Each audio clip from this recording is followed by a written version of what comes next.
I'm going to be speaking today on the addressing abiogenesis and common misconceptions. This is going to be a series of YouTube videos. I'm James Tour, and you can see my credentials at jmtour.com. But briefly, so that you know something about me, because I'm going to be getting a lot into this discussion of science, and I'll tell you in just a moment really why I'm doing this, but just so that you know something about who I am. I've published over 700 research publications, and in my field, that's kind of a big number. And so I've been really blessed in this to have gotten all of those papers published across a diverse array of fields, from nanotechnology in medicine to pure synthetic organic chemistry to synthetic organic chemistry in materials to entire nanosystems, trying to make molecular machines and have them interacting with cells, to computer memory, and I've started 14 companies in the past 6 years.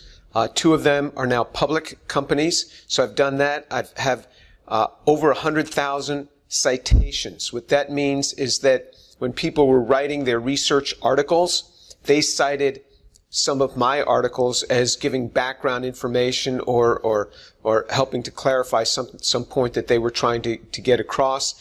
For those of you who are scientists, my H-index, the Hirsch index, is 150. And so it gives you a little bit of background. I have over 150 patent families. Not just patents, but if you have a patent, say, in the U.S., then you will patent that, say, in Europe and different parts of Asia. And so I'm saying I have 150 patent families. So if something's patented in the U.S. and the same thing is patented in Europe and in Asia, I'm just considering that one family. So we've patented a lot over the years. That kind of builds up who I am and my credentials. I have a YouTube channel, Dr. James Tour, Dr. James Tour, standing for Dr. James Tour. And you can go there and see some of my other videos.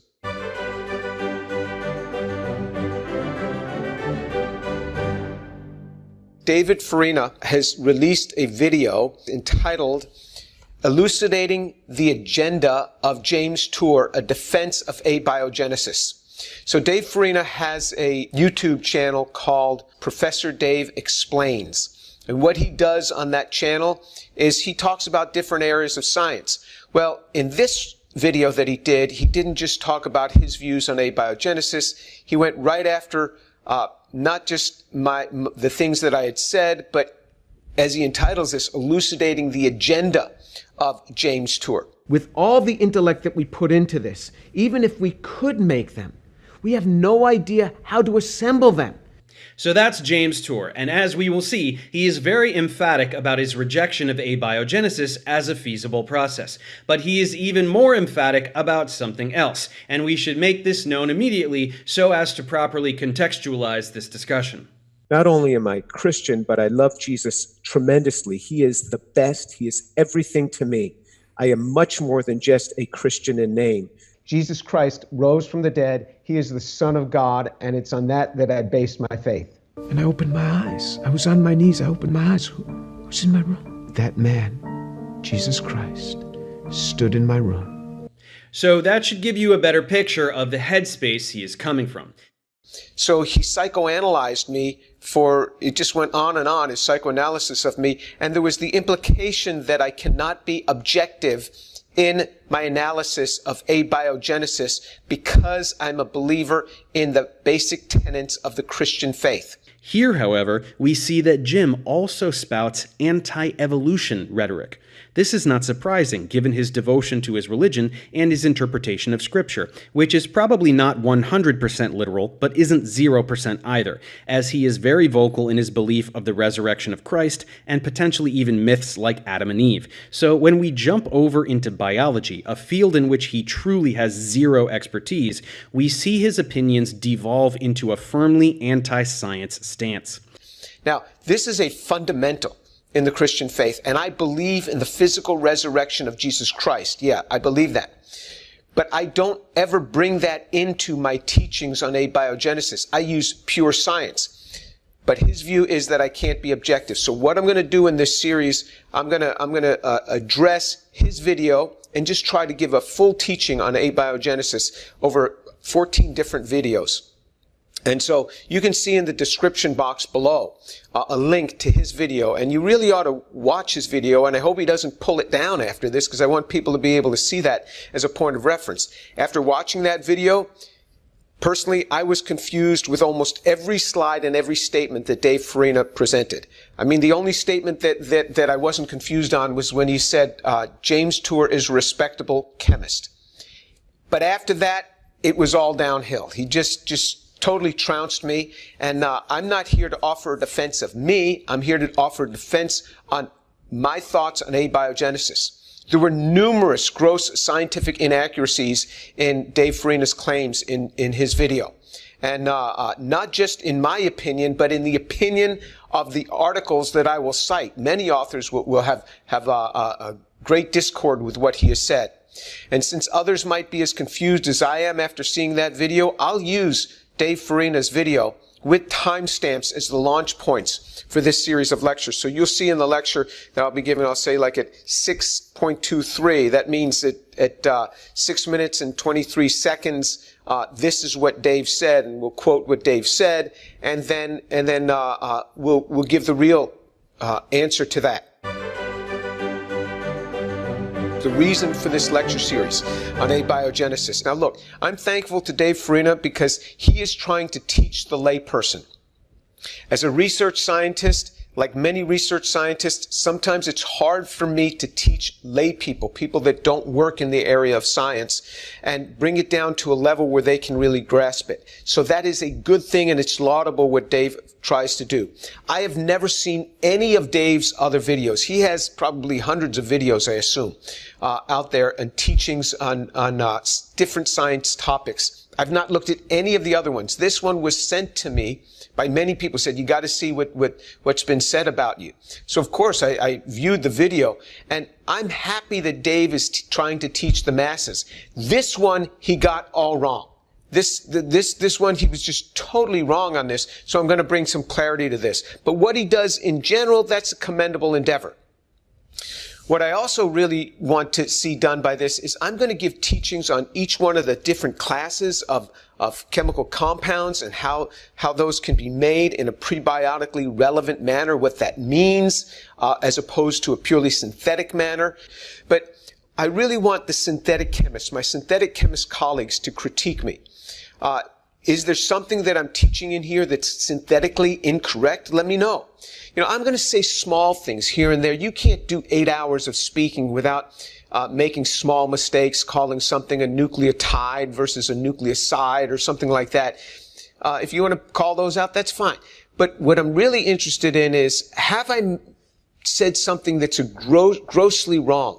And the people that can really assess this are synthetic chemists. So view this and call me out. And even my synthetic chemist colleagues who work in the area of origin of life, and the synthetic chemist graduate students working in those areas. It'd be great to get your views on this to see if what I'm saying is right and correct.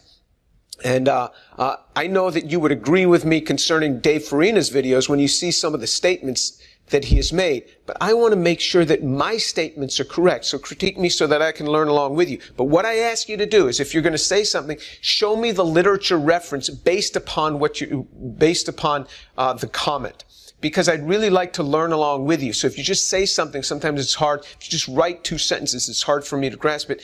Give me the reference on that so I can look it up and check the reference article on that to really assess that. In Dave's video, Dave Farina's video, he discusses my religious views. Some like to discuss others' religious views while addressing abiogenesis. I prefer here to focus strictly on the science, and I will use science to critique the science. I'm not going to mention God. I'm not going to mention Jesus. I'm not going to mention gods. I'm not going to mention an intelligent designer or intelligent selector during this series of lectures. And I'm not going to discuss another person's faith. Certainly on this topic, that is irrelevant. And that's their business, what their faith is. And I'm not going to try to assess someone else's agenda or their sincerity. That's not what I'm here to do. I'm not going to do that. Although it was done to me numerous times by Dave Farina, I'm not going to go back at it. Some people cite few papers. Like Dave cited one paper in his 46-minute lecture.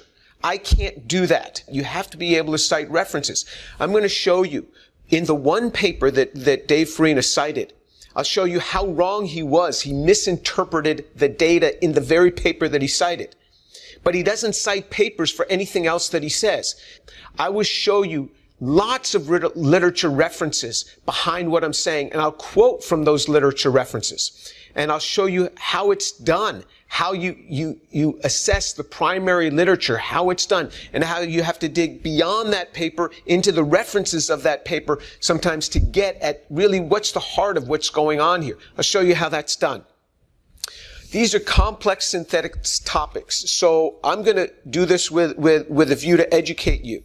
I cannot merely effuse speculations as was done in Dave's video. I can't do that with words that he used all the time. He used perhaps, may, possibly, and could over and over again in the same paragraph. And as a scientist, I need to cite the literature and present what is known on abiogenesis and synthesis and separate that from fanciful imagination. That's what I have to do, and that's what I hope to do. And beyond this little introductory thing, I'm never going to mention Dave's name again, except in the beginning of each video, just to set the stage why I'm making this series. And then after that, I'm never going to mention his name again, because, you know, this is not something just on Dave. I'm trying to bring clarity to the situation. I'm trying to bring clarity because I think that what was put out there was grossly inaccurate. Okay, unskilled and unaware of it. In 1999, David Dunning and Justin Kruger published an article in the Journal of Personality and Social Psychology entitled Unskilled and Unaware of It: How Difficulties in Recognizing One's Own Incompetence Lead to Inflated Self-Assessments. And they showed this plot. It's called the Dunning-Kruger effect. And on this plot, you can see that if somebody knows very little about a subject, very little, their confidence can grow extremely rapidly, such that they have really high confidence. This is important because when I listened to Dave's video, he spoke with this enormous confidence. And you hear this guy and you think, wow, he must really know what he's talking about. But he was clueless. He was utterly clueless. And so this really shows that a person can know nothing on a topic, yet speak with high confidence. But then, ultimately, what happens is, when they start learning more, then they start moving down and their confidence level will go down. So what I hope from this is that even Dave himself would see this and to see, wow, there's a lot of things that he doesn't know on this, a lot of things. And to have spoken so confidently, yet so wrongly, I mean, you know, I'm here to try to correct that, and then hopefully he can move on up this slope of enlightenment, and really understand more. But just to speak confidently does not necessarily mean that people know a particular topic. So again, I want people to critique me. If I say something that's grossly wrong, I beg your forgiveness right now. Correct me so that we can get and put the comments in there with corrections, with a literature reference, so that I can get that corrected, teaching this properly. I'd like to be able to do that. So I don't want to have wrong information just hanging out there.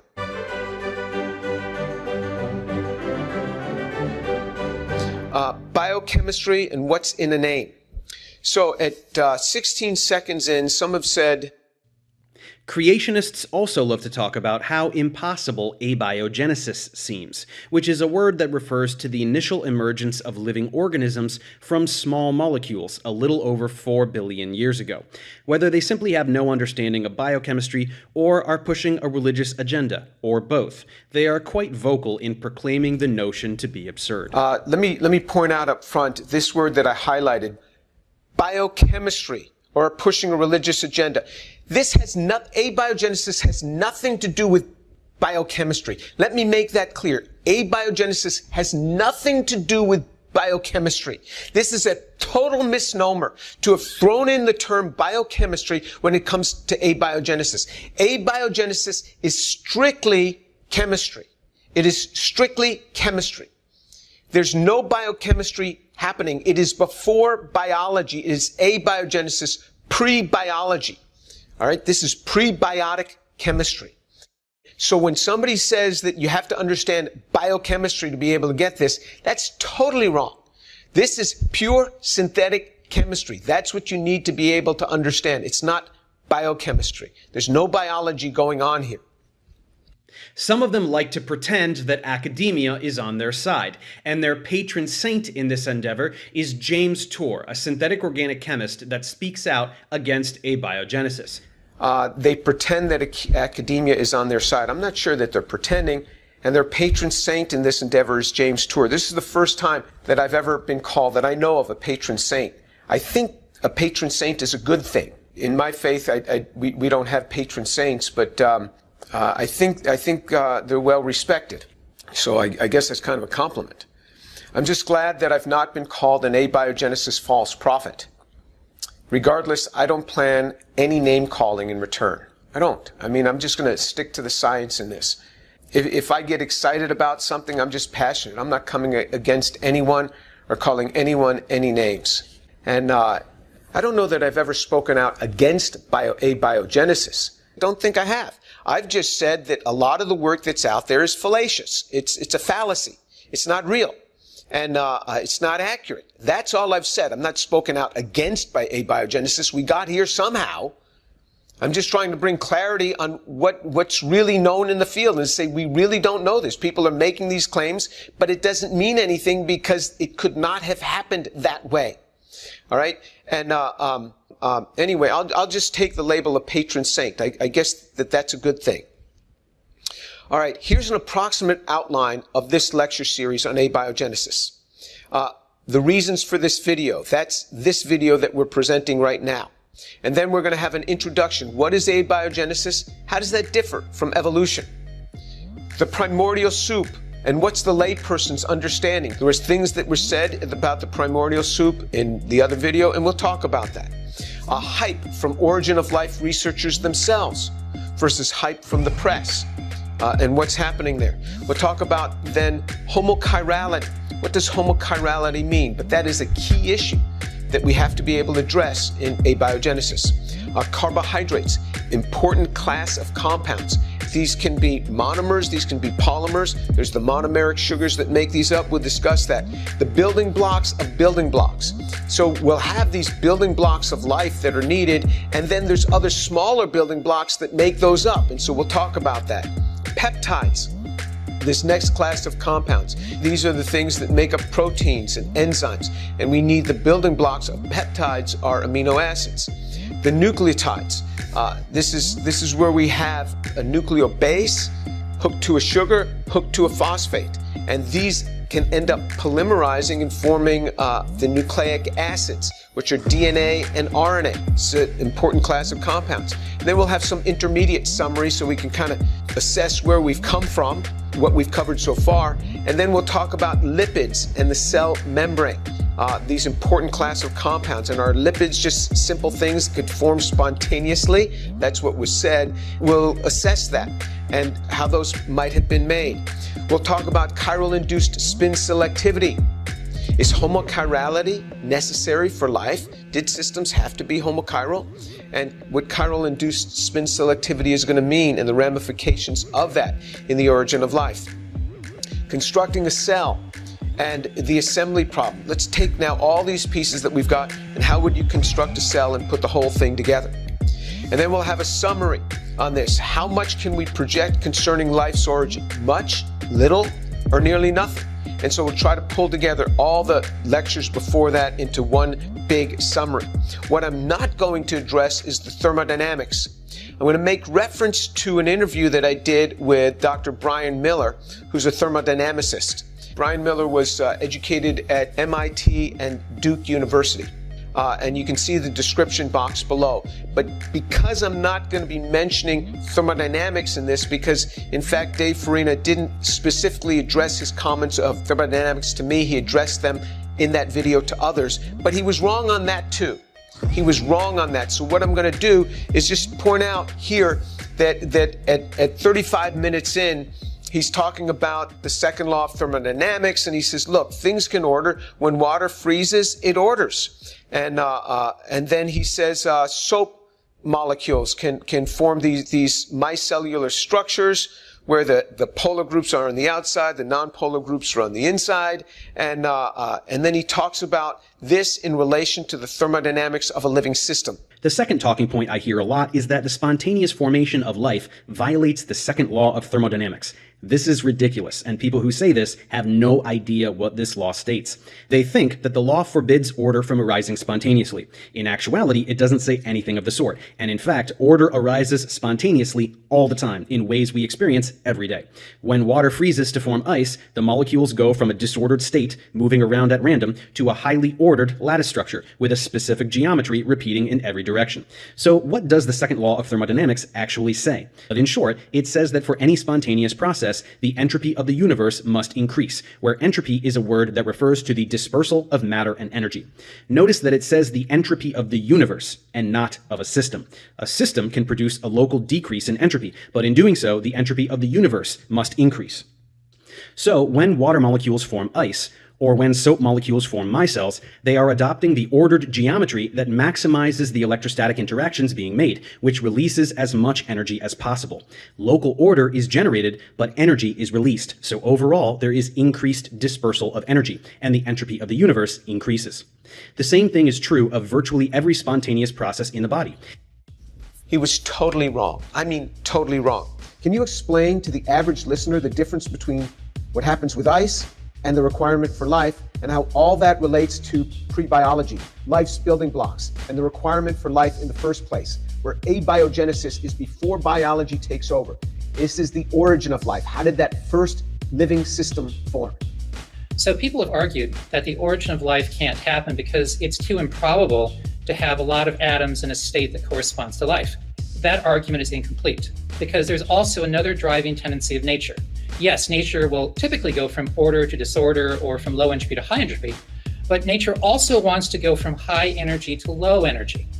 And those two tendencies at times can work against each other. So the reason that water will freeze and turn to ice in low temperature is because the attractive forces between the water molecules mean that ice is a lower energy state than water is. Now what happens is when water becomes ice, it releases heat into the environment. So when that heat goes into the environment, the entropy of the environment goes up by a larger amount than the entropy of the water goes down. But here's the problem. Life is a state of both low entropy or very high order, it's very improbable, and it's a state of very high energy. So for simple chemicals on the early Earth to become a cell, they both have to go to low entropy, a very, very improbable state, and they have to absorb energy from the environment to increase what's called their free energy. That's a physical impossibility that never ever happens in the universe, except if it has help, which I'll get into. He says, quote, Professor Dave argues that the origin of life does not face thermodynamic hurdles. He states that natural systems often spontaneously increase in order, such as water freezing or soap molecules forming micelles, for example, spheres or bilayers. He's making the very common mistake that he fails to recognize that the formation of a cell represents both a dramatic decrease in entropy and an equally dramatic increase in energy. In contrast, water freezing represents a decrease in entropy, but also a decrease in energy. More specifically, the process of freezing releases heat that increases the entropy of the surrounding environment by an amount greater than the entropy decrease of the water molecules forming a rigid structure. Likewise, soap molecules coalescing into micelles represent a net increase of entropy since the surrounding water molecules significantly increase their number of degrees of freedom. No system without assistance ever moves both toward lower entropy and higher energy, which is required for the formation of a cell, unquote. All right, so if you want to know more about the thermodynamics of this, you can see that link below to that interview that I had with Brian Miller.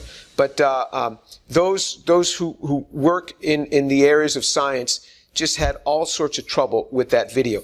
And in a way, I mean, it was tough for me because I had to watch Dave Farina's video, I don't know, maybe a dozen times to take out the quotes, to just dissect every slide on that. And that's what I'm going to do. In this series of videos, I will just dissect. This will be a vivisection, just chopping up everything, blending up everything that he's done and taking each piece out and saying, look, he said this statement, this is wrong, this is wrong, this is wrong. So it was painful. It was painful going through this thing.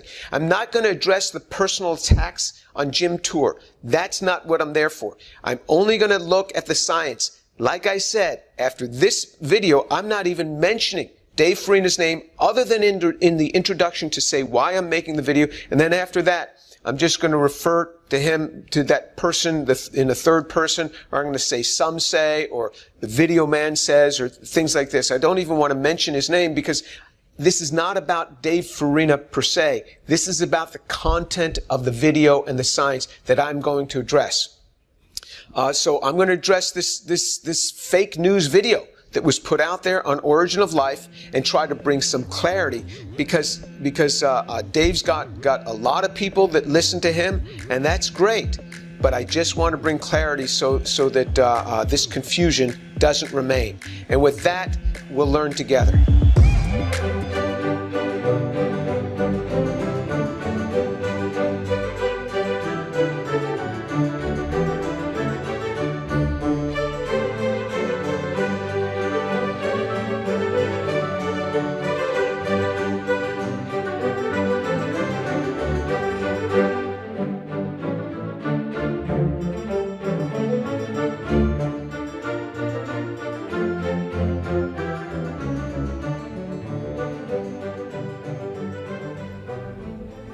Well, we'll be doing now this introduction to what is abiogenesis and how does that differ from evolution, because many people don't know, they're confused on this. So let's go through that. Well, the reasons for this lecture, just before we get started, this lecture series on abiogenesis, let me just touch on this. Dave Farina posted a video entitled Elucidating the Agenda of James Tour, A Defense of Abiogenesis. You can see in the description box below for the link. After watching that video, I was confused about almost every slide and statement that Dave Farina presented. It really was. There were numerous gross scientific inaccuracies, not just little things, big things in his claims. In my opinion, it's my opinion. Since others might likewise be confused, I'll use the Farina video with timestamps as the launch point for the series of lectures. So you'll see a little number, like it might say 10.23. That means at 10 minutes and 23 seconds, that's where that quote came from. And then, look, I'm thankful for Dave Farina and his attempts to teach the layperson about scientific topics on his YouTube channel, Professor Dave Explains. So there's a plug for your YouTube channel. That's a commendable endeavor. I therefore seek no contest with Dave Farina, only clarity. I got nothing against him, and I think it's wonderful to teach scientific topics to the masses. This is an important thing to be able to do, and this is something that is admirable. All right, other synthetic chemists can comment and point out where I am correct or incorrect. I particularly invite a critique from my synthetic chemist colleagues and students studying synthetic chemistry and those studying Origin of Life. If disputing, please reference a literature article so that I can read and learn. I just want to read and learn. So if you'd cite that as you're critiquing, that would be helpful.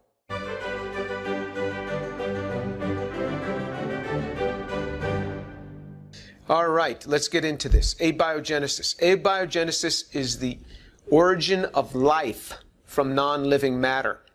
And this is from Merriam-Webster Online Dictionary. Abiogenesis is the origin of life from non-living matter. to construct any convincing theory of abiogenesis, we must take into account the condition of the earth about 4 billion years ago. I'm still quoting. So we have to use chemical techniques that might have been available on a prebiotic earth. Nobody was here. There was no biology yet. So this is before biology. This is the chemistry that was needed to assemble life. For a synthesis to be categorized as being prebiotically relevant, it must use chemical reagents and conditions that are presumed to be available upon an early Earth or accessible to an early Earth. It is not what we can do today. Now, first of all, we've never made life today. We've never made a single cell. We have not. That's something that maybe I'll address in this, and I'm sure I'll address that in this. Nobody's ever made a cell. People have modified cells. People have brought new materials into cells, but nobody's ever made a cell ab initio from the bottom up. But we have to use reagents that were accessible on an early Earth. Abiogenesis takes place before biology and before biological evolution can begin. So before evolution can begin, before that first cell can morph into other cells and start reproducing, it has to form. How did that first formation happen? That is before biology. Hence, it's prebiotic or prebiology. That's the difference. Evolution is taking something that has life and transforming it. This is before you ever had life. That's what abiogenesis is.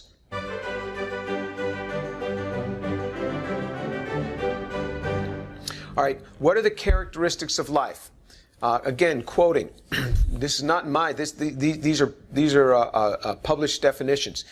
Quote: responsiveness to the environment, growth and change, ability to reproduce, have a metabolism and breathe, maintain homeostasis, being made of cells, and passing traits onto offspring.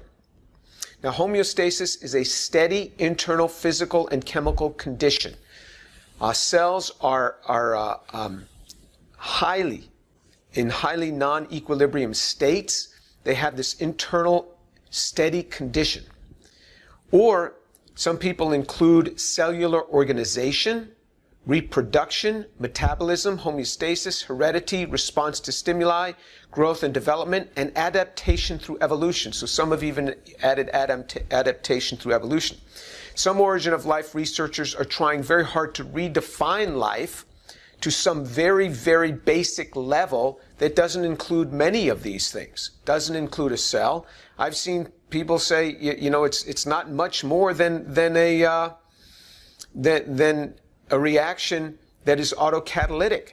And then if that's the case, a Nobel Prize should be given to Oswald, or he should have gotten one for origin of life to come up with the first reaction that was autocatalytic. Autocatalytic means that a reaction makes something, and that something that it's made becomes a catalyst for the next structure to be made. And so it becomes a template of sorts for another structure to be made. And that's autocatalysis. Many reactions show this property of autocatalysis.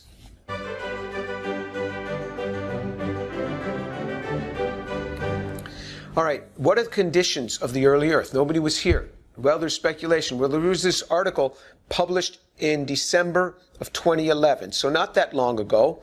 Here, it was published in Nature, which is the top journal, top scientific journal.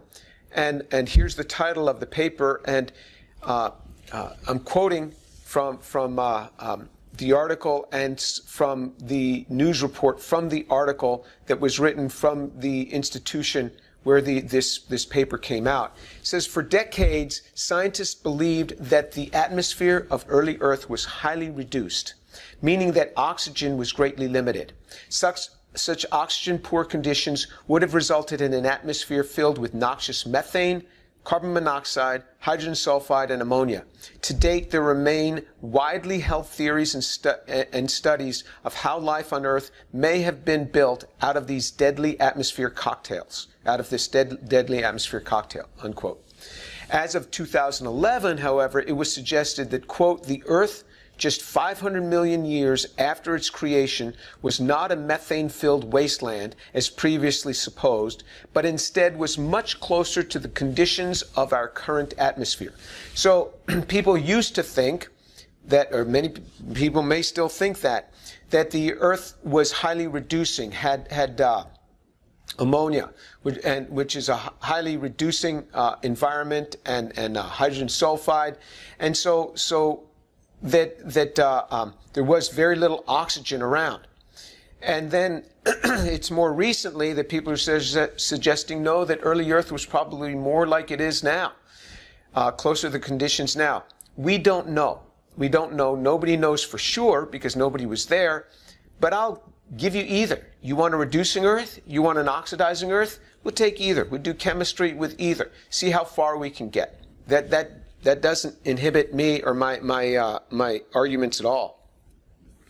What were the conditions of early Earth? Well, whatever the conditions were, it did not consist of a pristine laboratory.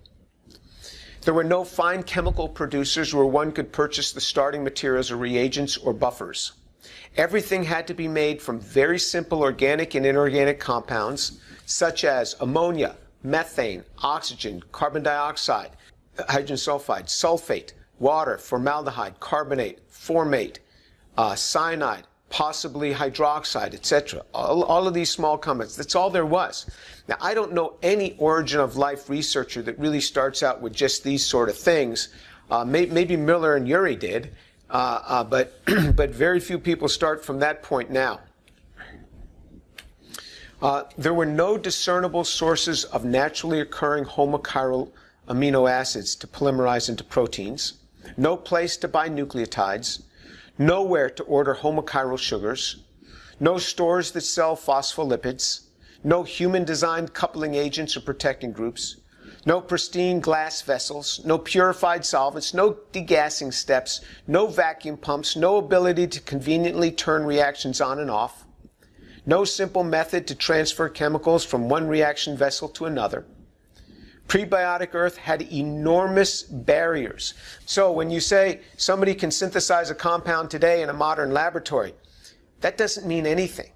We're talking about abiogenesis. How were those compounds made on an early Earth? We have to restrict ourselves to those types of conditions if those reactions that we're doing are going to be what are called prebiotically relevant. Bringing the chemicals to Earth from outer space only transfers the mystery. It had to happen somewhere. So if it came from outer space, well, we just extend the chemistry to there. How did that happen? We've got to somehow figure that out. All right, definition of prebiotic from this article on Evolution Education Outreach. This is what was written, as published by James Cleaves. James Cleaves writes, prebiotic chemistry can be understood to mean various things. Chemistry which occurred before life began, or the chemistry which led to life on Earth, and possibly on other planets. Workers in the field practically define it as naturally occurring, mainly organic, chemistry in planetary or other solar system environments which may have contributed to the origin of life on Earth or elsewhere. The term abiotic chemistry, chemistry which takes place in the absence of biology, and prebiotic chemistry are in some senses synonymous, since it is generally assumed that the universe is not goal-directed, and since it is not known what processes led to the origin of life, the study of prebiotic chemistry almost certainly includes both productive and non-productive chemical processes. What that means is that there's a lot of stuff that's synthesized that is just trash, that doesn't move on in the direction that we want. And those are impurities that are going to have to be addressed. What are the four classes of macromolecules, large molecules, needed for life? What are the building blocks of those macromolecules? Well, polysaccharides or carbohydrates. Their building blocks are monomeric sugars. These encode information. Sugars are huge encoders of information on the way that they are assembled. And so There's actually more information can be stored in sugars than in DNA and RNA. And so you have to have the building blocks, polysaccharides, and the building blocks of the building blocks, the monomeric sugars. You have to have the proteins. Their building blocks are amino acids. Enzymes are generally catalysts for synthesis of biological molecules, and they are large proteins. These encode information. Nucleic acids, like DNA and RNA, their building blocks are a trimer of a nitrogenous base linked to a pentose 5-carbon sugar that's linked to a phosphate. In this trimeric form, it's called a nucleotide. These encode information. Lipids, their building blocks are fatty acids, glycerol, phosphate, and often ethynylamine. Their fluxional assemblies encode information. Many people don't realize that, but that's what's being shown, that these you have domains of them, and they will swarm. They're not homogeneous, these lipid bilayers, and they swarm depending on where you are in the action of the cell and in the life of the cell. All of these encode information. There's information encoded in these molecules, just like, or in the lipid case, in the organization of the lipids, just like a barcode on a box encodes information, just like the magnetic strip on your credit card encodes information, or like the silicon chip in your credit card encodes information. All of these encode information. We have to deal with the information encoded in these as well. All right, so there is a car, got a lot of parts. How many people could take all of those parts and assemble that car, even with directions? It'd be pretty hard. What if you had no directions? Could you do it? Well, maybe some people could, if they're nicely laid out like this. If they were all jumbled up, it'd be much harder. And, this isn't even all the parts. Certainly there's some assembly already here done, but this is just a lot of the parts. Now, what if these weren't all nicely laid out for you? What would you do? It'd be much harder. You had no directions. What if you had no tools to put it together? You had no shop to do this. You had no vise. You had no vice grips. You had no screwdriver. I mean, what would happen then? It'd be even harder. Now, what if instead of all in a nice room like that, they were spread out throughout the earth? Some in hydrothermal vents at the bottom of an ocean, some next to a volcano, some in other pools that dry and refill every day, some in very cold environments, some under the earth, some in the Himalayas, and others at the bottom of the ocean. And that's where you distributed these parts. Then what would you do? You have to find the parts before you could get them back together. That'd make it even harder. Well, some people say, well, a lot of this came from outer space. Okay, let's distribute the parts in outer space. Now all of those got to somehow come together so we can form that car. That's very much like what you have to do with a cell. You got to get all the parts, and you got to get them together before they can start functioning. Those are the 4 basic classes of a cell. Remember, this is not my definition. Life has got to have a cell. If you want to redefine life separately, go ahead and do that. But we're talking about cellular life. It's hard. This is what you're up against in abiogenesis. It is a hard problem. Now, the other thing is parts decompose. You leave a part out in the desert or by an ocean, these things are going to start decomposing. Plastic parts in a desert aren't going to last long. Metal parts in an ocean aren't going to last long. Do molecules decompose? You bet they do. And if you say, well, there was not an oxidizing environment, like scientists are saying today on an early Earth, there was a reducing environment, okay, tell me what ammonia does to molecules. Tell me that's a pretty strong reagent toward molecules. Tell me what hydrogen sulfide can do to molecules. So there's always molecular degradation. Molecular degradation is happening all the time. Sure, synthesis can be happening as well as degradation. Molecules don't last long. We'll see lots of examples of that. I will cite papers on that. I won't just make claims. I will cite papers for you.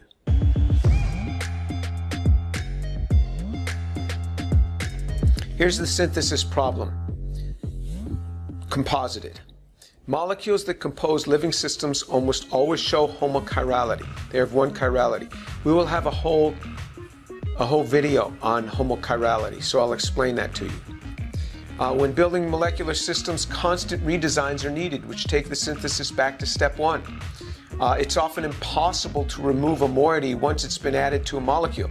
So if a synthesis is going along, it doesn't know where it's going because the early Earth is mindless, and it's going along, it says it's gone on 100 million years, and it's stuck on the wrong group. How do you go back? A lot of times you can't easily remove a group. Not all reactions are in equilibrium the same in the forward reaction as in the reverse reaction. So for someone to claim that they're all reversible with an equilibrium constant of 1 or something is utterly ridiculous. You can have an equilibrium constant easily of 10 to the 5th, 10 to the 6th, 10 to the 7th. Molecules don't always go back. The synthetic reactions do not know how to stop their current course of progression or why to stop. There's no targeted goal in abiogenesis. Time can actually be the enemy because molecules decompose over time and often quickly under conditions for their formation.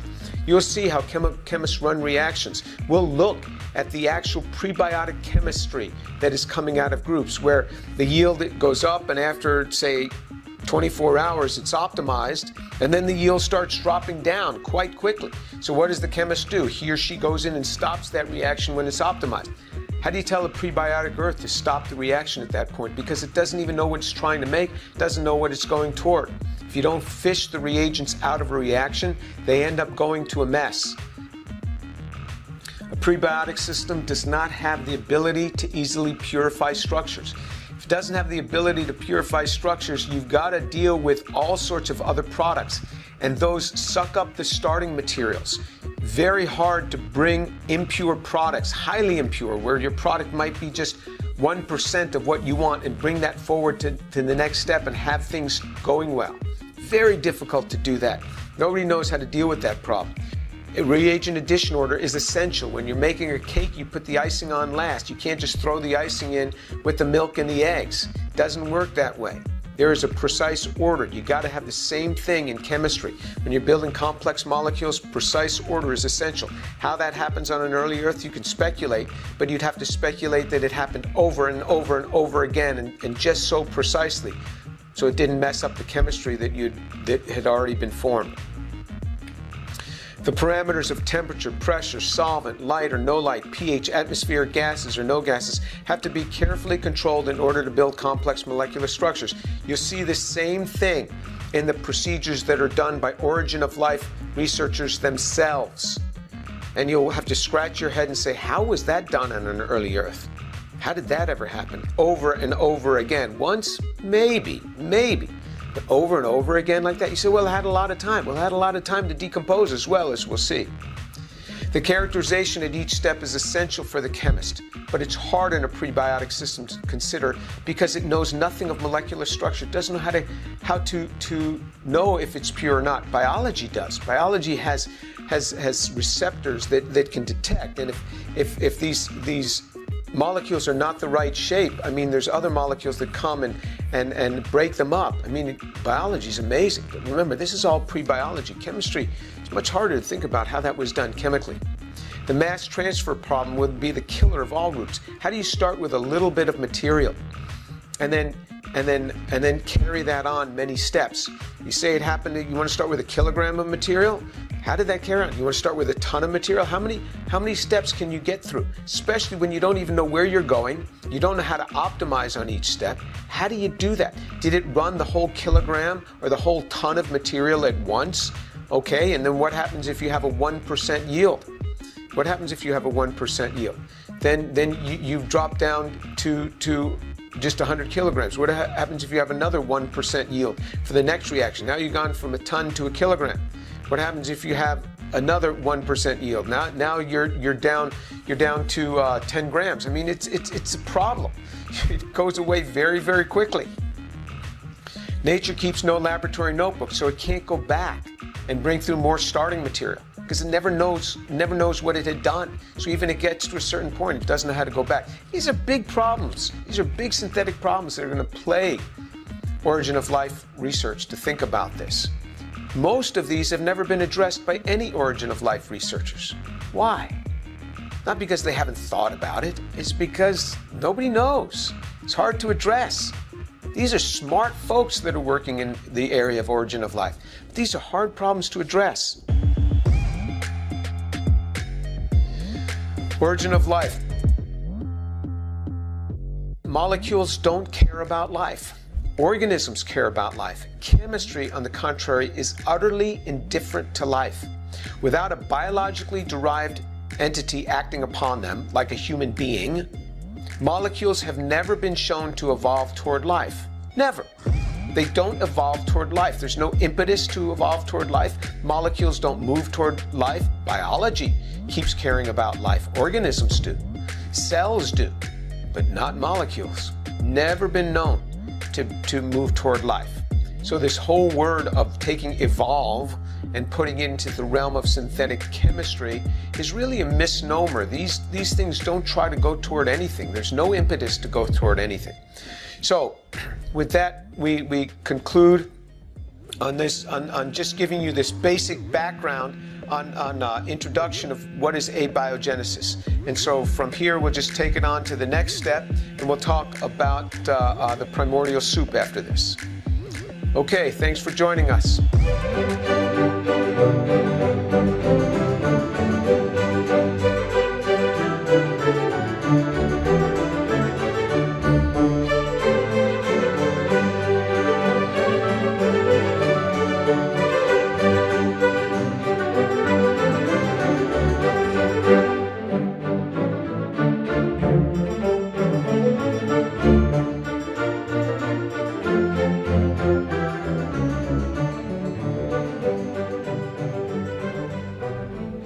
The video today will talk about the primordial soup and what's the layperson's understanding. Okay, let me again stress why I'm doing these, and I'll be past this in a moment. So if you're just joining us for the first time, now you know why I'm doing this series on abiogenesis. Dave Farina posted a video entitled Elucidating the Agenda of James Tour, A Defense of Abiogenesis. You can see the description box below for that link. After watching that video, I was confused about almost every slide and statement that Dave Farina presented. There were numerous gross scientific inaccuracies in his claims, in my opinion, and I think in every slide. Since others might be confused, I will use the Farina video with timestamps as the launch point for this series of lectures. So you'll see a little timestamp, so it might say like 6.25. That means it's 6 minutes and 25 seconds in that video, in that Farina video. That's where I'm getting that quote from.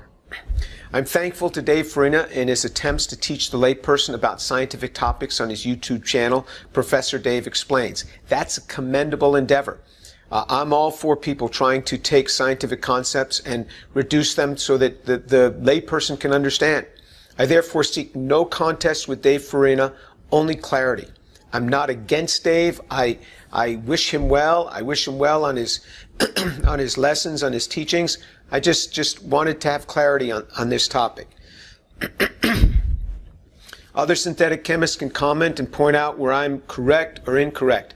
I particularly invite a critique from my synthetic chemist colleagues and students studying synthetic chemistry and those studying origin of life. If disputing, please reference a literature article so that I can read and learn. I want to learn from you. And I'm going to say things that are wrong. I'm going to make little misstatements and everything. If you want to point those out, that's fine. If I say something grossly in error, then correct me for my misunderstanding, and I'll apologize right now. It was totally unintentional. I don't want to misrepresent anything, but I will be open to correction because I want to learn. I mean, that's what I do. I'm an educator and I want to learn. All right, primordial soup. What's the layperson's understanding? Is it Darwin's soup developed 3.7 billion years ago, natural selection, organic compounds, hydrocarbons, biomolecules with amino acids? Is this what they think?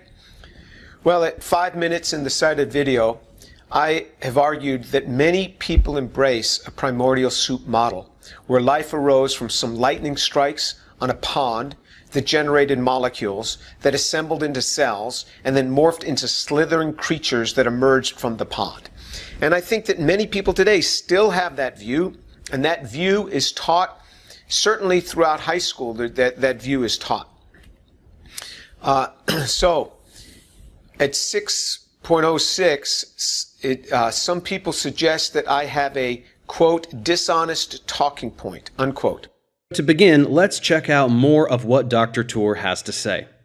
When one looks at a typical textbook, one will see some prehistoric pond and molecules, and those molecules coming together and forming a cell, and those cells coming together and some slithering creature coming out of this pond.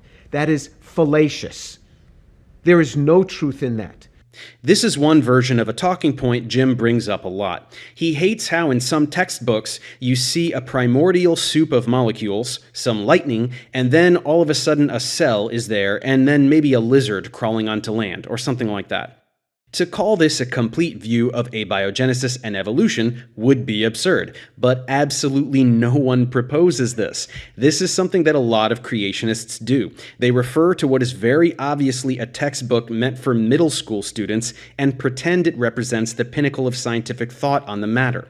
Sixth graders have zero capacity to understand biochemistry, so their textbook doesn't have any biochemistry in it. A college-level textbook will not look like this, so this is a dishonest talking point. They suggest that there is no embracing or teaching of the primordial soup beyond the 6th grade. Well, let me point something out. Justin Brierley, Lee Cronin, and Dennis Noble met on the Unbelievable podcast by Justin Brierley. And let's have a little word about Justin Brierley to see where he went to school. Justin Brierley studied philosophy, politics, and economics at Oxford University, which got to be one of the best schools in the world. Oxford's a great place. Smart guy. On his program was Professor Dennis Noble. He's a British biologist who held a Burdon Sanderson Chair of Cardiovascular Physiology at the University of Oxford from 1984 to 2004, and was appointed Professor Emeritus and Co-Director of Computational Physiology. Smart man. Also joining them was Lee Cronin, and he's the Regius Chair of Chemistry in the School of Chemistry at the University of Glasgow, UK. He was elected to the Fellowship of the Royal Society of Edinburgh, the Royal Society of Chemistry. He is a prime researcher in origin of life research. So you have these three smart people right there in that podcast. Let's see what was said in that podcast. Here's the conversation. In that Brierley podcast, which is linked below, this is in the Unbelievable podcast that's done by Justin Brierley.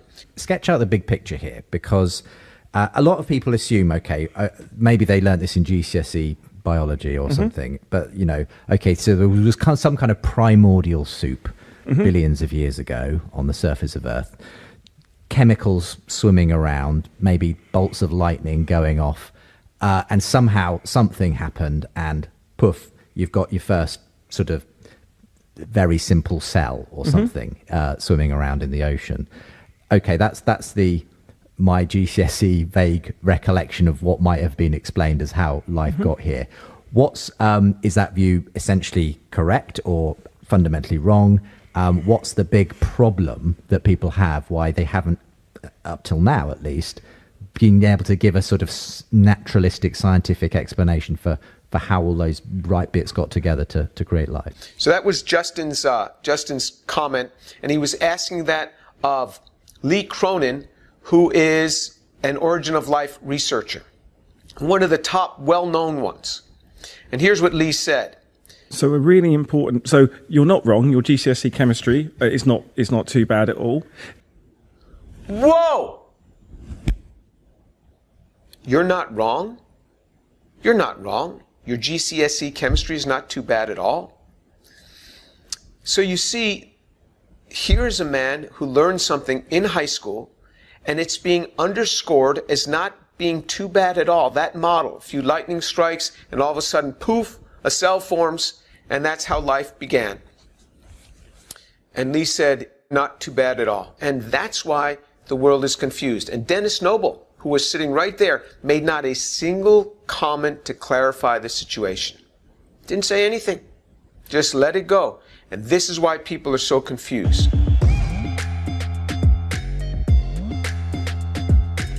Okay, well, how confused are they? There was a recent survey regarding the primordial soup concept. The survey was drafted and conducted by John Narcombe, assistant professor of marketing at Arkansas Tech University, as part of a study entitled, quote, "I thought we could do that, pop culture, clickbait, and the Academy's influence on perceptions of scientific accomplishment," unquote. The question was asked, do you believe the following is true or false? Scientists researching the origin of life have created complex life forms from scratch. That is, in laboratory experiments that approximate Earth's early atmosphere, scientists have mixed chemicals believed to exist before the first life forms to successfully create complex life forms such as frogs. Do you believe that that is true or false? Well, 41% of the people said true, 58% of the people said false. Total 715 people. All right, so 41% of the people that responded to this survey thought that mixing simple chemicals in a laboratory that were presumed to be available on early life, people have made frogs. Let me enlighten you. Even with all the best chemicals, not just prebiotic type chemicals, nobody has ever made a frog. But 41% of the people thought that was true. If the participants that completed the survey in less than 45 seconds were disqualified, they're not in this. And but even if you were to include them, the results were within 1% of what they are now. Okay. Then the second question. Scientists researching the origin of life have created simple life forms from scratch. That is, in the laboratory experiments that approximate Earth's early atmosphere, scientists have mixed chemicals believed to exist before the first life forms to successfully create simple life forms such as bacteria. 72% of the people thought that was true. Let me enlighten you. Nowhere close. Nowhere close. If that were true, whoever did that would have gotten a Nobel Prize. There would have been Nobel Prizes granted to that very, very quickly. Nobody's ever come close to that. 72% of the people thought that that was true. 27% thought false. Total 715. Okay, who are these people? Well, the age ranges are listed there, but the average age was 38, so in their right mind. Sex, about half male, half female. Highest level of education. Interestingly, 80% of them hold college degrees, either from an associate's degree all the way up to doctoral degrees. All right? So there is real misconception. It is taught in high schools. That is what people are still taught. It may even be taught beyond that, and that is the conception, the misconception of many people. So it was not my imagination to have said what I said. So summary, the primordial soup model continues to be upheld and taught even in high schools.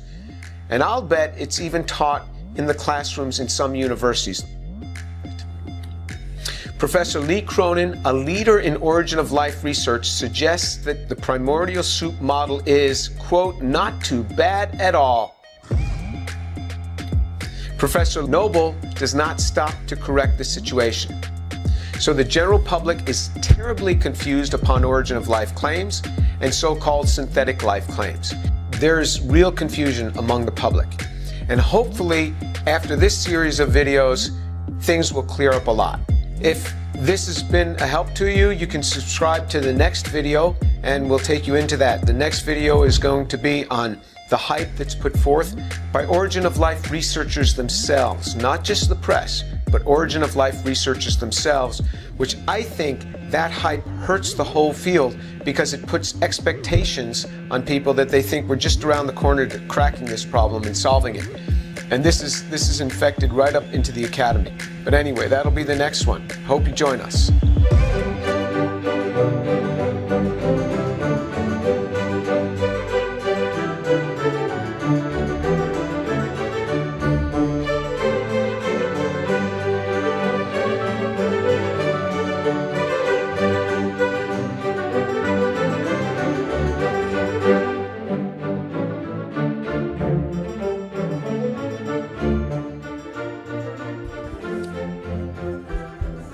Have things been hyped up? Is there a lot of hyperbole by the researchers themselves in the field of origin of life? The reasons for this lecture on abiogenesis, just so that everybody can catch up, just in case somebody's joining us new, let me just touch on this. Dave Farina posted a video entitled Elucidating the Agenda of James Tour, A Defense of Abiogenesis. See the description box below for the link. After watching that video, I was confused about almost every slide and statement that Dave Farina presented. There were numerous gross scientific inaccuracies in his claims, in my opinion. Since others might be likewise confused, I will use the Farina video with timestamps as the launch point for this series of lectures. So you'll see a little timestamp in there, and you can go back to his video and verify that that's where I got that quote from, or that's where I pulled that video capture from. I'm thankful to Dave Farina, thankful that Dave Farina attempts to teach the layperson about scientific topics on his YouTube channel, Professor Dave Explains. That's a commendable endeavor. I therefore seek no contest with Dave Farina, only clarity. I'm not here to pick a fight, not at all. I don't want to have any fight with Dave. I just want to try to bring clarity to some of the things that were said on his video. Other synthetic chemists can comment and point out where I'm correct or incorrect. I particularly invite a critique from my synthetic chemist colleagues and students studying synthetic chemistry and those studying origin of life. If disputing, please reference a literature article so that I can read and learn. So I want to read and learn. So if you're disputing something I've said, just send me the article, send me a reference to the article, the DOI or something, so I can access it, take a look at it myself. All right, hype in origin of life claims. And this misunderstanding has come because of the projections of those who work in the area of origin of life. They do one little thing and then they extrapolate it, and then they work with the press to ramp it up even more, and they project as if they really know it. And so the layperson reads this and says, you see, scientists understand. So, at 13 minutes and 12 seconds, some people say, quote, But I don't think it's fair to put the blame on scientists. The blame belongs to the press. And again, some say, The blame is with the media outlets, not with the scientists. Well, I think the blame is not just with the media outlets. The blame is also with the scientists who work in the area of origin of life, and that's what I hope to show you. Conversely, I think there's plenty of blame on the origin of life researchers themselves. A, their own claims, regarding their own claims, and B, failing to rein in the press. Now, this has resulted in much misinformation, even into the highest levels of the academy. When I say academy, even into the universities.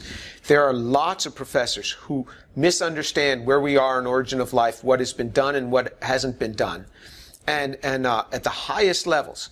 And this happens because of this misinformation that is put out. Now, I know it is hard sometimes to rein in the press. Sometimes because of their strictures, they do not let you see the things that they have written, and I know that. But there are other times where they give you the draft, or you can request the draft, and you can correct things once they get out of control. But I'm talking today mainly about the hype that's in the research articles themselves, because many professors are highly confused on these topics. These are smart people. Even biology professors sometimes have trouble distinguishing between evolution and origin of life. I mean, I've seen it, and I've seen that myself. So anyway, people are really confused.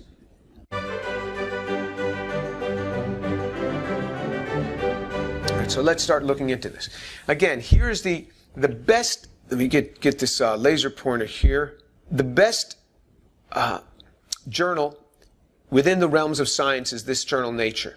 In their Innovations In section, which is a section that is written, usually it's written by an expert, but to explain a scientific concept, not to the layperson, but to people who read Nature, people who are scientists themselves, but they may not work specifically in that area. An article was written, How Did Life Begin?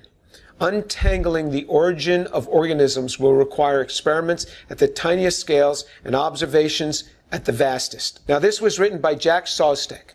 Who is Jack Szostak? First of all, I just want to give a shout out for Jack. He is a nice man.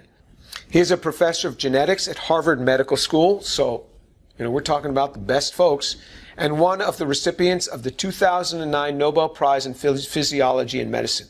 So this was written by a Nobel Prize winner. This is a top guy. He's a biologist, a professor of genetics. And this was published in May 2018. This is what's being put out there to teach scientifically literate people about how did life begin. This is what has been written. How Did Life Begin by Nobel laureate Jack Szostak, Nature 2018. He writes, the early atmosphere had no oxygen. It consisted mainly of nitrogen and carbon dioxide with smaller amounts of hydrogen, water, and methane. Well, remember in one of the former videos we read an article where they're suggesting the Earth had plenty of oxygen. So there's some confusion on that point. He went on. Lightning, asteroid impacts, and ultraviolet light from the sun acted on the atmosphere to generate hydrogen cyanide, a compound of hydrogen, carbon, and nitrogen. Raining into volcanic or crater lakes, the cyanide reacted with iron brought up by water circulating through the rocks. The resulting iron cyanide compounds accumulated over time, building up into a concentrated stew of reactive chemicals. Life, as we know it, requires RNA. Some scientists believe that RNA emerged directly from these reactive chemicals nudged along by dynamic forces in the environment. That is utterly ridiculous. I don't know what scientists believe, but there is no scientific evidence, nothing, where you can take iron cyanide and some lightning and form an iron and form RNA. I don't know scientists that believe that, but certainly there's no science that ever suggests that. And we don't even use these terms in synthetic chemically, nudged along by dynamic forces in the environment. That's utterly ridiculous. Nucleotides, the building blocks of RNA, eventually formed, then joined together to make strands of RNA. Some stages in this process are still not well understood. You can underscore that.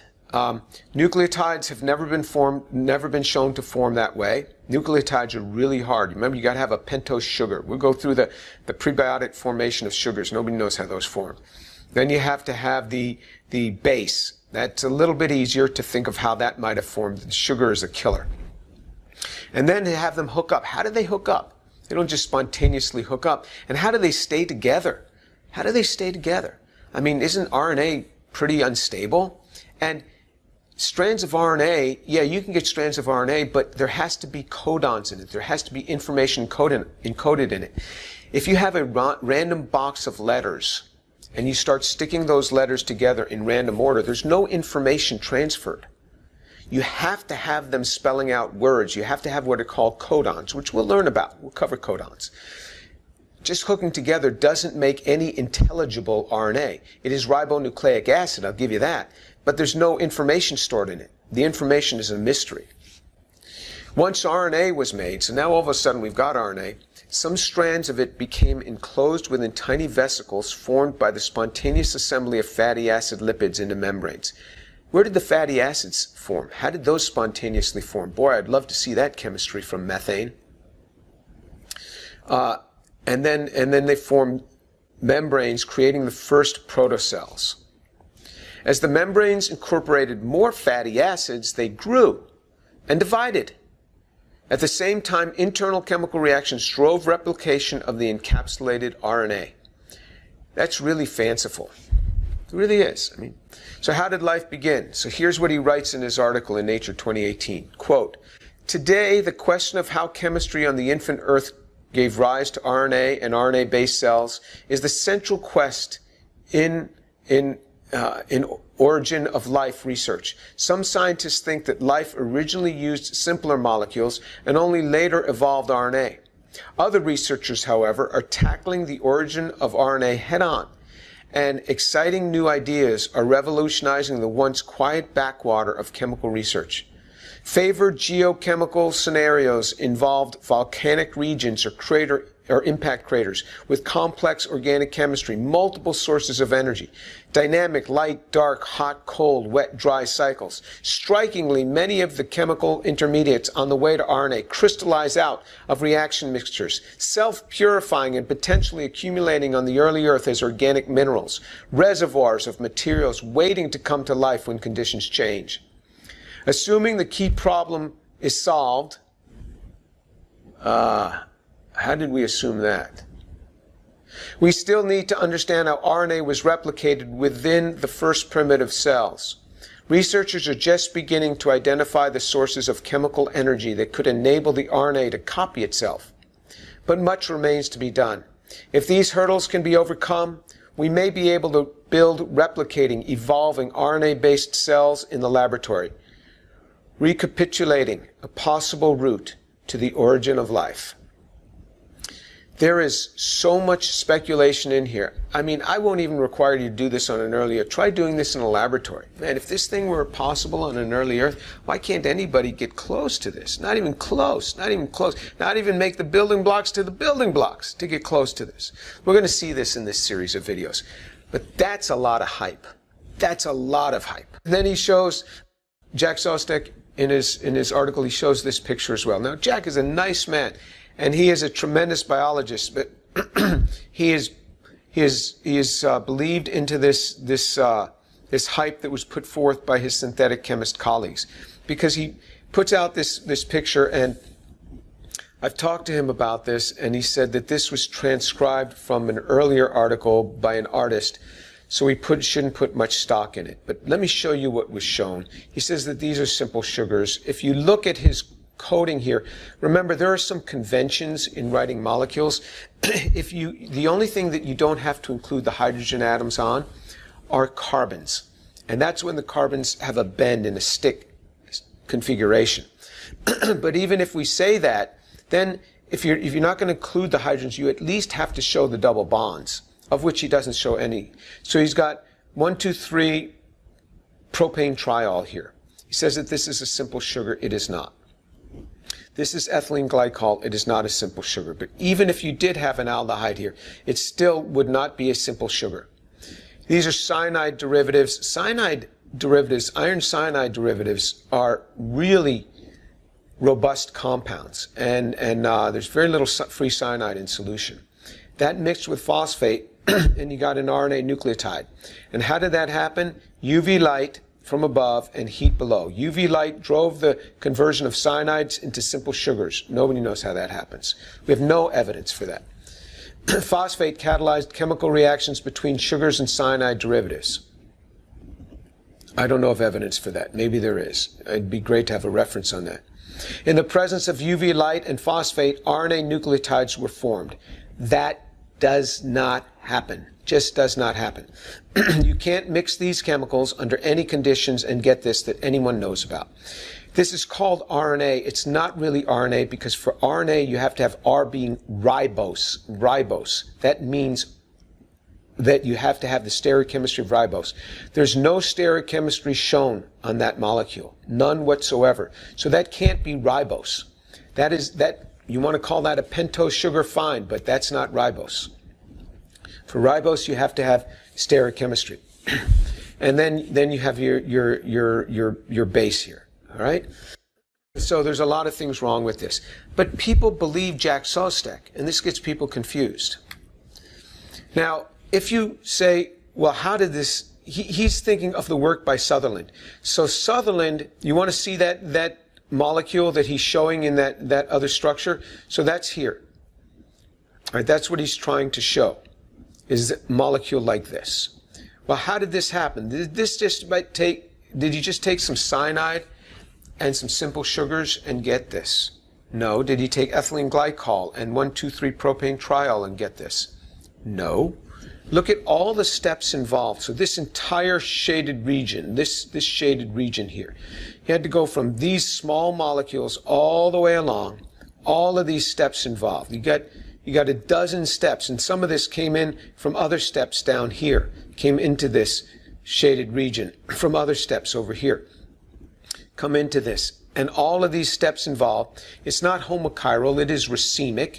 So without homochirality. We don't know where the homochirality came from. It is racemic. He has relative stereochemical control, but this is what he's got here. How does this form from what Sostek puts forth? So here's the article that he's referring to, but it's much more complex than he projects. Try to do all of this in a prebiotic scenario is not easy. We'll look at some of Sutherland's work. Sutherland's a great organic chemist. Jack Sostek, being a biologist, seems to have misunderstood it and thereby oversimplified what was going on here. It's not just taking, as he had shown, a couple of small molecules with heat and light and poof, you get this. That's not how chemistry works. There's a lot of steps in here, a lot of steps involved, and I'll show you some of the other hidden secrets as to what they do to make this look like it could work.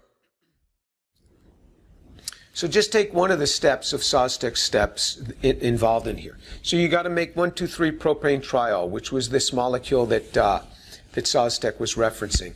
And he uses it from this dihydroxyacetone. All right, so think about doing this on a prebiotic earth. Dihydroxyacetone, 8 milligrams, and this sodium hydrogen phosphate, 45 milligrams, were dissolved in water, D2O because they're going to be doing NMR. So dissolved in water, and the resultant solution was degassed for 15 minutes. How are you going to degas on an early Earth? To do degassing, you need a vacuum pump. No vacuum pumps on early Earth. There was an atmosphere. How are you going to just make the atmosphere go away? This is supposed to be a prebiotically relevant synthesis.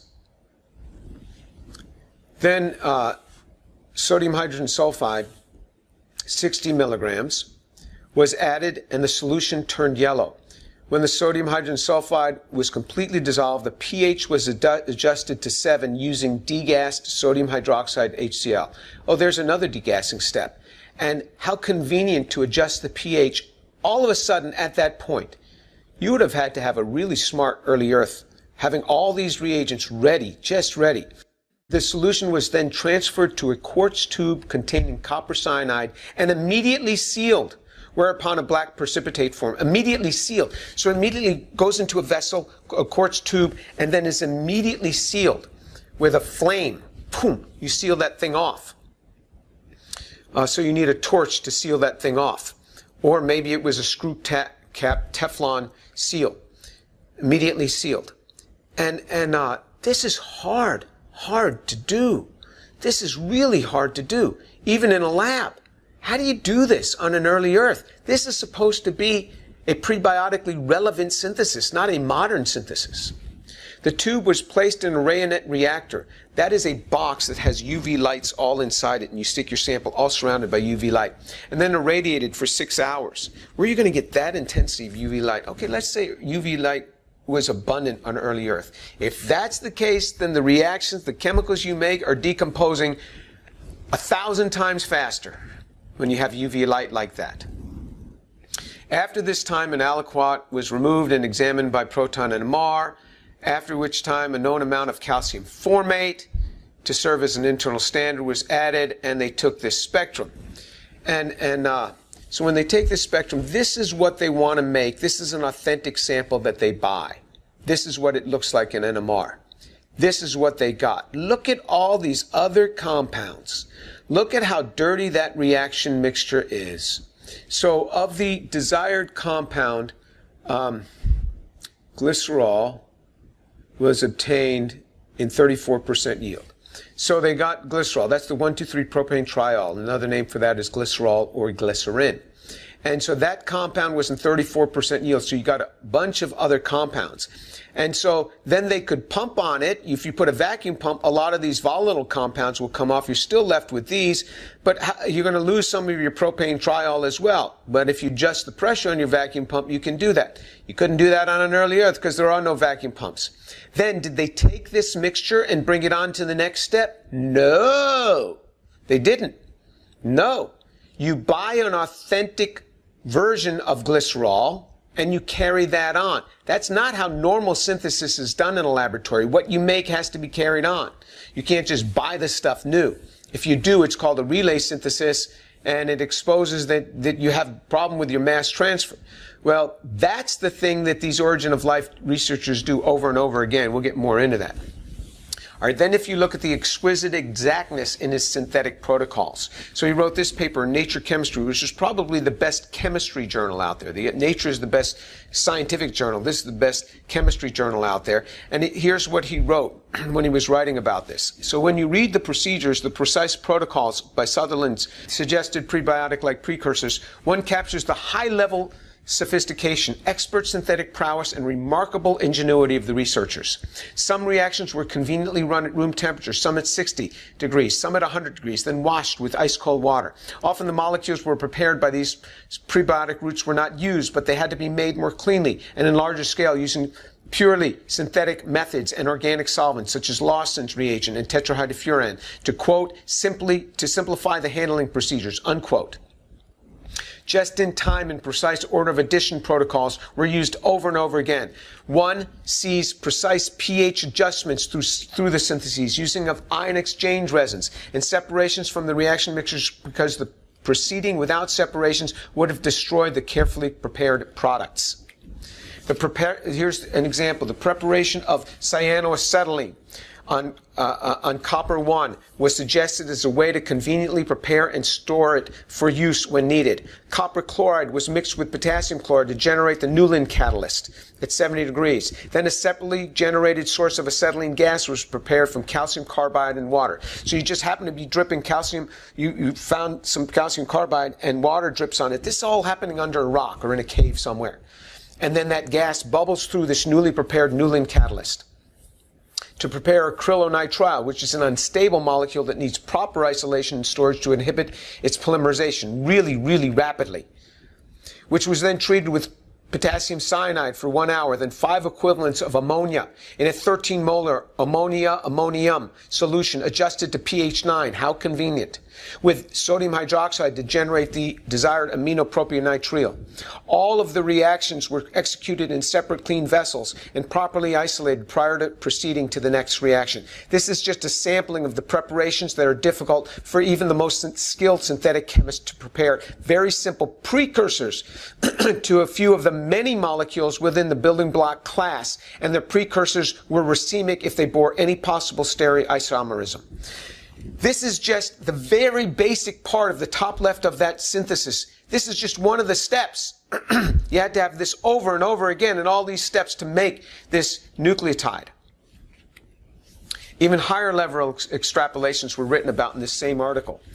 That, quote, all cellular subsystems could have arisen simultaneously through common chemistry has raised the level of suppositions from mere molecule types to now complex cellular subsystems where molecules are working in concert toward a common functional goal. This is what was written, that all the cellular subsystems could have arisen simultaneously through common chemistry. That's not what he showed. That is pure and utter speculation. I work in nanosystems, where you try to put molecules together to work in concert together. It is so hard. He says all the subsystems of a cell could have arisen simultaneously through common chemistry. What's he talking about? What common chemistry? Like a gazillion different reactions he uses? And vacuum pumps and Rayonette reactors and all the subsystems of a cell? That's the hype I'm talking about. That shouldn't be there.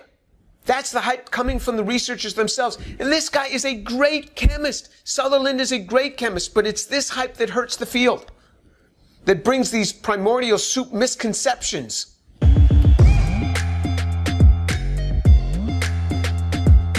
How close have researchers come to an artificial cell?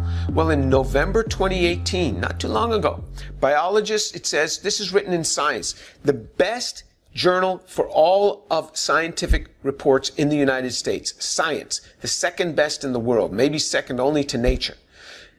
They wrote an article was written, biologists create the most lifelike artificial cells. Oh, I want to see that. They've created the most life. Let's see how lifelike these cells can be. And they're citing from this article, which came out in Nature Communications, another great journal, called Communication and Quorum Sensing in a Non-Living Mimics of Eukaryotic Cells by Neil Devaraj. And so let's see what they did here. So semi-porous microcapsules made of plastic from acrylate polymerization. So these are microcapsules. You go into a fabrication facility and you make these semi-porous plastic beads containing clay. Were prepared using modern microfluidic techniques that are done with fabrication devices. These are machines that fabricate things. Clay has a high affinity for binding DNA.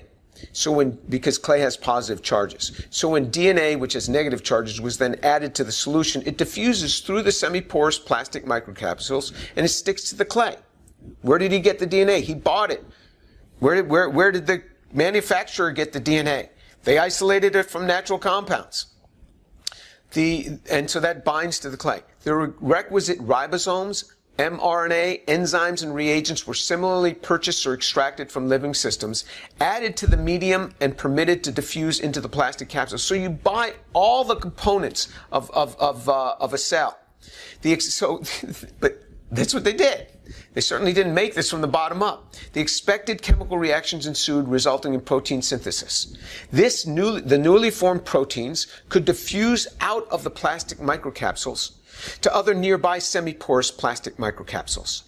The diffusion between the nearby plastic microcapsules was termed quorum sensing.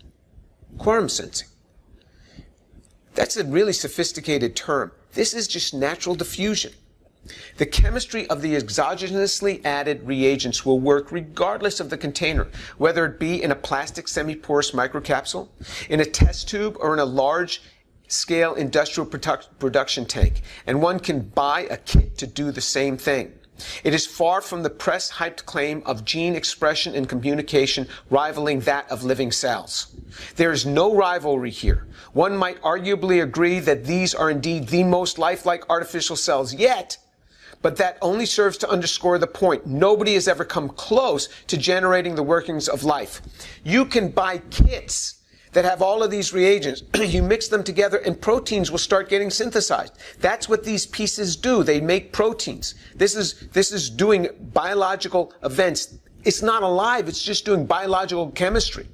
Because you buy all the pieces, people didn't synthesize those pieces, they just took it from cells and they put it all in a kit. You can buy that. This is done in industry all the time to make proteins. This is done in the laboratories all the time. What he did is he put this in a porous microcapsule, and this is what's claimed as the most lifelike cells yet. Yeah, maybe this is it. Meaning that there's no life here. There's no life in those cells. There's just a chemical reaction. There's just a chemical reaction in that cell. That's it. And then it diffuses out. That's all that's been done. That's hype. That's what I'm talking about.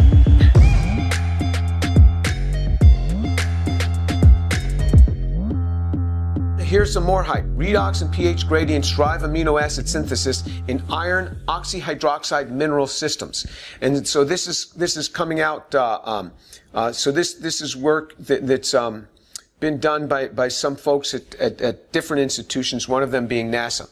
So here's a recent example of such a scenario of simple chemistry and the hyperbole that follows. In 2019, Laura Barg and co-workers at the NASA Jet Propulsion Laboratory, the California Institute for Technology, and Oak Crest Institute of Science have simulated an undersea hydrothermal vent, heating an aqueous solution of pyruvate to 70 degrees and introducing ammonia and iron hydroxides while limiting oxygen.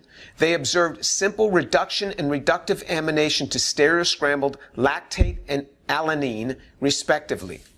So they took pyruvate, which they probably bought. I'm sure they bought it. I'm sure they didn't. They didn't make this from formaldehyde. So they buy pyruvate. They take it and they react it with ammonia, and they get a reductive amination. And so now you get racemic alanine, and then you just do a direct reduction of a carbonyl, and you get lactate. All right. Those are such simple reduction reactions that the chemistry is certain and therefore wholly unremarkable. Yet the authors write, quote, This shows that aqueous, partially reducing iron mineral systems, which would have been common in earlier seafloor vent environments, could have facilitated synthesis and concentration of prebiotic organic molecules relevant for the emergence of life. It also suggests that geochemical gradients in the vent environments can drive product selectivity for prebiotic chemistry, perhaps leading to more complex organic reaction systems as these molecules continue to diffuse and react under different conditions within the gradients. Come on! This is like 1/100th the amazement of the Miller-Urey experiment in 1952. So 60 years later, 65 years later, they go ahead and do this reaction, and this is somehow remarkable, and they start saying that they talk about emergence of life. This is what I'm talking about. The NASA press office then had a field day with the results, titling their article, NASA Study Reproduces Origin of Life on Ocean Floor. Oh! Further writing, quote, scientists have reproduced in the lab how the ingredients for life could have formed deep in the ocean 4 billion years ago. The results of this study offer clues how life started on Earth and where else in the cosmos we might find it. That is a lie. That's just, it's so wrong. It's terribly wrong. They offered no clues on the origin of life. In addition, this led to a blitzkrieg by the press that cut and pasted from the NASA press release. But the chemistry is less complex and less interesting than the 1952 Miller-Urey experiment. Yet it was published in the Proceedings of the National Academy of Sciences, a superb scientific journal. This underscores that journals themselves are complicit in continuing this sort of nonsensical experiment to be suggestive of life's origin. Unlike the far more sophisticated synthetic chemistry of the origin of life researchers like Sutherland, the work by NASA is nonsensically simple, so in that sense, much like the prebiotic Earth would have been. Aside from the artless 2019 NASA experiment, most origin of life researchers today put far more precision into their protocols to make more elaborate arrays of stereo-scrambled intermediates. One could easily argue, therefore, that researchers are moving further from the heart of abiogenesis, since they are filling the protocols with the best of their intellectual training to coax molecules into the form that the researcher desires. Yet even with all the intellectual input, the origin of life researchers overcome few, if any, of the barriers noted above. All right, let's look at another one. Statistical physics of self-replication. So this was in the Journal of Chemical Physics by Jeremy England. He was at MIT at the time in the Department of Physics. Self-replication is a capacity common to every species of living things, and the simple physical intuition dictates that such a process must invariably be fueled by the production of entropy. Here he goes on and he undertakes some studies, and he ends up talking about the implications of this finding for bacterial cell division as well as for prebiotic emergence of self-replicating nucleic acids. So here's the article that he wrote, and this was then picked up by the press, and here's what the press wrote. This is quoting Jeremy England. This is what he himself said in the press release that came out in Quantum magazine, and it was entitled A New Physics Theory of Life. Here's what Jeremy England himself said. You start with a random clump of atoms, and if you shine light on it for long enough, it should not be so surprising that you get a plant, England said. Well, let me tell you, shining light on atoms has been done a lot. All sorts of wavelengths of light, all sorts of electromagnetic radiation. A plant has never come out of just a pile of atoms. Never been done. This is the thing that confuses people.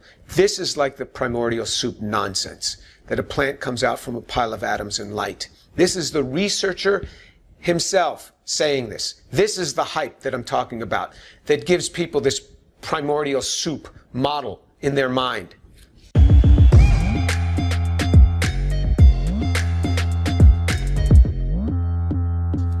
About another one. This is in Scientific Reports. This is part of the Nature series of journals, a very high-ranking journal. Emergent properties of giant vesicles formed by a polymerization-induced self-assembly reaction. Here's one of many recent examples published in 2017 of standard chemistry being portrayed as having something to do with the constructing of a living cell. I should point out that these folks are part of the, we'll see. A team, here it is, a team from the Origin of Life Initiative. That's what it is, a team from the Origin of Life Initiative at Harvard University. So they're under the gun to really make some advances here. Performed a known type of polymerization reaction in water called reversible addition fragmentation chain transfer, RAFT. This reaction type is not seen in nature. It is purely a synthetic process. The monomers that were chosen are all synthetic and unnatural. This is a standard chemistry used to make polymers wherein there is controlled radical polymerization reactions that can afford a polymer chain bearing a hydrophobic block attached to a hydrophilic block when two different monomer types are used sequentially. The researchers observed these to form polymeric vesicles during the polymerization, which is interesting but surely not extraordinary. While they kept the radical chain growing through ultraviolet light activation, a typical activating source, the vesicles grew, consuming monomer within the vesicles to the point where the vesicles would burst. Again, nothing surprising. A critical vesicle size is reached, and then the forces between the growing vesicle and the surrounding water dictate a critical growth volume before the vesicle ruptures. The vesicle moves toward ultraviolet light, likely by heating gradients induced by the light source or reaction thermodynamics. Chemists, like myself, find this type of polymerization reaction to be interesting. It is a fine job for the researchers and well worth publishing. The claims should have ended there. Here's what's actually written in the research articles.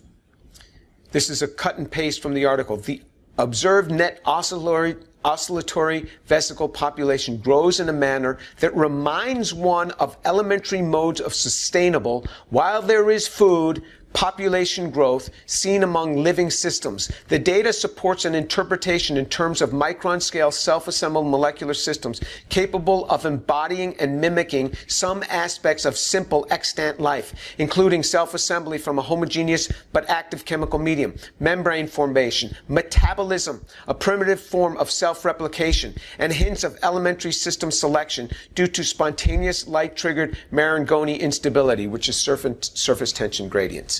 That is hype out the wazoo. It is just extreme. Just extreme. Was that concluding statement justified? See, he says here, it reminds one of. Just because A reminds me of B, it does not make A an embodying form of B. It's just my imagination. If the disc-shaped vesicle reminds one of a flying saucer, is it a simple extant flying saucer? No. No extant life, not even simple extant life, was demonstrated. There was such hype.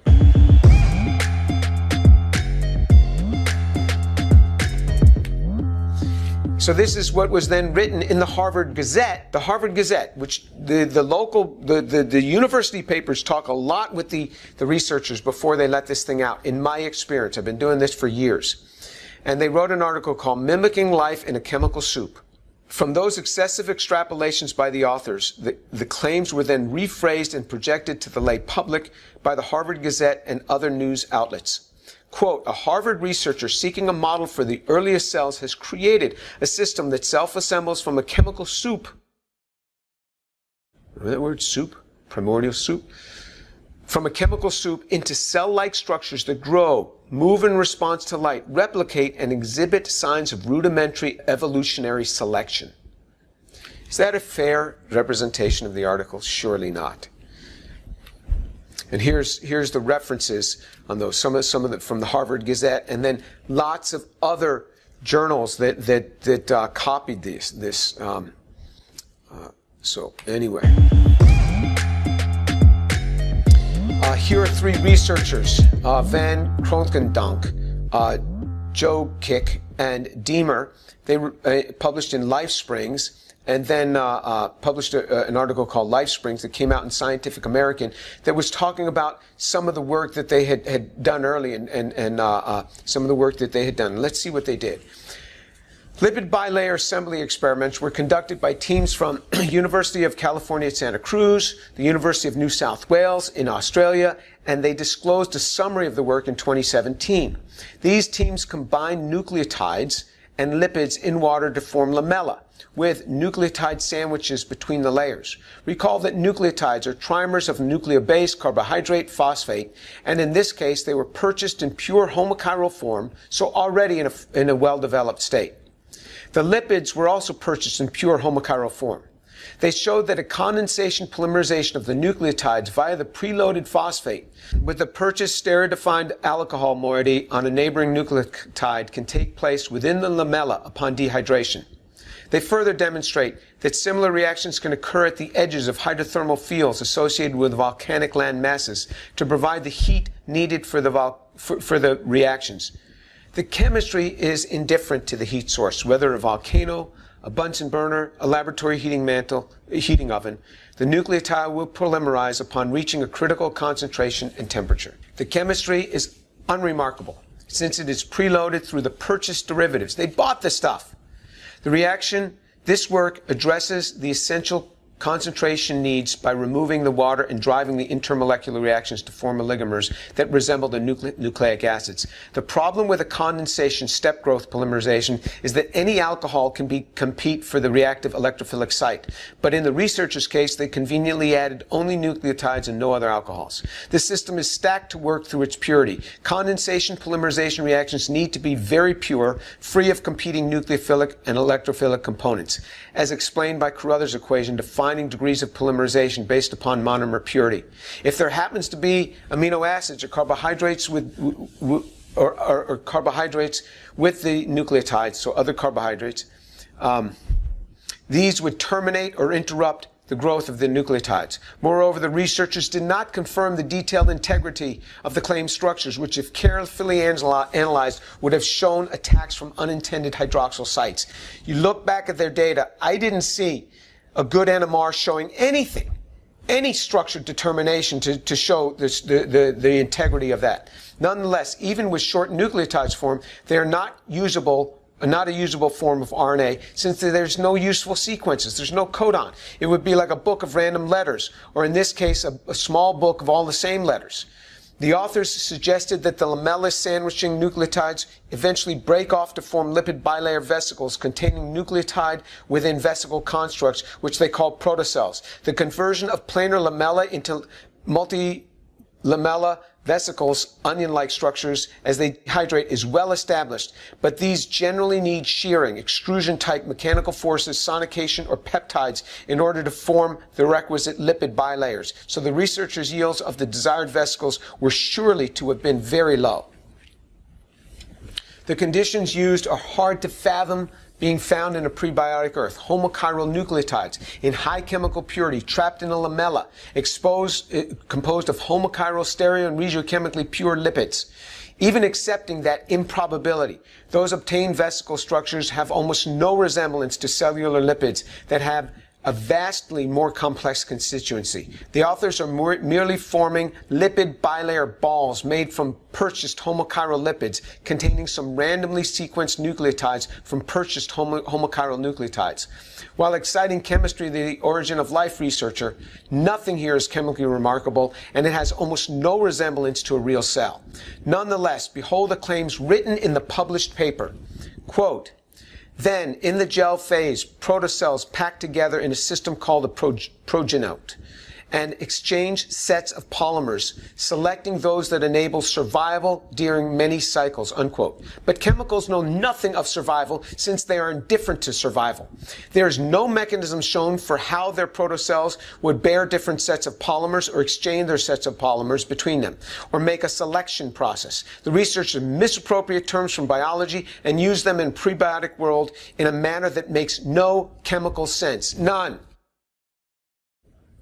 Furthermore, the best adapted protocells, they're writing this, the best adapted protocells spread to other pools or streams, moved by wind or water, and some develop the ability to use carbon dioxide for photosynthesis. There is no suggestion regarding the meaning of best adapted. It is again a misuse of terminology. Photosynthesis is a highly precise process requiring many enzymes, well-ordered electron funnels, and precisely defined distances between photon receptors and electron injectors, with electron transfers traveling down defined homochiral polypeptide chains.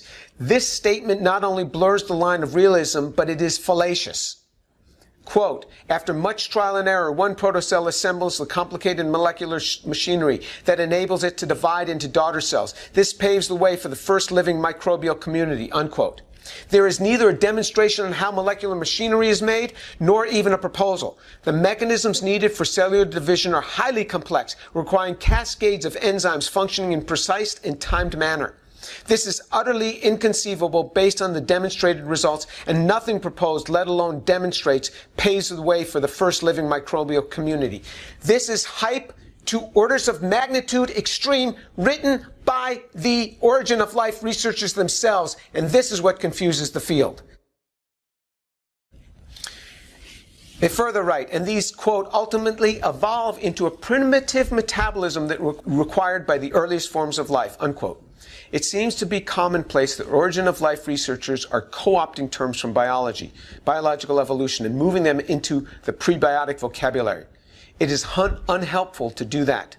Molecules are indifferent to moving toward life. Furthermore, what is a primitive metabolism?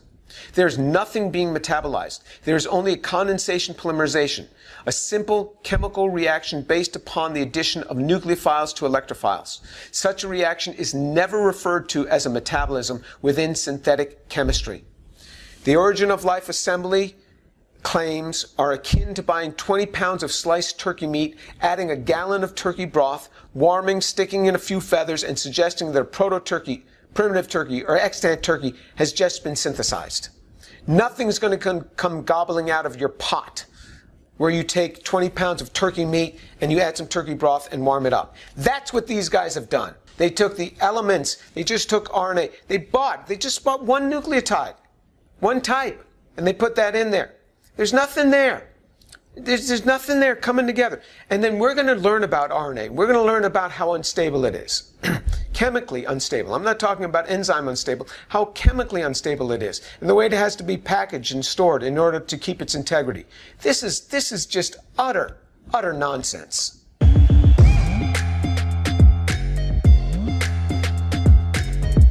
Here's where I'm beginning to see some agreement. Clemens Reichert, he wrote an article called Prebiotic Chemistry and the Human Intervention. He writes, such a pure chemical scenario is unrealistic prebiotically, but necessary. Further, he writes, the ideal experiment does not involve any human intervention. He is agreeing with me. If you really want to have a prebiotically relevant reaction, you can't buy pure chemicals. It's unrealistic. You got to use the mixtures you come up with. Secondly, the ideal experiment has no human interaction.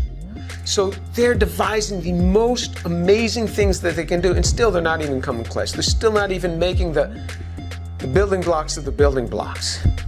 He's seeing exactly what I'm seeing. And he's an origin of life researcher, and he's seeing what I'm seeing. I really appreciate Clemens Reichert for speaking the truth here. This is what we need. So in summary, some people not reading the actual origin of life articles suggest that. But I don't think it's fair to put the blame on scientists. The blame belongs to the press. And again, some say. The blame is with the media outlets, not with the scientists. Well, if you read the researchers' articles, you would see there's a lot of blame to go around. The blame starts with them. It's not just the press that hypes the progress and origin of life. The hype begins with the actual research articles themselves. It's not just the layperson that's misled, but it is those teaching in the academy. So this is where we are. This is what it is. There's a lot of hype to go around. The hype starts with the researchers, and the hype is in the extreme. And this is what confuses the world. In the next video, we will get into the real hardcore chemistry. Everything here has been very light on the chemistry. We'll get into the hardcore chemistry, and hopefully I can bring it to a level where you'll understand what's going on, and we'll learn something in the process, and we'll see where we are on homochirality.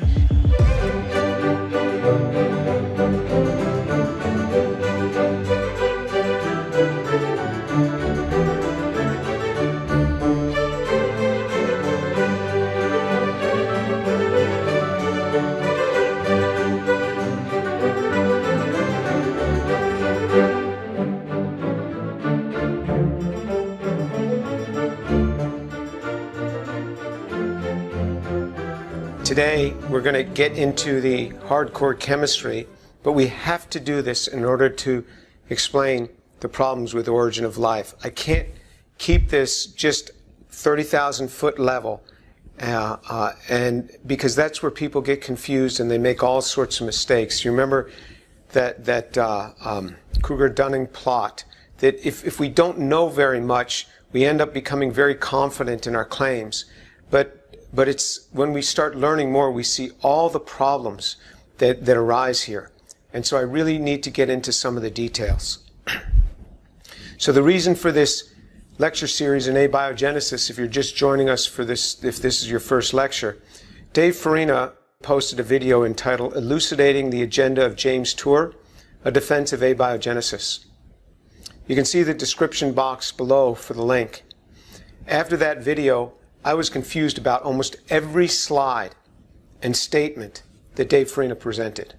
There were numerous gross scientific inaccuracies in his claims, in my opinion.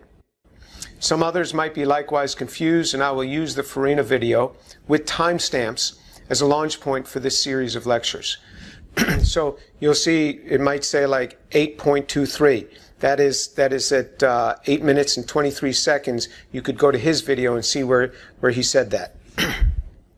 I'm thankful to Dave Farina, thankful that Dave Farina attempts to teach the layperson about scientific topics on his YouTube channel. Professor Dave Explains. That's a commendable endeavor, and I therefore seek no contest with Dave Farina, only clarification. I just want to be his friend. I really do, and I wish he would have just reached out to me, sent me an email or called me. My number and my email are right there, and we could have spoken this thing out. But anyway, I'd be glad to talk to you, Dave, now, anytime. Be glad to talk with you. And if you're ever in Houston, I invite you to come and visit me. Other synthetic chemists can comment and point out where I'm correct or incorrect. I particularly invite a critique from my synthetic chemist colleagues and students studying synthetic chemistry and those studying origin of life. If you're disputing something I have to say, please provide a reference so that I can check the thing out and try to understand it better. Let's look at enantiomers and chirality. Any molecule or object has a mirror image. Congruent molecules, all atoms and bonds in a molecule, can be superimposed on the mirror image. So you can have two molecules and they can overlap. They can be mirror images, and then you can turn them and overlap them. Most objects are like that. You look at the mirror image of an object. So say we look at the mirror image of this beaker, this mug, and look at the mirror image, and the two will be identical. They would be able to overlap. Of course, not the writing on it, but the structure itself. And most objects are like that. There are other objects that have non-superimposable mirror images, like my left and my right hand. If I put my left hand up to a mirror, I'm going to see my right hand in that mirror. I'm going to see what looks like my right hand. And so the two images are non-superimposable. So these are mirror images of each other, but they're non-superimposable. That's why I can't put my left hand in my right-handed glove. It doesn't fit right. So the vast majority of biological molecules are like that. They have a non-superimposable mirror image, which makes it difficult to synthesize them. Even today, we know how to do it, but it's difficult. You have to figure out how that might have been done on an early Earth. Enantiomers and chirality. Some molecules, such as 2-butanol, are not congruent on their mirror image. And here's a molecule. It's like handed. I mean, you try to overlay them, and they won't be able to be overlaid. They're non-congruent, and they're mirror images, like my left and my right hand. Molecules that can exist as enantiomers are said to be chiral. It's a CH, but it's pronounced like a hard C. Chiral. Chiral means handedness. Hand or handedness. If the mirror image is congruent, i.e. superimposable, the original structure is achiral. Some macroscopic objects, including hands, screws, baseball gloves, these are chiral objects. Many chiral molecules contain one or more asymmetric carbons, often called a stereogenic center. An asymmetric carbon is a carbon with 4 different groups on it. So when you have a carbon atom with 4 different groups on it, it's going to be chiral. It's going to be stereogenic. There's a stereogenic center. It's an asymmetric carbon. Whether the molecule itself is chiral depends on whether it has a mirror image or not. An internal mirror plane or an internal point of symmetry. An asterisk is a convention used to denote an asymmetric carbon. Most chiral molecules contain 1 or more asymmetric carbon atoms or stereogenic centers. However, an asymmetric carbon atom is not a necessary condition for chirality. You can just have a helix, and that would give you chirality. For a pair of chiral molecules with more than 1 stereogenic center to be enantiomers, they must have opposite configurations at every stereogenic center. So here now you have 2 carbon atoms. Each of these carbon atoms has 4 different groups on it. So this carbon atom has a OH, a methyl, a hydrogen, and another carbon bound to it. This carbon has a hydrogen, an OH, and a carbon group in this direction, different carbon group in this direction. This is 2,3-pentane diol. It has, when you have 2 stereogenic centers, there's up to 2 to the n isomers, where n is the number of stereogenic centers. So if you have 2 stereogenic centers, you can have up to 4 possible isomers. And here are the 4 isomers. So when you have 2 stereogenic centers, now you have to control 4 possible isomers, 4 possible configurations from just these 2 stereogenic centers. And how do these compare to one another? Well, this pair and this pair are enantiomers. They're mirror images of one another. This pair and this pair are enantiomers. And all other correlations are what are called diastereomers. If they're not enantiomers, then they have to be diastereomers. All right, or if they're not the same. All right, if they're not equivalent compounds, but they're still isomers of one another. They're still constitutional isomers.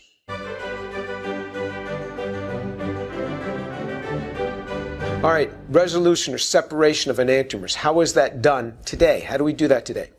Well, the separation of a racemate, that means an impure material where you have both the right-handed and the left-handed into pure enantiomers. This is how it's done. It's a problem because enantiomers have the identical melting point, the identical boiling point, and solubility and the same solubility. So making the separation a non-trivial task.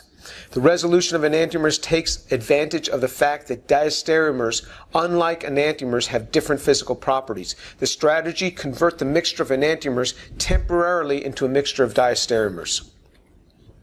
Resolving agent: an enantiomerically pure chiral compound used to form diastereomers from a racemic mixture is called a resolving agent. There are common methods of resolving in a laboratory: chiral chromatography, diastereomeric salt formation, selective crystallization. All of these are difficult, and they have to be worked out for each new class of compounds and for each compound. And it's a lot of work separating enantiomers. In selective crystallization, a solution of a mixture of enantiomers is cooled to supersaturation, and a seed crystal of the desired enantiomer is added. The seed crystal serves as the resolving agent and promotes crystallization of the desired enantiomer.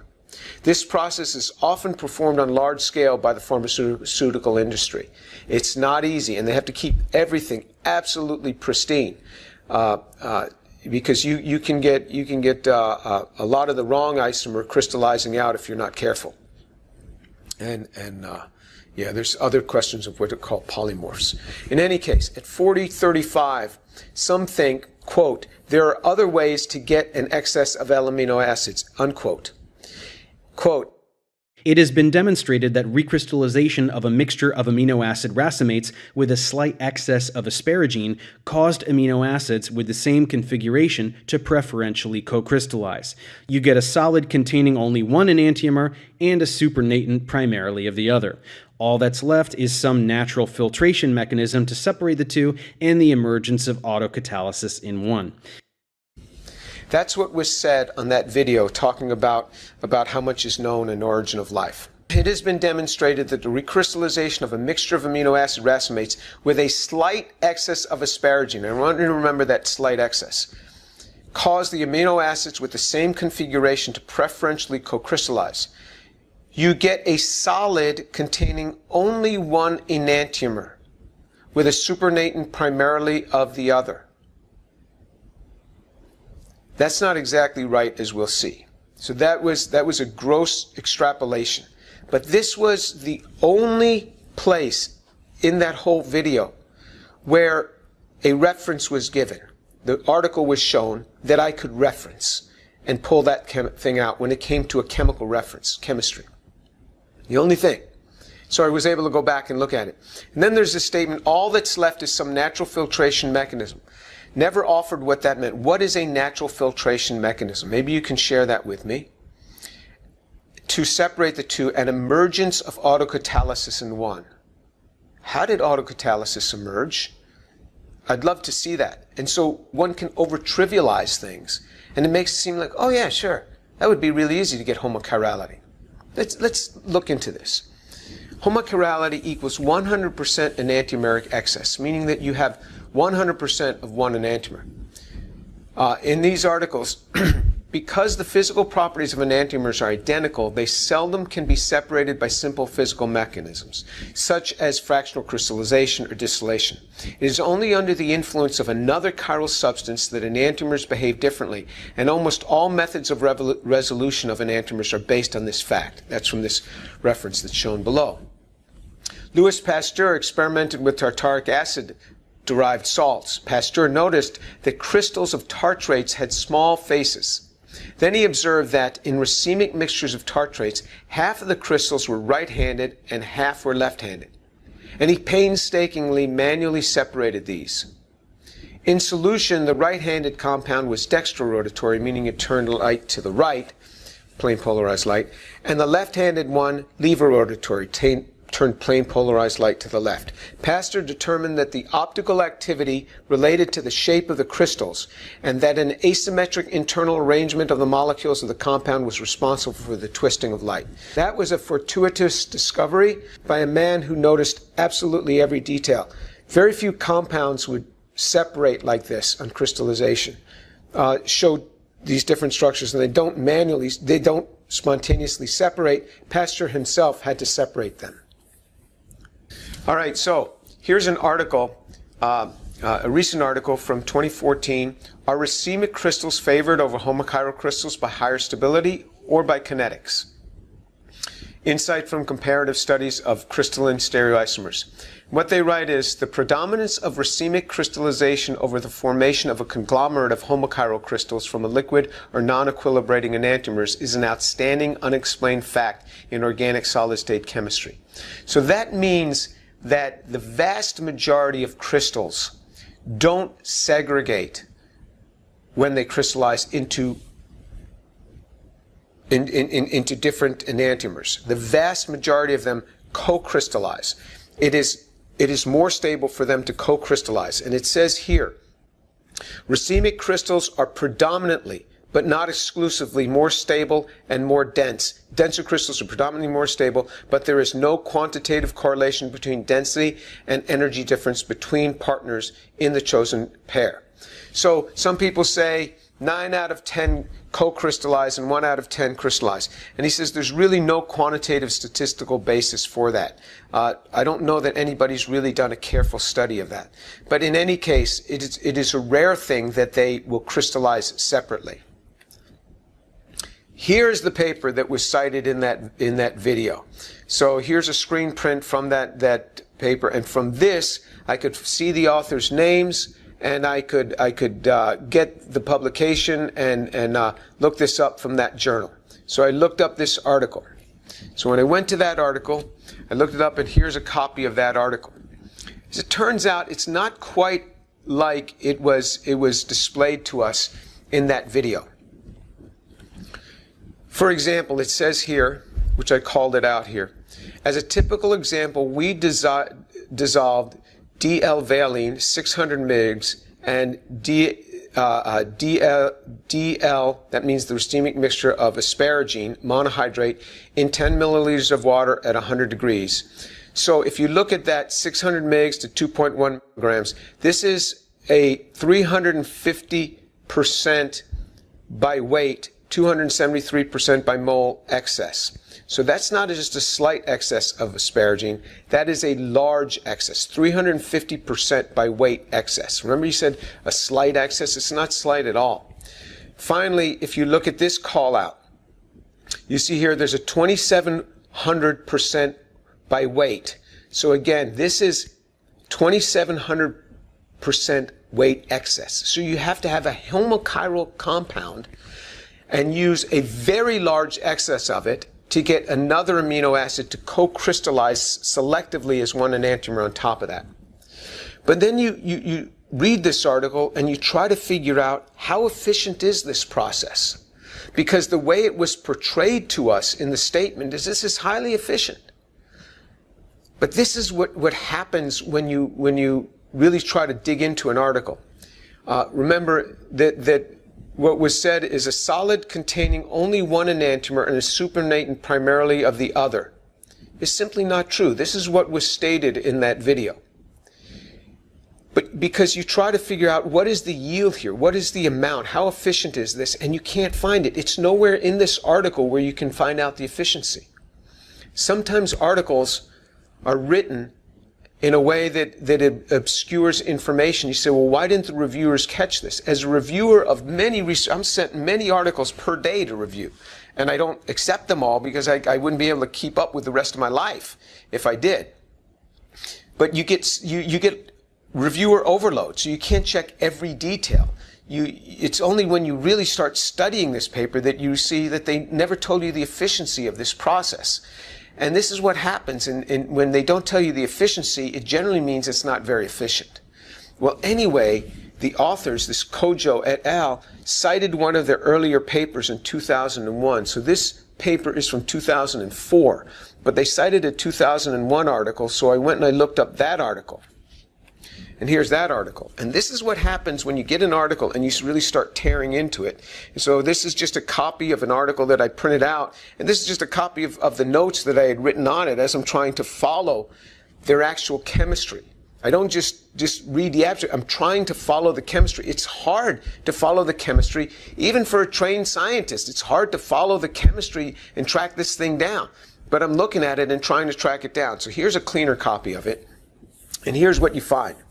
They used a 700 weight % excess of asparagine was used, not a slight excess as was claimed. And then here's a quote from this article, quote, less than 1% of the mixed asparagine phenylalanine crystals consisted of phenylalanine, and the maximum EE of the phenylalanine was 22.3%. So in other words, less than 1% of the crystal that formed of asparagine contained phenylalanine. That's not the way it was portrayed in that article. Less than 1% of it. So you have 99% asparagine and less than 1% of the thing that you wanted crystallizing on it, phenylalanine. And you don't know what less than 1% means because he should have told us how much, but he just said less than 1%. Less than 1% could be 0.1%. It could be 0.01%. It could be 0.00001%. We don't know. But when an author writes less than 1%, it just means it's terrible. But he never told us how bad. And then its EE was 22%. Remember, homochiral is 100%. Its EE was 22% EE. So he said you get, what that video had said is that you get one enantiomer crystallizing and predominantly the other enantiomer in solution. But no, it's not one enantiomer. It's just 22% EE. So there's a lot of the other enantiomer as well. When you're less than 100% EE, the other part of that is the second isomer. And so it's only 22% E and only less than 1% of it. How much less than 1%? And what is the average EE? He says the maximum EE was 22%. What was the average EE? Not the maximum EE. Because the average is the average of what you'd get. So in other words, he ran this multiple times and the highest he ever got was 22%. Was the average 2% EE? We don't know. At 1% phenylalanine in the mixed crystal with asparagine, that is 0.41% to 1.6% yield of L-phenylalanine at a maximum of 22.3%. So how efficient is this process? The only thing that I could calculate is that his yield is 0.41% to 1.6% just using the spread that he's telling us. And here's how I calculated this. So if you chemists would like to go in and see how I calculated this, that I'm not just throwing out numbers at random here, and if I calculated something wrong, let me know. I couldn't be that far off. And so you see here, his yields are really low. This is not an efficient process. So when it was said at 40 minutes and 40 seconds, you get a solid containing only one enantiomer and a supernatant primarily of the other. Is a mischaracterization. The supernatant is even more messed up than this, because 99% of it is still in the supernatant. So this is a terrible reaction, but it was portrayed as being really good. That's what happens when you get into the details of this. Based on the Kojo et al. Work, some suggest that all that's left is some natural filtration mechanism to separate the two and the emergence of autocatalysis in one. This is one way that a slight asymmetry can be dramatically magnified. And so all of a sudden, in that video, the whole problem of homochirality is solved. Just like that. It's solved. Not solved. I wish I had a reference on the autocatalysis so I could study that. Maybe that was mischaracterized.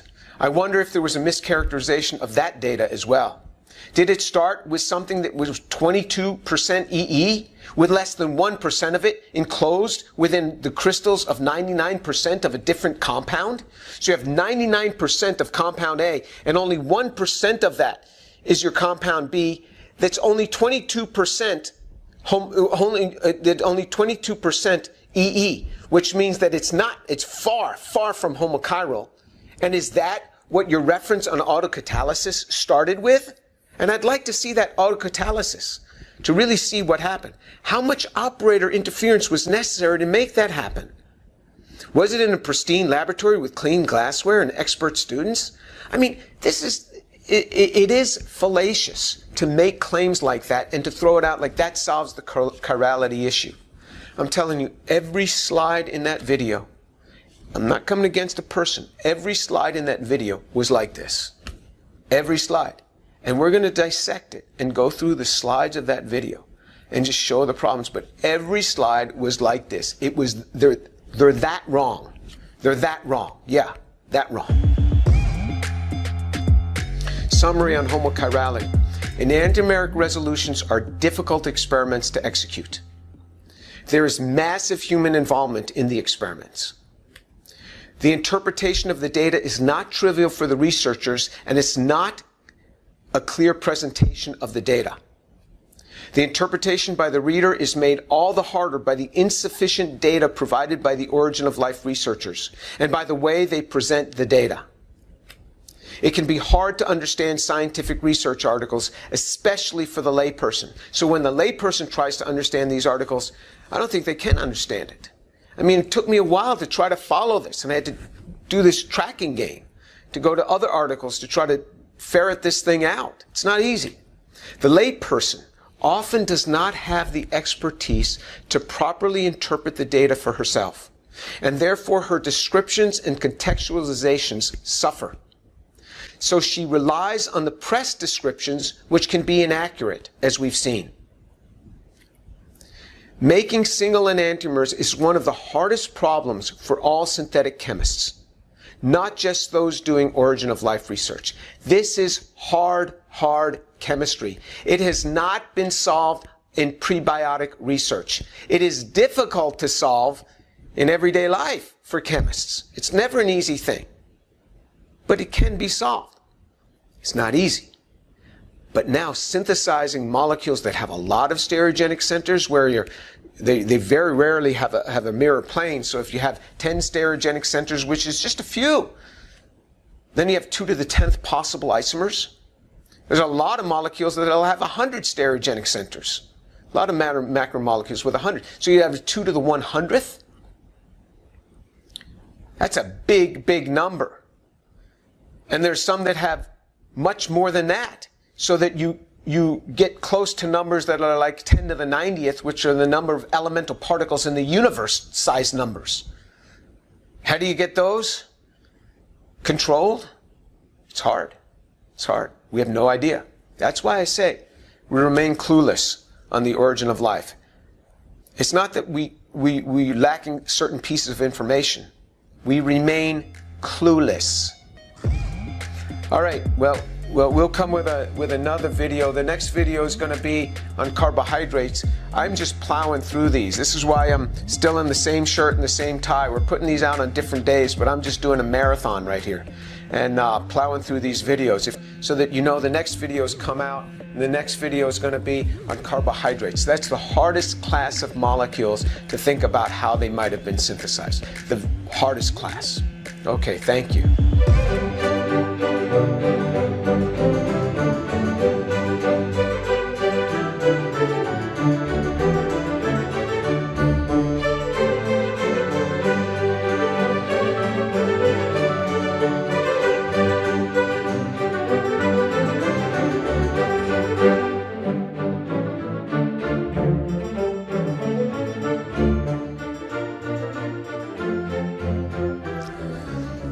Okay, we're going to learn today about carbohydrates.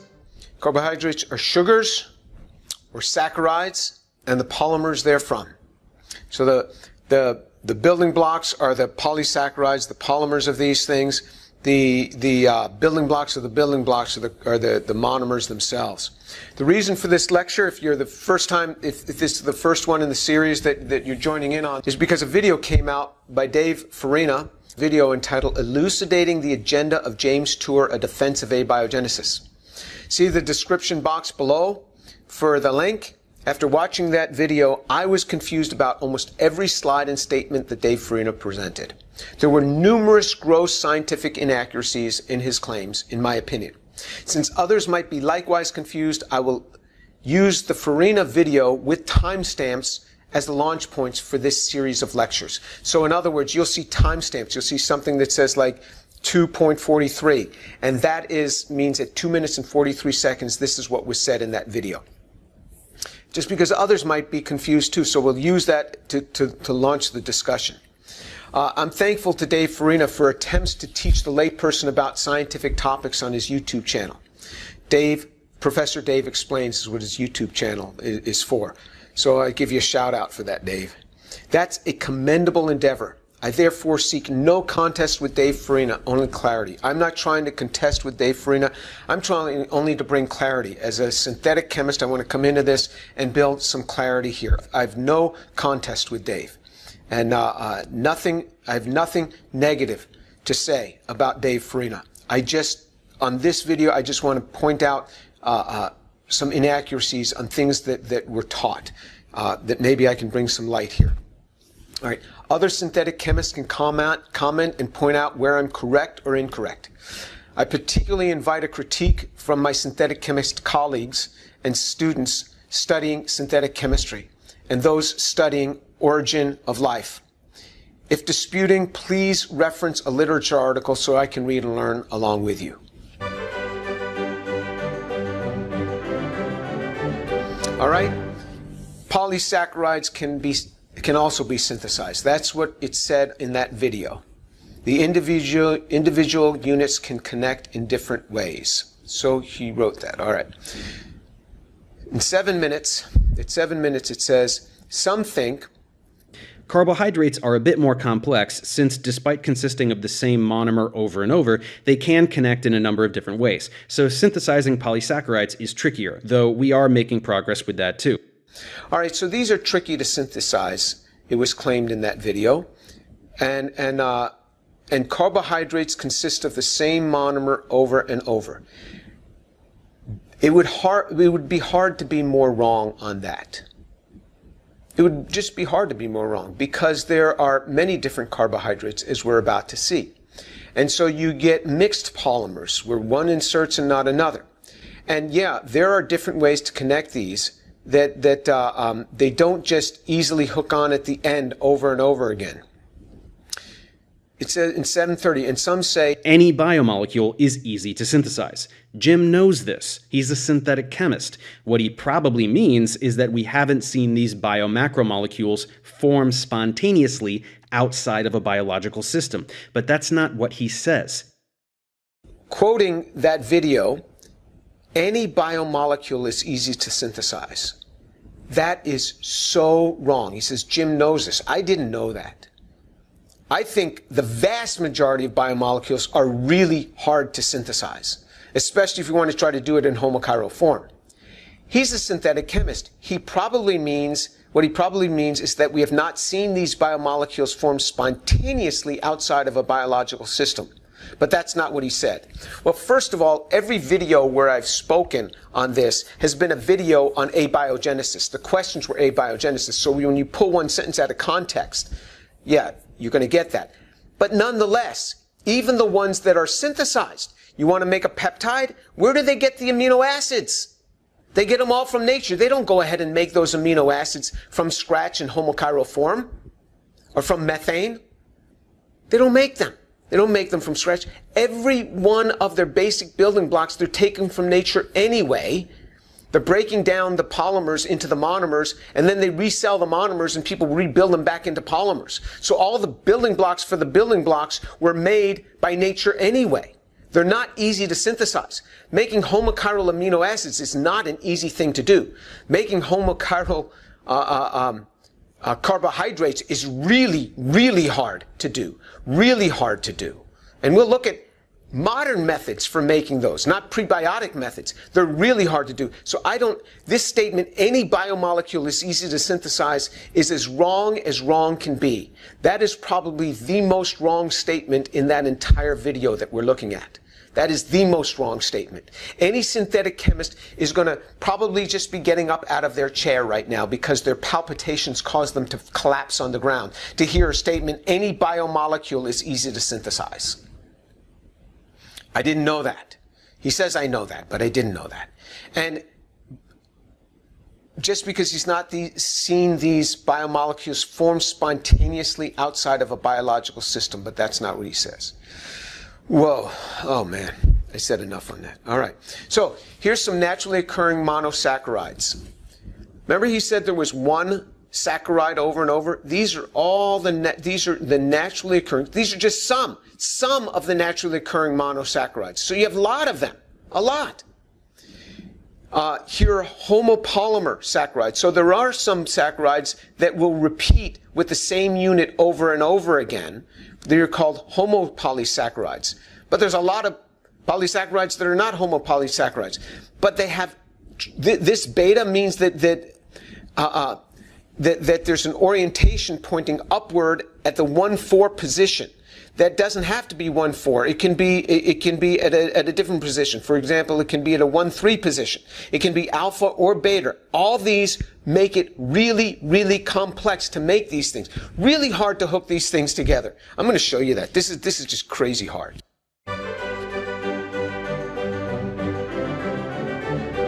All right, to make nucleotides, one has to make ribose. So if you want to make a nucleotide, say you want to make RNA, you can't make RNA without first making the carbohydrates. The carbohydrates have to come before you can make DNA or RNA. Did you know that? Because they're made of a sugar. For a carbohydrate, how do we choose? Take, for example, the pentose sugar, one of the more common carbohydrates and that used for DNA and RNA. Pentose sugars have 3 stereogenic centers, so 8 possible isomers. So this is in the open form. They have 3.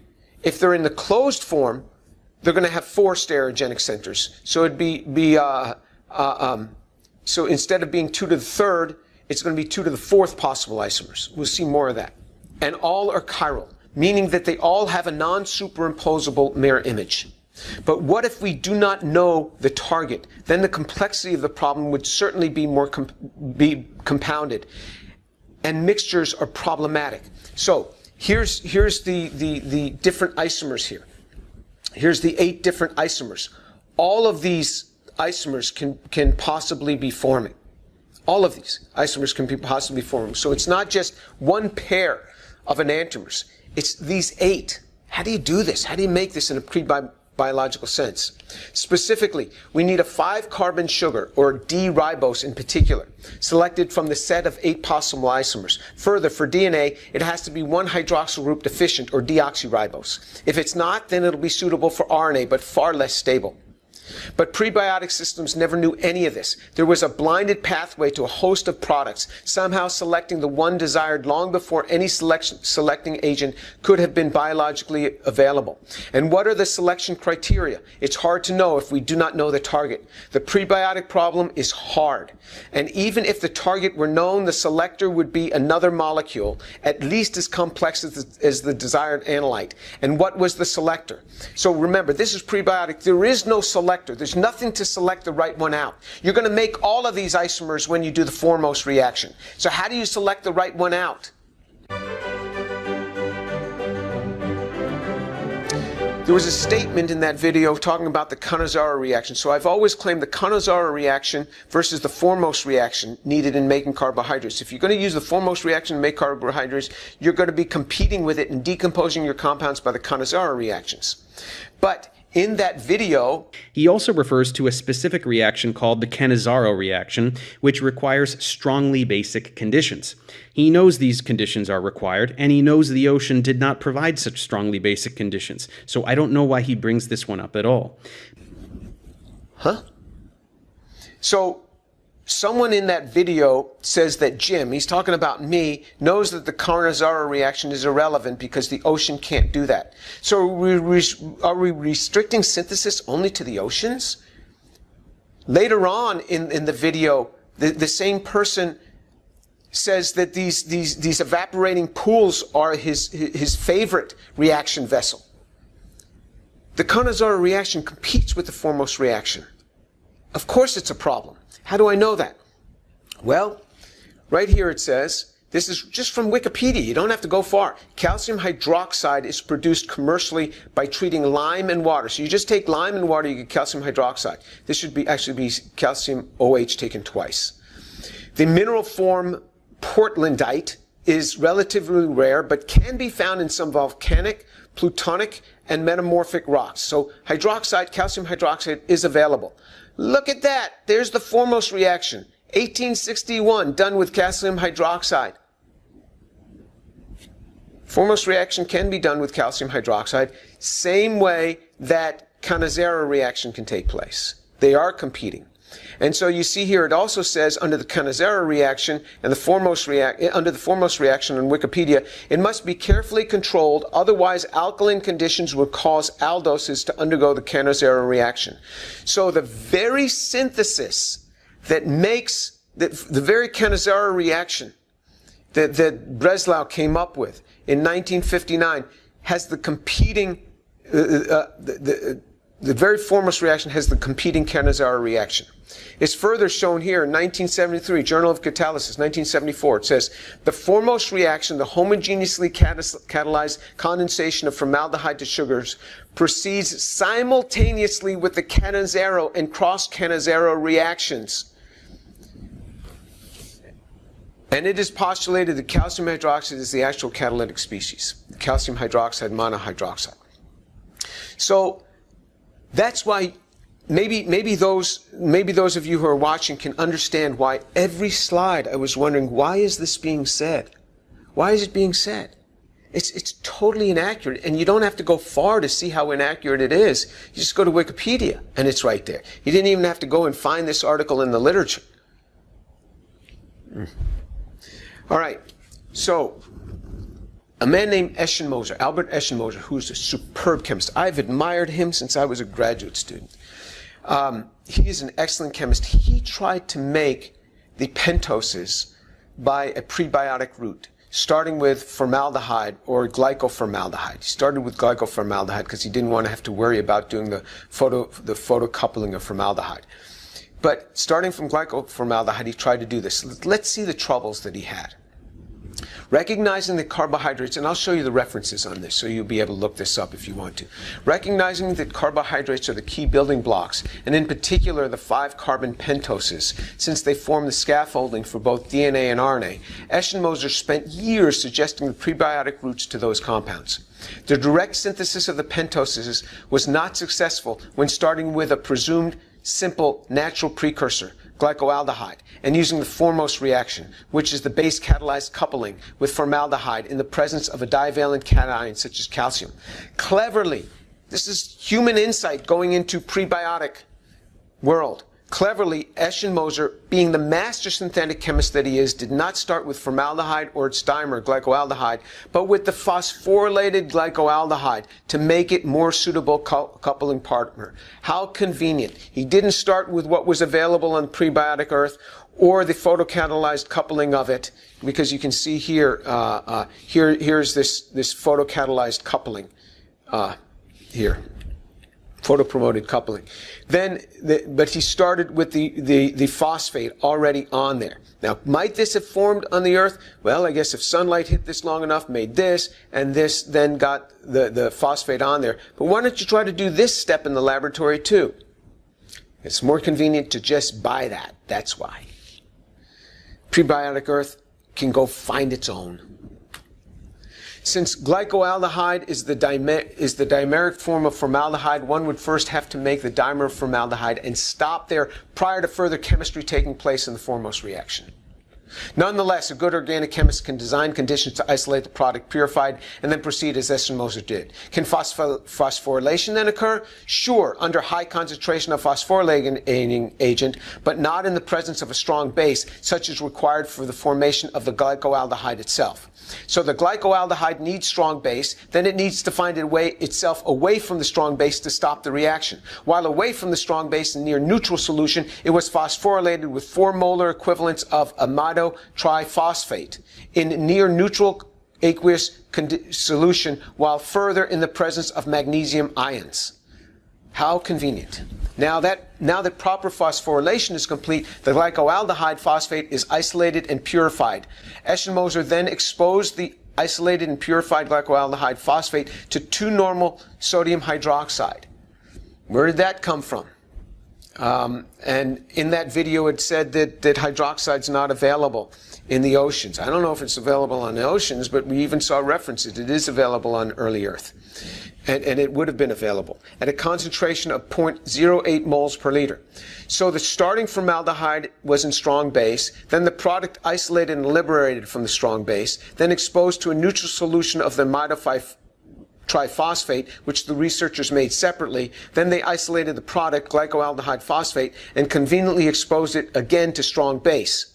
Even with all this masterful design, the mixture did not produce the desired pentose, but mostly racemic hexose triphosphates.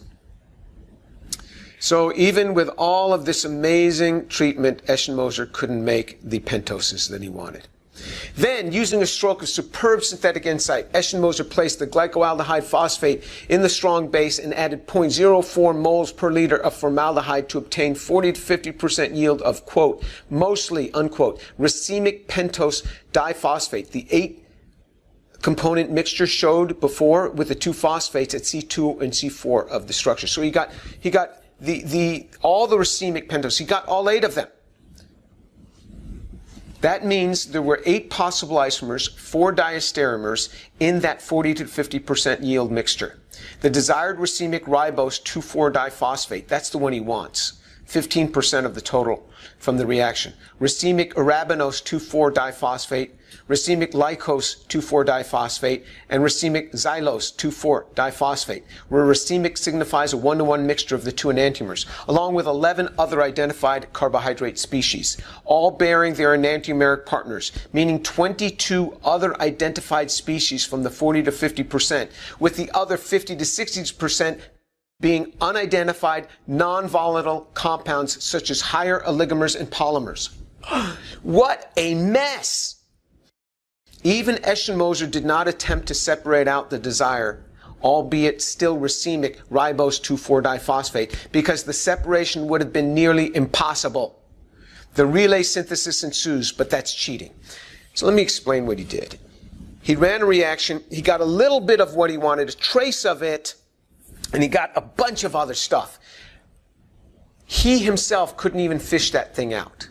It would be so hard to fish it out because the related structures are really related. And then you got a lot of polymers and other oligomers. But somehow, that very clever early Earth was able to do that. And so then what did he do? He just bought the compound he wanted. That's the relay synthesis I'm talking about. Origin of life researchers do that all the time. Regular organic synthesis, you don't do that. People would say that's cheating. This is done all the time in this field. Why? Because they have to, because the mixtures you get from prebiotic conditions are just terrible. Even the expertise of the researchers involved, the data more easily argue that any related prebiotic process is unlikely to afford the requisite carbohydrate building blocks. Their results better argue against this being the root, since such careful controls had to be enacted by the masterful synthetic chemist to afford even gross mixtures of products that were unuseful, I should add.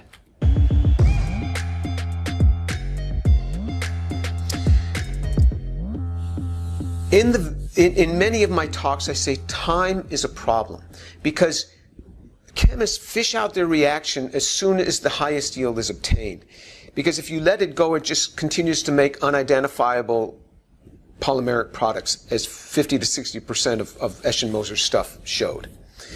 But in that video, it was said, it quoted me, and it quoted where I say that abiogenesis, time hurts it. Time is the enemy. Well, time is a problem. Here's an example of this. So in the video, it was said that time is not a problem, that I don't know what I'm talking about in this thing. Well, you can look that up. The timestamp on that is 15 minutes and 54 seconds.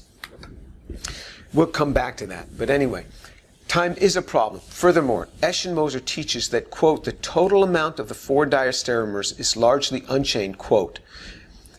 But that is not entirely correct. So if you look in his article, he says the total amount doesn't change much. But that's not entirely correct. Because when I looked at the experimentals, this is what's written. His own data show that the combined yield of the 4 diastereomers dropped from 34% to 30% over the course of an additional 22 weeks. Hence a relative 12% loss of the pentoses over 22 weeks. Thus, after a few years, which is a brief moment in time by prebiotic terms, there would be little, if any, pentoses left, let alone the more rapid loss of the desired ribose 2,4-diphosphate. Where does the material go? Likely to extended oligomers and polymers, which is common in organic reactions, and especially common in extended aldol-based processes, proceeding to the point of being insoluble in the solution or generating a viscous mixture of ill-defined polyols.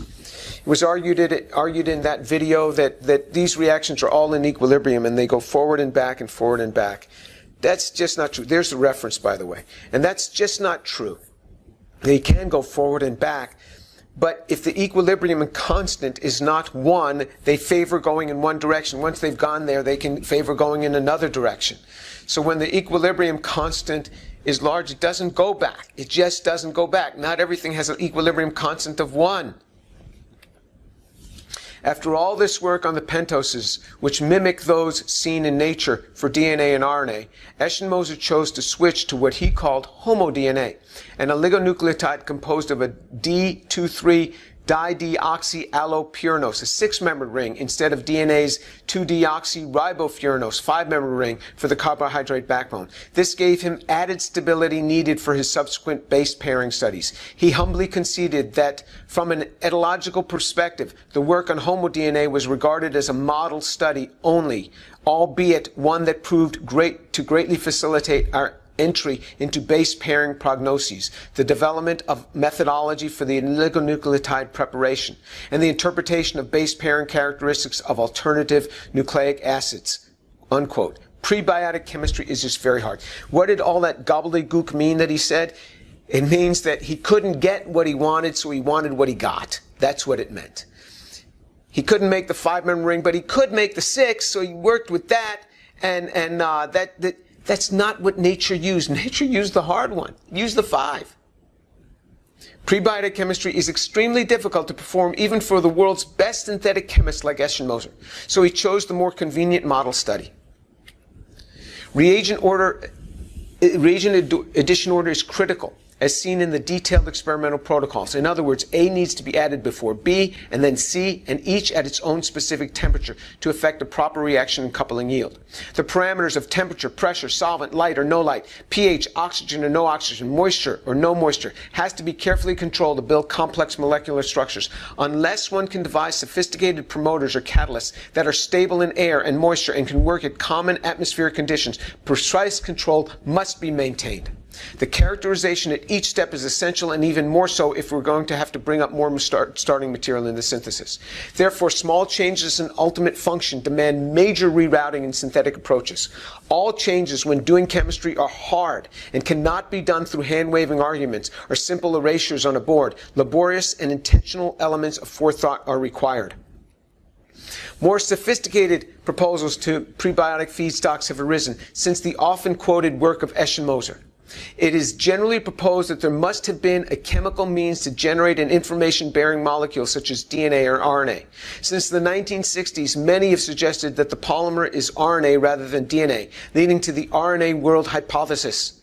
Aside from the fact that the RNA backbone is very unstable relative to DNA, chemically activated ribonucleotides, through careful manipulation of the structure, can polymerize to form RNA. But of course, with no prescribed sequence. And as observed by Eschenmoser and many others, the coupling of ribose with the nucleotide is the first step, and even those engrossed in prebiotic research have difficulty envisioning that process, especially for purines and pyrimidines. Sutherland and co-workers have insightfully proposed that pyrimidine and ribonucleotides can form short sequences using a ribose amino oxazoline and an hydronucleoside intermediate, all from simple compounds such as cyanamide, cyanoacetylene, glycoaldehyde, glyceraldehyde, and inorganic phosphate. The use of inorganic phosphate changes the previously proposed basic conditions to pH-buffered solution, therefore slowing decomposition pathways. Okay.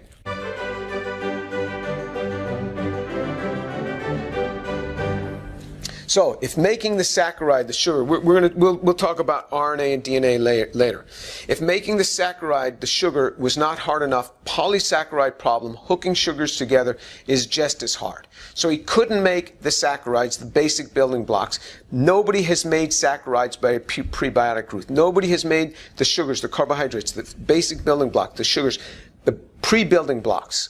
Now you've got to somehow hook together to make those a building block. Nobody's made those by a prebiotic route either. Disaccharides. So here's some lessons in chemistry. Disaccharides consist of two monosaccharides connected together by a glycosidic linkage. That's the glycosidic linkage. That's the beta linkage because it's above. If it were going down, it'd be the alpha linkage. And so you can see that this is the 4O, meaning that this is on the 4 from this unit, the fourth unit, 1, 2, 3, 4, the 4 oxygen of beta-D-galactopyrinosyl D-glucopyranose. That is defining for us that this is a beta linkage coming off the 4, and this is a glycosidic linkage right here. That's all kind of embedded in the name. And this has a common name, lactose.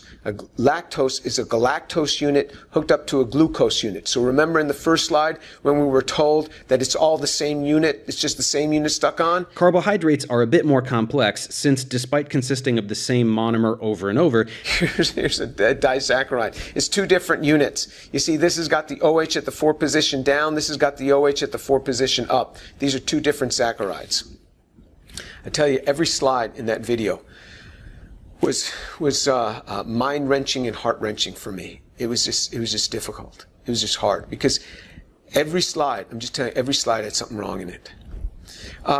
The disaccharides. Here's another disaccharide. Again, are these? This is a glucopyranose and a fructopyranose. Are these the same units hooked together? No. And so here you have a 6-membered one hooked up to a 5-membered one. Here's an alpha linkage with respect to this, and a beta linkage with respect to this. And so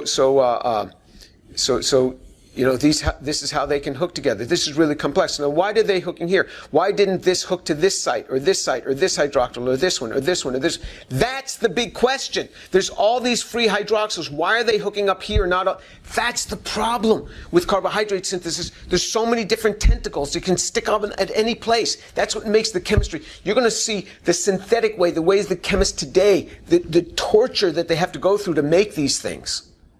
How did this happen on a prebiotic Earth? First of all, we don't know how to make the saccharide. We don't know how to make it homochiral. And then even if we could, we don't know how to purify it. And then even if we could, we really don't know how to hook them together. In the video, it was said it's tricky. So synthesizing polysaccharides is trickier. It's tricky? It's tricky? Nobody knows. Nobody knows how to do that in any prebiotic route. Nobody knows. So it's a lot more than tricky. It's unknown. We remain clueless. Sugars with many monosaccharide residues connected by glycosidic linkages are called polysaccharides.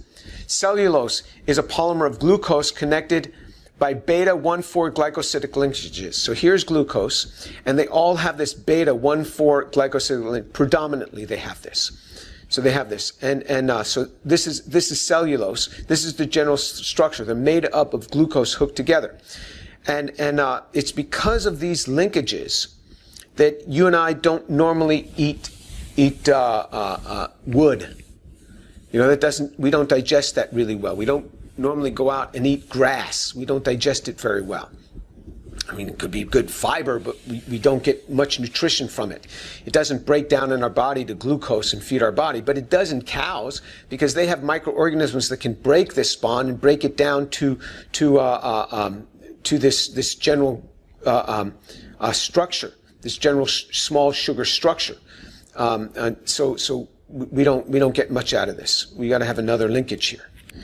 So starch, this is what we eat, starch. You see that this is coming at the alpha linkage, not the beta linkage. So it's this same sort of structure, this same glucose polymer that was in cellulose, but with it going alpha. Then we can digest it. And so this is why we eat starch and we don't eat wood. This is why, because it has this linkage. But you see, they also have branches. Occasionally there's this 1,6 linkage. How do you do that? If you wanted to make a starch molecule, how do you do that? Nobody knows how to do that. Nobody knows. It's not just tricky. Nobody knows how to do that in any prebiotic structure. And if you had that many linkages that you see here, I don't think anybody's ever made anything like this synthetically. That's way hard. We'll show you that. Anyway, so here's D-glucose. So D-glucose, and these are ways that D-glucose could be stuck together from all of these different positions. These can be all, and sometimes it can cyclize into a 5-member ring, sometimes into a 6-member ring. It can be hooked up from all these different positions. If you just take D-glucose, it can reside as the 6-member ring, it can reside as 5-member rings, it can reside as the open system. This has got 4 stereogenic centers, so this has 2 to the 4th possible isomers. When it's cyclized, it has 5 stereogenic centers, so each of these has 32 possible isomers. Remember all that goop that Eschenmoser made? That's what you would get with this. You get 32 possible isomers plus all the polymerization adducts of these. Nobody knows how this was made on prebiotic Earth. So how do origin of life people deal with it? They just buy these? Well, where does the manufacturers, where do the people who sell these get it? Well, they get it from nature, because nature just spits these things out. Biology is amazing. Nobody knows where it came from on prebiotic Earth. You see why it's frustrating to have people just trivialize this stuff? So if we just take 6 repeat units of a reducing hexasaccharide like D-glucose shown, this is just 6 units. How many ways could you hook this together? Because in the video says it just keeps hooking on to the end. That's what it said. Well, here's the number of ways. More than 1 trillion different ways that you could hook this together. Just because this glycosidic linkage can change to an alpha or beta, and these, just by the different branches, see it has all these tentacles, just 6 units of the same sugar. 6 units of the same sugar can hook together in over 1 trillion ways. Do you know how big 1 trillion is? Let me point this out to you. 1 million seconds, 1 million M is 11 days. 1 million seconds is 11 days. 1 billion seconds with a B is 32 years. It's a difference between a million and a billion. 1 trillion seconds is 32,000 years. A trillion is a big, big number.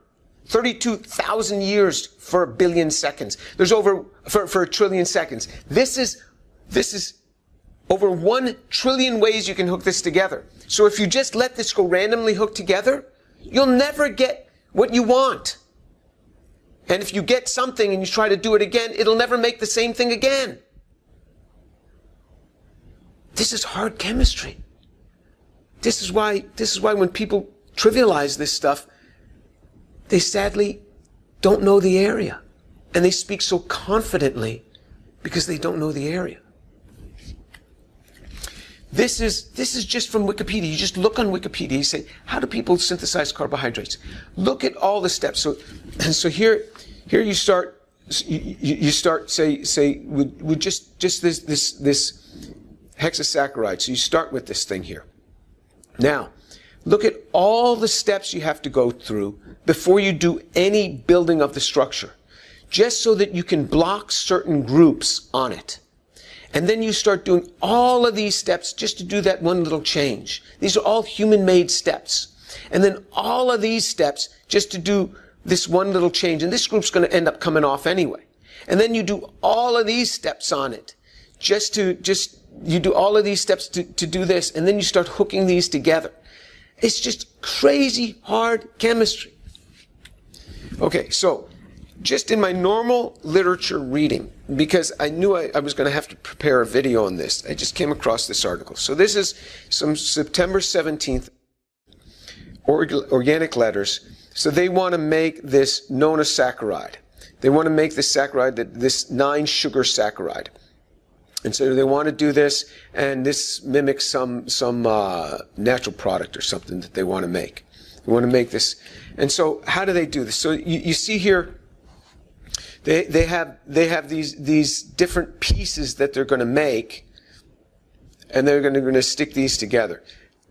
And it's based on former work. So how do they do this? So you start from the material. So this is what they want to make. This has just 9 sugars. Now let me tell you something. Naturally occurring sugars are huge. They are displayed all over the surface of a cell. If you have the structure of those wrong at all, the cell dies. Every problem in a cell can be traced back to a carbohydrate problem. There are carbohydrate problems involved. If you get the wrong structure on these things, it's just death to the cell. Well, how would you make this? Well, if you work your way back, you might be able to break it up. This is just mind confined. Break it up into these structures and work your way back to these structures. So that's retrosynthesis.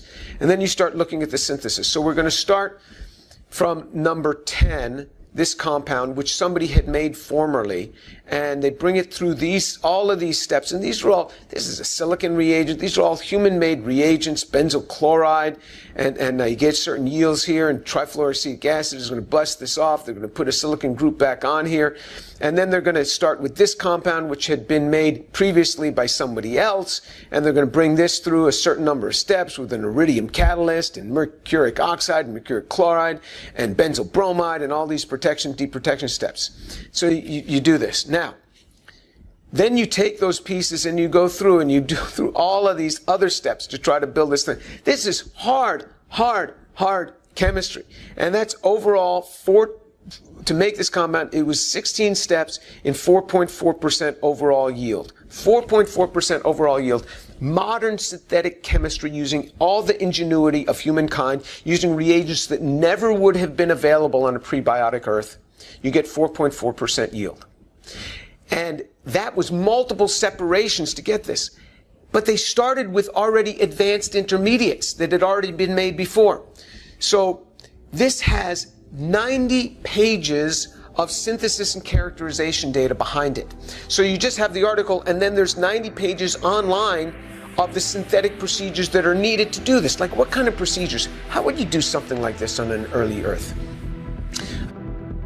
but it says to a stirred solution of compound 22, 1.12 grams, 1.35 millimoles in dry tetrahydrofuran. All of these are human-made reagents.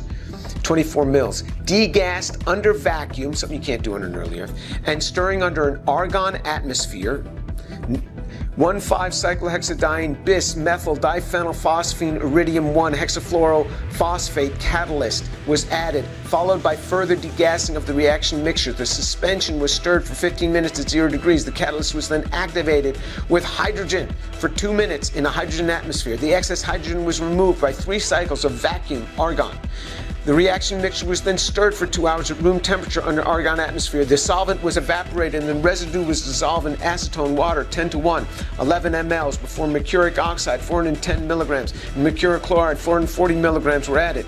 The reaction mixture was stirred for 2 hours at room temperature and then the solvent was concentrated and the residue was diluted with ethyl acetate 150 mils, washed with 10% potassium iodide, saturated sodium sulfate, and water. The aqueous layers were extracted with ethyl acetate and the combined organic layers were dried over sodium sulfate, filtered, and the filtrate was concentrated. The crude residue was purified by flash chromatography, 4:1 hexane ethyl acetate to 423, and 82% yield as a syrup. And then it gives the characterization data. And then here's the characterization data. How did early Earth pull something like this off? And you think we've got all this figured out? You see the frustration that occurs? This is why I want to teach people that this stuff is so hard. But remember, his 4.4% yield, this is one of the advanced precursors. He started from multiple advanced precursors, but this is one of the advanced precursors he started with. So literature methods were used to make several of his precursors, but let's just take one of them. So this was prepared separately using other known procedures. It wasn't even described in those 90 pages. Well, we look up that reference. Compound 15 was in reference number 15. You look it up, here's the reference. All right?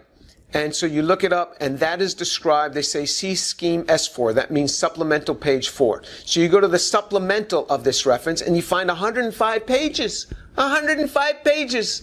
In addition to those other 90 pages of those sort of little procedures all referenced out. And here's the procedure. 105 pages. And so here's the synthetic scheme. To get this, so here's the synthesis, here's all the synthetic steps you got to go through. And I cut it off here. I just cut it off. I mean, I don't want to put you to sleep. Look, some people are going to love this video. Other people are going to say this video is the perfect cure for insomnia. I understand that. But just bear with me. I want you to feel my pain. Feel my pain when people suggest we understand how to do this. All right? So here's what they had to go through to make this compound. This is but now you go through but they're starting from here, and so this is what you got to go through. Plus 9 more pages of characterization data on top of this. But then look at that. In this paper, they didn't start from something that you can buy. You had to make this. Well, how do you make that? You can't buy that. How do you make that? Well, you got to look up in this article. So you go to this article. This is what it looks like to go through the primary literature. This is not easy. So you look up that article. And then our article, you find this article, here's the article, and there is that compound. So there they made that compound, and that compound conveniently goes back to D-glucose. Ah. Well, did they make D-glucose? No, they took it from nature. If they had to make D-glucose, it would have been super hard. It would have been another 300 pages that's trying to make D-glucose. And these are using advanced synthetic methods, not a prebiotic earth method. And so to make this, you got to go through all of this stuff. Here's the experimental procedures where you got to go through all of these steps just to make this. So here's all the transformations. You start with D-glucose just to make this intermediate. So in summary, carbohydrate synthesis is exceedingly hard. These are the hardest of all the compounds to go through. Carbohydrates have more embedded information in them than DNA and RNA combined because of all the ways that they can hook together. If you just think of oligonucleotides, if you had the same same A nucleotide and you wanted to hook this together, how many ways can you hook that together? One way, A. But if you wanted to hook 6 D-glucoses together, it's over 1 trillion ways you could hook that together. So it's much more embedded information in these. And that doesn't come from the original DNA template alone. There are other enzymes from exogenous DNA working on that, modifying those carbohydrate structures on the fly throughout the cell life as different enzymes, different reagents come down on the surface of a cell, modifying the structures. It's really amazing. It's really just amazing. All right, coupling of carbohydrates together is painstaking. It's not tricky, it's painstaking. The untrained have no idea how hard the syntheses are to perform. They're just clueless. That's what I'm saying. They're just clueless. And this is why they can speak so confidently about this stuff, because they just don't know. The trained remain clueless on how these could have formed in a prebiotic system. The untrained see little difficulty in conducting these syntheses. So, anyway, that's the end. That's the end, and that's where we are. So, what have we done? Just to remind you, I gave you an introduction on what's abiogenesis. We talked about the primordial soup and what do lay people understand in this. Hype from the origin of life researchers themselves. I gave you a lesson on what chirality is and homochirality. I gave you, and now we just talked about carbohydrates. So we still have a number of different things. I still have to go through the peptides, the nucleotides, and go through some intermediate summary, and then lipids, and then chiral-induced spin selectivity, constructing a cell, and then some summary after that. But we'll get through this together. Thank you for bearing with me. If you're interested in seeing more of these and you're not letting to sleep, you can subscribe right here, and we'll ding you, and you can watch the next video, which should be coming out soon. Thank you.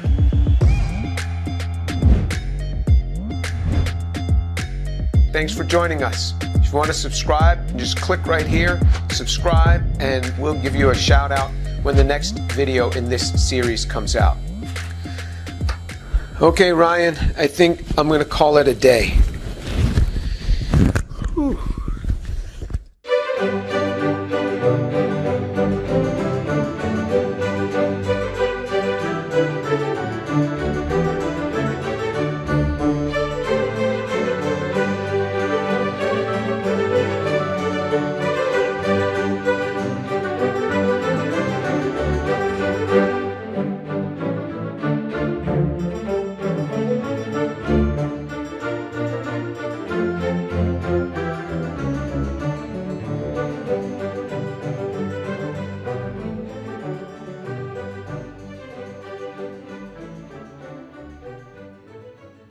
Okay, today we're going to talk about the building blocks of the building blocks. How clueless are scientists regarding the syntheses of the 4 classes of compounds needed for construction of a cell? So, the reasons for this series, again, I've just got to go through it because in case anybody's joining us for the first time for these series of lectures, Dave Farina posted a video entitled Elucidating the Agenda of James Tour, A Defense of Abiogenesis. You can see the description box below for the link. Now, I've never said anything against abiogenesis. I've always said we just don't know. We're absolutely clueless on how it happened, and I'll maintain that. There were numerous gross scientific inaccuracies in Dave Farina's claims, in my opinion. Since others might likewise be confused, I will use the Farina video with timestamps as the launch point for this video. So in this video, you'll see where it'll say like 6.23. That means it's 6 minutes and 23 seconds in Dave Farina's video. He said or he claimed this. Now, Dave is characteristic of what other people might be thinking too. So I'm thankful that Dave Farina attempts to teach the layperson about scientific topics on his YouTube channel, which is entitled Professor Dave Explains. So Dave, I'm giving you a shout out here. That's a commendable endeavor. I therefore seek no contest with Dave Farina, only to bring in clarity. I just think that everything that he said in that video was wrong. And I've never looked at any of his other videos, so I'm not judging those at all. I'm just saying in this one area of synthetic chemistry, I just think a lot was wrong, and we've got to address these things. Because many people, I think, probably learn from Dave, and then teachers might go in their classroom and teach these things, so we just got to get this thing right. Other synthetic chemists can comment and point out where I'm correct or incorrect. I mean, anybody can comment. but I particularly invite the critique from my synthetic chemist colleagues and students studying synthetic chemistry and those studying origin of life.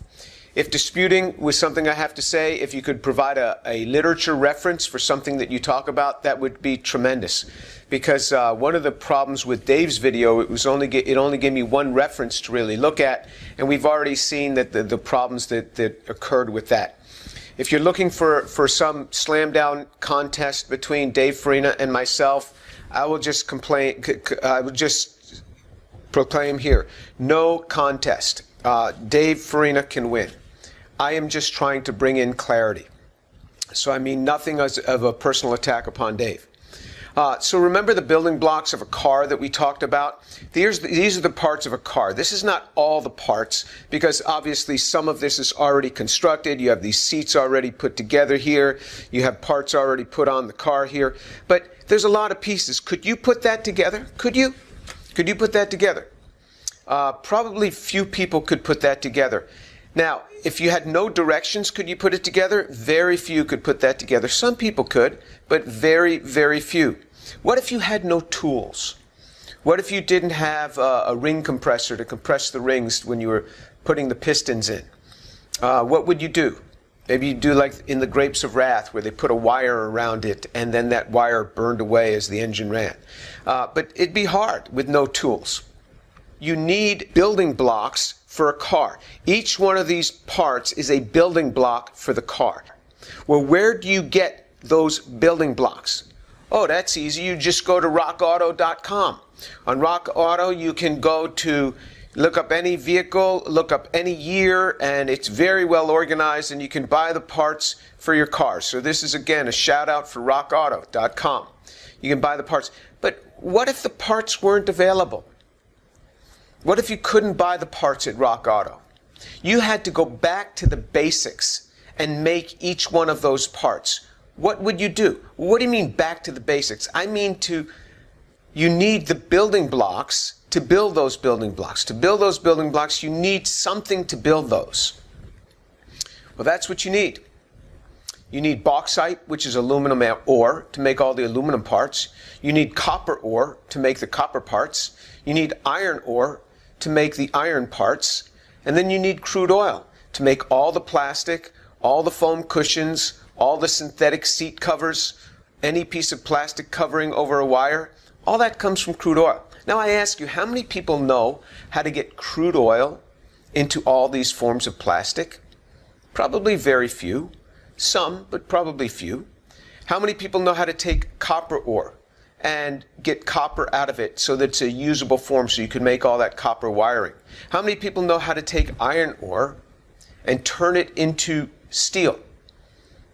How about bauxite or aluminum ore and turn it into first aluminum oxide and then treat the aluminum oxide with a carbon electrode and a very high voltage, where your sacrificial carbon electrode goes to CO2 and you reduce the aluminum oxide to aluminum metal.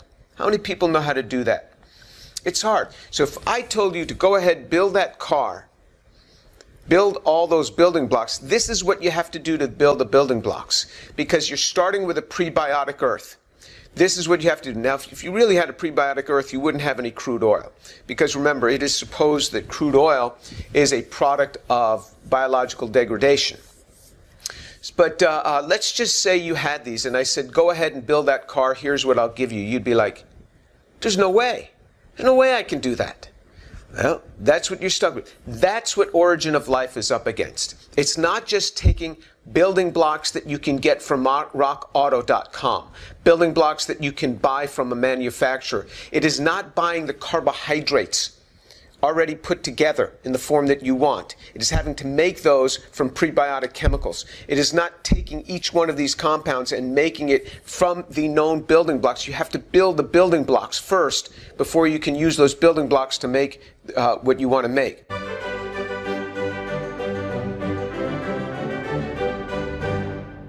So, in that video, this is a call out from the video. Carbohydrates are a bit more complex, since despite consisting of the same monomer over and over, they don't consist of the same monomer, which we covered already. They consist of different monomers, lots of different monomers. And pointing this out, Dave did say the individual units can connect in different ways. He certainly did say that. They can connect in a number of different ways. But I don't think he said trillions and trillions of ways. Remember, why does it hook up this hydroxyl to this position?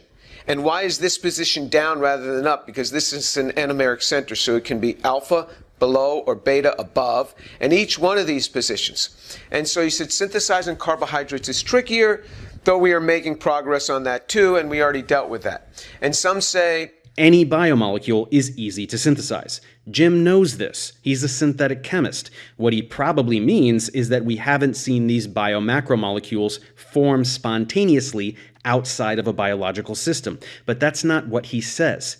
So again, all of those videos that I was speaking on, those were all started out on origin of life. And so I didn't qualify every sentence. I qualified at the beginning of the talk, but that's not an important point. The thing is that there is this perception that biomolecules are easy to synthesize. Well, they're not easy to synthesize, as I'm showing, but they would be really hard to synthesize if you had to build the building blocks of the building blocks. What if I couldn't buy glucose and you had to make it? What if you had to make glucose? That's really hard to do, especially with prebiotic chemicals. He went on further to say nucleic acids, proteins, these are utterly trivial to synthesize. We even have machines that do it for us.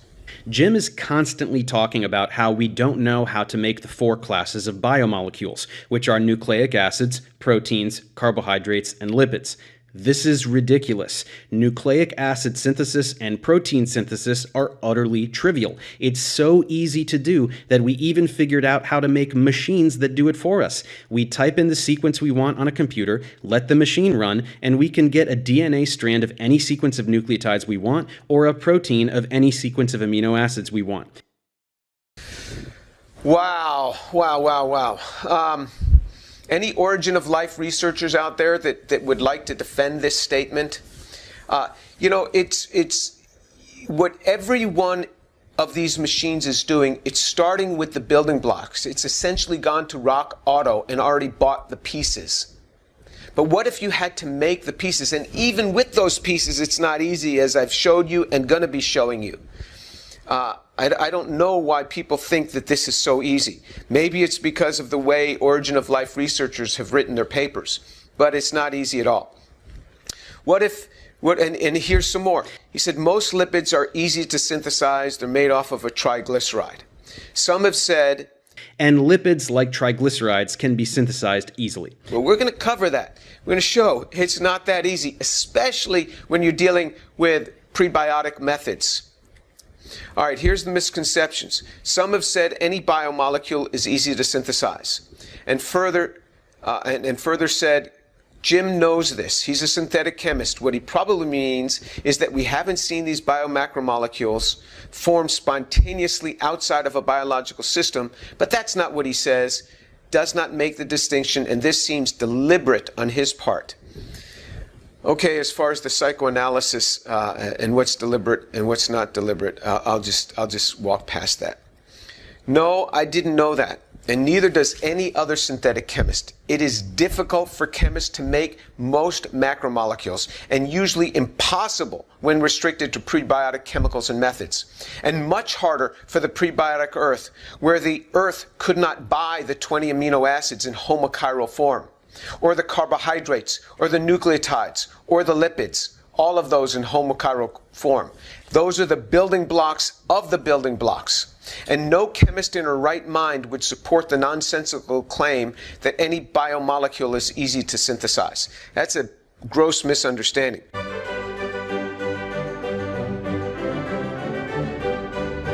So, polysaccharides, their building blocks are monomeric sugars. The monomeric sugars are purchased and obtained from living systems. You purchase them. The companies from which you purchase them, they never synthesize from the bottom up these monomeric sugars. They obtain them from living systems. So biology has already supplied this. Rock Auto is supplying this. There was no Rock Auto on early Earth. There was no manufacturer selling these things. Early Earth had no biological systems from which to isolate the sugars. Proteins, their building blocks are amino acids, which are purchased and obtained from living systems. The reason you can make polypeptides, the reason you can hook amino acids together is because you buy the amino acids from a company that has isolated them from a natural source through the digestion of proteins. And through the cleaving of the amide bonds there in the proteins. And these were all obtained from living systems. They were taken from biology, but when you don't have that, what are you going to do? Nucleic acids, their building blocks are nucleotides, which are purchased and obtained from living systems. You purchase the nucleotides from companies. Now, they're not purchased in the raw form. They're purchased already protected so that it can go into your synthesizer, if you still have a synthesizer. Most of this is farmed out right now. But these are purchased, but they're obtained from living systems. These are molecules that are isolated from biological systems and then functionalized with the protecting groups. Lipids, their building blocks are fatty acids and glycerol, which are purchased and obtained from living systems. The fatty acids, they're not found in nature. They're not found in a prebiotic earth. Those are products of biological systems. The glycerol is the product of a biological system. All right, so where do origin of life researchers get their chemicals for their stereoscrambled syntheses? They don't make them homochiral, but even for their stereoscrambled syntheses. Well, the gases, they all have conveniently separated into individual cylinders. How convenient! And then the chemicals that they need, the basic chemicals that they need, they just go to the shelf and they pick them up. They're all purified in a bottle as purchased. But early Earth, prebiotic Earth, didn't have that luxury. All the gases were mixed together. So where did early Earth get its chemicals for homochiral syntheses? It had ammonia, presumed methane, oxygen, CO2, hydrogen sulfide, water, sulfate, formaldehyde, carbonate, formate, hydroxide, cyanide, cyanate, metal oxides. Had all of those things. Probably had all of those things. But where are you going to get those on an early Earth? Right there. They're all right there. Go on out there and find them. Okay, so origin of life. Students working in labs that are doing origin of life. Your professor says to you, no, you can't go to this. We don't have any stores of chemicals and gases. Just go out and find them. Go out and find them. Now you have to find them on a prebiotic Earth before there was any life. You got to find all these chemicals, and remember, all the gases are mixed together. They're not conveniently in cylinders. You have to find it all out here. You don't have rockauto.com to call upon. You can't go there to get it. You only have rocks. That's it. You only have rocks and that atmosphere. Imagine the constraints upon a prebiotic Earth. Summary, building blocks of the building blocks. To date, nobody has even made the building blocks of the building blocks for the necessary 4 classes of compounds needed for life, while using the chemicals that would have been available on an early Earth. Yet somehow, under a rock, someplace, the syntheses happened, and bingo! Life was birthed. You think that? You really think that? We're clueless regarding even the building blocks of the building blocks. Remember, the building block would be a protein. We're clueless on the amino acids for making the proteins, let alone the construction of a cell. I mean, that's a big deal.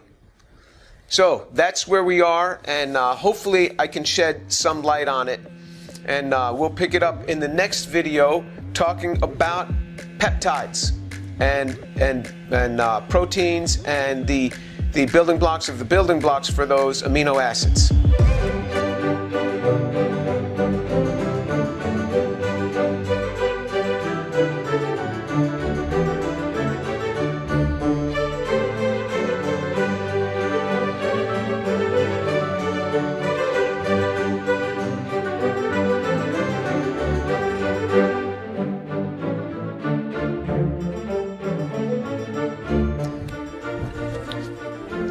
Today we're going to be talking about peptides, proteins, and amino acids.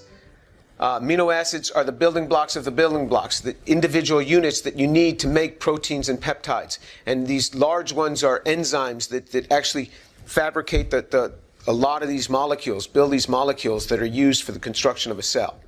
All right, the reasons for this lecture on abiogenesis, in case somebody's joining us just right here for the first lecture. Dave Farina posted a video entitled Elucidating the Agenda of James Tour, A Defense of Abiogenesis. You can see the description box below for the link to that video. After watching that video, I was confused about almost every slide and statement that Dave Farina presented. There were numerous gross scientific inaccuracies in his claims, in my opinion.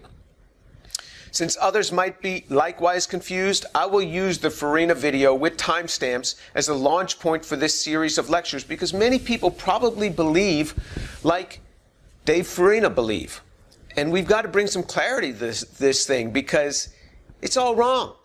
And I'm not sure where you got some of those beliefs, but presumably reading the lay press, and then maybe some of the claims in the Origin of Life researchers' articles as well. But when you look at the data, it's very different. So we're going to bring some clarity to this, and you're going to see little timestamps. Those all refer to that lecture that Dave Farina gave, so that you can see people actually said this. They actually said the things that I'm quoting. I'm thankful that Dave Farina attempts to teach the layperson about scientific topics on his YouTube channel, Professor Dave Speaks, and that's important. I mean, I'm a research professor. I don't reach the lay public as easily as he does. And I normally am teaching graduate students or undergraduates taking chemistry and writing research articles. So it's commendable what he does. I don't have any contest with Dave Farina. I only want to bring clarity. I'm not trying to contest with him. Other synthetic chemists can comment and point out where I am correct or incorrect. I particularly invite a critique from my synthetic chemist colleagues and students studying synthetic chemistry, and those studying Origin of Life in particular. If you're disputing with something that I say, just give me a reference on it too, so that I can look up the reference to which you're referring. All right, with that, regarding peptide synthesis, in the beginning, some say, at 39 minutes and 58 seconds, quote, but more importantly, the mineral surfaces could have acted as naturally occurring organometallic catalysts. These surfaces may have not only performed efficient syntheses, but given the possibility of the surfaces exhibiting chirality, it could have been the case that they preferentially reacted with one particular enantiomeric version of molecules, like perhaps only L amino acids. This would readily explain their prevalence in proteins, with enzymes arising later to perpetuate this stereochemical bias after their dominance had already been set into place. Whoa! That is an amazing statement. And he shows this slide. The mineral surfaces could have performed organometallic catalyst, and he shows the hooking together of two amino acids to form a dipeptide, two amino acids stuck together. And this is what's called a condensation reaction, meaning that water forms in the process, and he nicely points out the water. Well, condensation reactions occurring in the water, generally, you don't do condensation reactions in water because you're generating water. So the water, so if you're in water, it's going to shift the equilibrium back to the starting material. I don't understand why some would suggest that you do condensation reactions in an ocean like this, in water. How can that be? Tell me about that. How do you do condensation reactions in water? Have you any references on these claims? And then some have made a lot of strange claims. Mineral surfaces could have acted. So in other words, you're not sure. If you look up mineral surfaces, people have tried this. People have tried to take mineral surfaces and done enantioselective catalysis. Let me know how well that went. Let me know their enantiomeric excesses. I'd really like to see. It's way below homochirality, way below, under the best of conditions in a pristine laboratory. Doesn't work very well at all. The surfaces may have not only performed efficient synthesis, but given the possibility of surfaces exhibiting chirality. Do you have any references on that? I'd like to see how clean those are. But you got could, may, and possibly. right there. And then it could have been the case that they preferentially reacted with one particular enantiomeric version of molecules, like perhaps only the L amino acids. You got a reference on that? I'll bet you don't. I'll bet you don't. So when some say that, they can't provide references on that. It is pure speculation, but it's could, may, possibly, could, perhaps. If you do that, we could have anything happen. It could be that pigs could fly. They could, perhaps, maybe sprout wings and start to fly. We do not do science based on what could happen. We base science on probabilities of things happening.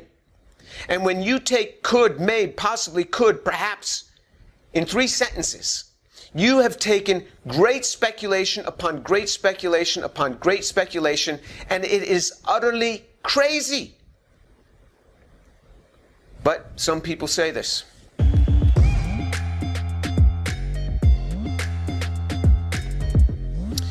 There was a paper published in Nature in July 10, 2019 by Matthew Pauner. Now let me just say Matthew Pauner is an excellent synthetic chemist. I only have the greatest things to say about that young man. Great synthetic chemist. And Nature, again, is the best journal out there in all of the sciences. Nature and Science, but Nature I think is ranked a little bit higher. And here's what Matthew Pauner, an excellent synthetic chemist, says. In case those who said those things on the last slide, those people who thought those things, thought that, oh, Jim Tour's saying it, so it can't be true.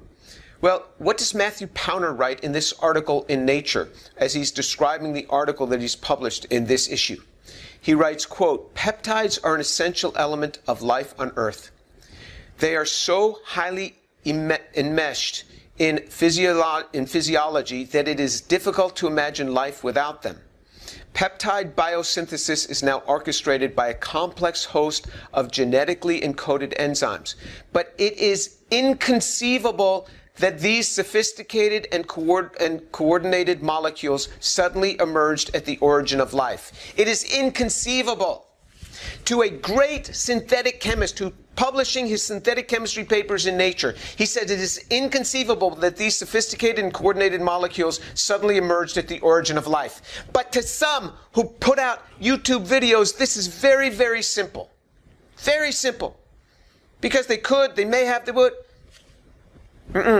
Synthetic chemists don't agree with you. I'm not the only one who doesn't agree with those people who thought such a thing. Moreover, he says, quote, "Peptides are widely assumed to be products of amino acid polymerization reactions," like we just saw on the last slide. Whilst conceptually simple, in practice, there are good reasons why these reactions are ineffective in water. They're ineffective in water. Like I just told you, these are condensation reactions you're trying to do in water. For example, amino acids, which their pKa is 9.4, which means their acidity constant, are zwitterionic at physiological pH. I'll teach you more about that in a few slides. Which quenches their nucleophilicity by protonation. And electrophilic condensation agents that are active, that activate amino acid monomers, can irrevocably block peptide synthesis as well as derivatize amino acid side chain residues. What does that mean? So he has the British spelling there, by the way. But because Nature is a British journal. But what he's saying is the very zwitterionic nature of all amino acids, it blocks them from being good nucleophiles. The amine is not a good nucleophile because it's protonated.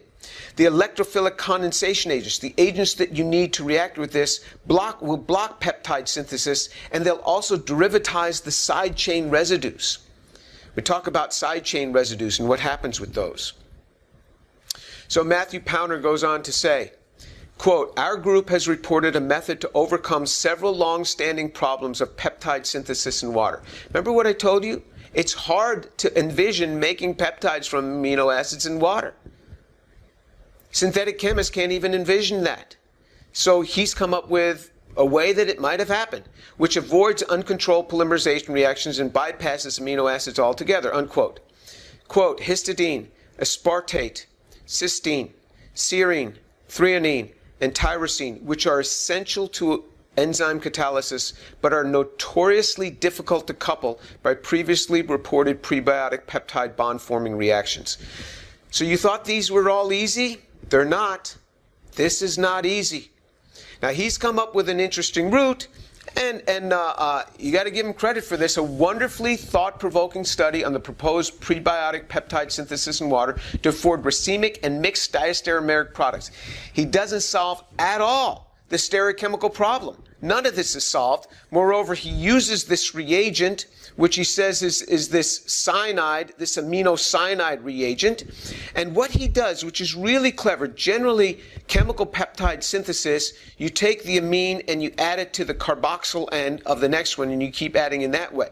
What he points out in biology, it actually goes from this way. It actually goes from this way, where you have this growing end, and this is now attacking in this way. This is the root. You're going in the opposite direction.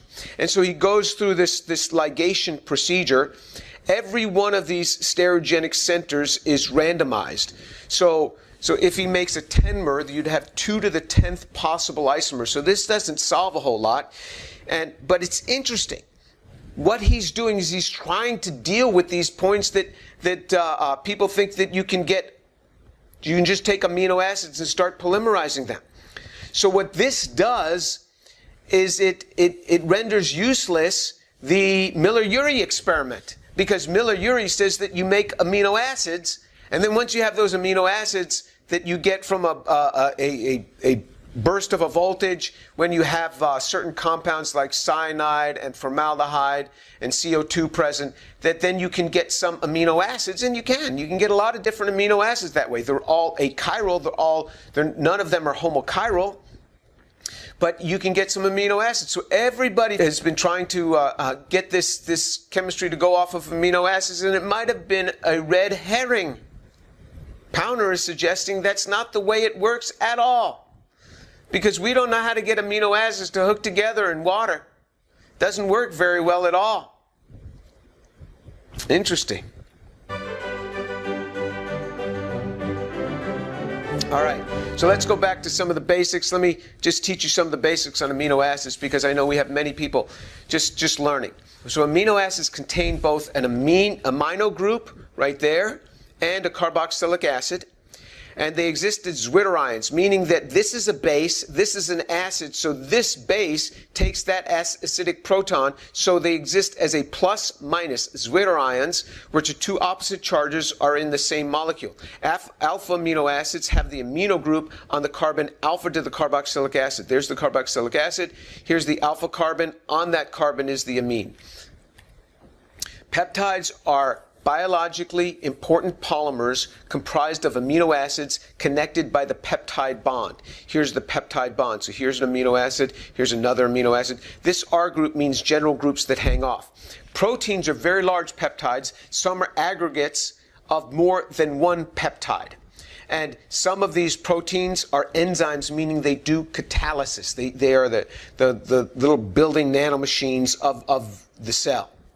All right, there are 20 common naturally occurring amino acids. We've got to have syntheses for all of these things. And so here's the amino acids. The R group, this R group is different on each one of them.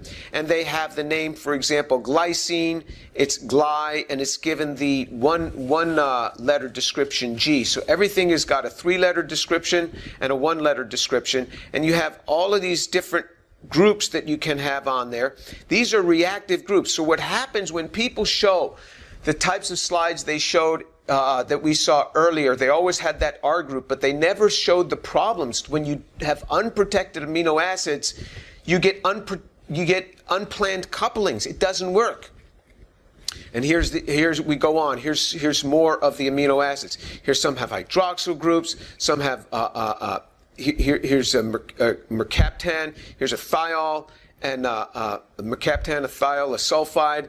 Here, some have other carboxylic acids hanging off that would compete with the carboxylic acid of the amino acid main moiety itself. Some have amines hanging off. These would compete with the amino end of the amino acid. So these are all big problems in synthesis.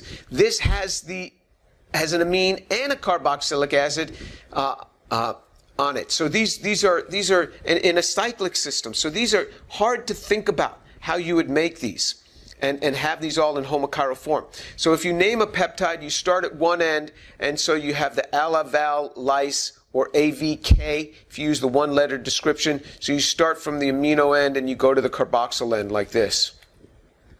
With the exception of glycine, all common naturally occurring alpha amino acids have an asymmetric carbon and are chiral.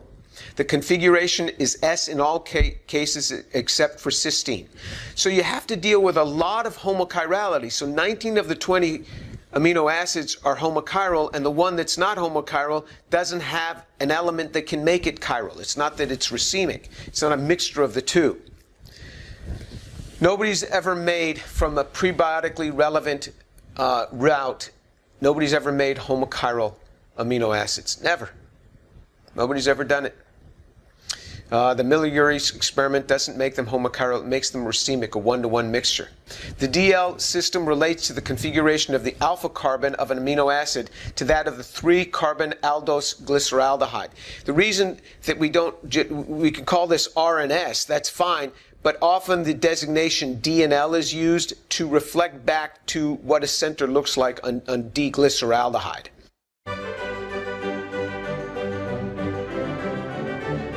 Complete hydrolysis and amino acid analysis. So peptides, you can take peptides and you can hydrolyze them in acid using 6 molar HCl. They will hydrolyze in water slowly. They fall apart in water. They don't form in water, they fall apart in water. But you can get them to decompose much more quickly, or you can use enzymatic degradation and bring them back to their basic amino acids. This is what industry does. It takes peptides, big proteins, and it chops them up into the discrete amino acids. It separates those amino acids, as we'll see, and then it sells those amino acids to people. And then the prebiotic synthesis crew goes out and buys those amino acids that came from nature. Why didn't they try to make those using prebiotic chemicals? Then they have to do exchanges. So they have to separate now all these amino acids that they've generated. So they use an ion exchange chromatography where they have polystyrene, and there's some sulfonates that you put on the polystyrene. These are all man-made, human-made polymers, and I should say human-made polymers, and they have these ions on it, and then the different amino acids will stick differently to it. So you put the mixture of amino acids on there, and they will separate into bands, and then you can see them coming off. They got big machines to do this, and then they put these in little bottles, and you buy the individual amino acids. The amino acids that people make to make the peptides that that video was referring to came from nature itself. The building blocks came from nature. They didn't make those building blocks. Solid phase peptide synthesis. The carboxyl terminal amino acid is covalently attached to an insoluble polymer. The peptide is synthesized by adding one amino acid at a time to this polymer. After each step, the soluble byproducts and impurities are filtered off. That's why they do this by solid phase synthesis, because you have to wash each time the material off. The completed peptide is then removed by a reaction that selectively breaks the bond from the resin. This is not how these are made in nature. I haven't seen anybody propose such a route prebiotically, because it would take, a great imagination to see how this could be done on an early Earth. But you first have to protect the amino acid. So people think you can just take these raw amino acids and get them hooked together and it's DNA a peptide synthesizer. No. So you have to put in what's called an FMOC group on the nitrogen end of the amino acid. So this is the FMOCed ALA. And that is then hooked on to the polymer. So then this carboxyl group is hooked on to the polymer, so you do chemistry. And this is all human-made chemistry. We'll see. These are human-made coupling agents to get this to cleanly go.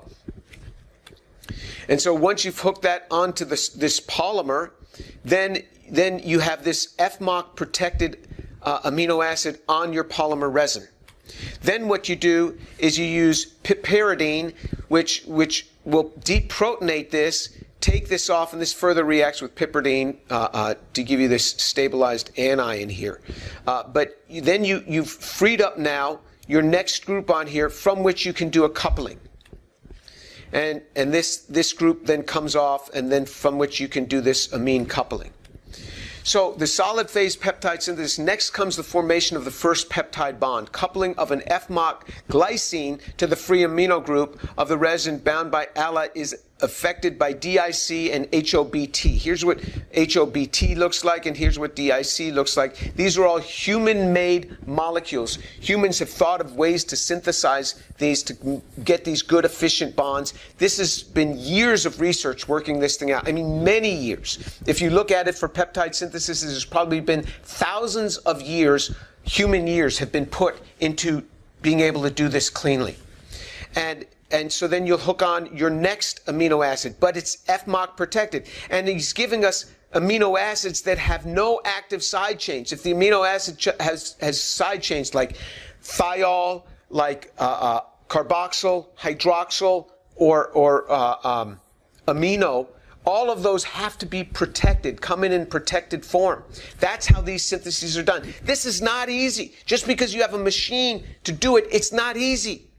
The machine has to do a lot of things that's based on chemistry that people have programmed into it and put into it. And all these reagents come from natural sources anyway. All the amino acids already come from natural sources. So we've taken from nature and we say, hey, look, well, you can do what nature does. Well, you took it from nature. Anyway, so then you do this again and again. The process is carried out again and again and again. And then finally you have, on this polymer resin, you have, say, the sequence you wanted, this 3 amino acid sequence, say. And then what you have to do is you have this peptide bond. You then treat it with trifluoroacetic acid, again, an unnatural compound. And that's acidic enough to cleave this off the resin. That cleaves it off the resin. And then you get your peptide, your tripeptide in this case. And the reason they do this on a resin is that all these different materials that are generated here, all these different compounds, they have to be washed off. If you can't wash them off, they're going to stay in there. And it's hard to do reactions with the byproducts in there. Well, welcome to the origin of life research. That's what origin of life researchers have to deal with all the time. And so they don't purify it, they just buy the next step, or they make it synthetically and they go on to the next step, as we've covered before and we'll cover again. And so this is hard to do. The primary structure of a peptide or protein is its covalent sequence of amino acids. You have 20 different amino acids, so think of all the ways that this could be hooked together. You can get cross-linking of disulfide bonds. So you see the cysteine has the free thiols. These can cross-link, and this is what, for example, makes hair curly. And when you get your hair done and you want to have your hair reset, what you can do is you can reduce this bond and it'll free this, and so you can have your hair straightened, and then you curl it in any form you want, and then you re-oxidize the hair, and that'll reform these dithiol bonds, and then your hair is fixed in this setup. Cross-linking disulfide bonds may be present. Disulfide bonds like cysteine residues in different parts of the sequence are there, and they give different conformations to this primary structure. So here's the primary structure where you have these different amino acids hooked together in a certain sequence. And then you'll get some disulfide linkages that are here. And then you can get other hydrogen bonding linkages, as we'll see, and other couplings that can occur. So these are called residues, each one of these amino acids. So once you make one and it has this, if you just made it randomly in an ocean, you're never going to get the same one again, because the possibilities, if you had 100 amino acids here, the possibilities are just enormous. So when you have numbers like, 10 to the 40th or something, you never make the same thing again. All right, the secondary structure of a peptide or protein describes the relative orientations of the planes of the peptide bonds. Rotation about the carbonyl nitrogen bond is slow. So you have this partial rigidity in these molecules because of the slow rotation, because of some double bond character in that bond. Hydrogen bonding makes a significant contribution to the secondary structure, and 2 major conformations are the alpha helix and the beta pleated sheet. So you can have these peptides forming an alpha helix, alpha helical arrangement, or you can have them form what's called a beta pleated sheet type structure. So that you get these complete three-dimensional descriptions of a protein structure at the atomic level is called the tertiary structure. So you have the primary structure, and then you have the secondary and the tertiary structure. These are all commonly portrayed as ribbon-type structures. Tertiary structure proteins are maintained by disulfide bonds, van der Waals attractions, hydrogen bonds, and electrostatic interactions. So these are complex systems, very complex molecules, with lots of possibilities of how these could form. And these big proteins, these big things, they don't just spontaneously wrap up into the shape they need to be. There's other enzymes that act upon them that help these to fold. For example, hemoglobin, these systems that carry oxygen, is an aggregate of individual polypeptide units. You have these dimers hooking together further. So they will have hemes, and they will aggregate. So you have these aggregates of these peptides. And these are really complex molecules.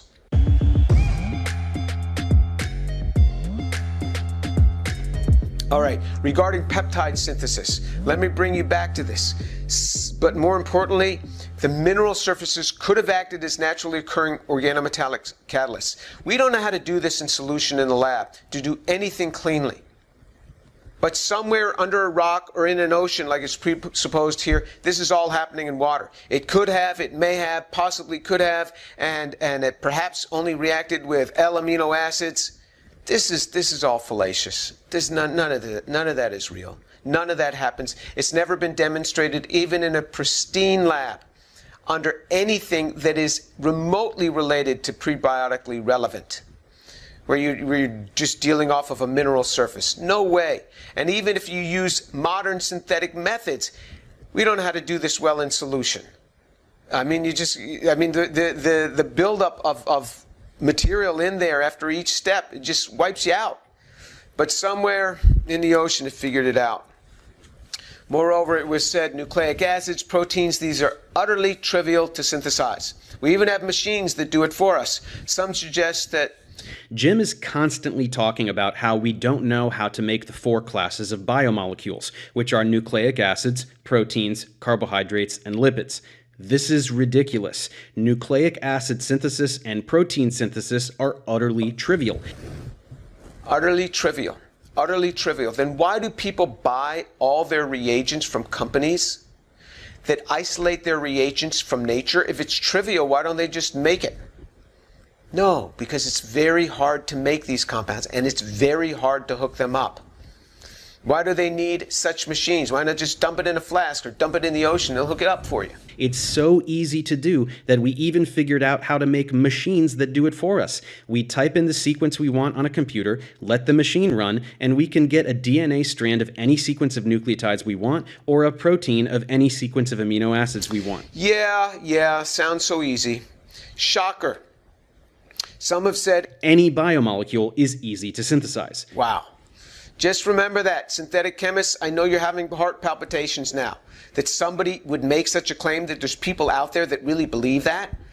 Why don't you guys just quit your job? Why don't you men and women who work in synthesis just quit your job and we'll just have technicians make the biomolecules, because they're so easy to synthesize, just trivial. And further said, Jim knows this. He's a synthetic chemist. What he probably means is that we haven't seen these biomacromolecules form spontaneously outside of a biological system. But that's not what he says. He does not make the distinction, and this seems deliberate on his part. Form spontaneously, even in a biological system, these don't form spontaneously. Just poof, form. None of this happens. In biology, you got enzymes very carefully putting these things together, and if there's a misstep, there's other molecules in there that take care of this. Nothing forms spontaneously like this. Nothing of any complexity forms spontaneously. No, I didn't know that, and neither does any other synthetic chemist. It's difficult for chemists to make most macromolecules, and usually impossible when restricted to prebiotic chemicals. And much harder for prebiotic Earth, where the Earth could not buy the 20 amino acids in homochiral form, or the carbohydrates, or the nucleotides, or the lipids. And no chemist in her right mind would support the nonsensical claim that any biomolecule is easy to synthesize. Here's what a protein synthesizer looks like. You have all these different vessels you have to have, and all of this plumbing that it's hooked up to. So to say we have machines and this is really easy, look at the research that went into this machine. This is a machine that was just designed in 2020. Now, we've had peptide synthesizers for 30 years, 40 years. But the sophisticated ones are just coming out, more sophisticated ones. This is not easy. You don't find this under a rock. And every one of the chemicals in here, every one of the amino acids in here is selectively protected on the nitrogen. Every one of them is if it has an active side chain, has a protection group on that. Every reagent here is highly purified, human-made, human-designed reagent. Every solvent is highly purified. This is not in a bunch of junk water. There's no water. This is all solvent-free, done solvent-free, done water-free. Why water-free? Because water hydrolyzes this. These reactions wouldn't go in water. But somehow under a rock, it figured it out.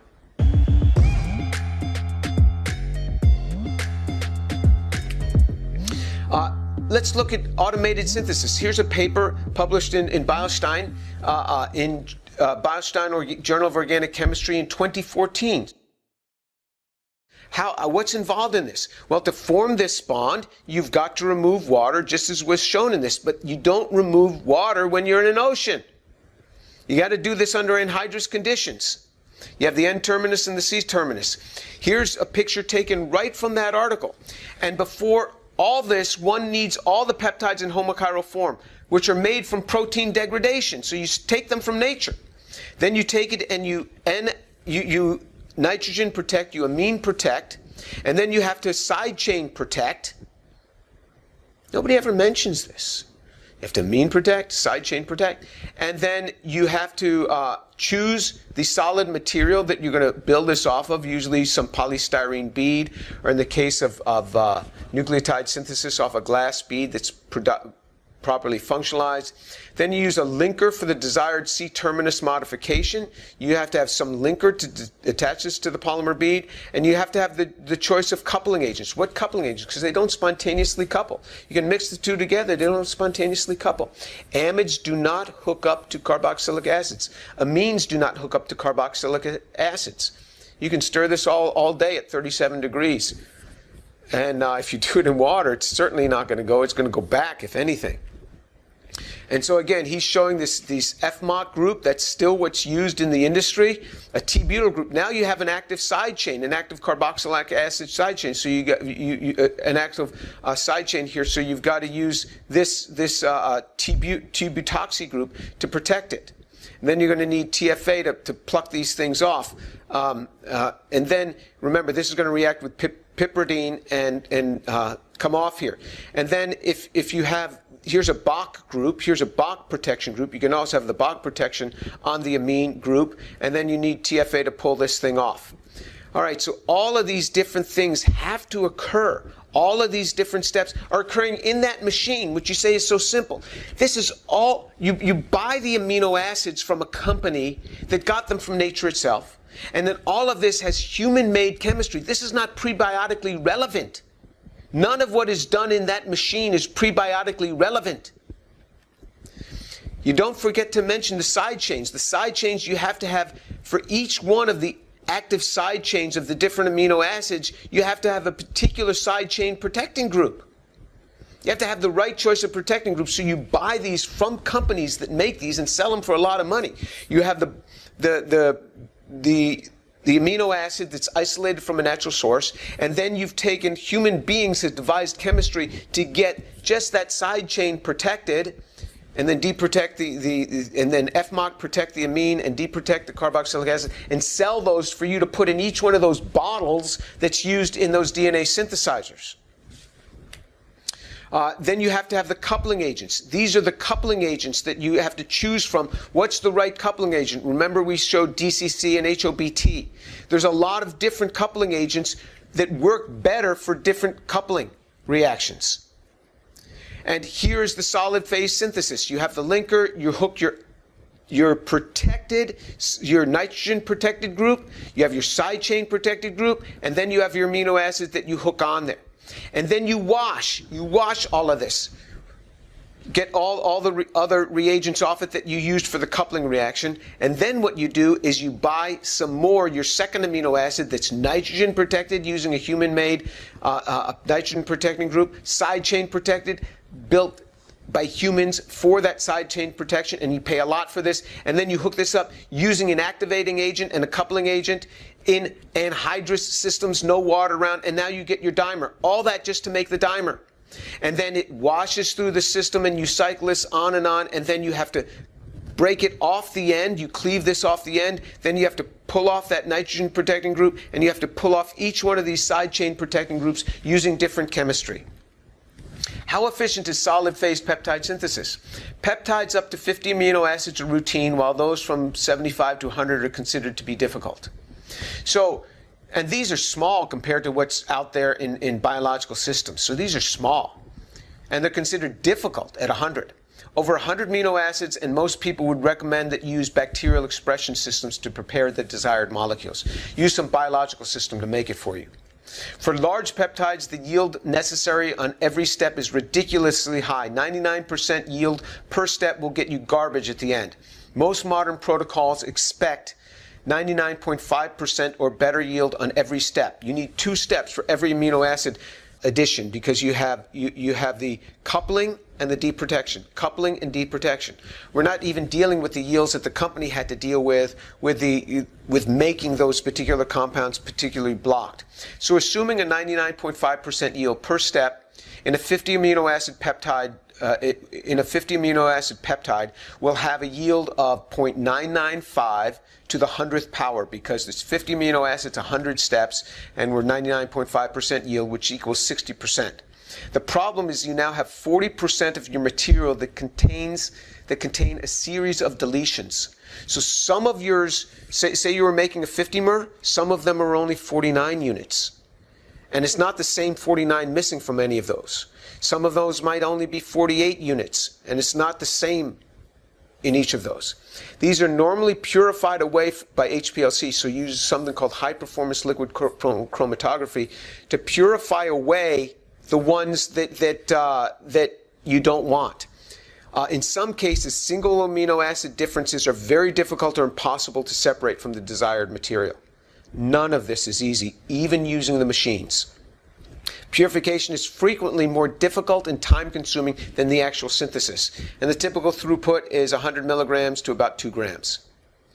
You need these commercial high-performance liquid chromatography systems to purify this after it comes out of that synthesizer. So that little benchtop thing that was shown in that video, I don't even think that that's a peptide synthesizer. I don't. I think that's an HPLC. That's not a peptide synthesizer. But even if it were, from that, it has to go into a purification system. Now, how do you make larger ones? You can make larger ones where you can, say, make a 50 mer, and then you can couple the 50 mer to another 50 mer, and that's done through native chemical ligation. But that's all human-generated.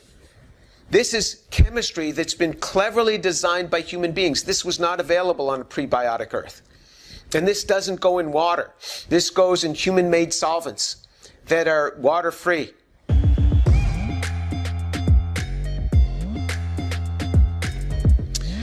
So what about the sequence? The sequence of amino acids is essential for peptide synthesis to display function. You have to have the right sequence.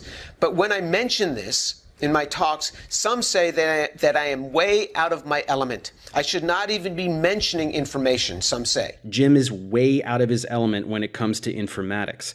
I have no business because I'm way out of my element. How dare you mention information? You have to be an informatician to mention information, or a YouTuber to mention information storage. You can't mention it if you're not an informatician because you're way out of your element. Well, in biology, DNA carries the code for how amino acids should be ordered, transferring that code to RNA, which then builds the proteins.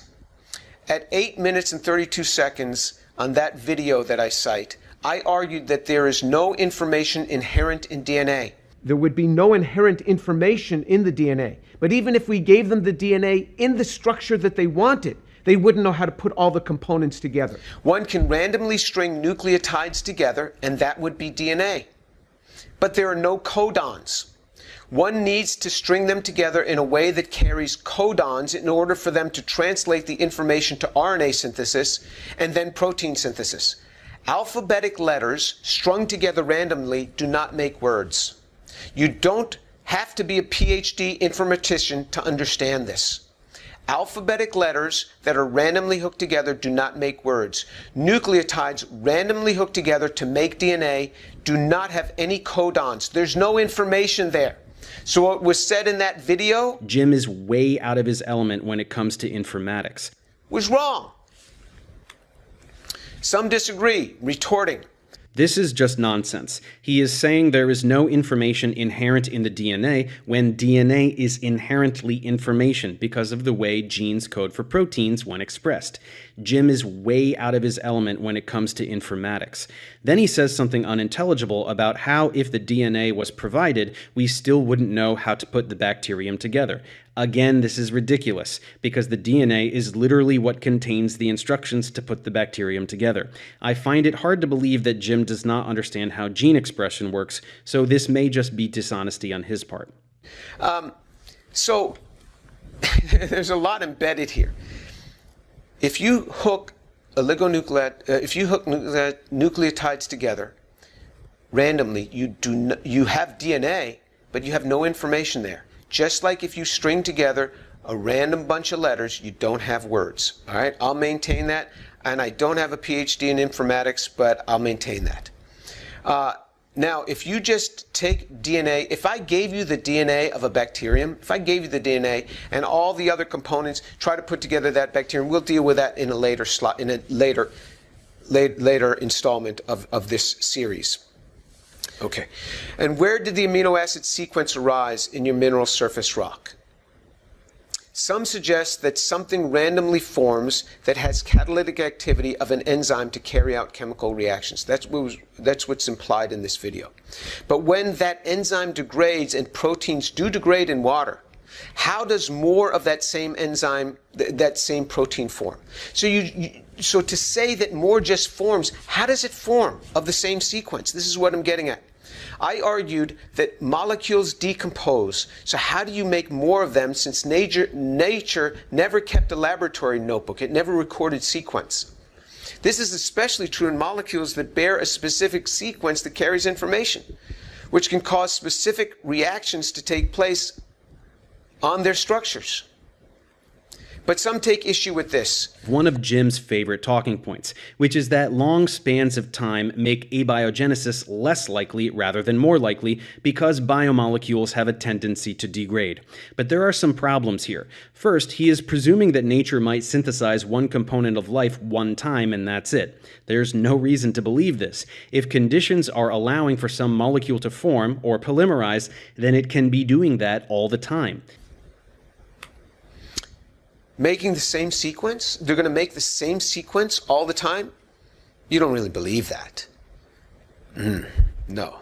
The chances of making the same sequence when you have an oligomer of even 20 amino acids long, making the same sequence over and over again? No. Then they say it polymerizes, then degrades, then polymerizes again. Well, it's not just polymerization reactions. There's a lot of reactions that to happen in a prebiotic earth. But let's just take your polymerization. He says it polymerizes, degrades, polymerizes again. Whatever biochemical process the molecule will later be involved in, the fact that it degrades is irrelevant if it is constantly being formed as well. And even more irrelevant once self-replication came about, such that a mechanism is in place to continually build copies given the raw components. Whatever biochemical processes the molecule will later be involved in, the fact that it degrades is irrelevant. If it is constantly being formed as well, and even more irrelevant once self-replication came about, such that a mechanism is in place to continually build copies given the raw components. To my friends out there who are synthetic chemists and are groaning at this point that somebody would say such a thing, I feel your pain.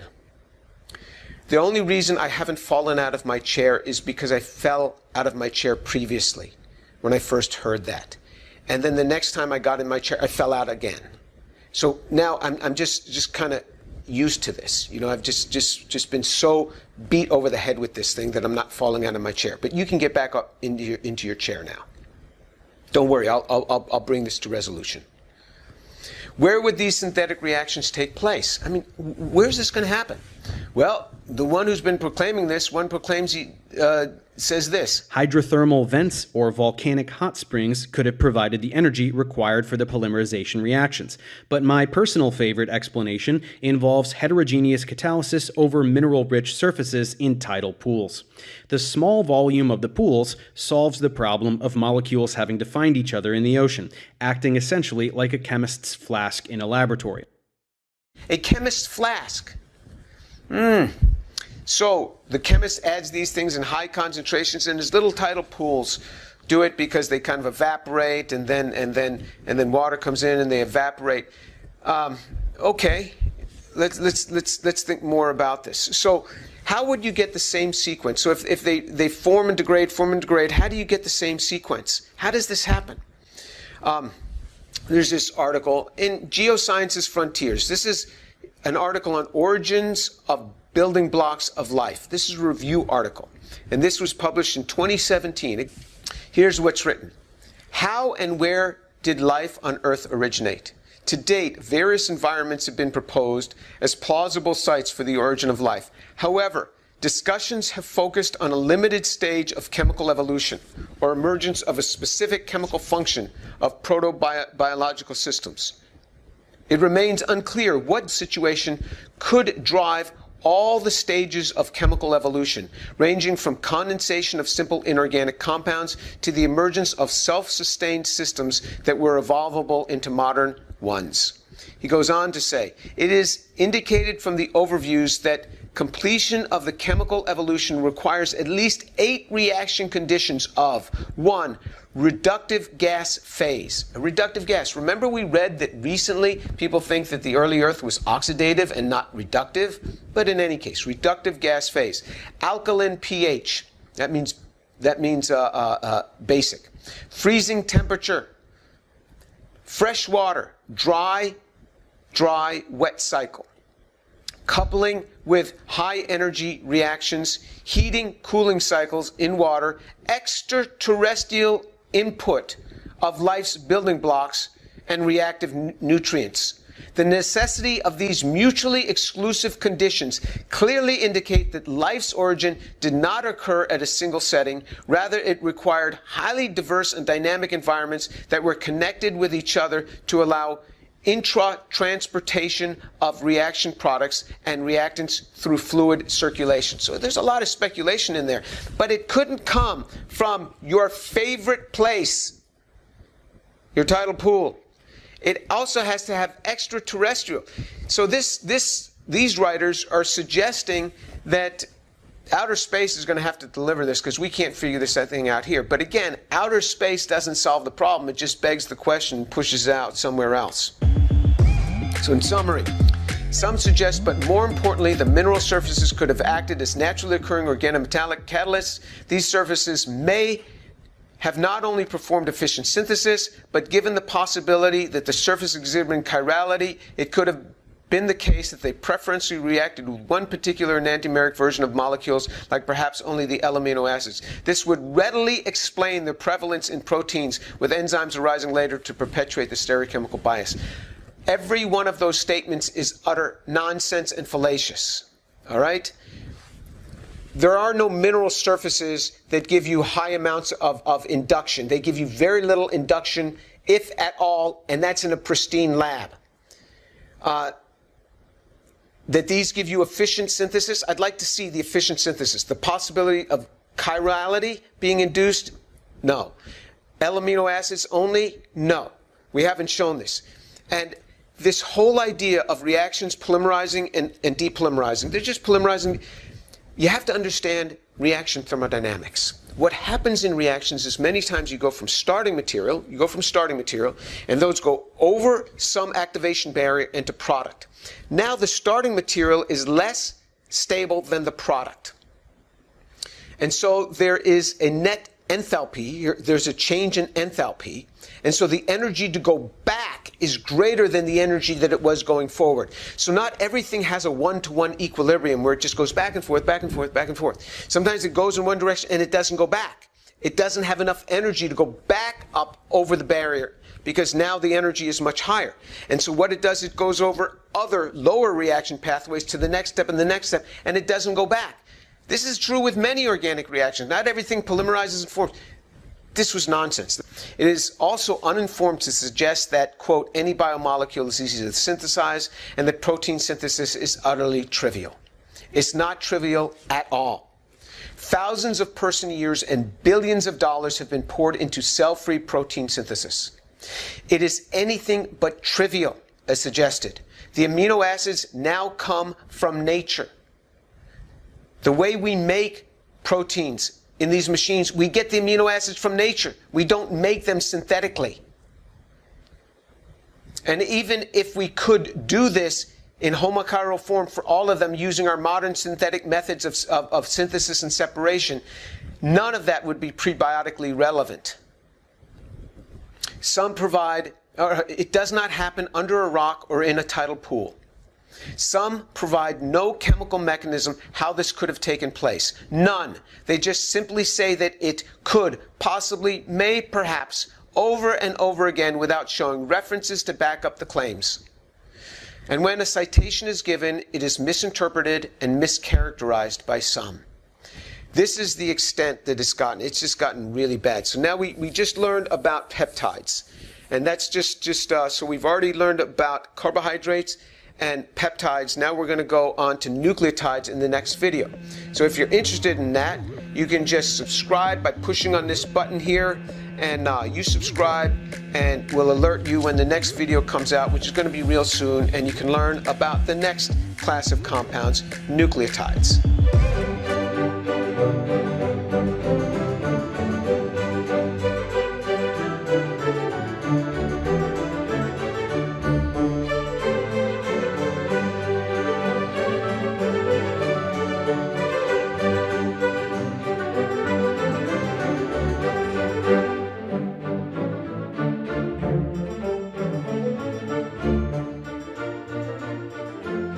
Today we're going to talk about nucleotides, another class of compounds that are needed for life.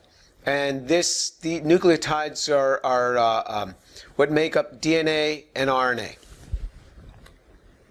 The reason for this lecture on this series in abiogenesis, again, many of you may have seen this, bear with me in case somebody's just joining us for the first time. Dave Farina posted a video entitled Elucidating the Agenda of James Tour, Defense of Abiogenesis. You can see in the description box below, just right down below, you can link to his video. After I watched the video, I was confused about almost every slide and every statement that Dave Farina presented. There were numerous gross scientific inaccuracies in his claims, in my opinion. Since others might be likewise confused, I'll use the Farina video with timestamps as a launch point for the series of these lectures, because many people probably believe like Dave. So let me help out lots of people here. I'm thankful to Dave that he attempts to teach a layperson about scientific topics on his YouTube channel, which is Professor Dave Explains his YouTube channel. That's a commendable endeavor. I therefore seek no contest with Dave Farina, only to bring clarity. I don't want any contest with him. Other synthetic chemists, I invite you, come on in here and point out where I'm incorrect. You know, I'll probably say a lot of little wrong things. I mean, anytime I give a seminar, anytime I give a class, lots of things that I can say that might be wrong. But if I've said anything major that's wrong, I invite critique from my synthetic chemist colleagues and students studying synthetic chemistry and those studying origin of life. Point it out. But if you do me the favor of giving me an article on it too to help me to really know, I'll appreciate that.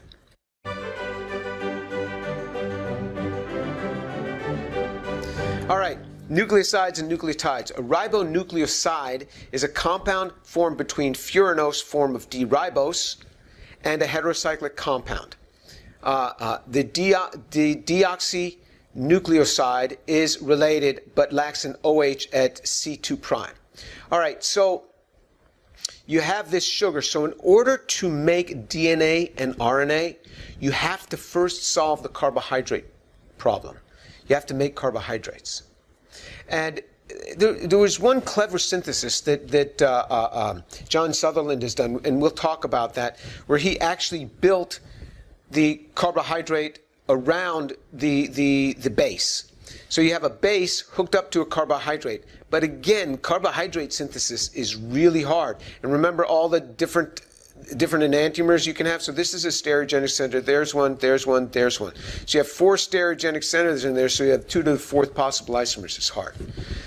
In all commercial syntheses, these are purchased. You buy these from the manufacturers. So when people are doing automated synthesis in a machine that looks so easy, yeah, because you bought this from a commercial manufacturer. And the commercial manufacturer didn't make it. They didn't synthesize it. They didn't synthesize the sugar. They didn't synthesize the base.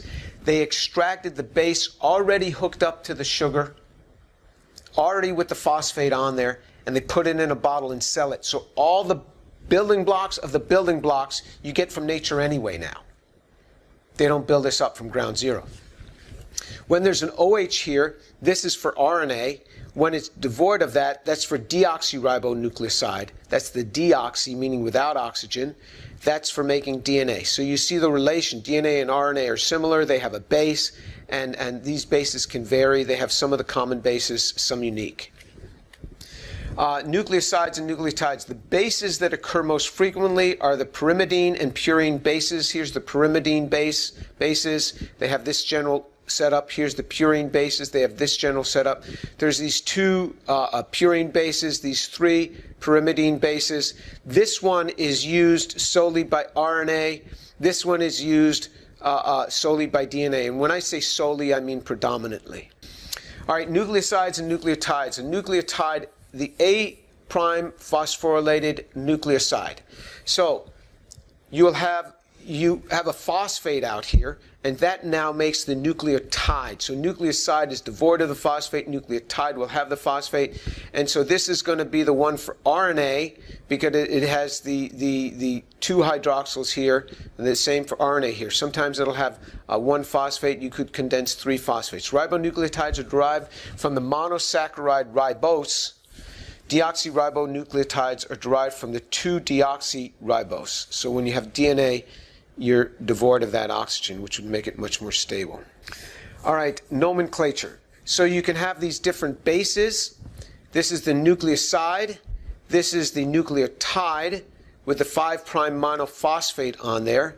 And this is the abbreviation for them. And if you have a D, that means deoxy for the one that's for DNA. All right, the structure of DNA and RNA. Nucleic acids are polymers of nucleotides. So you take those nucleotides, you string them together, you get nucleic acids. That's what DNA or RNA. Deoxyribonucleic acid, DNA, is a polymer of deoxyribonucleotides. The monomeric units of the DNA polymer are called residues. Ribonucleic acid is structurally similar to DNA but employs ribose, not the deoxyribose. All right, so here is now DNA because you don't have that extra hydroxyl group here. And you have this phosphate is going to be hooked into, so the phosphate is this linker between the sugars, and the sugars have the base. These bases, A, T, C, or G in DNA. You have the 5' end and the 3' end. All right, so the structural features of DNA, you have 2 right-handed helical polynucleotide chains run in opposite directions around a common axis. The sugars and phosphates are rich in hydroxyl groups and charges that are located on the outside of the helix and interact with water. The chains are held together by hydrogen bonds, A to T and C to G, referred to as Watson-Crick base pairs after the 2 gentlemen that deciphered for the first time the DNA structure. Structural features of DNA. The planes of successive complementary bases are stacked one on top of the other and perpendicular to the axis of the helix. We'll see that. A major groove and a minor groove are present in the double helix. Proteins and other macromolecules interact with these molecules. There is no restriction on the sequence of bases. However, the base pairing must be complementary. All right, so you have to have this complementary base pairing. So in other words, you have this helix, you have a major groove, and you have a minor groove, and this is the the stick version. This is the van der Waals version. This is the stick version. And then if you look from the top, this is the viewer's eye. You look from the top, this is what you're going to see. It's going to look like this. And the phosphate groups are pointing outward. Those are very hydrophilic. Those interact with water. And then there's hydrogen bonding across these flat bases in there. And so you see this spacing between, for example, the C and the G base pairing, which has 3 hydrogen bonds, and the T and the A base pairing that have 2 hydrogen bonds. And these are these hydrogen bond stacks that are occurring. This is, again, looking down through the top and seeing these hydrogen bonds.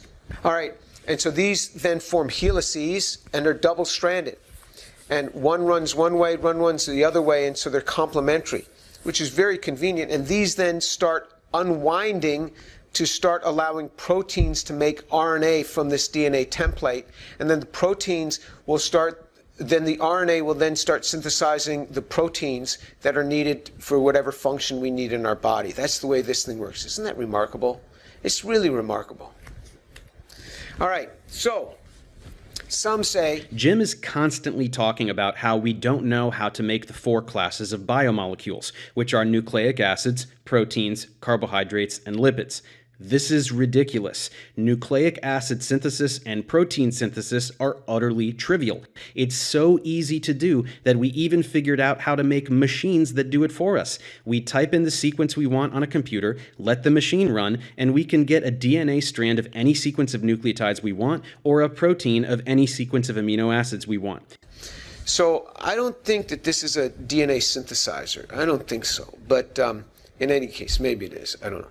But nucleic acids, proteins, these are utterly trivial to make, he says. Well, let's see how utterly trivial they are to make. And remember, just making them today has nothing to do with how they would have been made in a prebiotic Earth. All the building blocks of the building blocks, the nucleic acids, all of the nucleotides are isolated from natural sources today. If you had to synthesize those, even using modern synthetic methods, it wouldn't be easy. Using prebiotic methods, it's impossible to do it in anything near a homochiral form. More statements by some people. Some people say this. Any biomolecule is easy to synthesize. Any biomolecule is easy to synthesize. Huh? And furthermore, Jim knows this. He's a synthetic chemist. What he probably means is that we haven't seen these biomacromolecules form spontaneously outside of a biological system. But that's not what he says. He does not make the distinction, and this seems deliberate on his part. And this seems to be deliberate on his part. I've never even seen them form spontaneously in a biological system. But nothing forms spontaneously.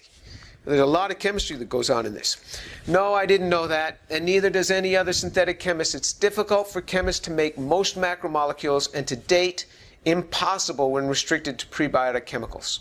And much harder for the prebiotic Earth, where the Earth could not buy the nucleotides, that's the nucleobase, the ribose, and the phosphate, all hooked together in homochiral form. And no chemist in her right mind would support the claim that any biomolecule is easy to synthesize. And remember, you got to go out on that barren Earth and scrounge up the chemicals to do something like this. Hard to think about that. All right, so how is solid phase synthesis done? Well, you take your base and so you have to first hook this on to the glass bead. Let's see, where's this hooking on to the glass bead? It's already hooked on. So we'll start right here. So here's a base hooked onto a glass bead. The glass bead is a controlled pour glass bead. So this glass bead you hook on, and you have a DMT group which has to be protected. Why'd you have to protect it? Because or else that free hydroxyl would have hooked onto the glass bead as well. So you had to keep that protected. So you buy the base, the nucleotide, with a DMT group on there. That's what goes in the machine. It looks easy because all the synthesis was, all this coupling was done, all the isolation from the natural source, and then the coupling was done before you ever bought it to put it in your machine. And then you deblock it, you pull off that DMT group, and then you bring in this phosphoramidite where you have this activated system, the DMT protected, that hydroxyl group is then going to attack that phosphorus, and you're going to lose that amine, and so you get to this phosphate precursor group, and that's what remains in there protected. And then what you have to do is you have to see that not all of these are going to be coupled on. And that's why you do it by solid phase. And some of them never grew. And so you put an irreversible capping agent on that, and so that will never grow again. You have to do all this solid phase so you can wash out all the impurities and cap these things. And then what do? Then what you do is you take this molecule and you've removed out the capped ones. The capped ones are no longer going to grow. They're still stuck on the bead, but they're never going to grow. And then you do an oxidation that removes this nitrile, and that will give you, it keeps the nitrile, but it oxidizes the phosphorus. And so now you have the phosphate group here, but you still keep this nitrile, which you're going to remove at the end of the synthesis, and then you go over it again. So it has all of these steps are involved. To just add on 1 unit, you have to do all of these steps. So solid phase steps, DNA synthesis, the starting materials come from biological and synthetic sources. So the base hooked onto the deoxyribonucleic acid comes from a natural source. And then you put on this synthetically prepared phosphoramidite, and it's used to protect the 3' hydroxyl. And then you put this DMT group on here to protect the 5' hydroxyl. And these each come with a base, but the base likewise has to be protected. So if you have any one of these bases, they're going to have to be protected. So you see this acylation here that takes place on these free bases. So the base also has to be protected. You can't just use the free base here. That's hooked on there as well. All of this you buy, and it's all been partially isolated from natural sources and then selectively protected, because you have to have certain groups blocked or else they would interrupt the synthesis. That's why we don't know if this was ever done in a prebiotic earth. Now here's what the company that does DNA synthesis for a living writes on what's involved in each one of these cycles. Deblocking. 3' to 5' nucleotide addition requires initial removal of the DMT protecting group on the 5' of the receiving oligo. This is accomplished by treating the oligo with specialized deblocking reagent, which leaves the oligo with a free 5' hydroxyl group that can then react with the next nucleotide. This step is also known as detritylation or deprotection. Step 2, after deblocking, then you have to bring in this phosphoramidite and do the coupling, and then you have to do the capping, and you have to do the washing, and you go through this over and over again, and then you have to do the oxidation. These are all involved. So just because you can program it in a machine, I mean, it's still very involved. There's a lot of chemistry behind it. It's not trivial at all. Tell that company it's trivial and see what they say. Then, after the repeated recycling, you have to have the final processing and then desalting. So you have to knock off all these protecting groups that were on there, pull it off the glass bead, and then it's not ready yet. It has to go into purification.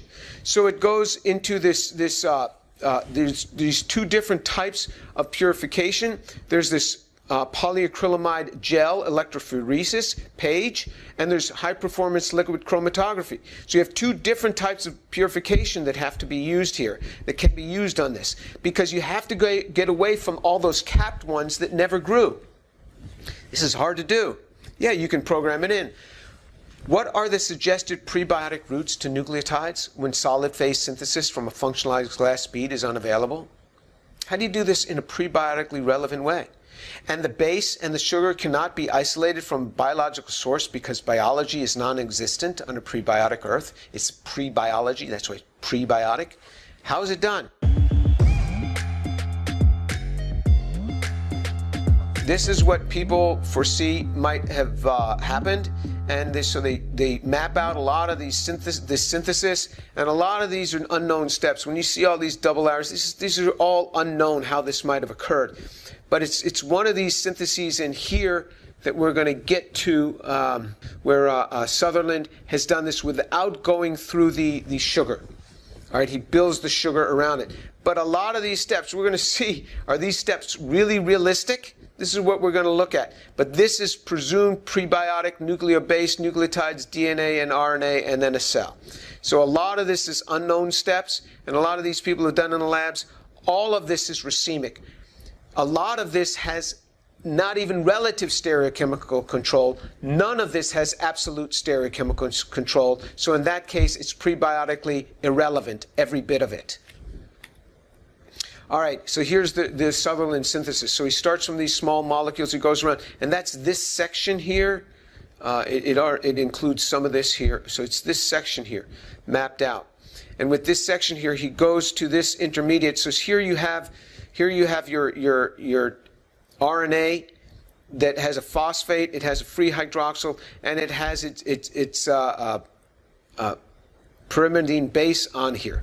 So he made this without pre-making the sugar. Very clever way to have done this and saying, well, maybe this is how Earth did it. Well, let's see, is this really relevant? Could Earth have done this? Prebiotic Earth?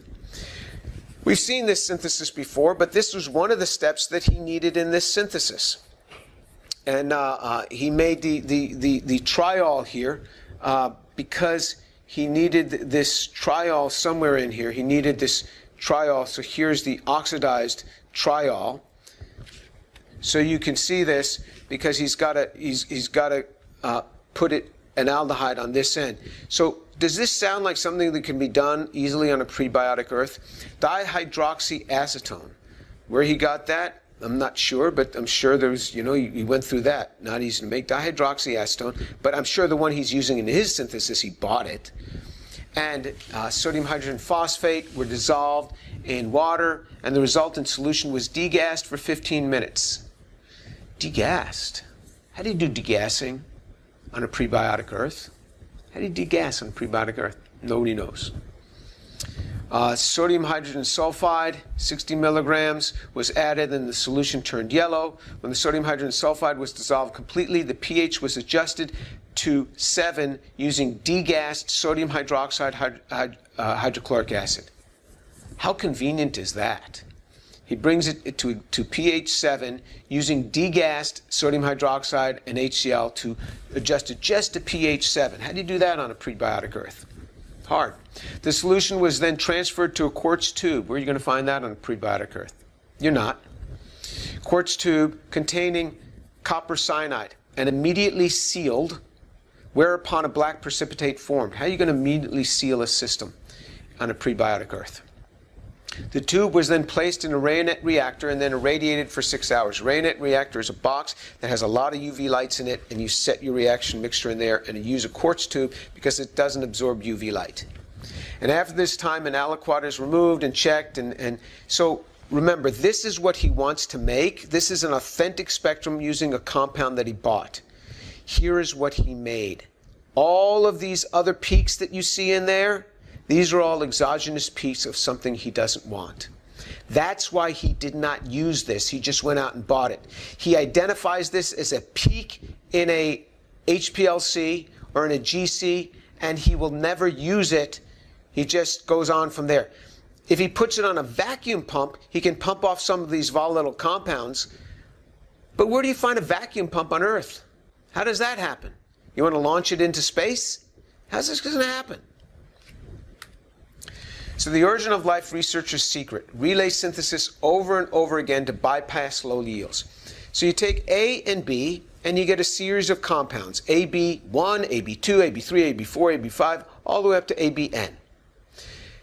You see all of these compounds in a HPLC, but you only want this one. So you don't isolate it because it's too messy. It'd be too hard to isolate. So you synthetically make AB4, using modern synthetic methods and modern methods of purification, or you buy AB4, which is generally what they do, which is gotten from a natural source. In this case, they have the triol, which is glycerol, which you just buy for almost nothing. And then you take AB4 that you've purchased, that you said, oh, look, I made it by a prebiotic route. Well, you really didn't, because you didn't carry that on. Yeah, it was a little blip, but it was unusable. But you expect prebiotic earth to figure out how to use that? And you mix it with C, and you get AB4C, 1, 2, 3, 4, all the way up to AB4CN. And this is the one you want, for example, AB4C6. It's a little blip in a mixture of a lot of other blips in your spectrum. You don't use that, you buy it. You buy it. That's called a relay synthesis, and it's cheating. And they do it at every step. Most synthetic chemists don't even know that this is the game that's played in prebiotic chemistry. And they take that, they mix it with D, and they get a series of compounds. They don't carry that on, and they repeat that. So generally, this is what they'll do. They'll generally not carry it on. Then they purchase or synthetically prepare this, and they repeat this over and over again. Yeah. So all of that synthesis you saw, that's not real. When reading the precise protocols of Sutherland's suggested prebiotic-like precursors, one captures the high level of sophistication, expert synthetic prowess, and remarkable ingenuity of the researchers. Some reactions were conveniently run at room temperature, some at 60 degrees, others at 100 degrees, and then washed with ice-cold water, dried under vacuum. Often the molecules prepared by these supposed prebiotic routes were not used, but they had to be made more cleanly and in larger scale using purely synthetic methods and organic solvents such as Lawson's reagent and tetrahydrofuran to, quote, simplify the handling procedures, unquote. That's what they say. No, it's because you couldn't do it. Just-in-time and precise order of addition protocols were used over and over again. One sees precise pH adjustment through the syntheses, use of ion exchange resins, and separations from the reaction mixtures, because proceeding without separations would have destroyed the carefully prepared products. So you put upon a prebiotic earth, which has the inability to purify the way you do, and you say, well, somehow it carried along these impurities. I couldn't, but prebiotic earth could. The prepared cyanoacetylene, copper 1, was suggested as a way to conveniently prepare and store for use when needed. Copper chloride was mixed with KCl, potassium chloride, to generate the Newland catalyst at 70 degrees centigrade. Then a separately generated source of acetylene gas was prepared from calcium carbide and water. I didn't even know calcium carbide is pre-biologically relevant. I thought calcium carbide is made by treating a carbon with a very high voltage and calcium oxide. And then you can get calcium carbide. I don't know if you think you had a pile of carbon and a pile of calcium carbide next to it and a lightning strike and you got calcium carbide, but okay, I'll give you that. If you take calcium carbide and you drip water on it, it will generate acetylene. But the acetylene just goes up in the air. But somehow he is bubbling that acetylene that he's generating into his reaction mixture. This gas was bubbled through the Newland catalyst to prepare an acrylonitrile, an unstable molecule that needs proper isolation and storage to inhibit its polymerization, which was then treated with potassium cyanide for 1 hour. Then 5 equivalents of ammonia as a 13 molar ammonium solution adjusted to pH 9 with sodium hydroxide to generate the desired aminopropionitrile. And I know you synthetic chemists are scratching your head like, is this prebiotically relevant? All of these reactions were executed in separate clean vessels and properly isolated prior to proceeding to the next step. This is just a sampling of the preparations that are difficult for even the most skilled synthetic chemist, preparing very simple precursors to a few of the many molecules within the building block class, and all of their precursors were racemic if they bore any possible stereoisomer. So what we're making here is not the building block. What we're not making here is not the building block of the building block. We are trying to make the building block of the building block of the building block. Racemic ribonucleotides thus prepared as in the previous slide would have never been shown to polymerize under these abiotic conditions. The RNA that he made there was racemic. It never would have polymerized under these conditions.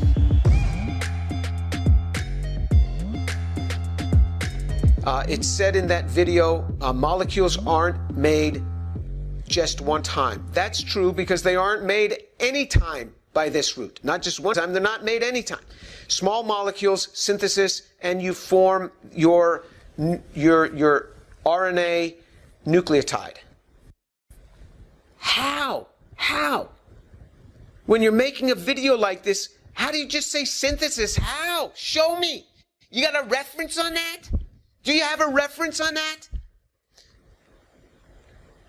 Has anybody done that in the lab? Using modern synthetic methods to take chemicals and make a ribose and hook this thing up to it? Has anybody ever done that? And then they polymerize. How do they polymerize? They don't just spontaneously polymerize because you got these two free hydroxyl groups. Those are going to compete. And how do you get these different bases? So you're going to mix all of these different ones with different bases? And why don't these free hydroxyl groups compete? Why doesn't this hydroxyl group compete? Why doesn't this amine compete? You haven't protected these. But somehow, on a prebiotic earth, it didn't have to protect them. But in laboratories and in the machines, you have to protect them. And then once this is made, this is terribly unstable. This is RNA. That hydroxyl group right there just swings around, hits that phosphate, boom, that comes off. You say it doesn't matter if it depolymerizes. It doesn't matter. It'll just repolymerize. But with the same sequence? How does that happen? It just repolymerizes. And remember, not everything has an equilibrium constant of 1. A lot of these reactions have an equilibrium constant of 10 to the 4th or 10 to the 5th. They don't go back. It's 1628. Some have said the fact that it degrades is irrelevant if it is constantly being formed as well, and even more irrelevant once self-replication came about, such that a mechanism is in place to continually build copies given the raw components. The sequences are repeatedly reproduced through the random polymerizations, not when they're 10 to the 40th combinations. Also, biomolecules can self-replicate. Which biomolecules are known to self-replicate under prebiotic conditions? Can you tell me that? You got a reference on that? Which molecules self-replicate? RNA? All right, what else self-replicates? And we're going to see how efficient RNA self-replication is. We're going to see. But you know any other molecules that self-replicate? Because you throw around self-replication as if it's a phenomenon that just pops up. In 832 in that video, I claimed, because he was showing pictures of me from another video, I claimed that there would be no information in randomly assembled DNA. There would be no inherent information in the DNA. But even if we gave them the DNA in the structure that they wanted, they wouldn't know how to put all the components together. Where others have replied, this is just nonsense. He is saying there is no information inherent in the DNA when DNA is inherently information because of the way genes code for proteins when expressed. Jim is way out of his element when it comes to informatics. Nature did not set out to generate a particular amino acid sequence. The process was completely random. Countless different sequences were generated. It was only when a protein ended up having some particular function by chance that its production was preferred statistically. Selection does not exist on a prebiotic Earth. You can't just put oligonucleotides together in any sequence and have a viable DNA that encodes something. You have to have the right codons. So what happens is you have this DNA that has a certain sequence. And so what it will do, it will translate into RNA that has a particular sequence. And these particular sequences, these 3-unit sequences, are called codons that translate into the synthesis, which then builds the proteins. All right, so you have the RNA, and these prescribe which amino acid is going to go on there. If you just randomly hook these together, you don't have the codons to make these.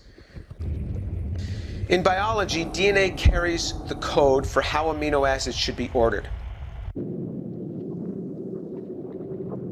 Transferring that code to RNA, which then builds the proteins. Nucleotides randomly hooked together to make DNA. There's no information there. You need the information coding. One needs to string them together in a way that carries codons in order for them to translate the information to RNA synthesis and then protein synthesis. These 3 unit sequences are called codons. That video addressed nothing about where the information coding came from. Why? Why not? Because there's no answer to that. That's why. The sequence of amino acids is essential for peptide synthesis to display function. You have to have the right sequence. How do the nucleotides know to hook up in a prescribed order to form the codons for the particular peptides?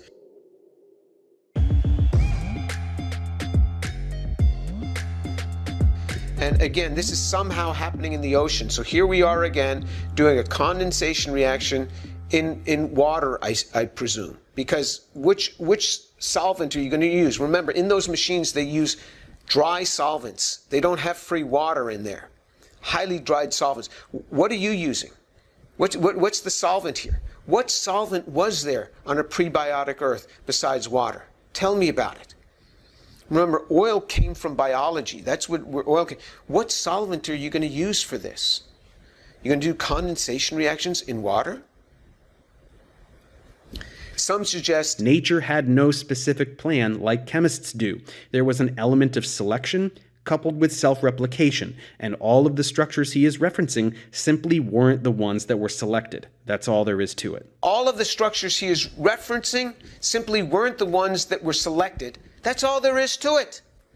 Yes, chemists can be selectors.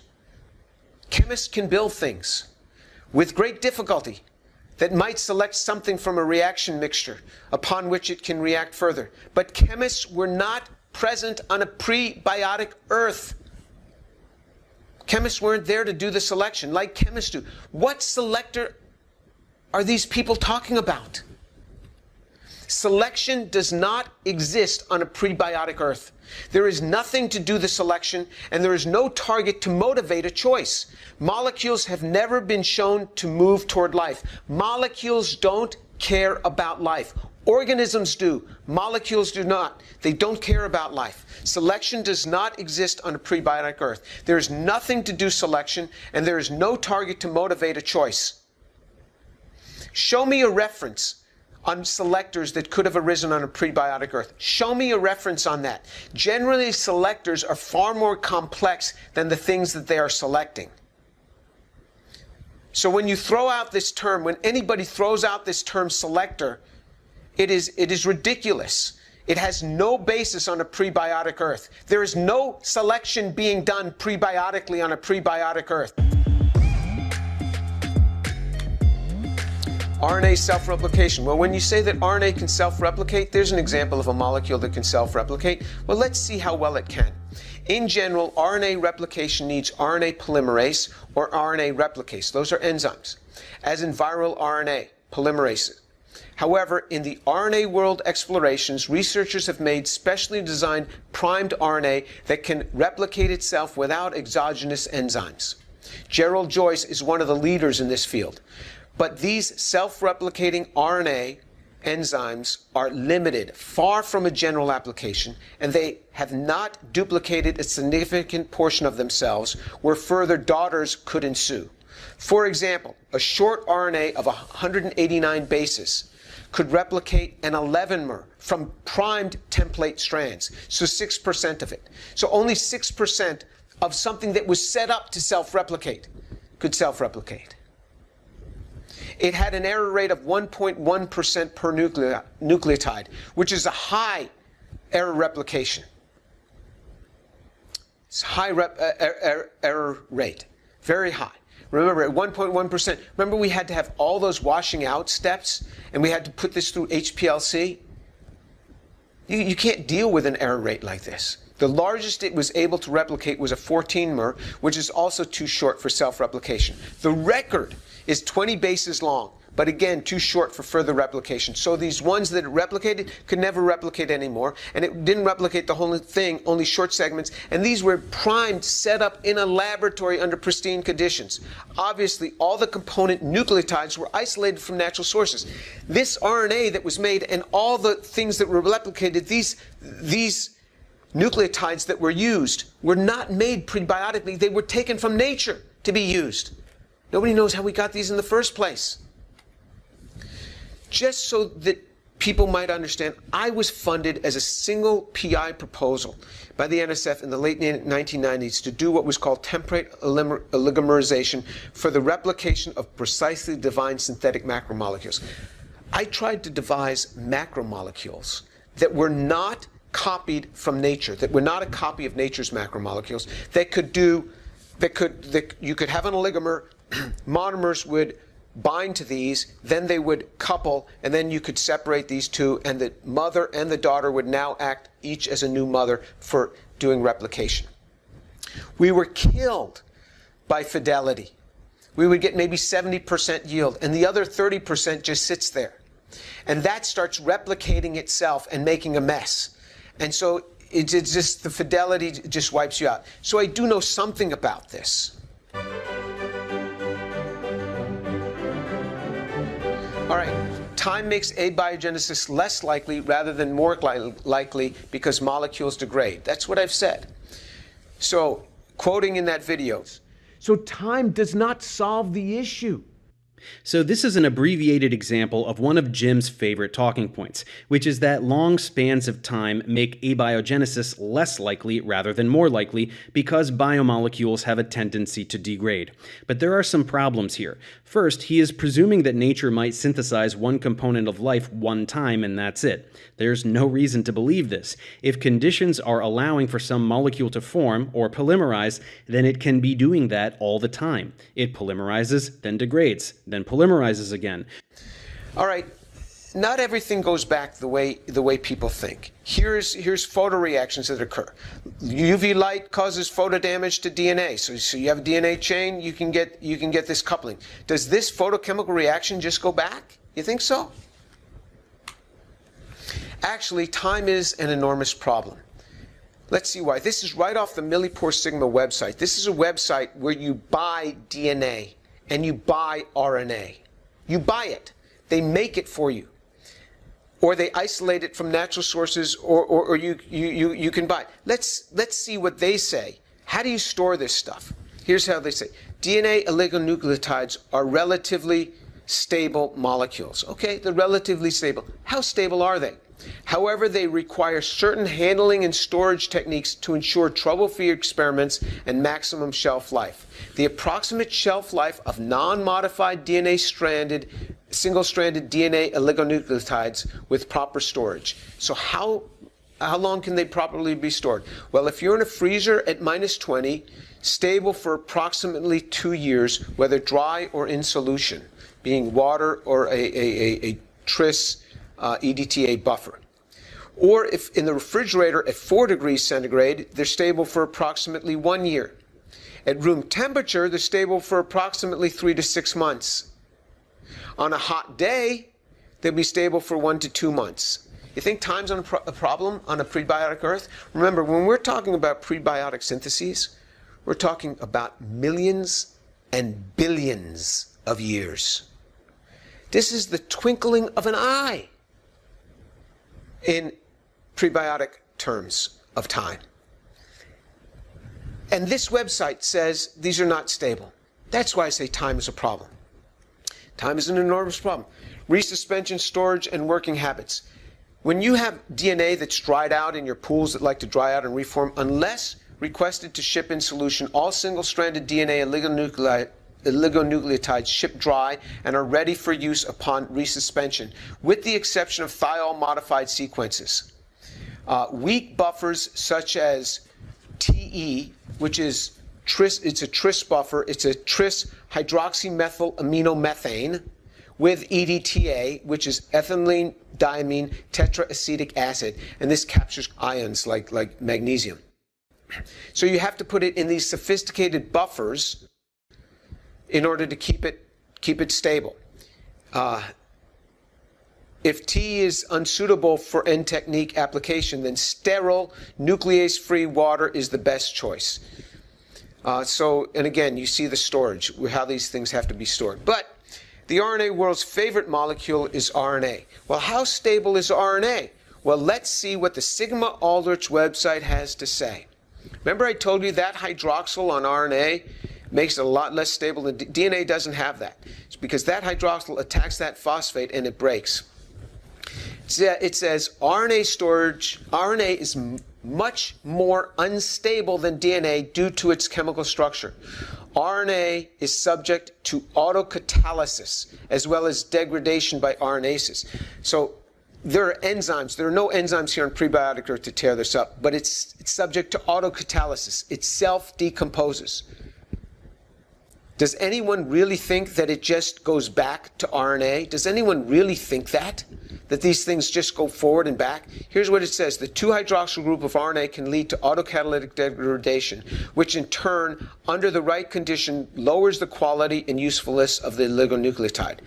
For short-term storage, single-stranded RNA nucleotides should be stored in the tris-EDTA buffer at minus 80 degrees centigrade. That's minus 112 degrees Fahrenheit. Where are you going to do that? You're going to synthesize this at room temperature or something so they can get these reactions to go, and then ship it on up to somewhere where it's minus 112 degrees Fahrenheit and store it there, and then use it within hours somewhere where it can hit a temperature where it can be used. I mean, this is crazy temperatures for storage of RNA. Okay, harnessing chemical energy for activation and joining of prebiotic building blocks. So here's an article that was written by John Sutherland, again, one of the masters in this. And he writes in this abstract, the joining of building blocks in aqueous solution from a common pool and enabled the progression of a system toward higher complexity, foreshadowing today's encapsulated peptide nucleotide acid system. So what he says here is that it is hard to join these in an aqueous system, really hard. And when you guys start throwing out reactions that all this happened in water, it's really hard. He himself says it.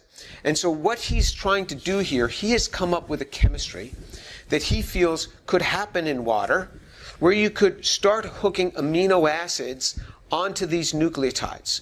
You hook amino acids onto nucleotides because amino acids do have to hook onto nucleotides. So he develops some chemistry that he thinks might be prebiotically relevant.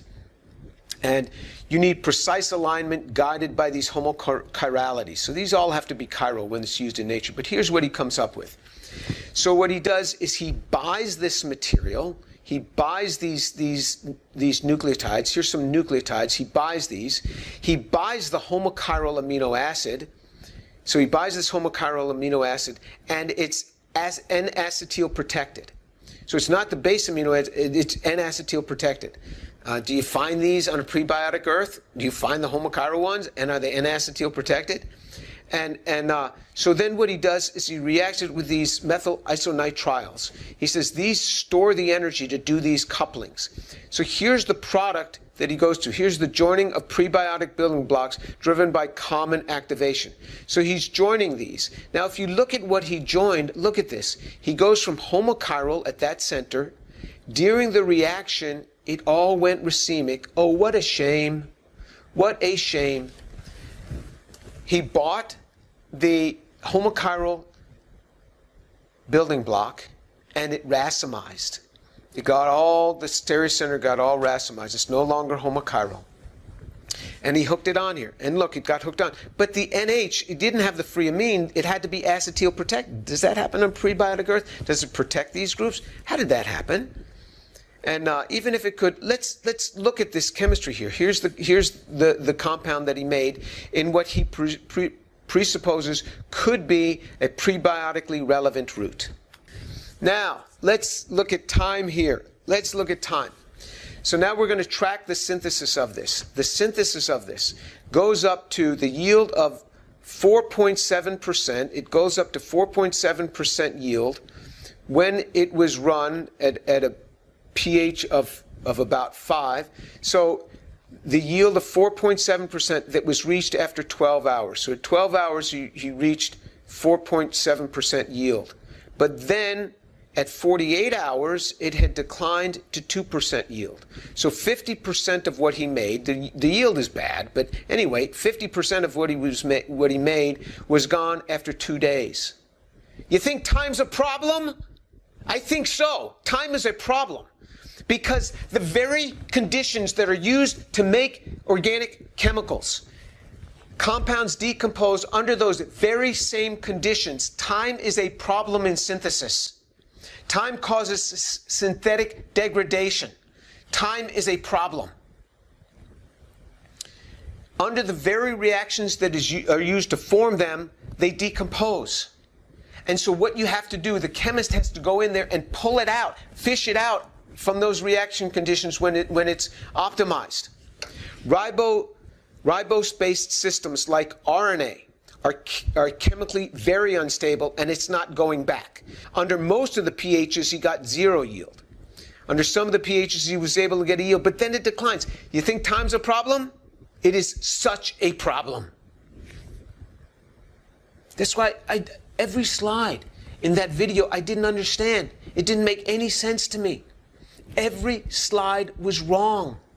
I got nothing against the person that made that video. I'm just saying it was utter misinformation. Every slide was misinformation.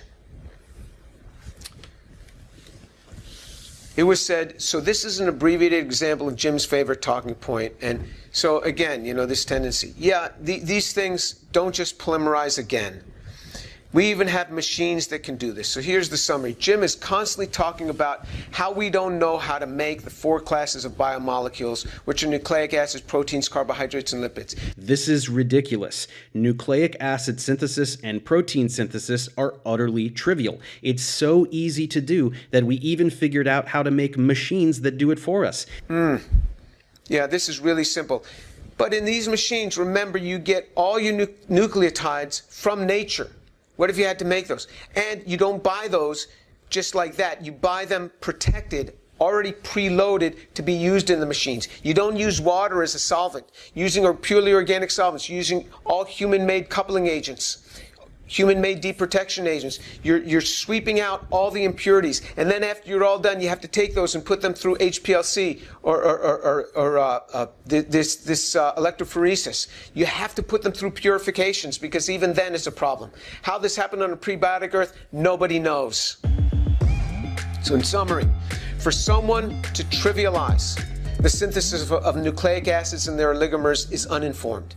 When it was written at 651, these are utterly trivial to synthesize on that slide, which was taken from that video. It was unappreciated that it only looks easy to the novice because thousands of person-years and billions of dollars have been poured into oligonucleotide syntheses.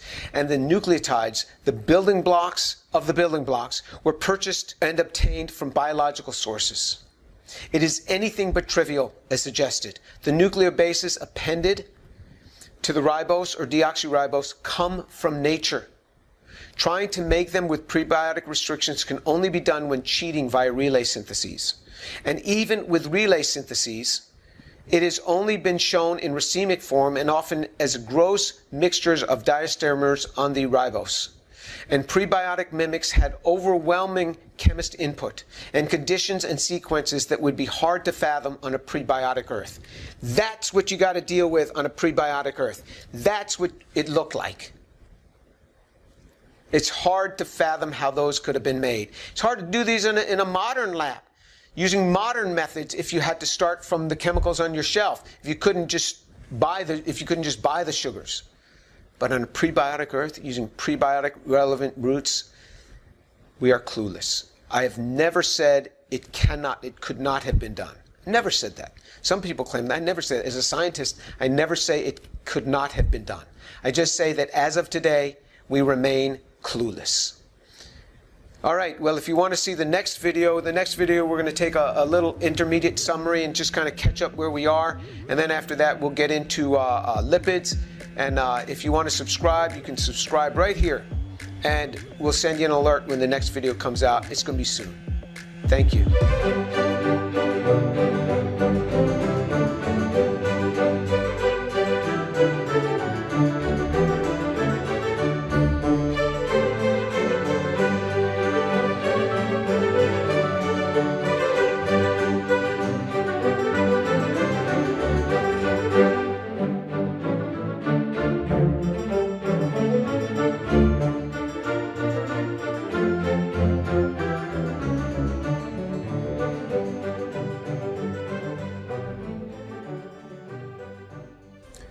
We're going to just take a little bit of a break here and just think about recapping some of what we've covered already in this series of videos on the origin of life. Let me again say the reasons for doing this, because Dave Farina posted a video entitled Elucidating the Agenda of James Tour, a Defense of Abiogenesis. You can see in the description box below for the link. After watching that video, I was confused about almost every slide and statement that Dave Farina presented. I think every slide in his talk was wrong. Everything that he said in this talk were wrong, I think. There were numerous gross scientific inaccuracies and claims. Since others might be likewise confused, I'm going to use that video with timestamps as the launch point, and that's what I've done. And I think Dave's doing a great job. Well, I don't know if he's doing a great job because I've never looked at any of his other videos, but I assume he's okay. But on this one, it was all wrong. So I appreciate his trying to teach the layperson about science, and that's great. And I have no contest with Dave. This is not something where I'm picking on Dave. I'm just trying to bring clarity to this field of origin of life. And I really invite criticism on this, especially from my synthetic chemist colleagues. If I'm saying something wrong, you got to point this out to me. I'm sure I twisted up little terms here and there, nucleotide versus nucleoside and things like this. You can point that out, but the things I really want pointed out are if I have the chemistry wrong, if I've said something about chemistry that's wrong, point it out. Let me know. And if I'm right, if I'm right on origin of life things, let me know. If you think that as synthetic chemist that you're agreeing with me, let me know. We'll form a group.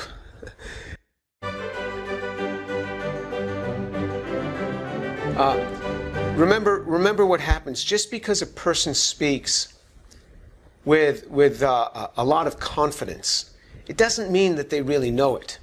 Remember the Dunning-Kruger effect that we had discussed? That this was something that was published by Dunning and Kruger. People can sometimes speak really confidently when they know next to nothing about a topic. And you think, wow, they speak so confidently, they must really know. Well, not necessarily. They don't necessarily know a whole lot of things. It's just that they haven't learned all the problems with what they're saying yet. And then at some point, as they get more knowledge, then their confidence level will go down because they'll say, wow, there's a lot more to it than I thought. And I really hope that those that thought along with what was on that video would come to this point. Kruger and Dunning put this here. I crossed this out because I don't think anybody here is stupid. That's not a question of stupidity. It's just a lack of knowledge. And I think that there's just a lack of knowledge that people presume with great confidence. They have very high confidence. But I think that people can come down in here and learn along with us. I'll continue to put out videos, and you can see the publications that are there, and hopefully people can come along and see what's known about origin of life and what's not known. I invite critique by synthetic chemists. What have I said in this lecture series that's inaccurate based upon the published literature? One cannot have a series of lectures and be correct on every point. I concede in some cases I will say or write silly misstatements or incorrect structures that can be pointed out. In other cases, I might severely misinterpret and misrepresent the known data. That will be unintentional, and I beg your forgiveness. I welcome your corrections so that I can learn. If you can also share with me the scientific reference when correcting me, that would be most appreciated.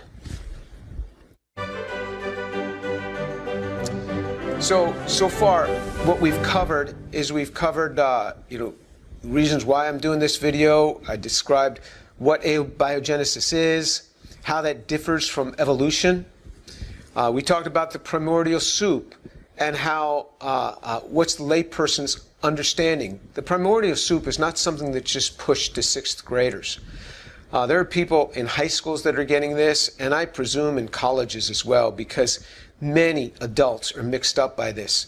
And that's what we saw. What's the layperson's understanding? And Their understanding on this is very little, so they've not got a whole lot of knowledge on this.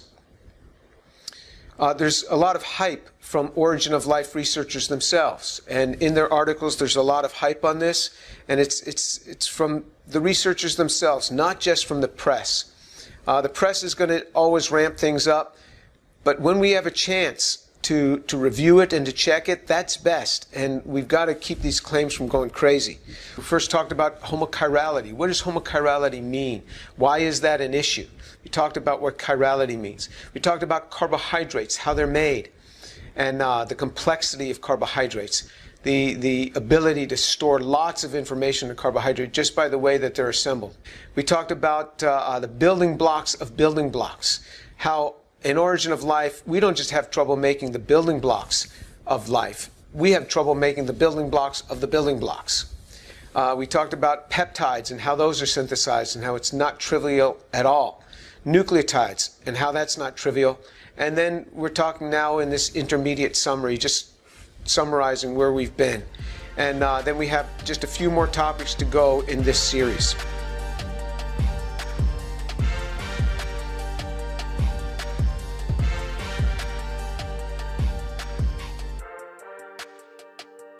So let me turn now from speaking about those who believe like was it in that video.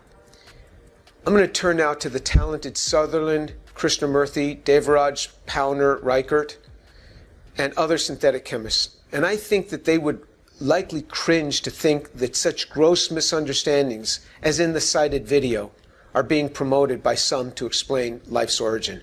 Such conjectures are not merely over-trivialized, they are consistently wrong. And it's misleading the layperson. It would be helpful if these kingpins in the origin of life community would bring some clarity to what is really known about the prebiotic chemistry as it relates to life's origin. And I'm speaking to my chemist colleagues. Watch that video and tell me, is that what you want people to think is the state of the field of prebiotic systems, abiogenesis? Do you really want them to continue to think that? That we're on the verge of doing this. These are all trivial things to make. Do you really want them to think that? I doubt it. The public is misled on this. Let's bring some correction to this. When we speak to the press, let's recalibrate the press on this thing. You guys got to join me and speak up with me, because there's misleading things going on here. Maybe when we address the next, and we'll learn about this final class of compounds. We started with the hardest, which were carbohydrates because of all their stereogenic centers.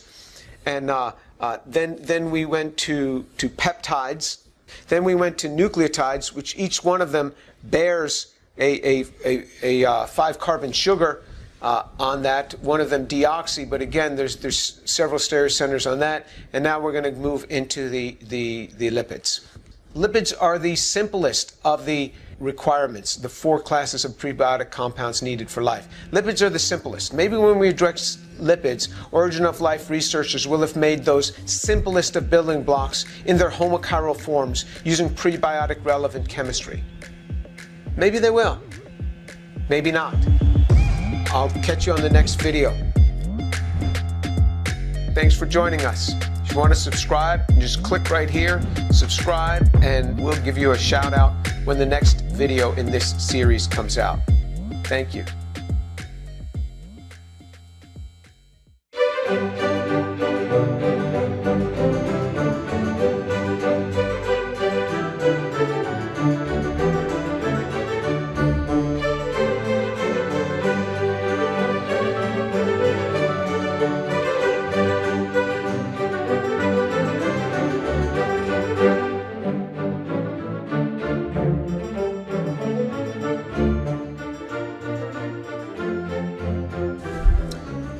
Okay, we're going to learn today about lipids and the cell membrane.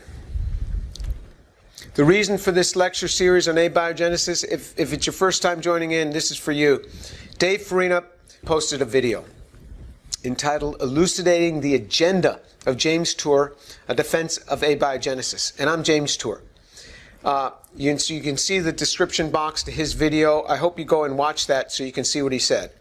After watching that video, I was confused about almost every slide and every statement that Dave Farina presented.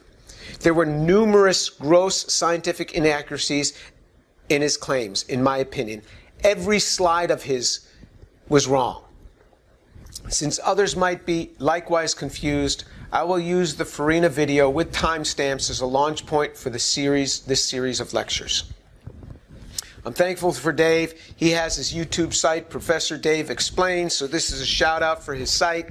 I haven't looked at any of his other videos, only this one, and the only reason, it's not like I happened upon this. There were many people that wrote to me that said, you gotta see this. You gotta see what this guy Dave has said about you and about about the chemistry that you speak about. So it wasn't just about me. It wasn't just about the chemistry. It was a lot about me as well, but I'm not commenting on that. I've got all sorts of problems that Dave doesn't even know about. Dave psychoanalyzed me a lot in that video, and he picked out problems that I have that I didn't even know I had. I know I have a lot of other problems, and so that's not what I'm talking about. It's commendable that he's trying to teach the masses. I don't want any contest with Dave Farina. If you're thinking about a contest and who's winning, I'll just proclaim Dave the winner. How's that? So this is not a contest. I'm just trying to bring clarity because I think that everything that he taught in that video was wrong. Other synthetic chemists, I hope you critique me. Point things out. Give me a critique. I want to know that. If I've said things wrong, point that out. If I've said things that are good, you can point those out. Let me know what you're thinking. Do you agree with me on this? Where are we on it? Lipids and phospholipids. A lipid is a compound that shows significant solubility in apolar solvents. That means things not like water. So things more like hexane or gasoline. That would be an apolar solvent. Liquids are defined by behavior rather than by precise structure. They typically contain a polar functional group, but have significant hydrocarbon content. So they have a polar head group, something that's soluble in water, and they're hooked to a tail that generally by itself would never be soluble in water. Phospholipids are lipids that contain a phosphate group. Membrane phospholipids are built on a glycerol scaffold. This is glycerol, this compound right here. It could be called glycerin or glycerol or 1,2,3-trihydroxypropane. Two of the hydroxyl groups of glycerol form esters to fatty acids. Glycerol is achiral, but it bears enantiotopic hydroxymethyl groups. So this is achiral, it's not chiral, but these are enantiotopic hydroxymethyl groups, meaning that if you functionalize one of these, immediately that then becomes a stereogenic center. And so then it would become a chiral molecule. When the two fatty acids are attached, the glycerol component bears a stereogenic center and the molecule is chiral. So as soon as you attach one to one of these hydroxymethyls, you get a chiral compound. And then usually you have both of these, and then this one attaches usually to a phosphate and then an ethanolamine molecule, but we'll see that. The remaining hydroxyl group of the glycerol backbone is often connected to phosphoric acid as a phosphate ester. So you get this phosphate ester forming. So this is your typical lipid with this phosphate group on one end. The phosphate is then connected to a protonated ethanolamine molecule in another phosphate ester linkage. So this is ethanolamine. It'll come in, and now you have a homochiral system and its stereogenic center. And we're keeping in mind, we're just thinking about these simple phospholipids with one stereogenic center. Sphingolipids have 4 possible stereoisomers, and only one exists in nature, the 2s3r. But we'll just keep it simple here. And so this is a typical lipid where you have something like this.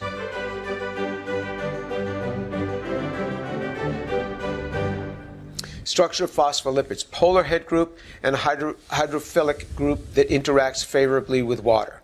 A nonpolar tail, a hydrophobic group that is not well solvated by water. So it's got a polar end, nonpolar tail. So the structure of a phospholipid, you'll have these two tails hanging down, and then this phospholipid with all its charged and and oxygen groups as your polar head group. This is what interacts with the water. This goes down in the lipid bilayer. This is often represented as a sphere with these groups coming out. This is the stick model. This is the space filling model. When membrane phospholipids are added to water, and particularly when they are subjected to shear forces, they undergo a self-assembly to spontaneously form a phospholipid bilayer. If there are no shear forces, the yields are much lower. So really, if you really want to make good vesicles, you got to put these through shear forces or sonication. A monoacyl lipid destabilizes bilayer formation. So this idea that you can have a lot of monoacyl systems in there, it'll destabilize it. They undergo self-assembly spontaneously such that you have polar groups on one side, the non-polar groups pointing in, and then another side with another layer of these phospholipids where the polar groups are down here, the non-polar ends are sticking in, and so you have from the top and bottom the non-polar groups interacting and then the polar groups outside. One of these is going to be outside to the biological world of an aqueous system. The inside is going to be to the inside of a cell. All right? Cell membrane transport properties. The phospholipid is generally impermeable to ions, so ions don't get through it. Some uncharged molecules like oxygen diffuse readily through the cell membrane. Substrates that are insoluble in hydrocarbons do not pass through the cell membrane. Substrates that are highly soluble in hydrocarbons get stuck in the phospholipid bilayer. Drugs must be carefully designed such that their solubility allows them to pass through the phospholipid bilayer and enter through the phospholipid layer and then enter into the cell. So it takes a lot of design to do that. The cell membrane is a large phospholipid vesicle in which there is a phospholipid bilayer. Bacteria can have a double lipid bilayer, and most have a peptidoglycan layer, constituting a cell wall rather than merely a lipid bilayer membrane. So actually, bacteria, which we say, oh, we didn't make a eukaryotic cell first, it must have been a bacterium. If that's the case, the lipid bilayer is going to have to be a lot more complex because we have actually a cell wall where we have this peptidoglycan layer. But in any case, you have this cell membrane, and you have one side facing outward toward the water, another side facing inward, and there's these embedded proteins in it. These are essential for any cell function. And these embedded proteins have different jobs. And if you look down over the top, so here's the bilayer, there's this protein in there. If you look down over the top, you'll see that this particular protein allows potassium ions in and out. And it has a particular size that allows ions in and out. You have to be able to keep proton gradients. You have to be able to keep the charge in the cell different than the charge outside the system to keep a good proton gradient. And these integral proteins in this bilayer allow certain molecules to get in and certain molecules to get out. They're very selective. If you just have leaky cells, you're going to have dead cells very quickly. Researchers have identified thousands of different lipid structures in cell membranes.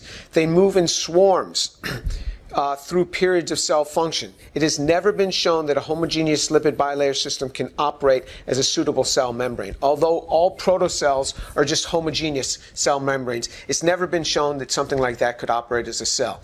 You have to have different types. That's all we know about in cells today.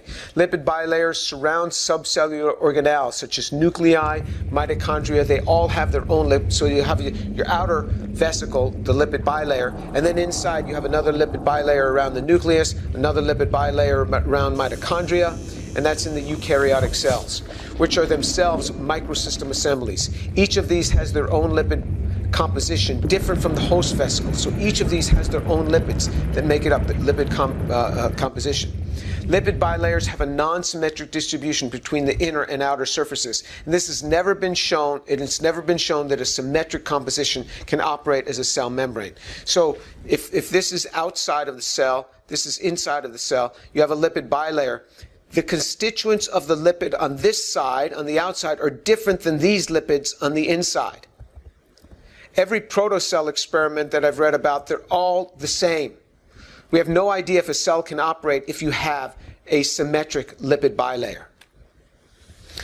Protein-lipid complexes are required passive transport sites and active pumps for the passage of ions and molecules through the bilayer membranes, often with high specificity. Lipid bilayers have vast numbers of polycarbohydrate appendages known as glycans. These are essential for cell regulation. Nobody knows how these were made in a prebiotic system. And so to think that you can just take a bunch of salad dressing and get these sorts of assemblies is wrong. And anyway, your salad dressing, all of that came from biological sources. We're dealing with the prebiotic earth here.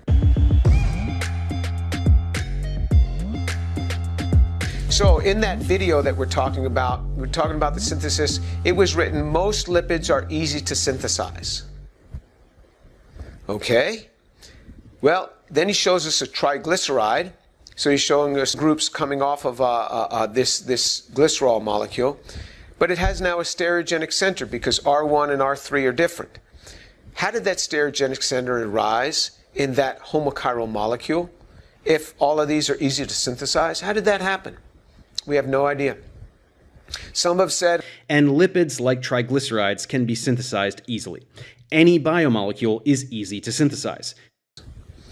Well, the improper stereoisomer of the lipids are known not to function in cell operation. And so you can see that article. So you have to have the proper stereochemistry there, or else the cells don't function. You can't have this mixture. And we'll talk more about how important chirality is. In that same video, it says, amphiphilic lipids spontaneously form ordered structures. As we mentioned earlier, this is how soap works. Bilayer formation is a spontaneous process due to the amphiphilic nature of phospholipids, although in prebiotic absence of phospholipids, the first membranes can have been bilayers or even monolayers of fatty acids or other simple lipids that can easily have arisen spontaneously. Could you please tell me how a fatty acid on early Earth could have formed, where you have methane molecules could have strung themselves together to get a fatty acid and with a carboxyl group at the end? You want to show me the aldol chemistry that's easy to affect so that you can get a fatty acid? I'd love to see that. Fatty acids today are isolated from natural sources. Just even a fatty acid hydrocarbon chain with a carboxyl group at the end. Try to do that on a prebiotic Earth. Some have proposed hydrothermal vents as a route to fatty acids. And there's this paper from McCullum and Seawald, and this was a review article entitled Abiotic Syntheses of Organic Compounds in Deep Sea Hydrothermal Environments. There have been suggestions that the Fischer-Tropsch type syntheses in hydrothermal vents can afford fatty acids, where carbon monoxide or generally one carbon oxygenated compounds can be reduced with hydrogen. The temperature in excess of 150 degrees and high pressures would be necessary. However, the article above states, quote, while hydrocarbons and other organic compounds have been observed in hydrothermal fluids and associated mineral deposits, criteria that can be used to differentiate the abiotic compounds from those derived from other sources have not yet emerged. Experimental studies have shown that light hydrocarbons and more complex compounds can be synthesized under certain hydrothermal conditions, while other experiments conducted under similar conditions have failed to produce organic compounds except for methane. It is not yet clear what factors control whether or not synthesis can proceed, making it difficult at this time to identify with certainty those environments within natural hydrothermal systems where abiotic synthesis might be occurring, unquote. In other words, thinking about just even where a fatty acid comes from before there's been biology around in a prebiotic system is hard. And even if you look at hydrothermal vents today, it's hard to know what is the source of the hydrocarbons that are coming out. Is that really due to a Fischer-Tropsch type reduction occurring, or is that due to oil products that are under the ground that are of biological origin? It's hard to discern that, and isotopic ratios can help to discern that, but still it's hard. It is possible that fatty acids may have come from Fischer-Tropsch reactions. We can't rule that out. But again, it's not entirely clear, and they certainly don't spontaneously arise.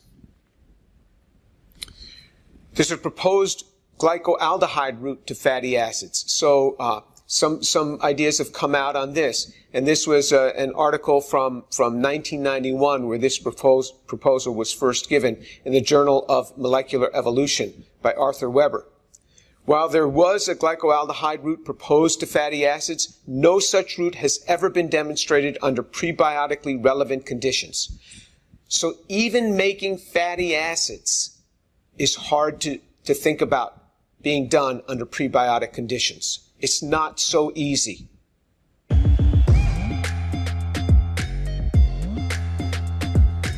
Can fatty acids really serve as cellular membranes, as some claim? The first membranes can have been bilayers or even monolayers. Do you know any example, show me any example of a monolayer acting as a cell membrane? This is grabbing things out of the air and proclaiming it from the rooftop. I just thought of something. I think I'll proclaim that with a high degree of confidence. Let's see what the literature says. Here's an article that came out in November 2020 in Nature Chemistry, the top chemistry journal, Nature Chemistry. And here's what Neil Devaraj writes. Quote, all living organisms harness proton gradients across phospholipid membranes to generate energy. Vesicles formed from simpler amphiphiles, such as fatty acids, are unable to maintain proton gradients, suggesting that diacyl phospholipid membranes appear early in the origin of life. Okay, so this origin of life researcher tells us that fatty acids alone cannot, lipids made from fatty acid membranes cannot maintain proton gradients. So all of this nonsense that you can make this from salad dressing is utter nonsense. Cells don't work that way. We are told in the literature that fatty acids can't maintain a proton gradient. Without a proton gradient, you don't have life. So phospholipids must have been around from the beginning. That's what that says. So you got to stop grabbing ideas out of wherever you grab them and apply them here. It can't happen. You can't just proclaim these things. Whoever does that. One cannot suggest the spontaneous synthesis of fatty acids. And even if there were fatty acids, they would not suffice as cell membranes. Furthermore, this is not how soap works, as some have claimed. All right, so here's what Devaraj's article. So he has this whole article on enzyme-free synthesis of natural phospholipids. This is an article from November 2020. This is state-of-the-art in the best chemistry journal. Let's see how he supposes that phospholipids could have been made in a prebiotically relevant synthesis. Well, what he does is he starts with this lysophospholipid, LPC, right here. It already bears the stereogenic center, and it already bears the phosphate. Where did he get this? Did he make this prebiotically? No. He bought it from Avanti Polar Lipids Incorporated. And I know the owner of that company, Walt Shaw.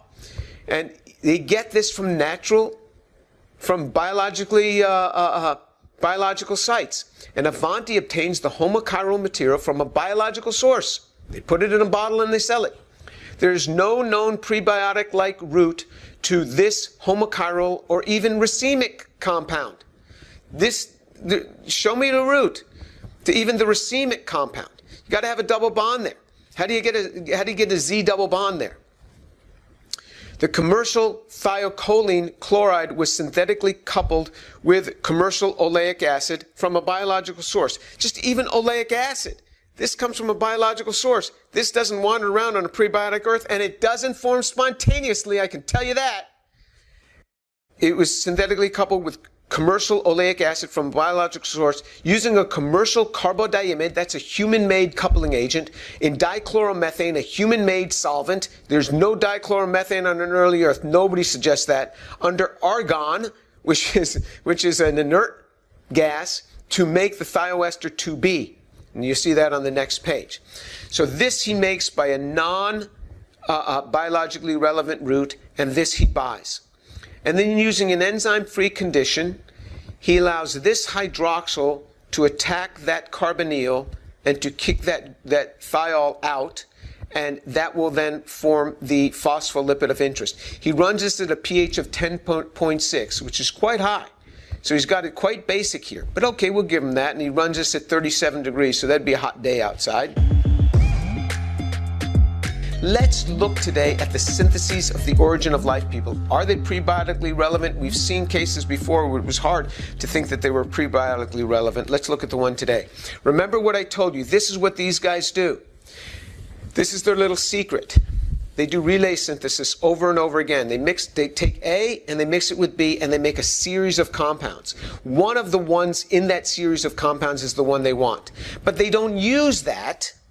They just make that some other synthetic way, or they buy it and they go on to the next step. So they take this compound, they mix it with C, they get a series of different compounds here, but they don't use that.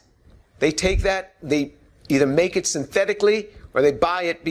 So the poor prebiotic earth would be stuck with this mixture. What am I going to do? And the origin of life researcher says, well, that's your problem, not mine, because I can buy it. And they leave the prebiotic earth stuck with that. They don't know what to do with it. They don't have no idea how the prebiotic earth dealt with it and brought that on to the next step with all these other competing things in there. But that's where they leave it, and they do this over and over again.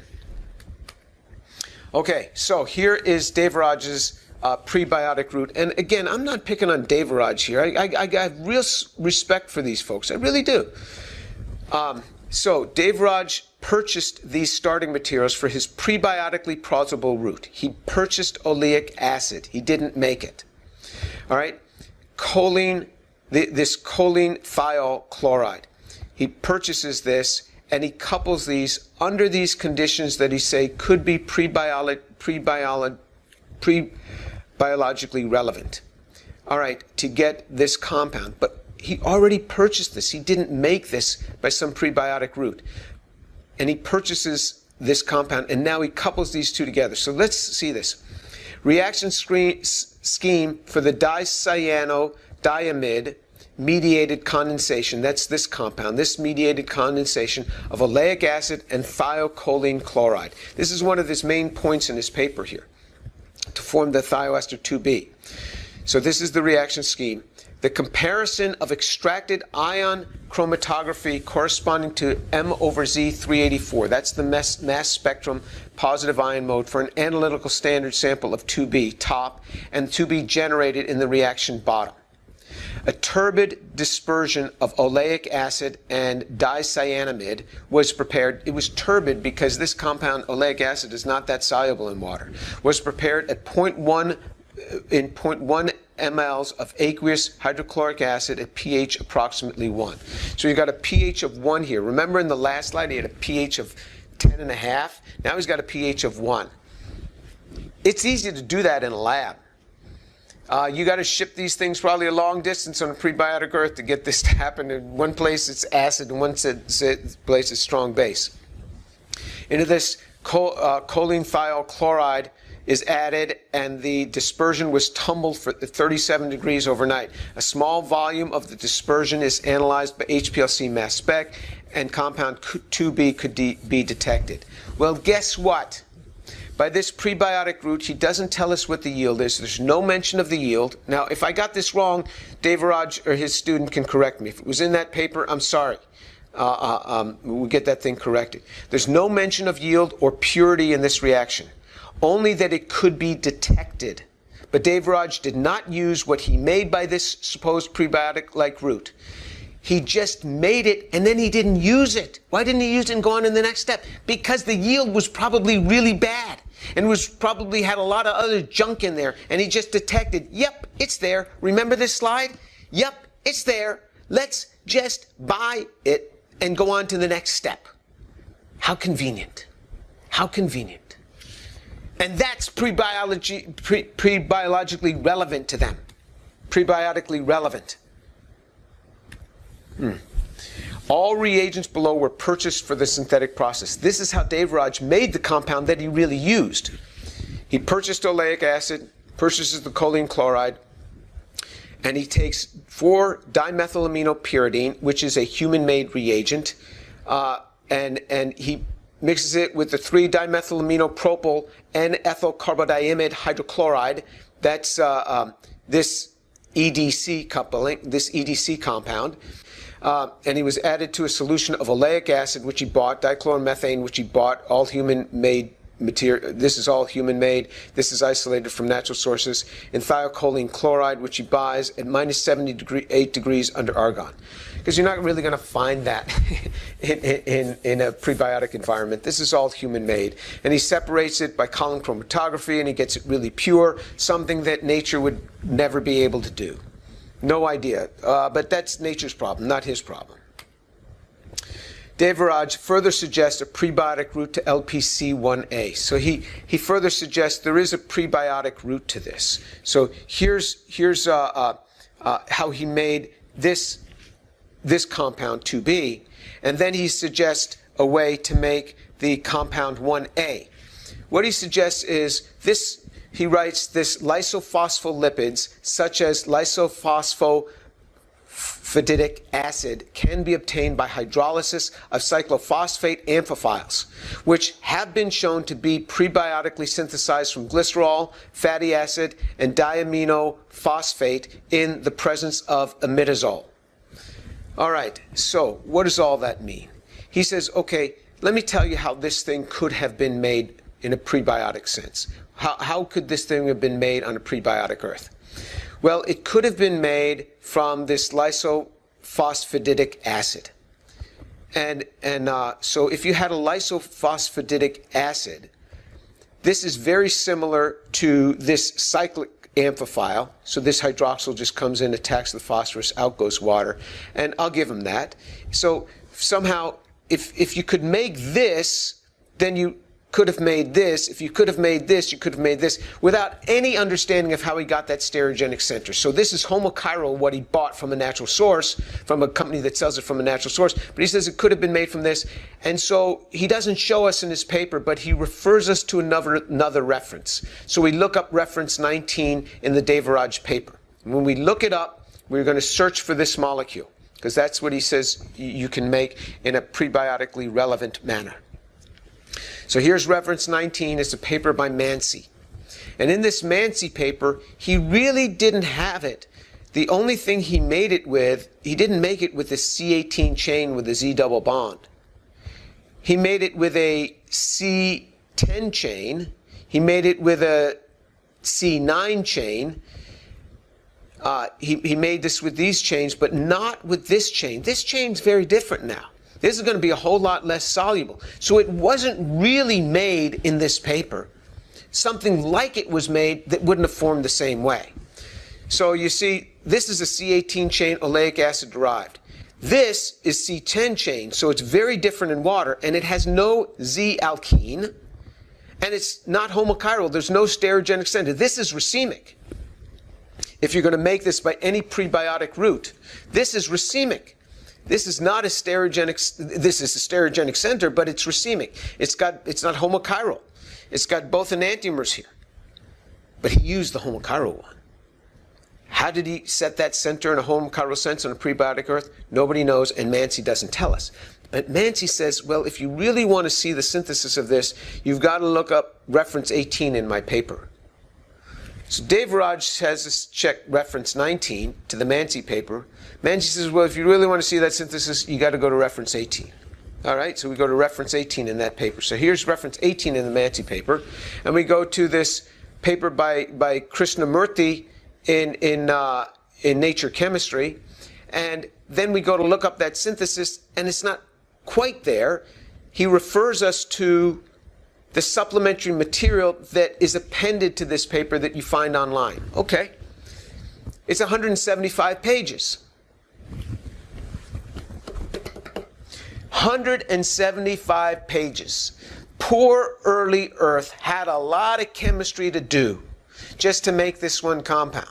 So he sends you back to this compound. It's not just this one compound. He describes a lot of related compounds to this. So he takes this glycerol, and he's able to make this cyclic compound. But there's no, this is now a stereogenic center, but it's racemic. He has not controlled the homochirality. And he can take these compounds with this DAP compound.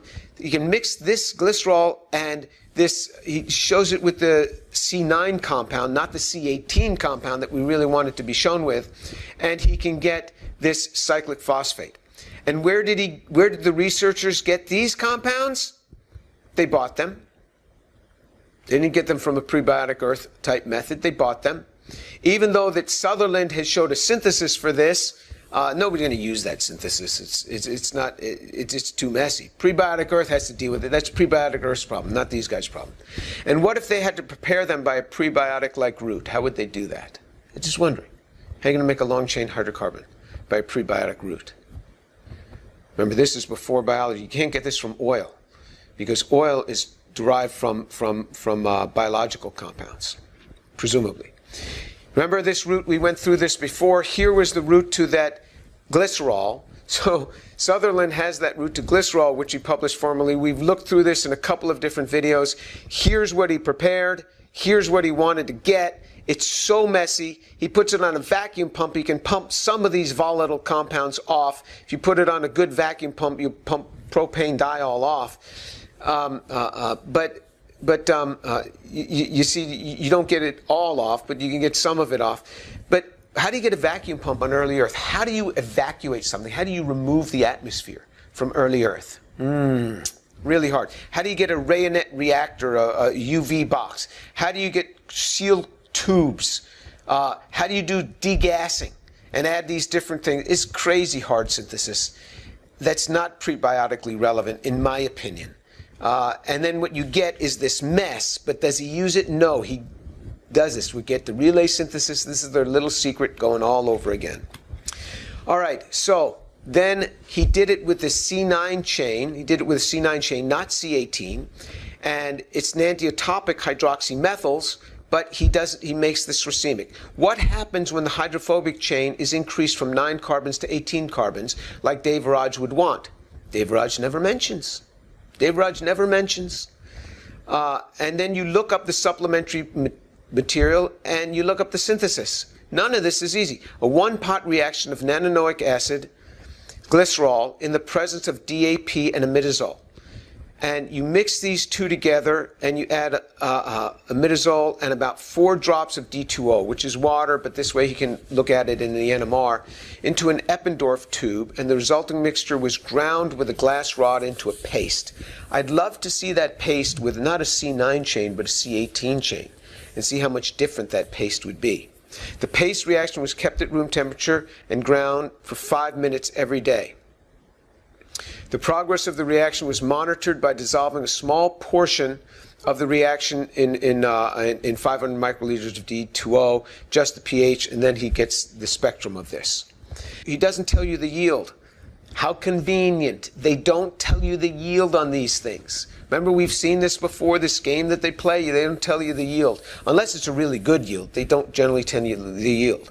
No yield was reported, but you go to look at the spectrum. So he says, go find figure S118 to S123, and that means supplemental page figure 118 or figure 123. So you find figure 121, that's the one we want. So this is the unclean reaction mixture that he got for the C9 compound. Nothing for the C18 mixture, which was ever reported in this paper as Devaraj would have needed. The C18 would be much less soluble in the aqueous paste. And even this C9 mixture is terribly unclean. How would a prebiotic earth purify this compound to use it? How would it purify it? Look at all this extra stuff. Here's what he wants to get. Here's an authentic sample. And here's what he got. All of these extra peaks are all the extra sludge that from the reagents that he added. All of these extra peaks are all these extra things that he got. All right? So all these extra peaks in here. They made a clean synthetic sample using modern methods, dichloromethane, dimethylaminopyridine, dicyclohexylcarbodiimide, and column chromatography. So this is now what they use. They use this. This is really what they make. It's all relay synthesis the whole way. They leave poor prebiotic earth stuck with a problem that they themselves can't solve. And then you need the preparation of this DAP. Where'd they get DAP? Well, they bought it, or they made it. Well, they make it. So here's how you have to make it. You take phenylphosphorodiamidite. This compound you can't get from a prebiotic earth. You buy it. There's no way that they've shown to get, these aerial rings on a prebiotic earth to be able to do this. And it was suspended in 4 molar sodium hydroxide. I mean, that's really basic, but okay, we'll give them that. And in ethanol. Ethanol is not a prebiotic solvent. Dichloromethane is not a prebiotic solvent. Vacuum for 2 days is not a prebiotic method. So this is not made by a prebiotic route. You'd have to make this by a prebiotic route for this to be relevant. So you look up the synthesis of this. This is in the Watanabe paper in 1986. And Watanabe cites a paper from the late 1950s, and it's not prebiotic by that route either. So this is just, find Waldo. I mean, just I'm going to wear you out by sending you to all these references, and then when you go there, it's not prebiotically relevant anyway. So this is the way synthesis is normally done. You take A and B, you get a mixture of compounds, you separate out AB4, and you take that material that you made and you carry it on to the next step. You separate that out, carrying it on to the next step. To do this, high yields at each step are essential to address the mass transport difficulty. If you start with 1 kilogram and obtain 1 gram or 1 milligram, you can't work with that because you don't have enough to carry it on. But somehow prebiotic earth has to deal with that. Isolating the product almost after every step is essential.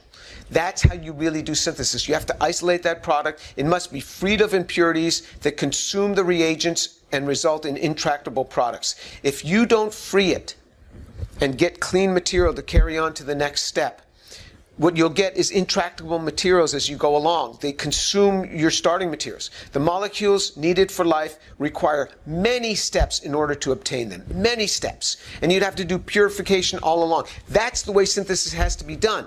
But by not disclosing any of that and by just buying the thing that they've just made, they don't have to deal with the problem that prebiotic earth would do to have higher yields, to have isolation of products and purification, and the many steps that they'd have to go to do this. In this picture, which we've seen before, this is this prebiotic nucleobases, nucleotides, DNA and RNA. This is their presumed prebiotic route where there's no stereochemical control. These reactions that they use that I say are prebiotically relevant, there's no control of absolute stereochemistry and no homochirality. There's little to no control of relative stereochemistry. Only once in a while will they get, I think like in one case they got relative stereochemistry, but not absolute, so it's not homochiral. There's little accounting of yield. They only tell you if the yield is good. There's little accounting of purification. How do you purify this? There's no accounting for mass transport through the sequence. A prebiotic earth would have none of these luxuries. So is it really prebiotically relevant? I don't think so. Origin of life researchers subject a prebiotic earth to constraints of ultra-low yields, racemic mixtures, impure mixtures, and reagent unavailability that the origin of life researchers themselves are unable to solve because they keep purchasing the compound that they want to go on to the next step. They have low yields at most steps, so efficient mass transport would be impossible. Intractable mixtures are obtained with little or no success in isolating them. The molecules needed for life require many steps in order to obtain them, and they would be unattainable by these routes. They'd be unattainable by the routes that are put forward. To those that make inaccurate claims on prebiotic chemistry, they've said things like, any biomolecule is easy to synthesize. Even the simplest building block, the lipids, are not simple to synthesize. They are not. And especially when you don't have access to the fatty acids. They're not. And lipids like triglycerides can be synthesized easily. Wrong, wrong, wrong. You take this from I don't know where and you proclaim it. Why would you do that? In prebiotic absence of phospholipids, the first membranes can have been bilayers or even monolayers of fatty acids or other simple lipids that can easily have arisen spontaneously. Nothing arises spontaneously. There's no selectors and there's no spontaneous arising. Nothing arises spontaneously. Chemistry is not like that. The first membranes can have been bilayers or even monolayers of fatty acids or other simple lipids. But Devaraj contests in the best journal of chemistry, November 2020, he writes, fatty acids are unable to maintain proton gradients. So you're wrong on that. All right, now I'm not addressing that video anymore. I'm going to make an appeal to my colleagues, my synthetic chemistry colleagues who work in the area of origin of life. You have no control of absolute stereochemistry, homochirality, little to no control of relative stereochemistry, little to no accounting of your yields, little to no accounting of purification, no accounting for mass transport through a sequence because you play this relay synthesis game. There is enormous human intervention in every phase of the experiment. Really good synthetic chemists work on this. There's enormous human intervention. Would never be available on an early Earth. You don't make mention of that. A prebiotic Earth would have none of these luxuries. The origin of life researchers, those superb synthetic chemists, are generally silent on these essential synthetic questions.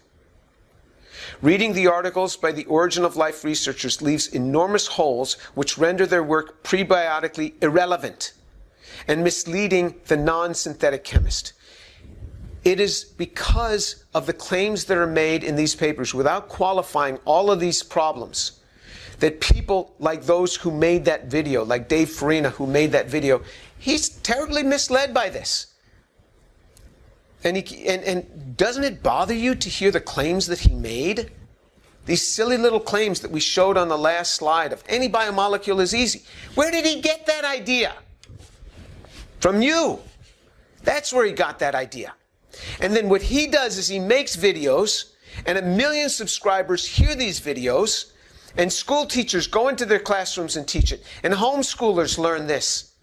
And even professors in the academy are confused by this thing because they too believe a lot of the things that he said. This is not isolated to 6th graders.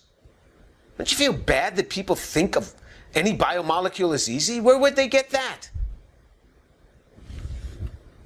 This is not for lipids only. It is for almost all origin of life researcher syntheses. Though this happened in the, I pulled this all together in the lipids chapter only because this, the lipids video, because this is the video where I finished the 4th class of the necessary life compounds. This is the problem with it all. So I appeal to my origin of life researcher colleagues. I appeal to you. You got to help me out here in saying, yeah, that there's so many problems here that really when you get to a prebiotic Earth, we're clueless. Because it's not just people like Dave Farina that are misled on this thing. It's famous biologists, like even those at Harvard, that think we're really close to cracking this problem, where we're nowhere close, and you know it. You got to step forward and help me. Reichert, who stepped forward and published an article and said, you know, you got to have no human intervention, and you got to have, you can't keep using these purified chemicals and claiming that you've got this synthesis worked out. It's folks like that that are beginning to speak the truth, and I really appreciate that. That's going to help the field. Let's work together to get this message out to the world. We have no idea where it came up with, and then maybe, just maybe, some students would come forward, and they'll start thinking about other ways that we could approach this, other ways where we could deal with these mass transport problems, the homochirality problem, that they think way out of the box, not like we're thinking, and they might come up with some solution here, because it must have been formed somehow. So with that, I'm going to wrap up.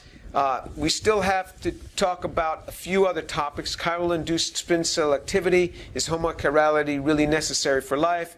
And then constructing a cell, all the assembly problems, and then we'll have one global summary, and then hopefully we'll be done. So if you want to hear about where the next video is, you can subscribe right here, and we'll ping you when the next video comes out. It shouldn't take too long, and you'll see that next video.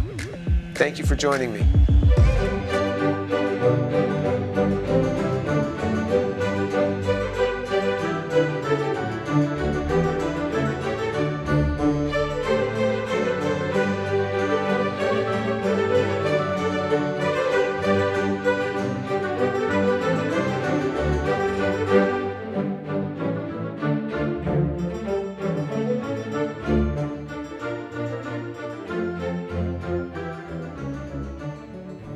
Today we're going to be talking about chiral-induced spin selectivity and is homochirality necessary for life. Let me cover again the reasons for this lecture series on abiogenesis. Dave Farina had posted a video entitled Elucidating the Agenda of James Tour, A Defense of Abiogenesis. You can see the description box below for the link. After watching that video, I was confused and I disagreed with just about everything that Dave Farina taught. So I think that he had gross scientific inaccuracies in what he presented. And what I'd like to do is bring some clarification here. I'm going to have some timestamps in this video so that you can go back to his video. You could go back to his and see exactly what he said and see if I indeed cited him correctly. I'm thankful for Dave because he's trying to teach the masses. This is not an easy thing to do. It is something that research professors often are not good at. So I commend him in this. I don't seek to have any confrontation with Dave. I just am putting this out there to bring forth some clarity. I don't want to have any name calling or psychoanalysis of Dave or picking on him in any way. I just want to bring clarity to what's been presented. I invite other synthetic chemists to critique me, critique the work. I particularly invite a critique from my synthetic chemist colleagues and students studying synthetic chemistry and those studying origin of life. What have I presented that's incorrect? Have I misrepresented something? And if you say that I've misrepresented something, please share with me the literature article that points that out, because that would help me tremendously. How can one proclaim that? At 12:22 in the video that we're citing, a slide was shown that says not all biomolecules had to start out chiral. How can one know that? Not all of the molecules need to have been chiral to begin with. For some molecules, like lipids, it may have been a feature that evolved later, once proteins already existed. How can one proclaim that? How is it known? How can one just make a comment that not all biomolecules had to start out chiral to suggest that chirality could have come later? I don't know anywhere how a person could suggest such a thing, so I think that's grossly inaccurate to say that. And also showing racemic lipids, and over a billion-year period, enzymes formed, and then somehow you get chiral lipids. What does that mean, a billion years? Can you put some description on that? Time does not just solve these things. Time doesn't do that. Remember, there's no evolution here. This is pre-biology. This is prebiotic. It's before biology ever began. There's no evolution here. Molecules don't move toward life. They never have been shown to move toward life. They've never been shown to order in an arrangement that moves it toward life any more than a fully homogeneous system. So, and that's not what cells are. Cells are quite heterogeneous. So a lot of claims here that I don't know how one could know a billion years is going to solve this. I don't know how one could know that not all biomolecules have to start out in a chiral form. We'll take a deeper dive into this. Remember, homochirality means that we have one chiral species and not its mirror image. It's like the left and the right hand. The two cannot be superimposed. That's why a right-handed glove is needed for a right hand, a left-handed glove for a left hand.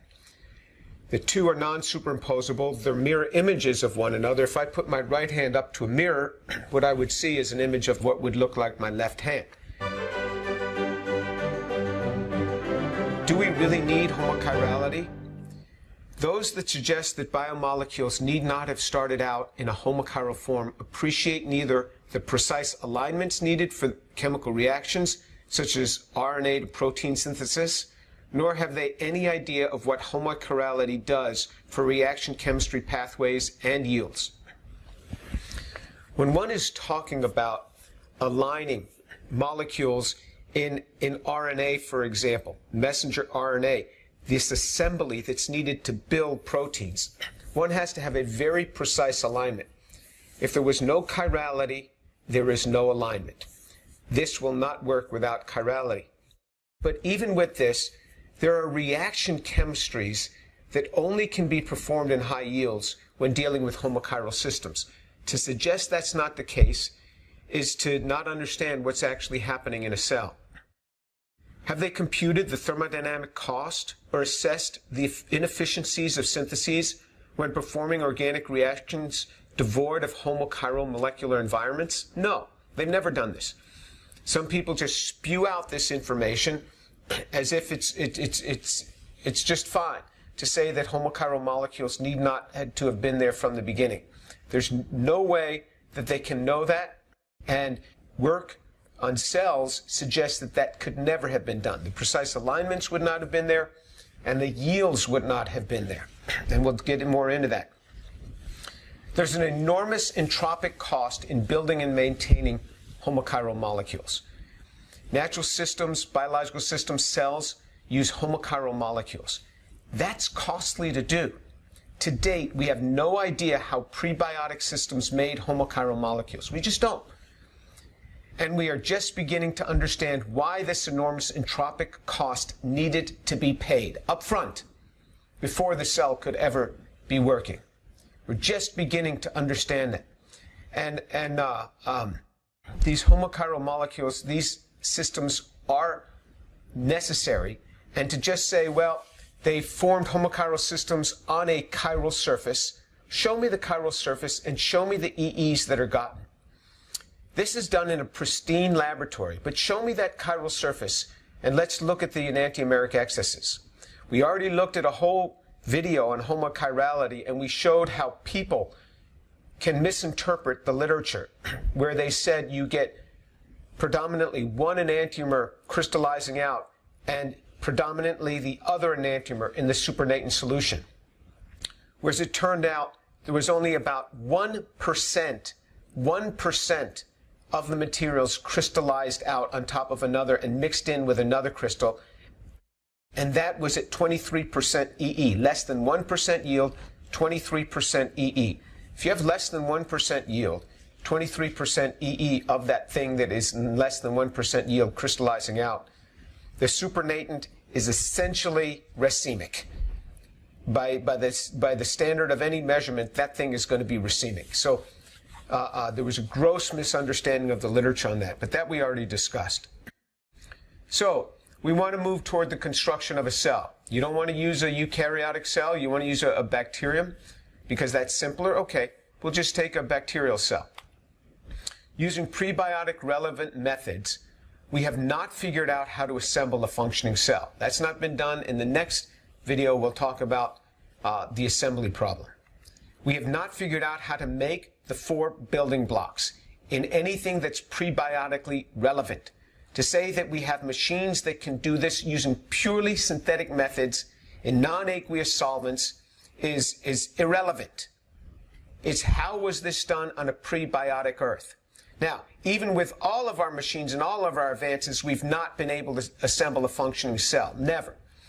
Now, with our advances, sure, we can make the 4 classes of compounds when we get the monomers, when we get the building blocks for those from nature itself. So here's the compounds that we have to make. There's the 4 building blocks, the carbohydrates, which we looked at, peptides, which we looked at, nucleic acids the same, and lipids the same. So we've already covered those 4 building blocks. What we've said is we've not even figured out how to make the building blocks of the building blocks. So there's the building blocks of the building blocks. The monomeric sugars are needed in order to make the carbohydrates. Show me in a prebiotic method how people have made glucose. Show me that. Show me how that has been done. Or fructose. Show me how that has been done. Or ribose. Show me how that has been done. Where you can get something where you get it in a homochiral form, separated from all its other diastereomers and its other enantiomer? Show me where that's been done. It's not been done. It's not easy to address these in homochiral form. Amino acids. Show me where homochiral amino acids have been made. Nucleotides, the sugar problem. Because in order to make a nucleotide from which you make nucleic acids, you have to be able to make the sugar. Right there is the sugar. So you have to have that ribose. How do you make ribose? Has anybody ever made ribose in chiral form using prebiotic methods? And even if they could, then build that building block. Show how that would be made. Glycerol. Glycerol is not chiral, but what it has is it has hydroxymethyl groups that are enantiotopic, and those have to be selected in order to get that chiral. So the big problem here is we've not figured out how to address homochirality. That problem has not been solved in any prebiotically relevant method. And remember, we can't play these games where we make something that's a little blip, then we say, oh, there it is, it exists there, so now I can buy it. No, can't play those games. Prebiotic Earth could never do that because there's all those stereogenic centers. So when you have these monomeric sugars, you have these 4 stereogenic centers. There's a stereogenic center here, but this is where the glycosidic linkage would occur. This can be alpha, as shown, or beta, and so that is variable, but it still has to be controlled. So you have all of these stereogenic centers. Amino acids, 19 of the 20, have a stereogenic center. And so this is what we've got to be able to deal with. Nucleotides, the sugar problem, you've got 4 stereogenic centers on this RNA nucleotide. These are enantiotopic hydroxymethyl or hydroxymethylene groups. These are enantiotopic, so they have to be desymmetrized.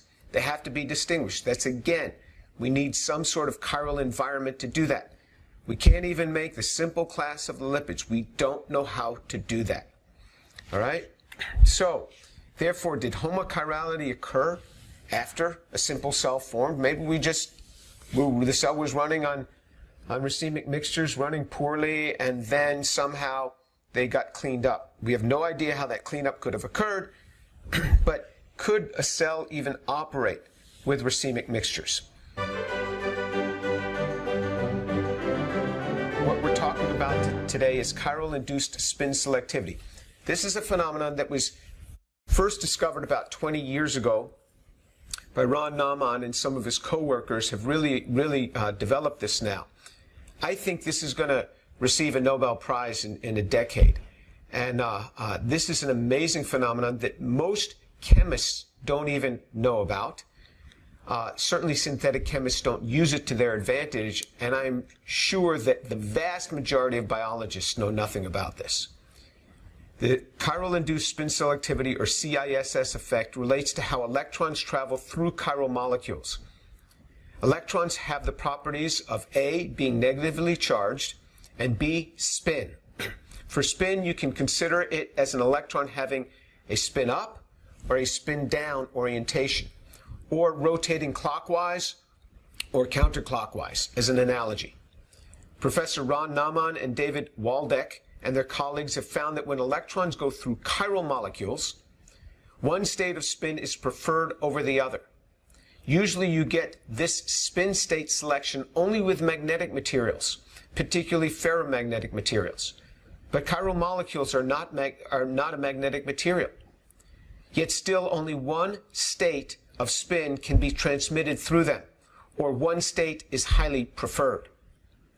This reveals a hitherto unappreciated role for the chirality in cellular function, where chiral molecules are ubiquitous to control reaction chemistry and yield. It controls reaction chemistry and it controls yield. So chiral molecules have a helical pitch about the stereogenic center and about the larger helical pitch induced by those stereogenic centers. Matched spin electrons travel through. The unmatched ones don't go through. That's how cellular systems keep such high yield. something that few have appreciated. The problem with human-designed syntheses. Here's the problem. How does chemistry deal with mistakes in synthesis, i.e. the low yields?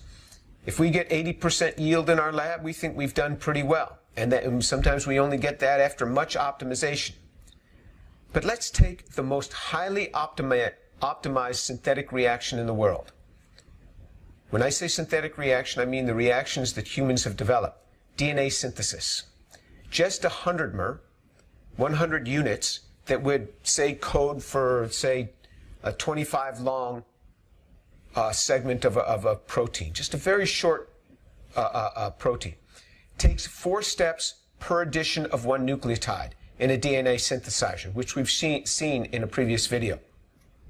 You have to do deblocking, coupling, capping, and oxidation. There are 4 steps per cycle. If we generously give 99.8% yield per step in these highly optimized systems, that would be 0.998 to the 400th power. 400th power because there's 4 steps and we're building the 100 mer. That'd be 45% yield. That means 55% of what we want is the unwanted oligos. 55% is unwanted. Chemists use HPLC and PAGE to purify.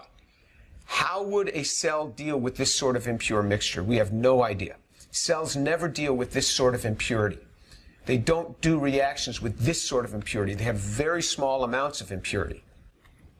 In cellular systems, the yields are much higher, so purification becomes possible with the assistance of homochiral selectors. And they have to be homochiral to be able to select these things. How do cells promote such high yields in organic reactions?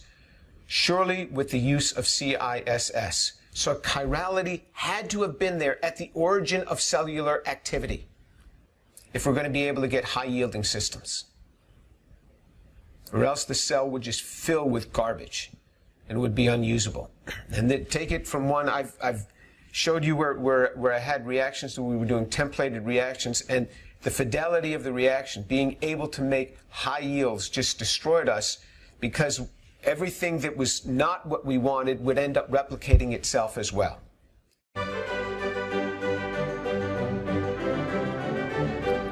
All right, how do cells keep reaction chemistry yields so high? Chiral-induced spin selectivity. Did you know that? Take, for example, hydroxy radical. If you take the unpaired electrons of 2 hydroxy radicals can either be aligned, parallel, anti-parallel, or parallel. So if you have 2 hydroxy radicals, those 2 can be aligned parallel or anti-parallel. When anti-parallel, they're going to go along a singlet surface that correlates with the formation of hydrogen peroxide. And they have a barrier for forming the oxygen molecule in its triplet ground state. If the spins of the 2 radicals are aligned parallel to one another, the system is on a triplet potential energy surface, and the oxygen molecule is favored. Chemists have yet to understand how to exploit this well in synthetic reaction chemistry. In cells, reaction chemistry yields have to be very high. Homochirality is essential for this to occur. Homochirality ensures high and selective reaction yields through CISS. The electrons proceed down a molecular pathway that correlates the spin to the homochiral twist direction. It's like a spin valve. It selects which one is going to go through. Electron transfers in cellular systems, photosynthesis, for example. Plant cells survive by photosynthesis, which have relatively long-range electron transfers. When traversing in the proper direction, where the electron spin and the chirality of the molecular architecture are matched, electron backscattering by vibrational modes of the molecule are suppressed, since they would require a change in spin and linear momentum. Hence, inelastic collisions and energy loss as heat are suppressed. This minimizes the heat release during these transformations. Many people have wondered how a cell can operate without burning up. Here's how it operates without burning up. It uses chiral-induced spin selectivity, so it minimizes inelastic collisions. And so, and that minimizes the energy loss, and you have heat suppression. Scientists use pi conjugated molecules to get electron passage through homolumo gaps that are small. So you have highest occupied molecular orbital, lowest unoccupied molecular orbital, and we use pi conjugated systems, sp2 hybridized carbons, for putting electrons through. I spent a large part of my career working in that area, putting electrons through small homolumo gaps of pi conjugated systems. I've written a lot of papers on that topic, actually.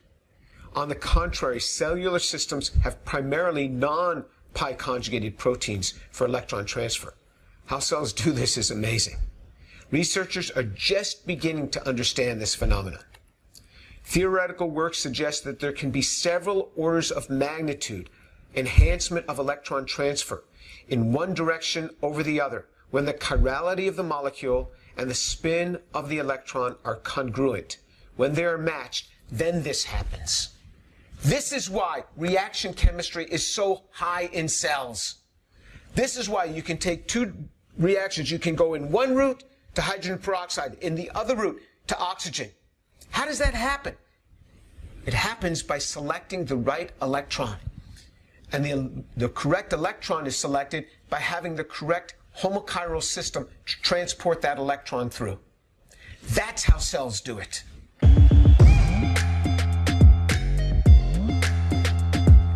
Molecular recognition is enhanced by CISS.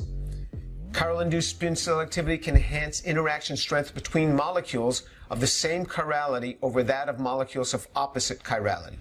How do molecules, how does one substrate get recognized by another?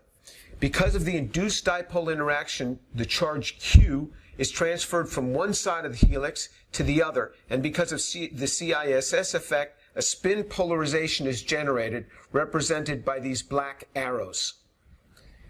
When the helical charge distribution is of the opposite chirality, its spin polarization points in the opposite directions. It points in the opposite direction, hence the arrows are pointed inward for left-handed helix. For the two helices of opposite chirality, these are two helices of opposite chirality, the overlap region in the dotted circular triplet surface is characterized by two spins parallel to each other, like in a triplet state, and it's less favorable. This is less favorable. Enantioselection, choosing a homochirality in CISS. Enantioselection designates the process of selecting one chiral isomer over another. The left hand for the left glove, for example. High enantioselectivity is difficult to obtain in a laboratory, but easy in cells. Cells do this all the time. The best of laboratory systems are usually inferior to enzyme systems. How do cells do this? This is what students have been taught for 75 years. A preferential molecular fitting causes a molecule to enter into the chiral cleft with one preferential orientation. Van der Waals interactions, including steric effects, favor one molecular alignment in the chiral cleft over another. Little else is generally taught. A molecule will approach a chiral system in two different ways, and it'll go into the lower energy manifold because of van der Waals interactions. That's attractive and repulsive interactions that can include hydrogen bonding, dipolar effects, London forces, hydrophobic interactions, pi-pi stacking, and also because of described as steric effects. Little else is generally taught. CISS reveals that more is going on, and it's not subtle in its influence. The attractive interactions between molecules of matched chirality can be higher by as much as 1 electron volt. And if we put that on a molar scale using Avogadro's number, that would be 96 kilojoules per mole or 23 kilocalories per mole over their mismatch set. When the two electron spins in the matching are antiparallel, they follow the singlet surface of lower energy by about 1 electron volt. This strongly favors enantioselection. Preferred chiral interaction is due to neighboring spin interactions. Interestingly, the electrostatic potentials upon which they depend can interact at near the speed of light. So these electrostatic interactions are occurring at near the speed of light, much faster than the molecular movements themselves. And when you have the match set, when you have the proper spins matched, this can be 23 kilocalories per mole, 96 kilojoules per mole, more stable going in one direction than another. That's a huge effect in preferring enantiomer selection. This would not happen unless you had homochiral systems. To try to invoke life without homochiral systems is trying to do something that you know nothing about. Therefore, the way that enantiomer selection has been taught for 75 years, based mainly on van der Waals or steric effects, never captured the full story. Cells have operated with far more sophistication, and the merging of electron spin with molecular chirality explains much of the story, something that we're just learning today. Why don't cells overheat?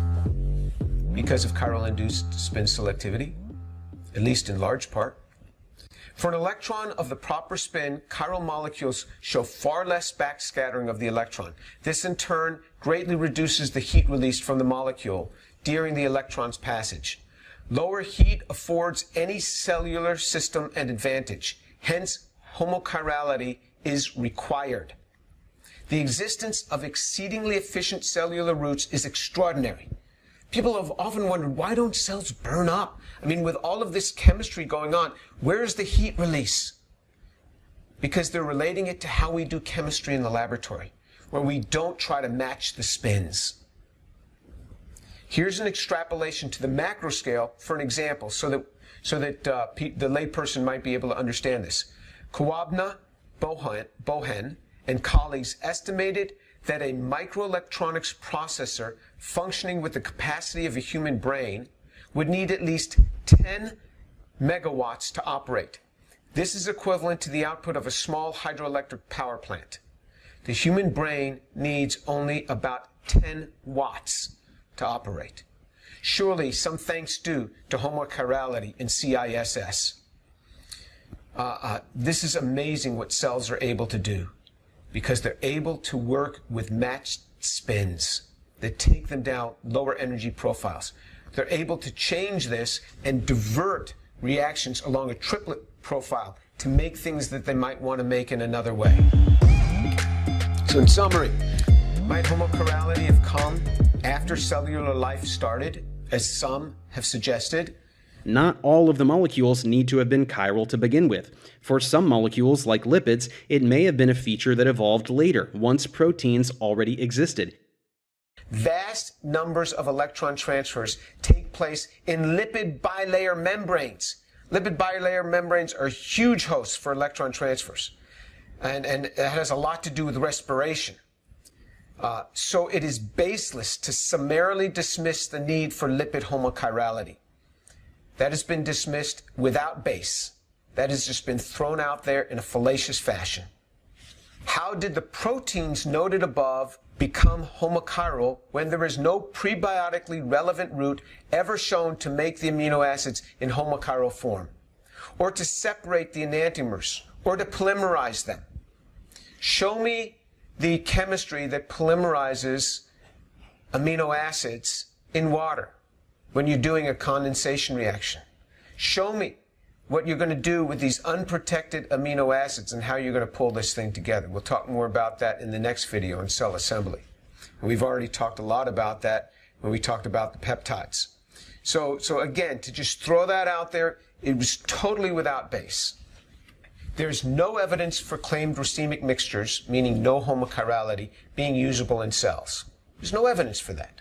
They have never been shown to function based on the reaction specificities, yields, and heat management that would be needed for cellular systems.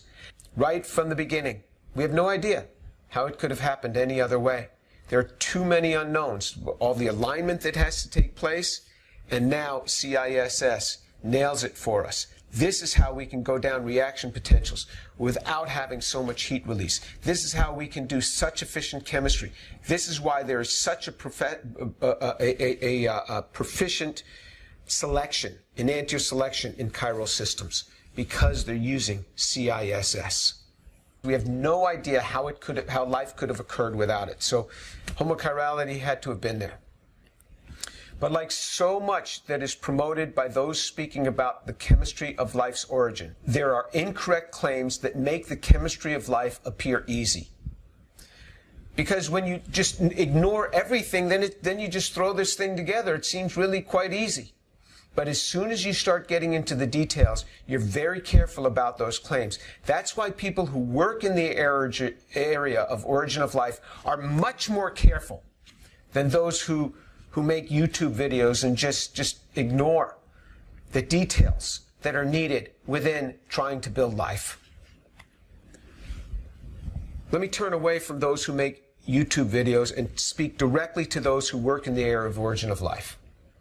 Do the organic chemists that study origin of life appreciate these fallacious proclamations by those who are making YouTube videos? Do you appreciate that? Do you think it's wise that they're out there teaching these sorts of things, promoting things that absolutely could not work? Do they appreciate how misled the lay person has become? The lay public has utterly been misled, thinking that we're just on the verge of cracking this problem. Even biologists, even famous biologists, have been misled by this thing. I need you guys to stand along with me, you men and women, to stand along with me, to say that we are nowhere close. We can't make the building blocks in any prebiotically relevant route. We can't make the building blocks of the building blocks in any prebiotically relevant route that show the requisite homochirality.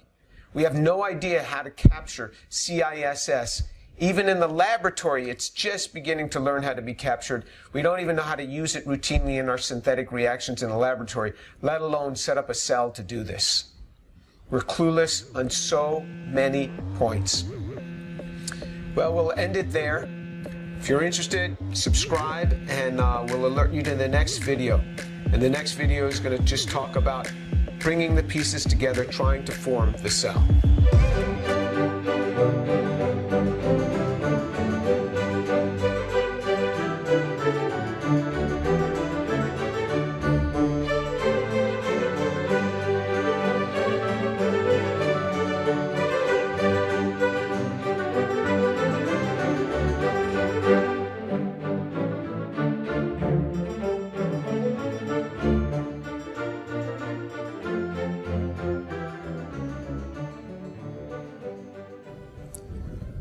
Constructing a cell, the assembly problem. All right, what are the reasons for this lecture series? And I've gone over this before, but let me just say this just in case there's others that this is the first video they're seeing. Why this series on abiogenesis? Well, Dave Farina posted a video called Elucidating the Agenda of James Tour, a Defense of Abiogenesis. And you can see in the description box below for a link to that video. And that video was confusing to me on almost every count. It was filled with gross scientific inaccuracies. And so I'm going to bring some clarity to that video that was made by Dave Farina. And the video that I'll be referring to throughout this talk, well, most of the videos that I'll be referring to throughout this talk will be Dave Farina's video. So when you see the timestamp, you'll know where to go in his video to see that quote. And I'll use that for the launch point of discussions. Now, again, I have nothing against Dave Farina as an individual. He seems like a nice young man, and I don't mean him any ill will. I really don't. He's a hardworking guy. He puts out lots of videos that help people. I presume he makes his living that way, and I never want to do something to affect somebody who's making a living like that. I just hope to bring some clarity in this. This is not a duel between myself and Dave Farina. I just want to bring some clarity to a subject that I think that it's not just a question of not doing justice to it. He had it all wrong. And this is not a critique of his other videos. I've never seen his other videos, but this one was all wrong. So I'm going to correct his video on that. But I mean him no harm. Other synthetic chemists can critique what I'm saying, and I actually invite the critique. I really do. Particularly my synthetic organic chemist colleagues and any students that are working in the area of origin of life. But if you're going to critique something and say that I got something wrong, you got to give me the reference so I can go back and look and just check on it. You know, that's the way we chemists work with one another. We try to give a reference for things that we might say.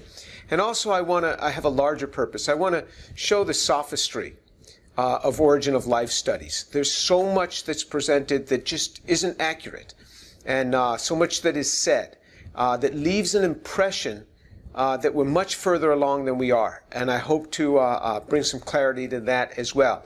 And I don't mean any of my colleagues in origin of life any harm either. I really don't. I just want to bring some clarity to this field.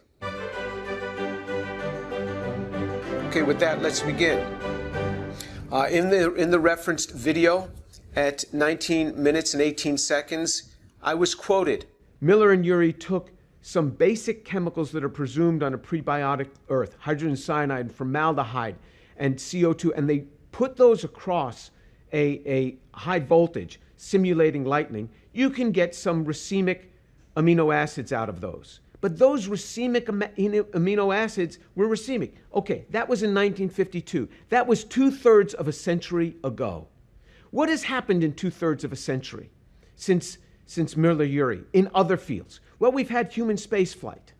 We have satellite connectivity. We have the internet. We have the entire silicon era of microchips, and we have computer technology. We have all of this. In the same 66 years, 2/3 of a century, we are still exactly where Miller and Urey were. We make a barrage of stereo-scrambled chemicals, nowhere close to even knowing how to make them and hook them together. They got to get hooked together in the proper order. We are clueless on this. And at 20 minutes and 23 seconds, it was stated in response to this, quote, It's not surprising that Jim likes to talk about the Miller-Urey experiment, as it's a classic and a common talking point amongst creationists. This was an experiment in the 1950s that mimicked early Earth conditions and spontaneously produced small biomolecules like amino acids. Jim is correct that this experiment does not in any way demonstrate abiogenesis. All it does is produce the absolute smallest building blocks in living organisms. He is also correct to point out that the experiment produced a racemate of these molecules, not the homochiral mixture we want, or at least that would seem to be the most useful. And he is correct to imply that anyone who thinks referencing this singular experiment proves that abiogenesis is a done deal has absolutely no idea what they are talking about. But he then goes on to say, in this video and several others I've seen, that nothing has happened in the field since this experiment. This is totally absurd. Origin of life research is a thriving dynamic field. He must know this because he frequently boasts about reading all the papers in the field to try to understand what's going on. So the claim that there is nothing happening is perplexing and contradictory. There is plenty going on. He just doesn't understand it. Well, I don't remember having said that I read all the papers in the field. I haven't read all the papers in any field. I read a lot, but surely not all. So if I said that, I apologize. I don't presume that I said it, but if I did, show me the reference for that, show me the video where I said that, and I'm apologizing up front because I have not read every paper on origin of life. You know, I find it interesting that someone tries to explain how the pieces formed and came together. And the person then turns right back to the Miller-Urey experiment, specifically saying at 36:23. Now let's wrap things up with an exceptionally brief overview of where we are at with origin of life research. What do we know about how this happened? Well, we can start with small molecules. Everything before that is astrophysics. If you want to learn about how hydrogen collected to form stars, which then fused all the elements in the universe, and then the subsequent formation of planetary systems after enough stars went supernova, check out my astronomy playlist. Otherwise, we can take for granted that lots of small molecules existed on Earth shortly after its formation. The first step from here is to get small biomolecules like amino acids and nucleotides. As we alluded to earlier, the Miller-Urey experiment in the 1950s demonstrated this to be no problem. No problem. Still, with those facts present, I find it interesting when people speak against creationists and speak against creationism, because I haven't mentioned any of that in this video, and I rarely ever mention that when I'm talking about origin of life, and say that the Miller-Urey is a, quote, classic and common talking point among creationists, and then actually use Miller-Urey as a positive talking point for themselves. And how can one take for granted that, quote, lots of small molecules existed, unquote? Who granted that convenient luxury? What molecules are those exactly that existed? Where is the explanation as to how that was done? All of these things are being thrown out there. Where's the explanation of where all these small molecules came from? We don't see that. Why is somebody still showing Miller-Urey if so much has been done in the past 68 years? Might it be because it's just as I said? 2/3 of a century, we are still exactly where Miller and Urey were. We make a barrage of stereo-scrambled chemicals, nowhere close to even knowing how to make them and hook them together. They got to get hooked together in the proper order. We are clueless on this. What I said in that video is that people still go back to the Miller-Urey experiment, and we haven't progressed very far. And then in that video, it said that this is a thriving and dynamic field. Origin of life research is a thriving, dynamic field. Well, why criticize my points on talking about Miller-Urey when you go right back to Miller-Urey, the experiment that was done in 1952, just as I had said? It was dated in 3650. The first step from here is to get small biomolecules like amino acids and nucleotides. As we alluded to earlier, the Miller-Urey experiment in the 1950s demonstrated this to be no problem. It was said there was no problem at getting these small molecules. No problem. The racemates, no problem. I demonstrated that the enantiomeric resolutions that were referenced in that same video couldn't have been gotten as was claimed. And what if the early Earth conditions were not reducing but oxidizing, as what is proposed now by many scientists? Would the Miller-Urey conditions work? And how do they polymerize? How do you get these amino acids if they did form? And even if you did have homochiral systems, how do you get them to polymerize? How can you take that for granted? Because the side chains are more reactive often than the alpha amine. It was stated in at 40 minutes and 40 seconds in that video. It has been demonstrated that recrystallization of a mixture of amino acid racemates with a slight excess of asparagine caused amino acids with the same configuration to preferentially co-crystallize. You get a solid containing only one enantiomer and a supernatant primarily of the other. All that's left is some natural filtration mechanism to separate the two and the emergence of autocatalysis in one.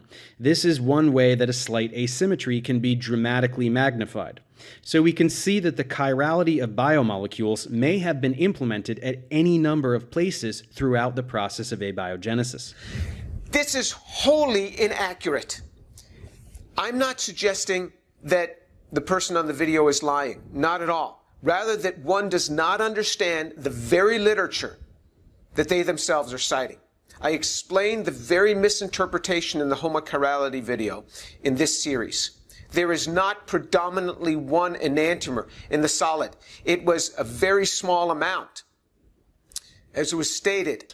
It has been demonstrated that recrystallization of a mixture of amino acid racemates with a slight excess of asparagine caused amino acids with the same configuration to preferentially co-crystallize. You get a solid containing only one enantiomer and a supernatant primarily of the other.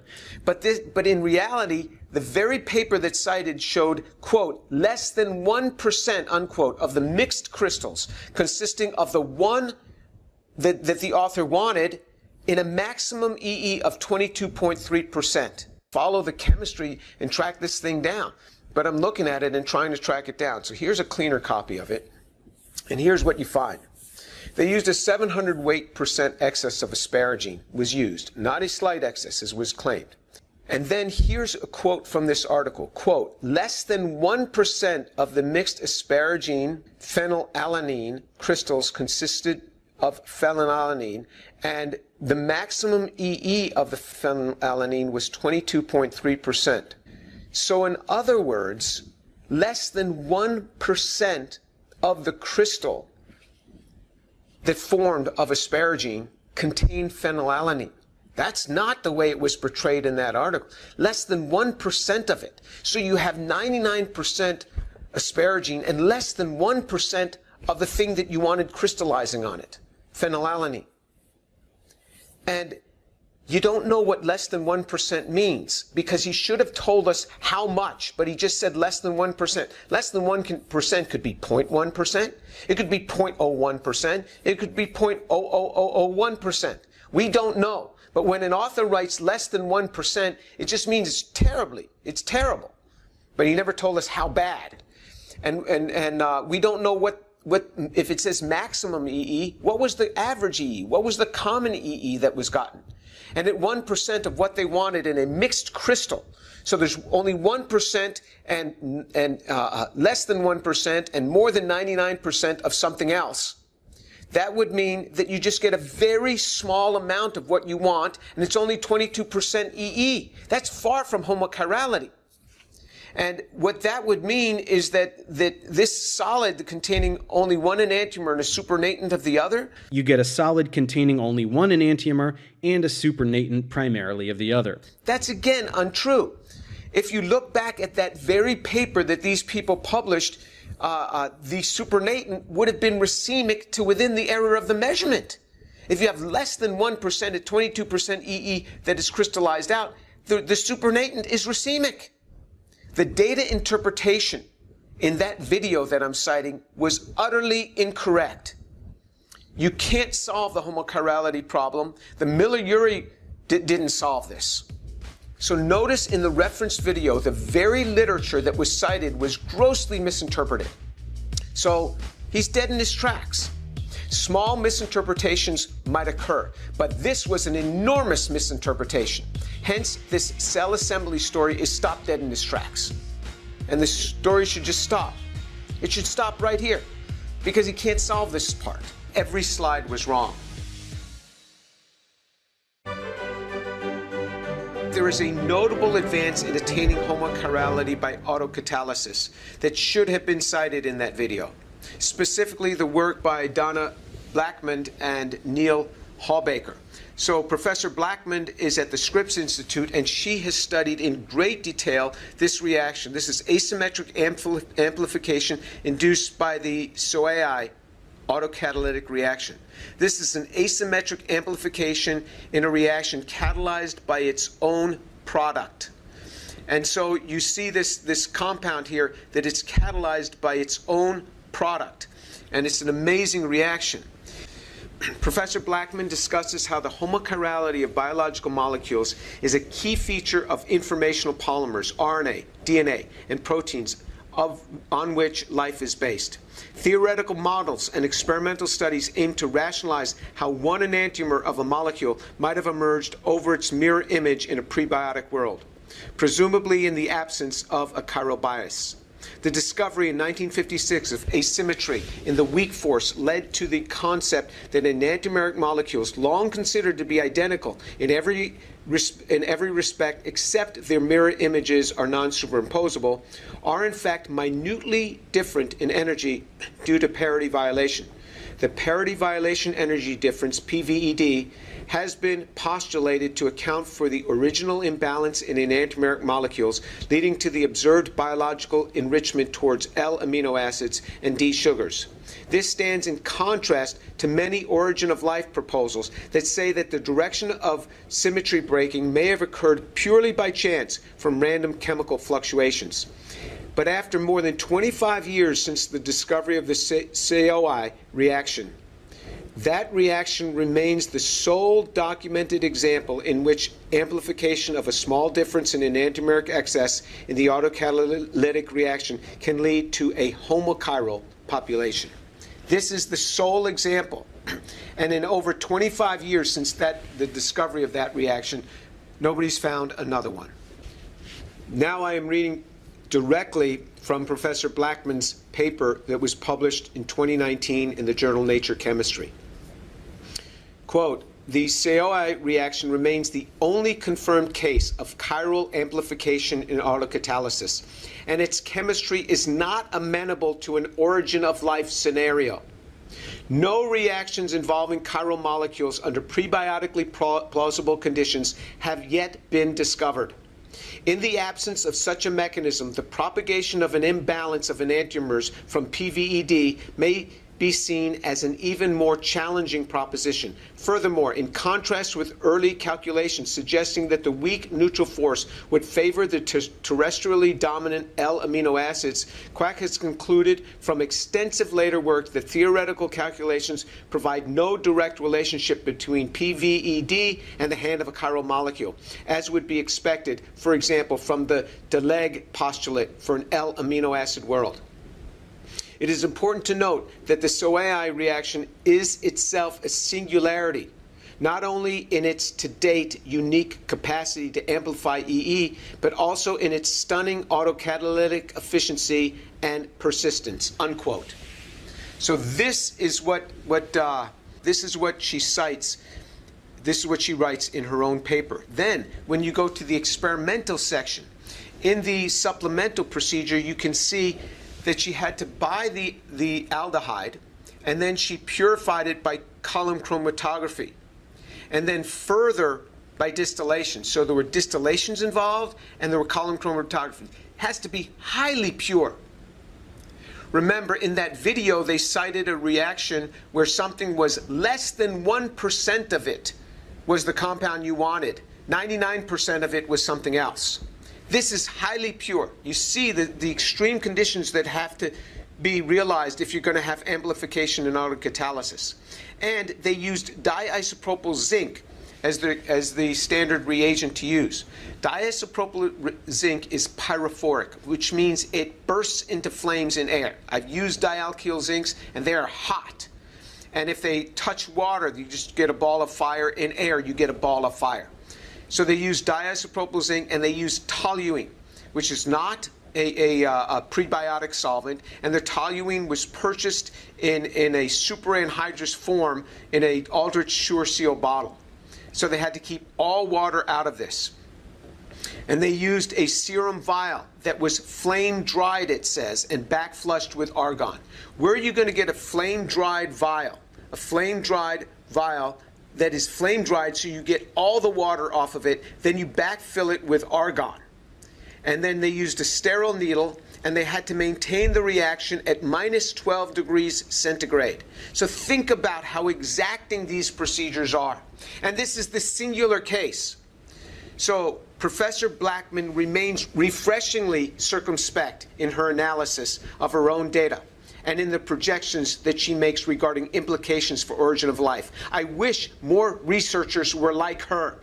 She is refreshingly circumspect in her analysis and in the implications of origin of life. And you can hear her in her own words on a video that she did recently on her work. So basically, we can calculate the energy that from this EE value, just the same way that you could look at delta delta G's for any asymmetric reaction.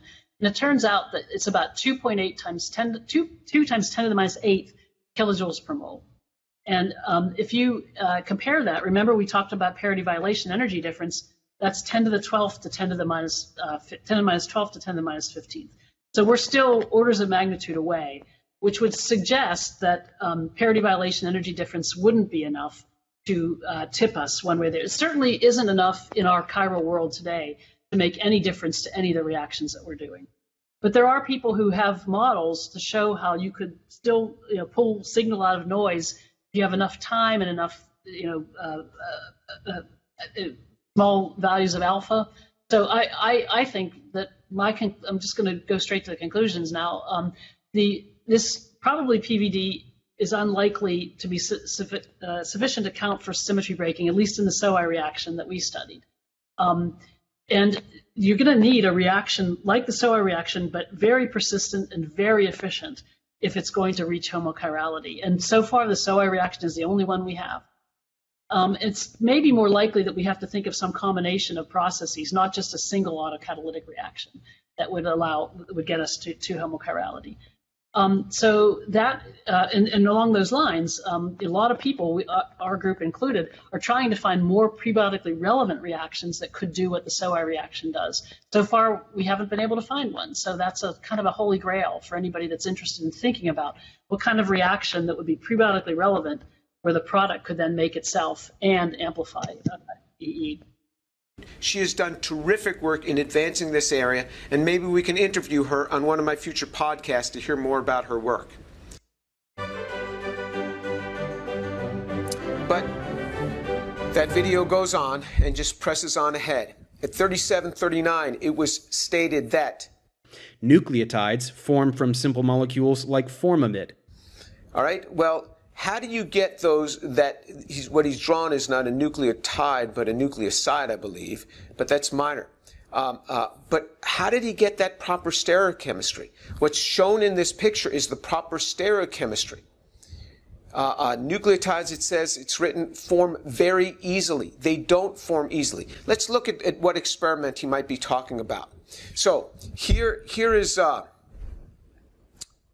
me get my laser pointer here. Here's formamide. Here's formamide, what he's saying, and he's saying we get to here very easily. Does that look easy to you? Look at all of these steps you got to go through to get here. That's not easily done. This was done in a modern laboratory with many steps that are really hard, which we're about to see. And they did the relay synthesis problem that I spoke about many times, where they will make a product and never use that product, but just buy it. And what they made was racemic. It was racemic. And it was not even diastereomerically pure. The preparation, so we're going from here to here. Here's one of the steps that you got to go through. You have to make acrylonitrile, and then you have to make this aminopropionitrile. Just look at the process on this. The preparation of the cyanoacetylene on copper 1 was suggested as a way to conveniently prepare and store it for use when needed. Copper chloride was mixed with potassium chloride to generate the Newland catalyst at 70 degrees.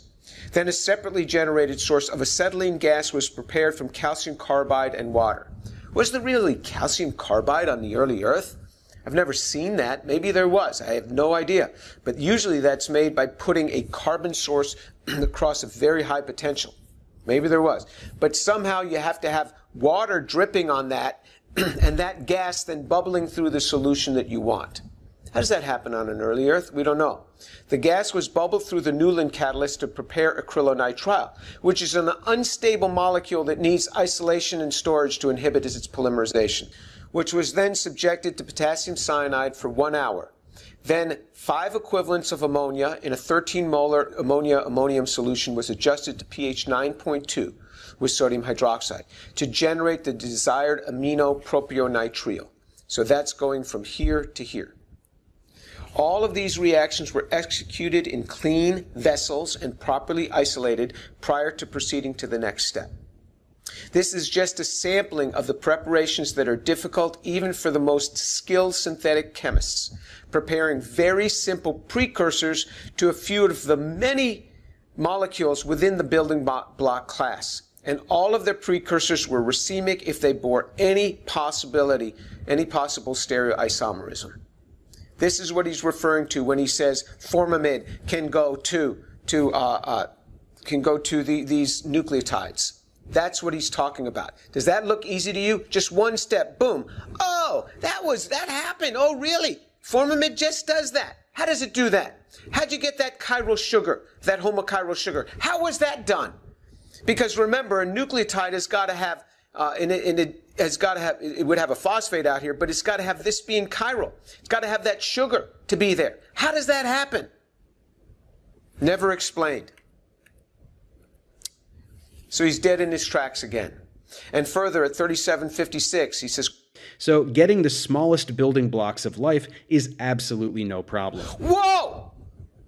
Getting the smallest building blocks is absolutely no problem. Any origin of life researchers out there would like to come on, you can come on my YouTube channel with me and go ahead and justify that statement.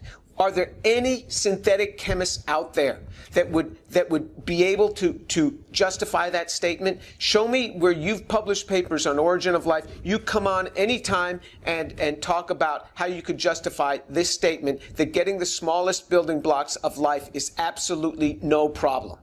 I don't think any of them would take me up on this.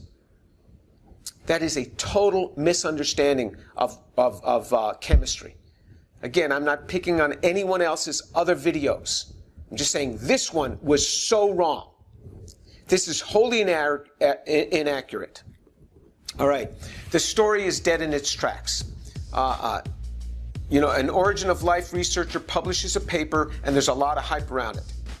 The press then hypes it up even more, and people just don't have the ability to go back to the primary literature and look at this and analyze it. There's poor relative stereochemical control. Diastereomers were forming all the time. There's no absolute stereochemical control, so there's no homochirality. It was all racemic. There's no accounting for the mass transport through the sequence. How do you start at a certain amount and take it several steps? They don't. They just go one step. It's a little blip in an HPLC. They say, oh, we got it, and then they buy that pure compound and they take it on to the next step. A prebiotic Earth would have none of these luxuries. An origin of life researchers strap an early Earth with burdens that they themselves would never be able to bear. And the layperson, like in the video, are summarily misled. The storytelling should stop right here, but it presses on. More storytelling in that video we're referencing. Even though the video suggested at 37:56 that getting the smallest building blocks of life is absolutely no problem. It relies on panspermia. 37:42, quote, and we have even seen spectroscopic evidence of these and other biomolecules existing in space, which offers the possibility of them arriving on Earth already made, a version of the so-called panspermia hypothesis.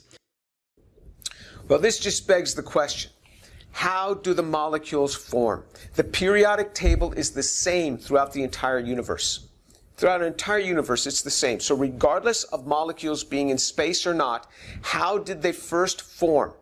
How did they form in the first place? We're talking about origin of first life. How did they form? So just because they're out there in space, we have to be able to say, how did they form? How does this happen? We'll talk more about this later on in this video. And don't give me this nonsense of, quote, spontaneous assembly. Molecules form mechanistically regardless of the speed at which they form, the rate at which they form. They can be spontaneous, there can be spontaneous non-covalent self-organization of molecules. But when it comes to covalent molecular synthesis in this context, spontaneously is the origin of life researchers' code for, quote, I don't have any idea, unquote. So when they say it formed spontaneously, it means they have no idea how it formed. If they're talking about forming spontaneously something like this, they have no idea. They would have to show it. It would no longer be spontaneous. If they knew, they would show how it formed. When they don't know how it happens, they say, this formed spontaneously. Well, show me how that happened. You can't throw around that term lightly when you're talking about covalent molecular bonds. I'm not talking about orientation of molecules in a self-assembled monolayer, for example, or in a lipid bilayer. I'm talking about the covalent bond. Show me how that happens. Don't use that word spontaneous because it's your code word for I have no idea. And then there's the sleight of hand. Are you forgetting something? What about the monomeric sugars? So when you said getting the smallest building blocks of life is absolutely no problem, you never talked about the sugars. Why? Because there's not even a good story on that one. The storytelling should cease right here. You can't make the sugars, you can't make your RNA, you can't make your DNA. It should stop right there. Show me a prebiotically relevant synthesis of sugars with any possibility of getting homochirality. Show me that.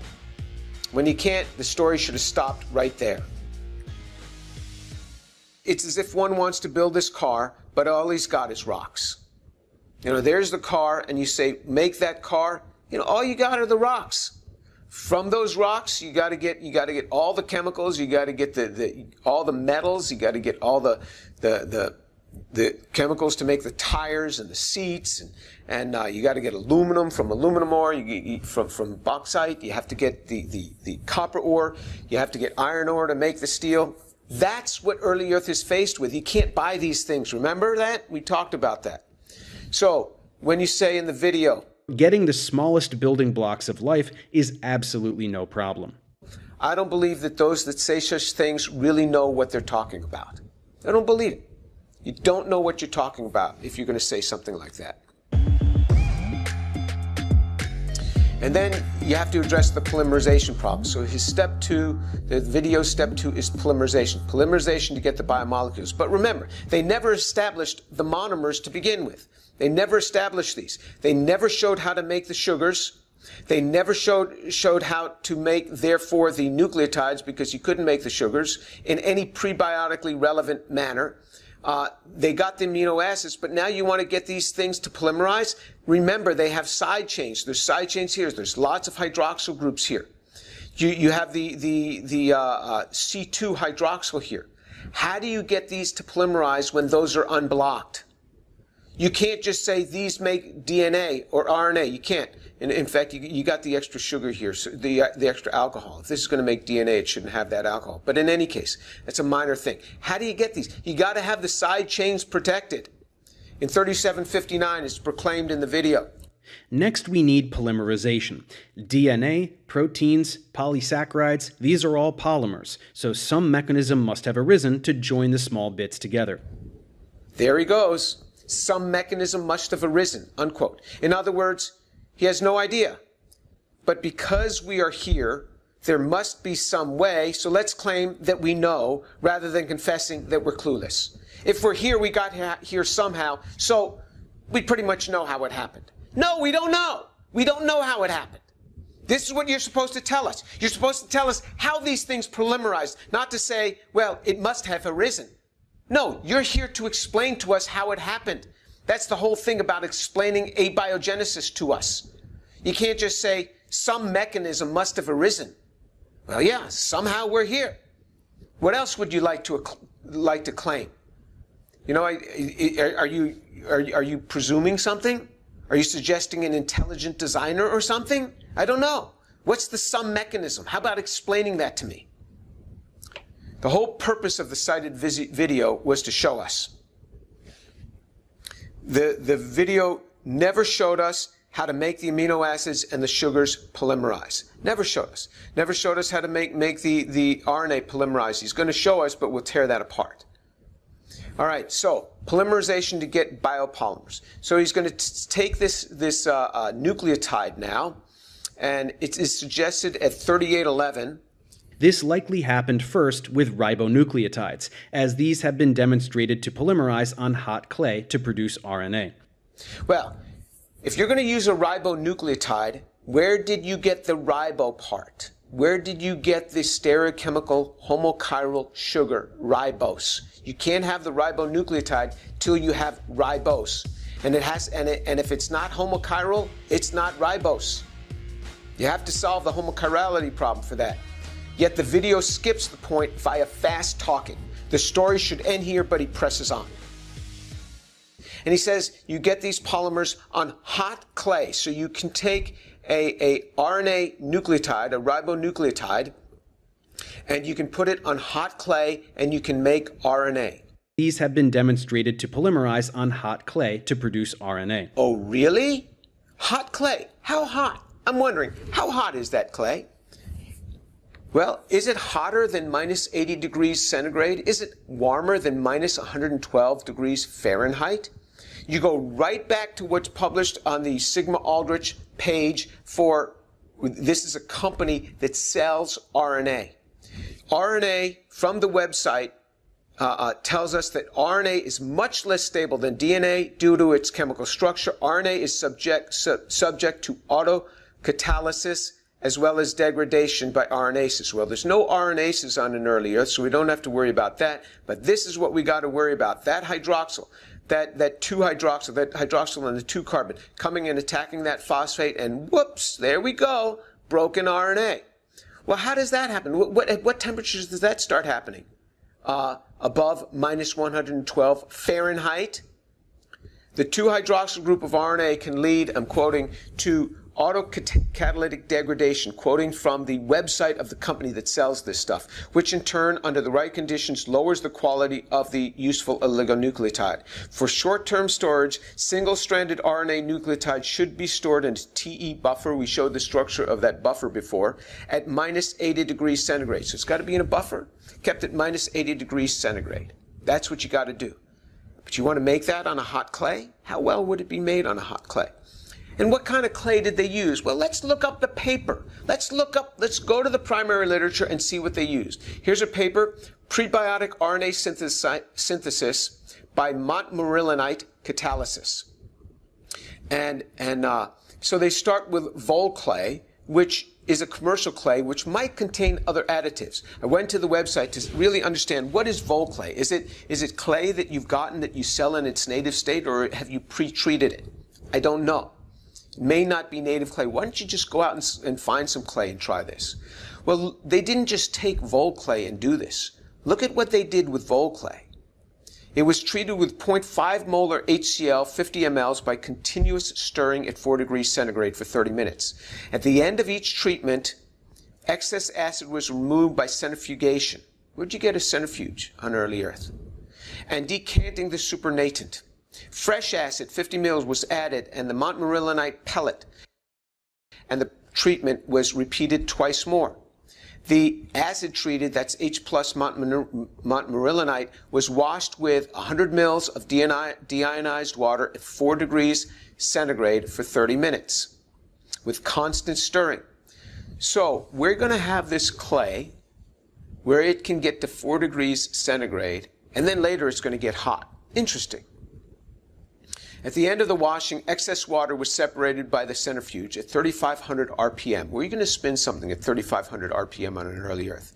And decanting of the supernatant. Washing with water 100 mL was repeated 3 times. The protonated Montmorillonite slurry was added to water 1,000 mL, and to this was added 45 mL of wet anion exchange resin. Where do you get an anion exchange resin on early Earth? To remove the residual HCl. The mixture was stirred for 30 minutes. pH was measured at 3.0 plus or minus 0.2. The anion exchange resin was removed by filtration using a stainless steel sieve. Amazing early Earth. And the protonated Montmorillonite slurry was removed and freeze-dried.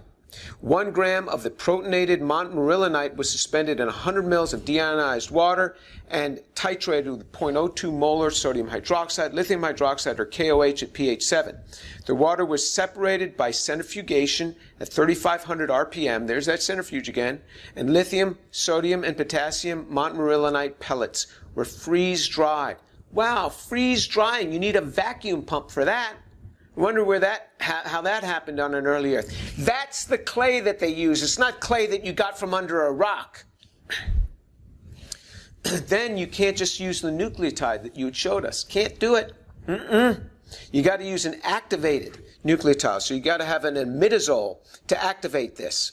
Now look at how he got that imidazole on there. So there's the nucleobase, there's the ribose, none of which was explained in the video how we could get those. And here's what you had to do to put that imidazole on there. What he did is he took a mixture of the 5-mononucleotide, AMP he calls it, and imidazole, which he bought, and dissolved that in DMF. Where do you get dimethylformamide on an early Earth? And that's a human-made solvent.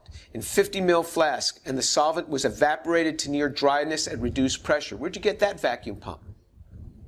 The evaporation was repeated twice with DMF to remove residual water. Then again, it says he used DMF, used DMSO, that's dimethyl sulfoxide, that's another human-made solvent. And then 2,2' dithiopyridine. Where do you get that on an early Earth? And triphenylphosphine, where do you get that on an early Earth? It's easy these days, you just ordered from the manufacturer. And then he used triethylamine, that's TEA, triethylamine.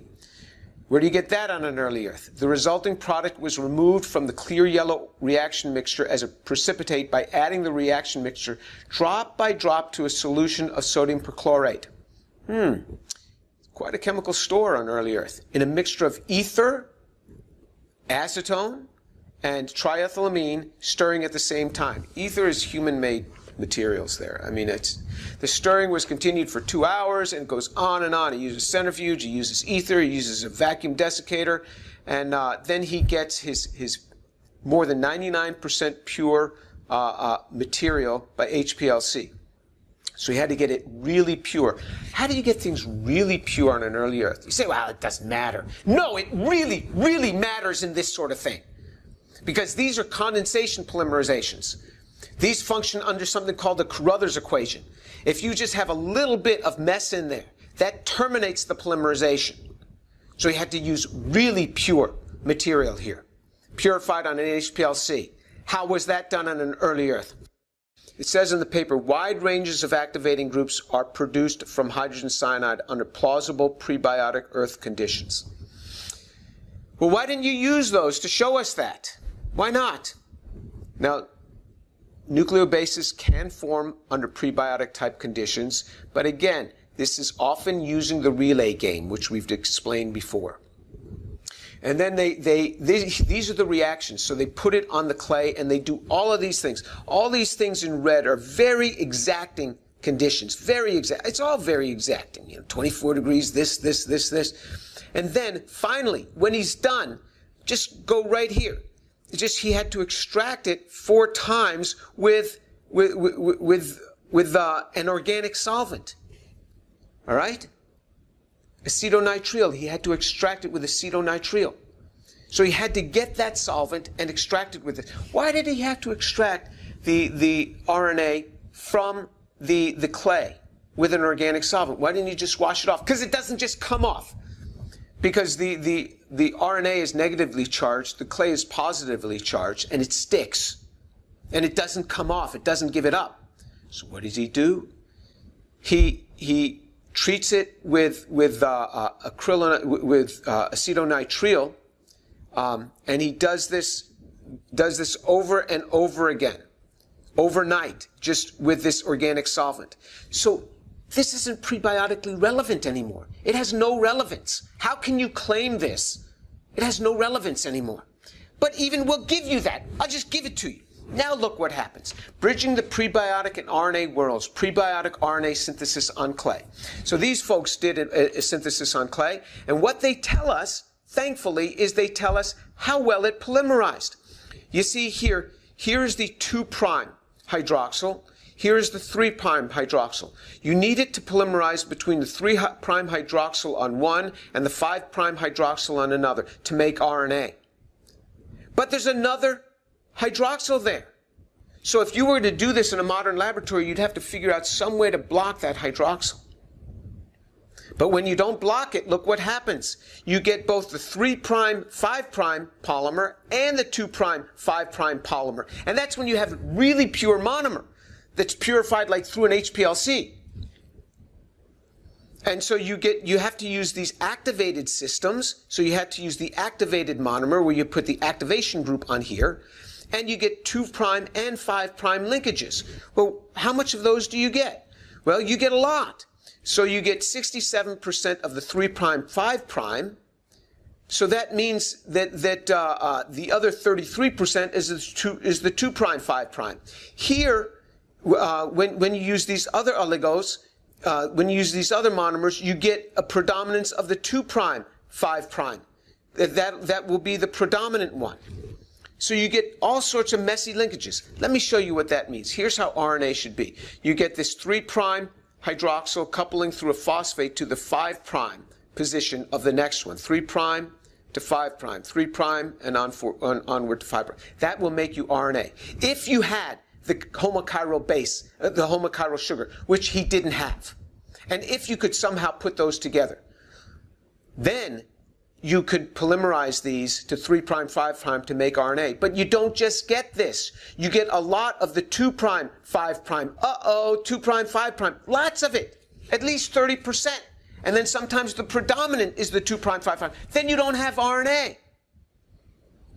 That's what I'm talking about. You've got to protect those other side chains to be able to do this. This was never addressed in that video, rarely addressed in Origin of Life articles. They'll take this RNA nucleotide and they'll throw it in water and they'll say it polymerizes without ever looking at the 2' hydroxyl attachment.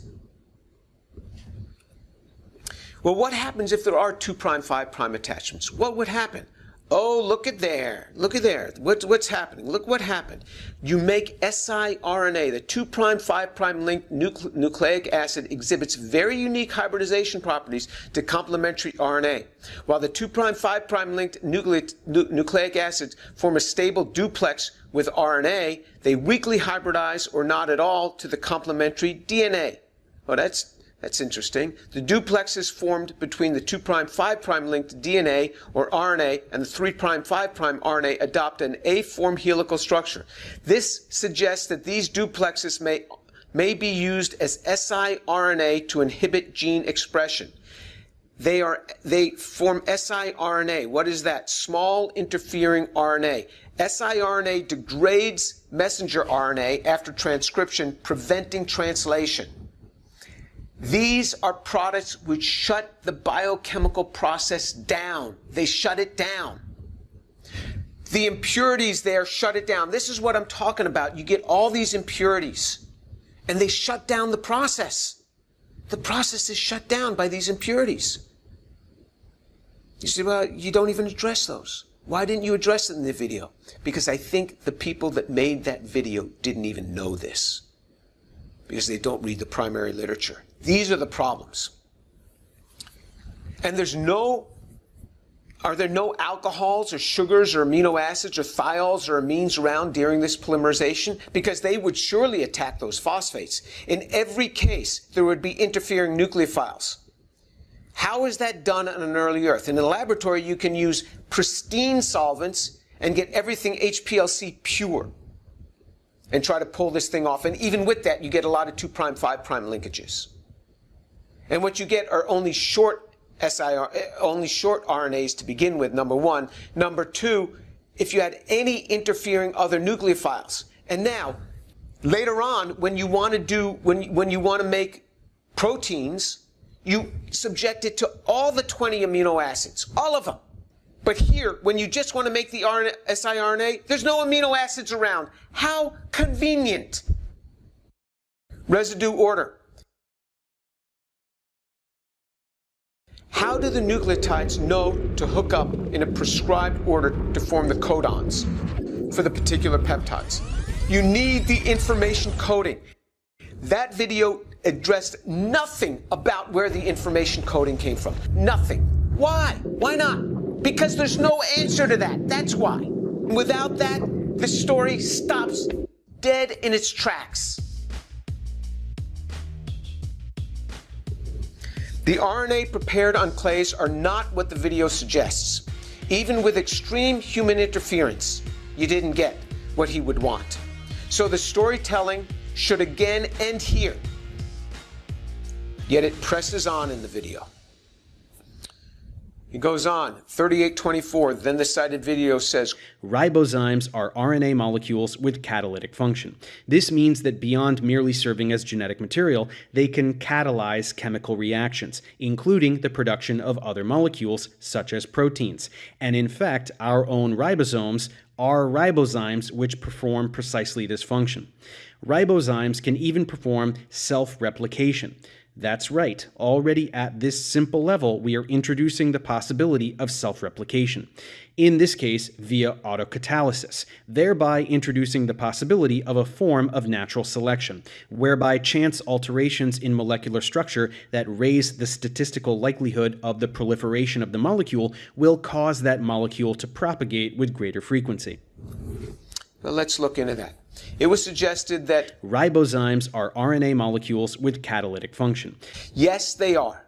But nobody has ever made a ribozyme from a random polymerization of nucleotides on hot clay or any other random polymerization. So nobody has ever made a ribozyme in a prebiotically relevant manner.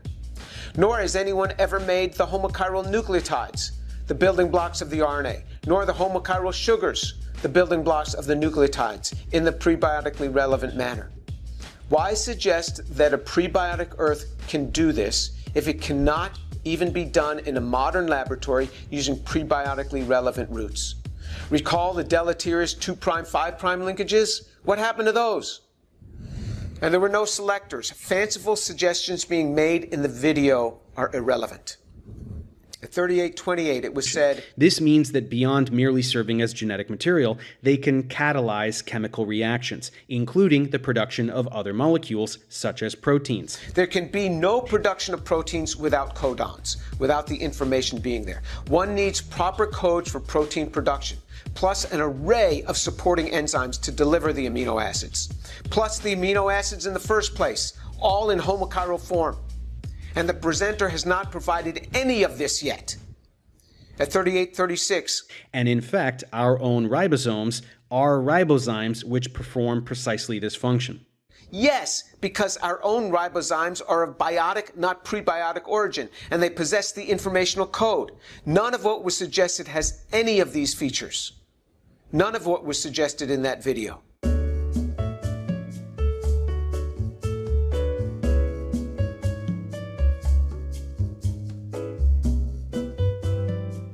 .3843, it was said, Ribozymes can even perform self-replication. That's right. Already at this simple level, we are introducing the possibility of self-replication.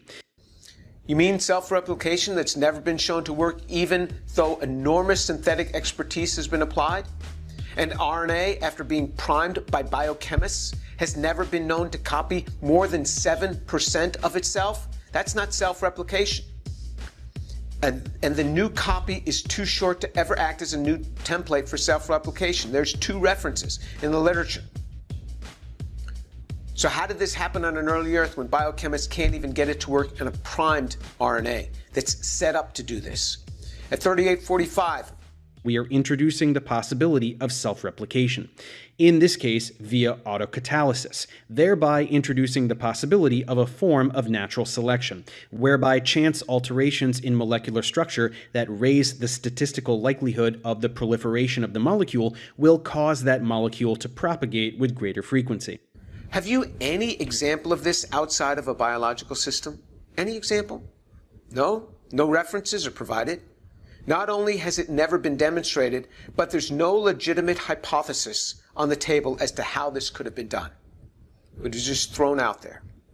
You see the pain that this causes people when they know what's going on and they hear comments like that on a video?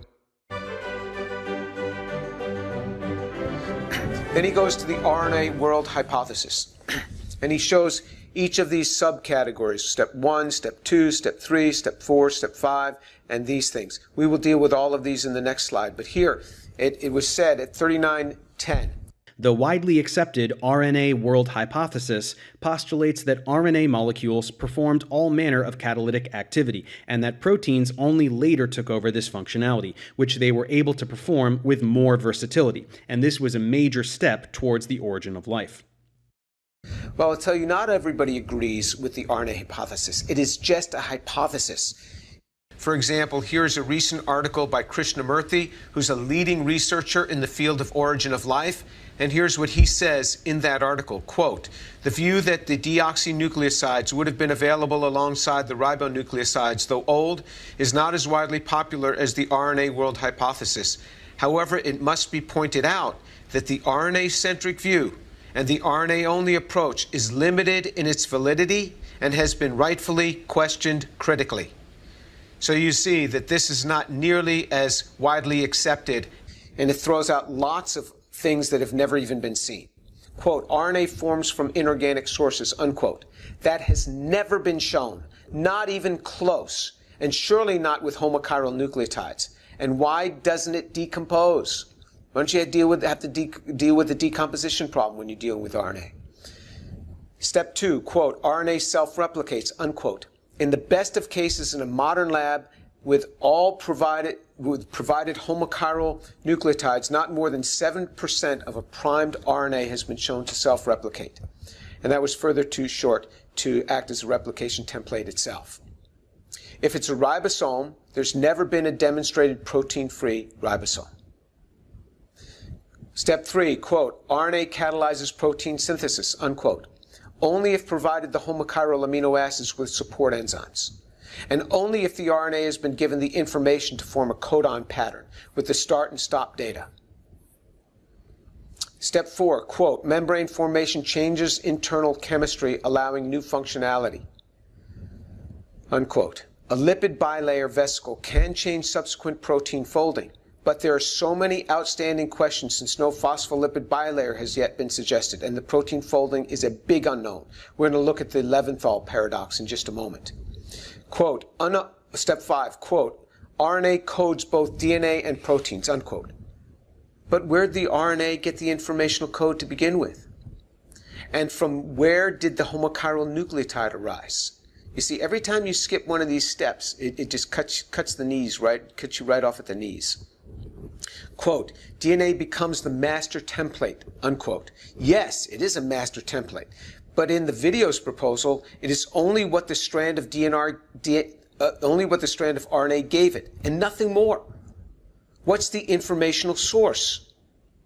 Quote, proteins catalyze cellular activity, unquote. This is true, but they require pools of homochiral amino acids and support enzymes to do all of this. From where did those arise?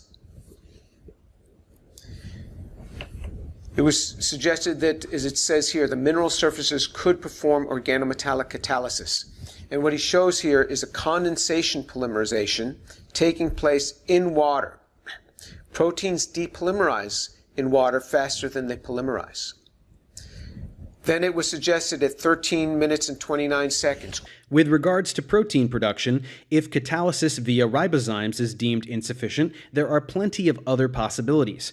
Hydrothermal vents or volcanic hot springs could have provided the energy required for the polymerization reactions. But my personal favorite explanation involves heterogeneous catalysis over mineral-rich surfaces in tidal pools. The small volume of the pools solves the problem of molecules having to find each other in the ocean, acting essentially like a chemist's flask in a laboratory. How does one get the chemicals in the oceans needed for the reactions into those small pools? That's not yet been shown. Where'd all these small molecules come from? You said it's no problem, but I don't believe it. You got to show me where they come from.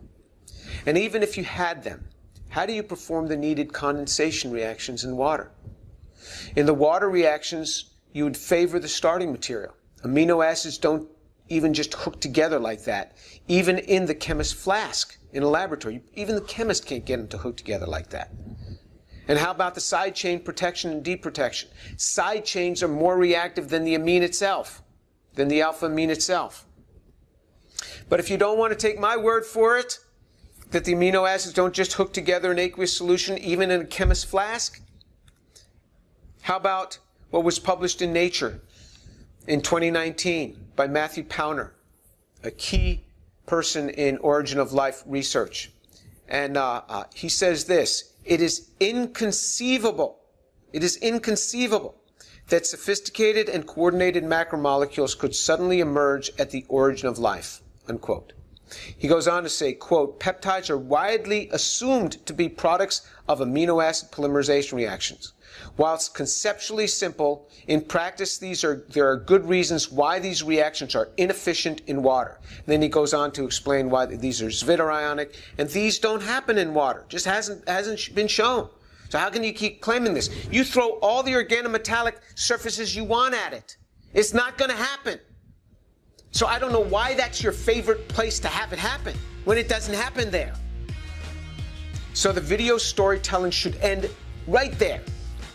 Because if you can't get past this point in origin of life, you can't go on. But it presses on. Then it says in 3958. But more importantly, the mineral surfaces could have acted as naturally occurring organometallic catalysts. These surfaces may have not only performed efficient syntheses, Well, maybe Professor Pauner should watch the video to learn that there are organometallic catalysts that can cause efficient synthesis of peptides from amino acids, and from amino acids with active side chains. And then maybe he should just retract his article from Nature because it's all wrong based on what this video had talked about that we're citing. Yet the video presses on at 40:04. But given the possibility of the surfaces exhibiting chirality, it could have been the case that they preferentially reacted with one particular enantiomeric version of molecules, like perhaps only L amino acids. This would readily explain their prevalence in proteins, with enzymes arising later to perpetuate this stereochemical bias after their dominance had already been set into place. This would readily explain their prevalence in proteins, with enzymes arising later to perpetuate the stereochemical bias. Is there any example of a chiral surface showing a high selectivity of one enantiomer for polymerization over others, over a broad class of compounds like that of 19 racemic amino acids? No. Also, does anyone deal with the side chain problem? The amino acid side chains are often more reactive than the alphamine and the primary carboxylate. Every statement made in the video is painful when considering the synthetic chemistry involved. Again, I'm not picking on anyone's other videos, but no chemistry, no chemical understanding was in that video that we're referencing. Just utterly ridiculous. 4035 claimed, and then came the claim. There are other ways to get enantiomeric excess with the amino acids themselves. It has been demonstrated that recrystallization of a mixture of amino acids. And then he goes on and he talks about that reaction, that supernatant being one enantiomer and that crystal being another. I've already dealt with that. And it was not a slight excess, it was a 700% excess. You call that slight? 700% excess. Not 7%, 700%. To get a homochiral seed and of the homochiral seed. And now what you had to do is you had to, in that homochiral seed of 700%, only 1% of what was in that was what you wanted. And of that, it was only 22% EE. So it's just really crazy. Anyway. So, concerning homochirality, it was further said at 4108. So we can see that the chirality of biomolecules may have been implemented at any number of places throughout the process of abiogenesis. Video has not shown a single viable place where homochirality might have been introduced to amino acids, or how they could have polymerized. So it's not yet proposed a viable enzyme synthesis. And it's not shown where the homochirality in the sugars has arisen, and how they were polymerized with regiochemical and anomeric stereochemical control. Massive control problems in the polymerization of sugars, and you just skip that because you can have trillions and trillions of different isomers hooking together. And it was not shown how nucleic acids with stereochemical control, or how they would polymerize, avoiding the 2,5 linkages. And it has not been shown how they would be stable from rapid degradation through 2' hydroxyl intramolecular attack on the phosphate, nor how the RNA could be stored at minus 80 degrees centigrade or minus 112 degrees Fahrenheit to prevent the rapid decomposition, nor has it been shown lipids with their homochiral control selecting the proper enantiotopic hydroxymethyl, which we talked about that in the lipid section. You had to select those. Yet, here's the claim of victory over homochirality. When he says, you see, chirality could have been induced at any of these points. How can you claim victory on the homochirality problem when you haven't shown anything? Oh, the nonsensical and unfounded claims. The storytelling should stop right here, but it presses on. Then there's the claim at 4117. From here, biopolymers need to assemble into some kind of rudimentary organized structure. This is nowhere near as far-fetched as science deniers make it out to be. First, the system needs a boundary. Luckily, amphiphilic lipids spontaneously form ordered structures. And then in 4144, quote, Although in prebiotic absence of phospholipids, the first membranes can have been bilayers or even monolayers of fatty acids or other simple lipids that can easily have arisen spontaneously. easily, spontaneously. Fatty acids do not arise spontaneously. Fischer-Tropsch type syntheses and hydrothermal vents and glycoaldehyde proposed prebiotic routes have never been confirmed to show formation of fatty acids in any prebiotic sense. All that's known today is that fatty acids are products of biological processes. Again, this word spontaneously here is a code word for we have no idea. So every time they throw out the word spontaneously means, how did a fatty acid form spontaneously? Show me how that happened from methane. I would love to see that. Oh, you haven't an answer? Okay. And I'm the science denier? No, I'm not denying science. I'm using and supporting science. I'm denying nonsensical claims. You see the trick here? One just says it's easy and it's spontaneous, and then they quickly press on to the next chapter in their storytelling. Every one of these is a hard problem with no demonstrated prebiotically relevant solution. In a modern lab, outside a biological system, let alone under a rock someplace. None of this has been solved. And even if the fatty acid could somehow form, would it be sufficient to form a lipid bilayer? No. Neil Devaraj writes in Nature Chemistry in November 2020, he wrote, quote, all living organisms harness proton gradients across phospholipid membranes to generate energy. Vesicles formed from simpler amphiphiles, such as fatty acids, are unable to maintain proton gradients, suggesting that diacyl phospholipid membranes appeared early in the origin of life. You can't do it with just fatty acids. That video that we're citing was wrong again. So there's no phospholipid bilayer because there are no fatty acids. Now what? Stuck again. The storytelling should end right here, but it doesn't. Some further say 42.06. So we can begin to imagine bilayers forming around a collection of biomolecules, including RNA and proteins. No, I can't imagine that. Can't imagine that. I don't know where you got the nucleotide. I don't know where you got the sugar for the nucleotide. I don't know how it polymerized. I don't know where you got the homochiral amino acids. And even if you had those, I don't know how they polymerized. So I can't imagine that. And Moore has said at 4210. This allowed for the emergence of hypercycles, which are organizations of self-replicating macromolecules connected in a cyclic manner, where each catalyzes the synthesis of its successor in addition to itself, with the last one looping back to the first. This is not strictly hypothetical. Do they mean strictly hypothetical like everything else they've shown? 4214. The emergence of a cooperative network of self-assembling ribozymes was demonstrated in 2012. No. Without a purification mechanism in place, this would rapidly make vast arrays of impurities that would also start replicating. This cannot work. I wish the reference were provided to the claimed article so we could see what's going on there.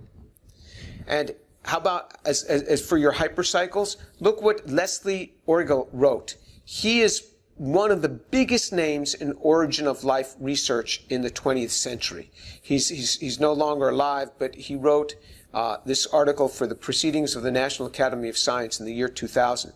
Quote, non-covalent interactions between small molecules in aqueous solution are generally too weak to permit large and regiospecific catalytic accelerations.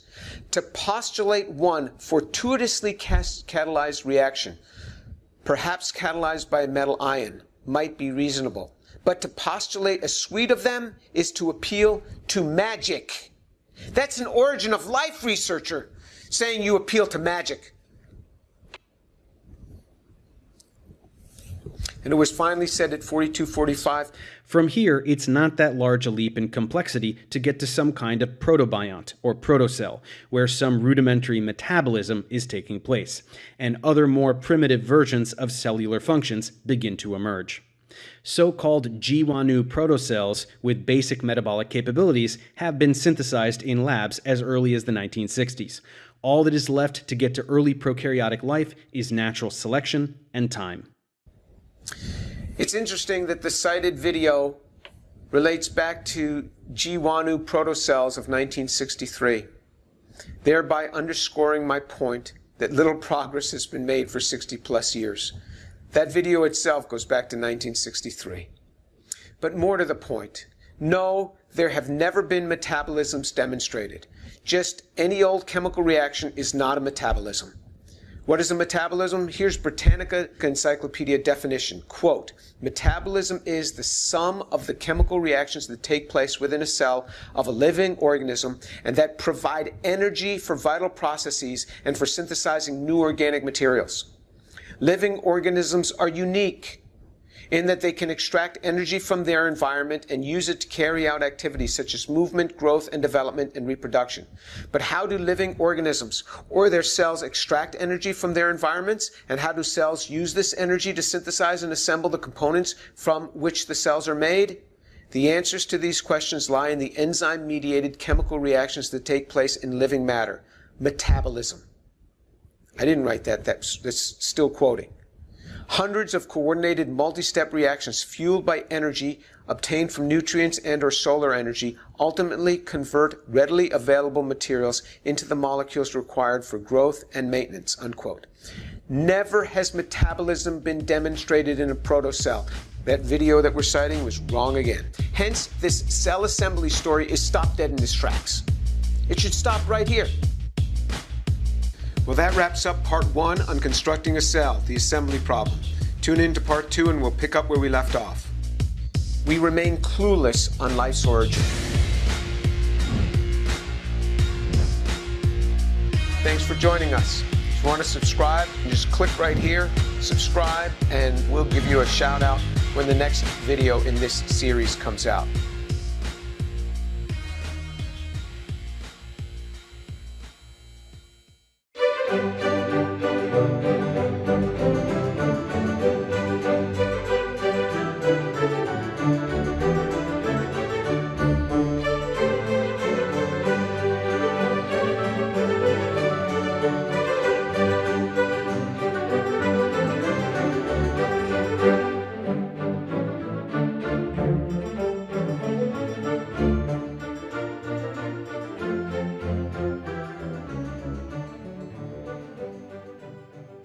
Welcome to part 2 on constructing a cell, the assembly problem. We'll be picking up where we ended in part 1, so let's begin. The assembly problem. The protocell is a self-organized, endogenously ordered, spherical collection of lipids proposed as a stepping stone to the origin of life. Most so-called protocell assembly experiments in origin of life research can be summed up by a protocol analogous to this. You purchase a homochiral diacyl lipid from a chemical company, or you synthesize stereochemical scrambled lipids from smaller molecules. You add those lipids and water and observe a small amount of it to form this simple and expected thermodynamically driven assembly of those lipids into synthetic bilayer vesicles upon agitation. Sometimes the researchers will add other molecules that get engulfed by the vesicles as it forms. Then they publish a paper claiming that the synthetic vesicle is a protocell and suggesting an early form of life. They engage with the media and they hype it up, and the layperson is misled. The layperson is misled because they don't look at the primary literature and just see the nonsense that was put out there.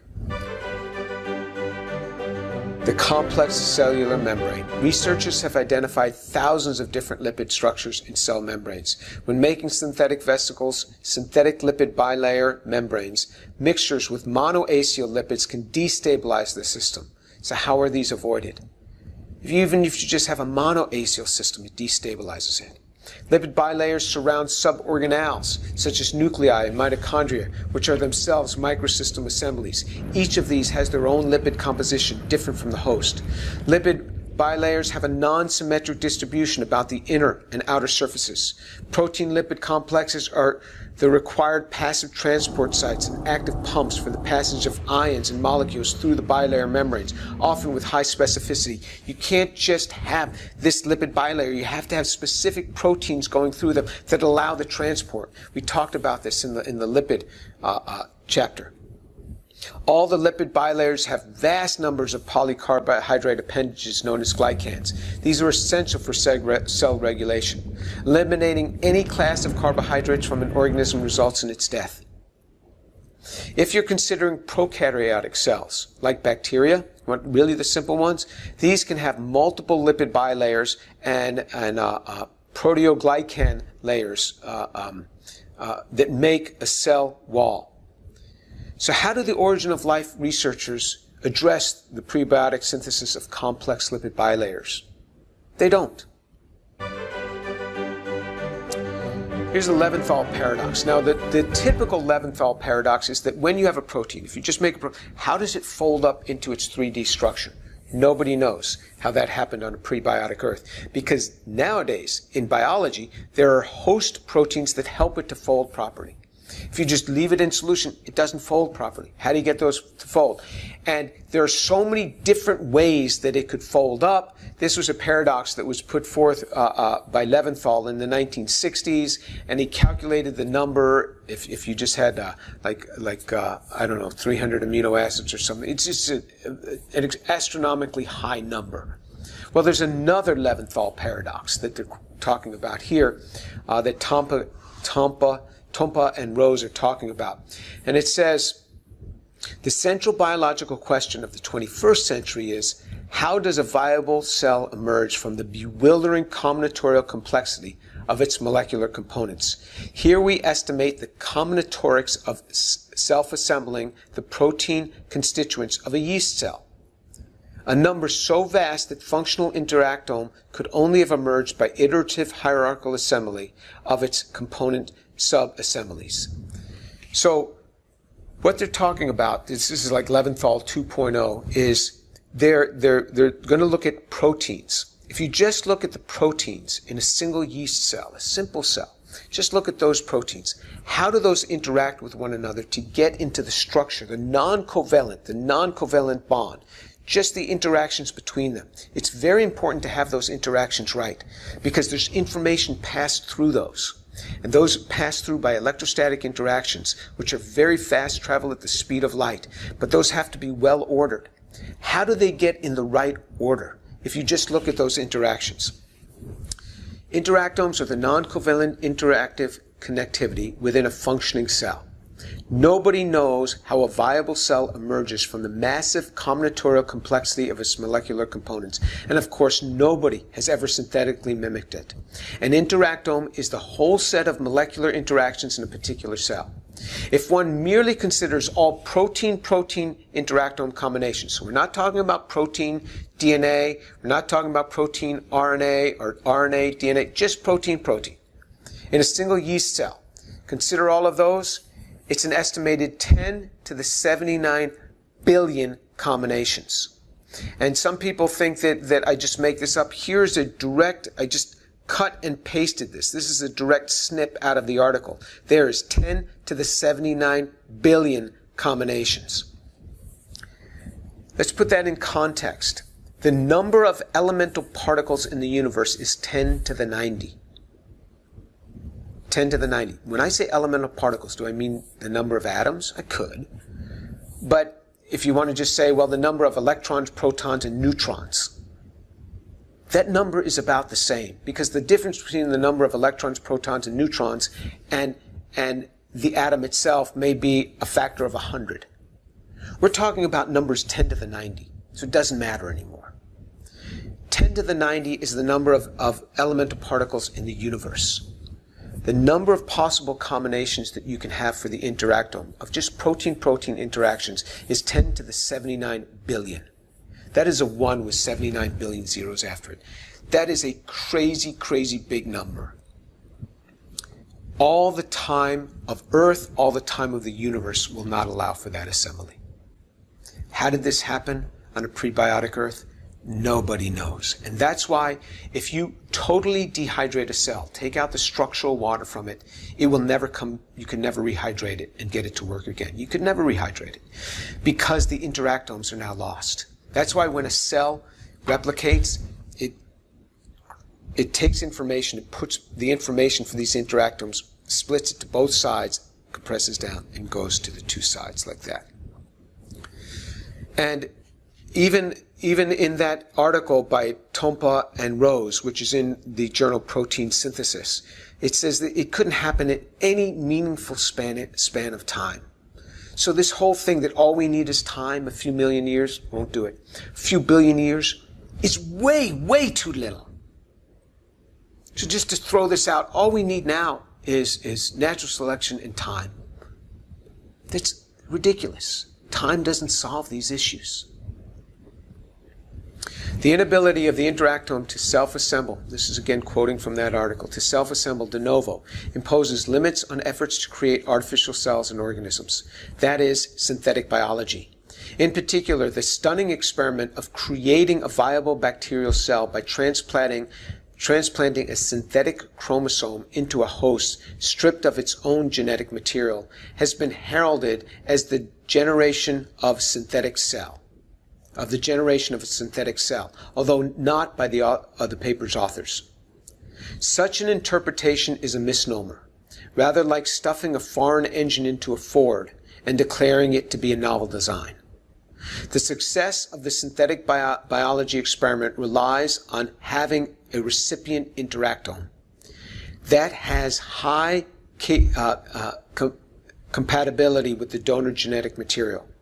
The ability to synthesize an actual artificial cell using designed components that can self-assemble spontaneously still remains a distant challenge. There is that spontaneously there.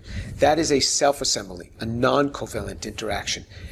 How that can self-assemble, we have no idea. This spontaneous assembly, you can't just say it happens spontaneously. There's not enough time in all the universes. There's not enough time in 10 of our universes to allow this. That's what he's saying. And the reference experiment, that he's talking about is this synthetic cell experiment by Craig Venter that was not originally called a synthetic cell experiment, but was later called that. In 2010, Craig Venter's team, quote, copied an existing bacterial genome and transplanted it into another cell. So they took an existing cell and they put in a genome that was copied and they put it in. That would be like my going out to my car and getting the little computer control box that controls the electronics in my car. And I take the chip out of that and I go into my fabrication lab here at the university and I copy that chip. And then I take that chip that I copied, I put it back into that slot, stick it back in my car, and I claim, I made that car. No, you didn't. No, you didn't. You copied a chip and you put it in there. This is a great experiment. But what Tomka is saying in that article on the Leventhal problem is that the only reason that worked is because he put it into an existing cell that had the interactome all in place and was compatible to receive that genome. That is not making an artificial cell from ground zero. No way. Unless you claim that I could copy that chip, stick it in my car, and then I made that car. You'd have to be able to claim that too. And Venter did an interesting experiment, something similar. He removed all but 473 genes from a natural genome and transplanted it into another cell. So with just 473 genes, that's very little. So I'm sure that other cell didn't work very well, but that's another very interesting experiment.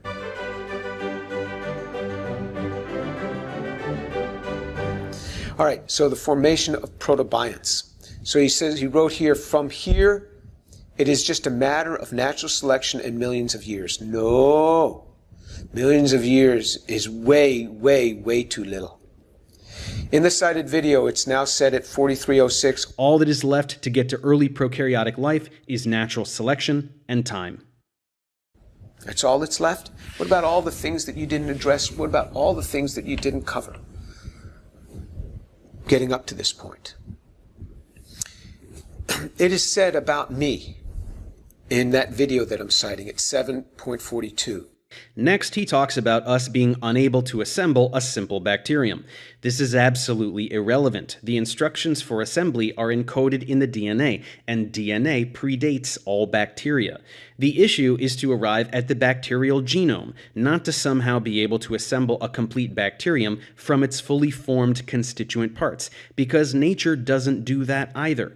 Nature assembled some dramatically simpler precursor, which was self-replicating and also self-improving due to natural selection. Every bacterial cell alive today is tremendously more complex than the first protocell that must have formed, so this is not a valid argument. It's also incredibly anti-intellectual. We can't make planets and stars either. Does that mean nature can't have made them spontaneously? So in the cited video, I said at 8:32, there would be no inherent information in the DNA. But even if we gave them the DNA in the structure that they wanted, they wouldn't know how to put all the components together. there was a retort in the video at 8:42. This is just nonsense. He is saying there is no information inherent in the DNA when DNA is inherently information because of the way genes code for proteins when expressed. Jim is way out of his element when it comes to informatics. All right, origin of information. Critical for life is the origin of information, DNA or RNA. The information is primary, the matter is secondary. But we cannot even get the matter, the requisite carbohydrates, nucleic acids, lipids, and proteins, let alone the information. Jim Tour has no business mentioning it since he's way out of his league on informatics. Jim is way out of his element when it comes to informatics. But then he does not address the information at all. Every cell has embedded information in DNA, the RNA, the proteins, the polysaccharides, and the lipid domains. Yet the origin of information was never addressed in the cited video. A book has no inherent information if the letters are typed randomly. Where did the DNA get the codons for the assembly of the cell? What is the origin of the information in that DNA that is going to end up prescribing how that cell is made? What's the origin of that? That's what we're talking about.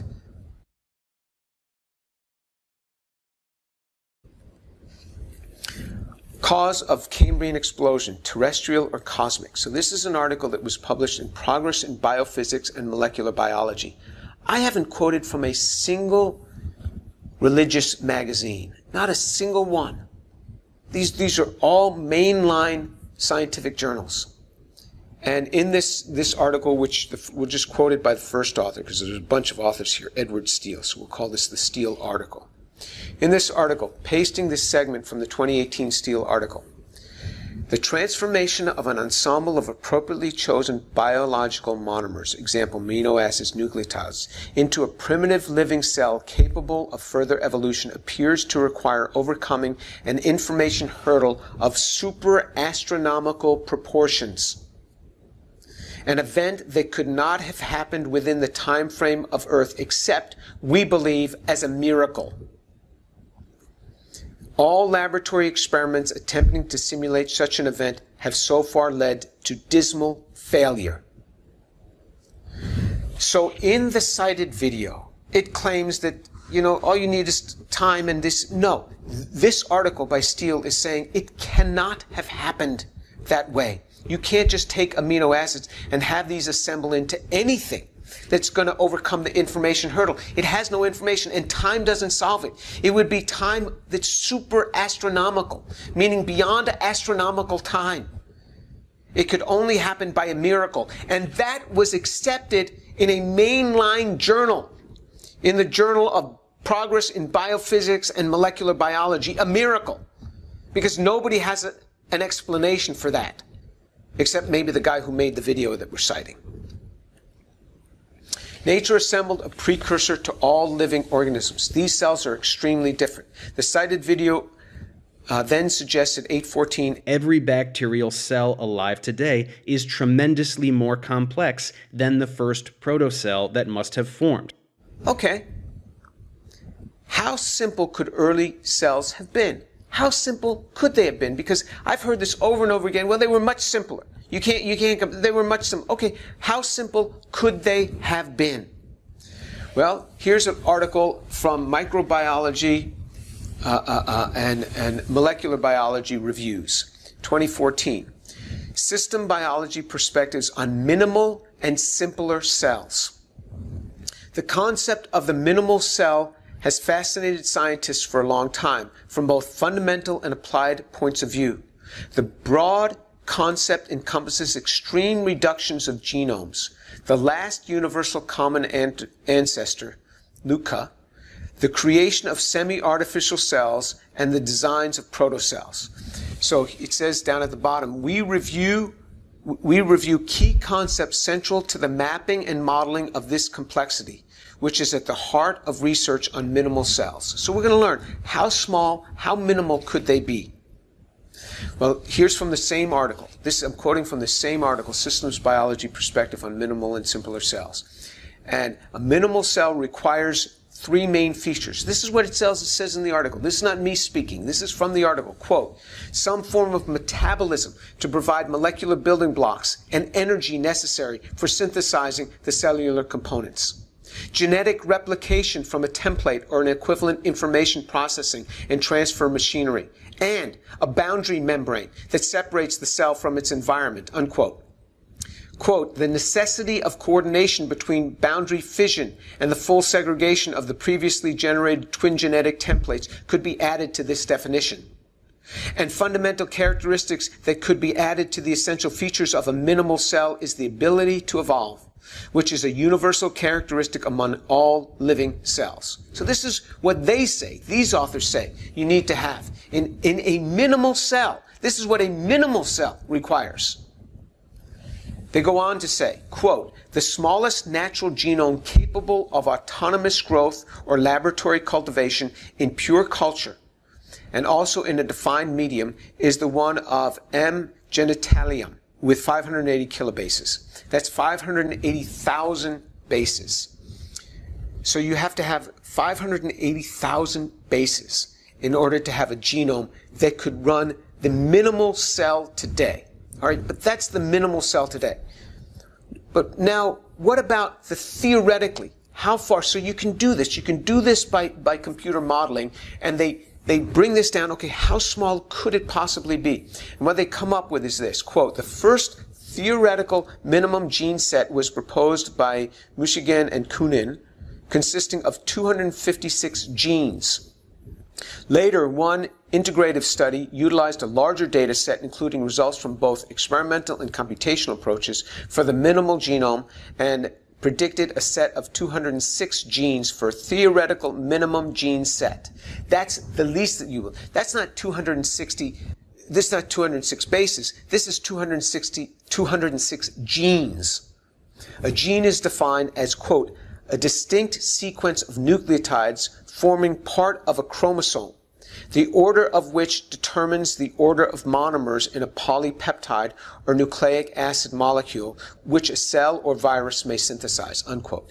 So you would need at least 206 genes. So you need at least 206 protein coding genes, where these will prescribe enzymes, which are nanomachines, to do building. You need at least 206 machines doing construction, essentially being made from those. The minimal gene set, so what are those 206 control elements? This is what a list of them would have to do. Quote, DNA replication, repair, restriction, and modification. All those genes would need to be there, but not just those. It goes on. A basic transcription machinery, amino-acyl tRNA synthesis, tRNA maturation and modification, ribosomal proteins, ribosome function, maturation and modification, translation factors, RNA degradation, protein processing, folding and secretion, cellular division, transport, and energetic and intermediary metabolisms, glycolysis, proton motive force generation, pentose phosphate pathway, lipid metabolism, biosynthesis of nucleotides and cofactors. Quote, the authors did not include, the authors of this paper are citing previous authors. He says, quote, the authors did not include rRNA or tRNA genes. And they recognized that they recognized that the basic substrate transport machinery could not be clearly defined, even though this minimal cell would rely greatly on the import of several substrates, including all 20 amino acids, for which it had no biosynthetic ability. So even with these 206 genes prescribing that functionality, at least 206 genes, protein coding genes, you'd need exogenous all 20 amino acids coming in because it doesn't have any way to make those because we brought it down to the bare minimum. That's what you would need to have the simplest functioning cell. All right? So we're not going to get smaller than that. But biologists keep thinking all you need is a little bit of RNA and everything can work. The confusion has reached even the academy. This is not just a problem with guys who go around and make videos that they think that this is simply just a little piece of RNA takes care of it. This was in a discussion with a friend of mine on the science. We were talking about science and the origin of life, and this was on Cameron Bertuzzi's podcast. And Joshua Swamidas is a friend of mine. I like him. He's a friend of mine. I've eaten in his home. He has stayed in my home, and he has eaten in my home. We are friends. He has been on my video channel. I've been on his video channel. He is an MD, PhD, so he's a medical doctor and a PhD in research. He's a professor of pathology and immunology and biomedical engineering, and he's also a computational geneticist. In our conversation, referring to a minimal cell, I asked Joshua, and now I'm quoting from this YouTube video that's cited here, and it's in the description box as well. I asked Joshua at 28:03 in that video, how many protein coding genes do you need? And we were talking about for the simplest cell. How many protein coding genes do you need? How many protein coding genes do you need? To which Joshua replied at 28:15, At least several hundred. Zero. It's possible, Jim, that you need zero in the first cell. Zero protein coding genes. And That's how do you do that, Joshua? How do you do that? It's possible you need zero. Joshua, when I pushed him on this, he went on further, 28:39. No, I'm going to explain right now. The RNA world is an example of life without any protein coding genes. So what he called upon is this RNA world mumbo jumbo that presupposes you can just take one strand of RNA and make these sorts of things happen. There are 206 protein coding genes minimally. And in addition to those, you have to have all these amino acids coming into this to support it. But even at the top levels, he's a smart guy. At the top levels of the academy, he says, you don't need any. Whereas these folks clearly say, you need 206 at least. And they have to be able to have all of these functions. Let's look at another one. Justin Brierley and Lee Cronin. We talked about them before. And when Justin Brierley had Lee Cronin and Dennis Noble on his unbelievable podcast. Before I talked about what things that Lee Cronin said, we'll talk this time about what Dennis Noble said. Who's Dennis Noble? He's a British biologist who held the Burdon Sanderson Chair of Cardiovascular Physiology at the University of Oxford. Great school. From 1984 to 2004, and was appointed Professor Emeritus and Co-Director of Computational Physiology. Well, what did he say here that's interesting? This is what I'm saying. Poor biologists. They've taken these nonsensical claims by chemists, and they've extrapolated them, and they really believe it. Justin asked him at 4 minutes and 44 seconds in this video, in this Justin Brierley video, he said, tell us a little bit about your background, firstly, and why origin of life issue has become such an object of fascination to you.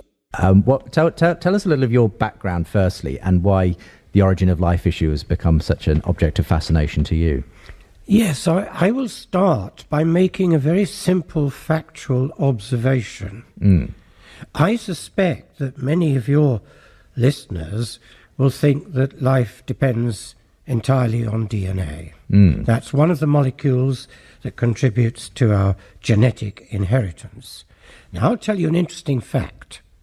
If I could take the complete DNA out of one of your cells and I put it into a petri dish with as many nutrients as you wish, I could keep it for 10,000 years and it would do absolutely zilch.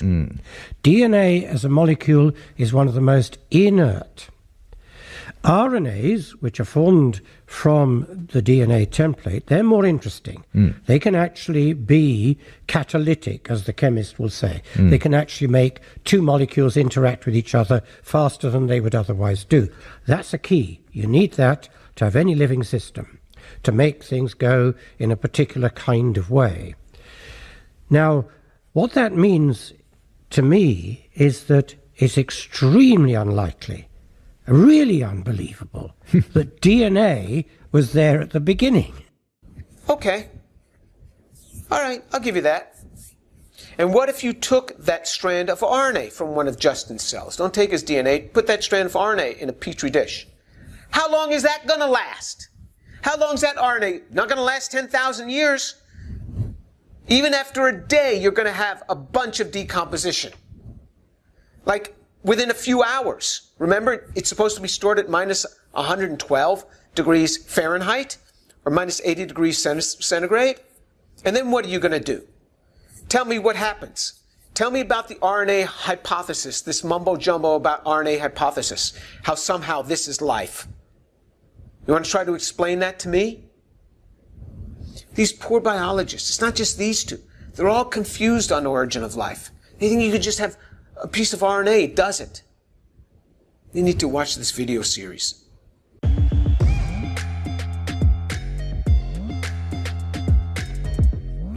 Then it was said at 3742, and we have even seen spectroscopic evidence of these and other biomolecules existing in space, which offers the possibility of them arriving on Earth already made, a version of the so-called panspermia hypothesis.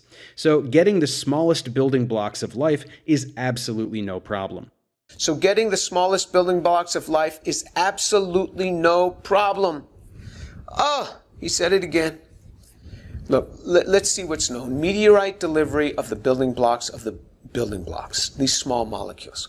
Traces, I mean utterly traces of biologically relevant molecules have been found in meteorites, and isotopic studies have confirmed that some of those are not of Earth origin. As soon as something lands on Earth, it's covered with biological compounds, and so it's hard to distinguish. But you can do isotopic labeling, and you can show that it is not of Earth origin by the level of the isotope ratios that are there, because on Earth you have different ratios that are coming from outside the Earth. Generally, those molecules are racemic or have very low enantiomeric excesses, so there's no homochirality, or too low in concentration to be assessed for their degree of enantiomeric excess. Hence, either A, they were synthesized in a racemic manner and therefore not life relevant as we know life, or B, they had significant enantiomeric excesses and they racemized at some time after their formation. So, you can see amino acids racemizing. That could certainly occur at the alpha position there.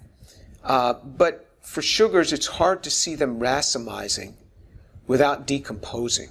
That's hard to envision. And at the branching points of those branches on amino acids, it's harder to see how those could racemize without there being decomposition, because these are non-acidic sites. Usually the sites that can easily undergo racemizations are sites that are easily epimerized or are fairly acidic, like in an amino acid, at the alpha carbon. And so there's two references there that you can look up if you're interested on this. There are claimed exceptions to the racemic compounds. For example, up to 60% enantiomeric excess has been claimed in D-alloisoleucine, a diastereomer of the protein-forming amino acid L-isoleucine. So it's not that we found L-isoleucine, there's a diastereomer of it, and it was claimed it had 60% enantiomeric excess. But contests to those claims of 60% have ensued, and there have been further rebuttals. So you can see there the references about the dialogue that went on. But it doesn't matter. If life originated on another planet and was transported to Earth, I'm fine with that. By a meteorite or with intent, whether it came on a meteorite or whether some other creature planted it here, that's fine. That that does not solve any problem in origin of life. It just transfers the problem. What we're talking about is origin of first life. To suggest that this came from another planet, it doesn't solve anything. The universe is the same, as far as the periodic table is the same throughout our universe. It doesn't matter where in the universe. The periodic table is the same. You got to generate these molecules. How was that done? What's the chemistry that could make this happen? But anyway, in the next challenge, I'll give you all the small molecules that you want. You know, even if I gave you all this, so even if you had the small molecules, they all came from outer space in homochiral form. I mean, it doesn't matter really. A challenge: make the simplest living cell. So we know the simplest living cell. You know, we already saw some of the requirements. A Nobel Prize would probably be awarded if anyone could make a working cell. Not a complex cell, even just a simple, minimal cell that shows the functions of life. If somebody could make a cell that shows the functions of life, there would almost certainly be given a Nobel Prize, and very, very quickly, because that would be a stellar achievement. Well, reminder, what are the characteristics of life? Responsiveness to the environment, growth and change, ability to reproduce, have a metabolism and breathe, maintain homeostasis, and being made of cells and passing traits on to offspring. Remember, that's not my definition. That's the definition of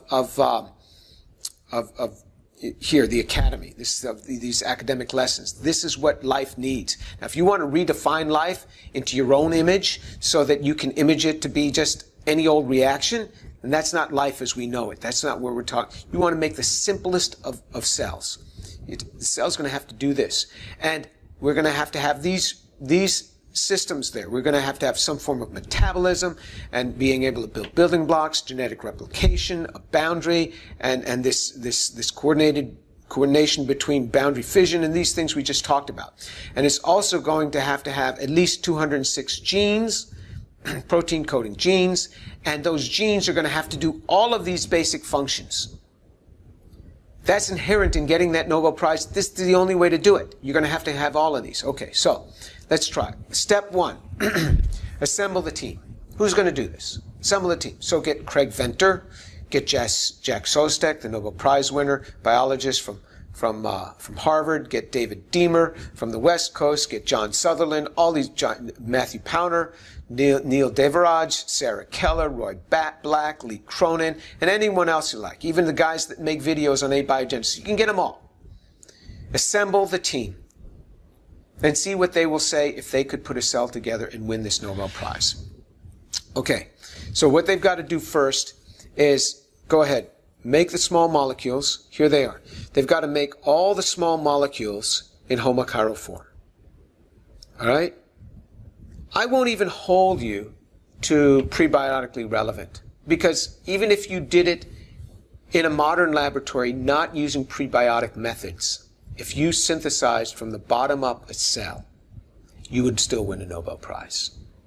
Now, I'm not on the Nobel Committee, but just seeing what Nobel Prizes have been given for things, this would be bigger than the structure of DNA.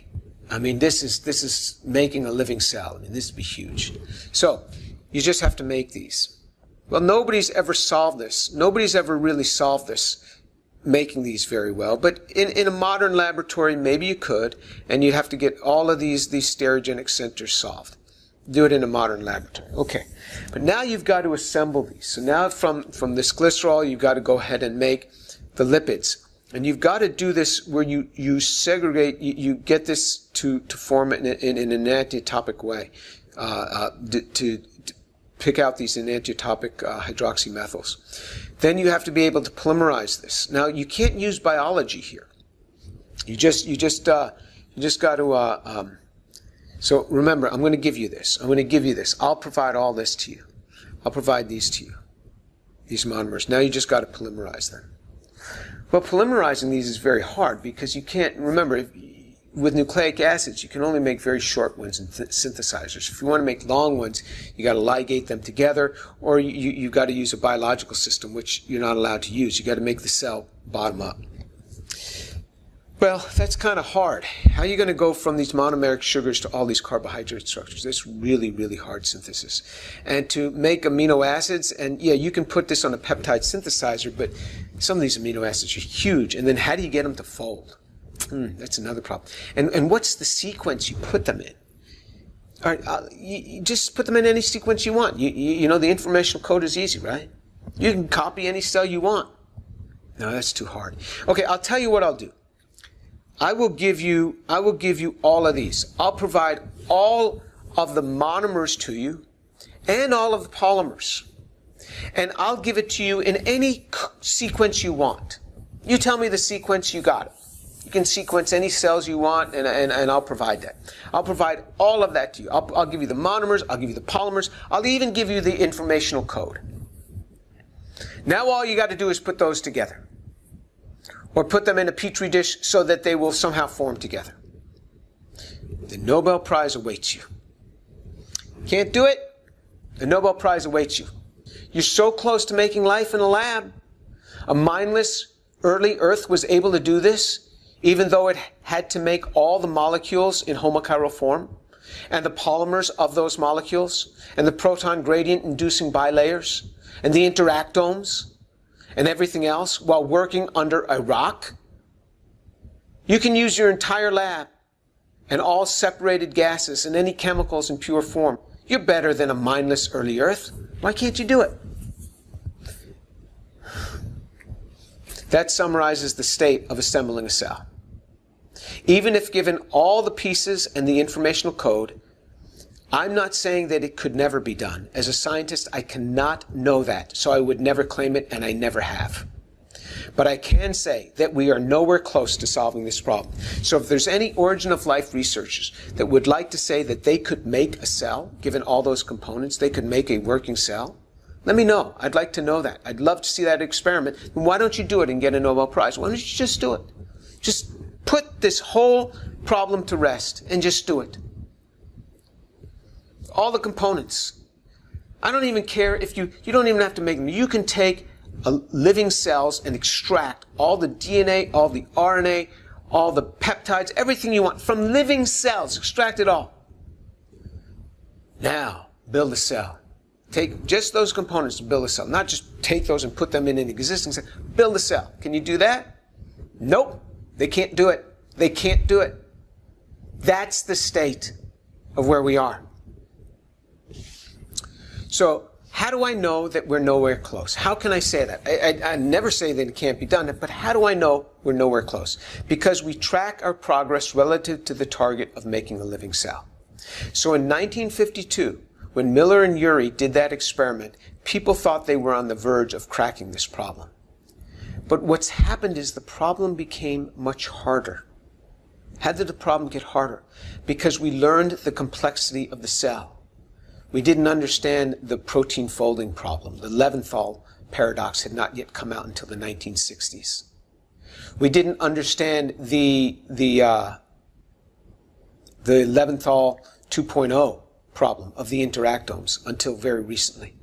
We didn't understand how complex a cell is. So you see the target keeps moving away. The goalposts keep moving.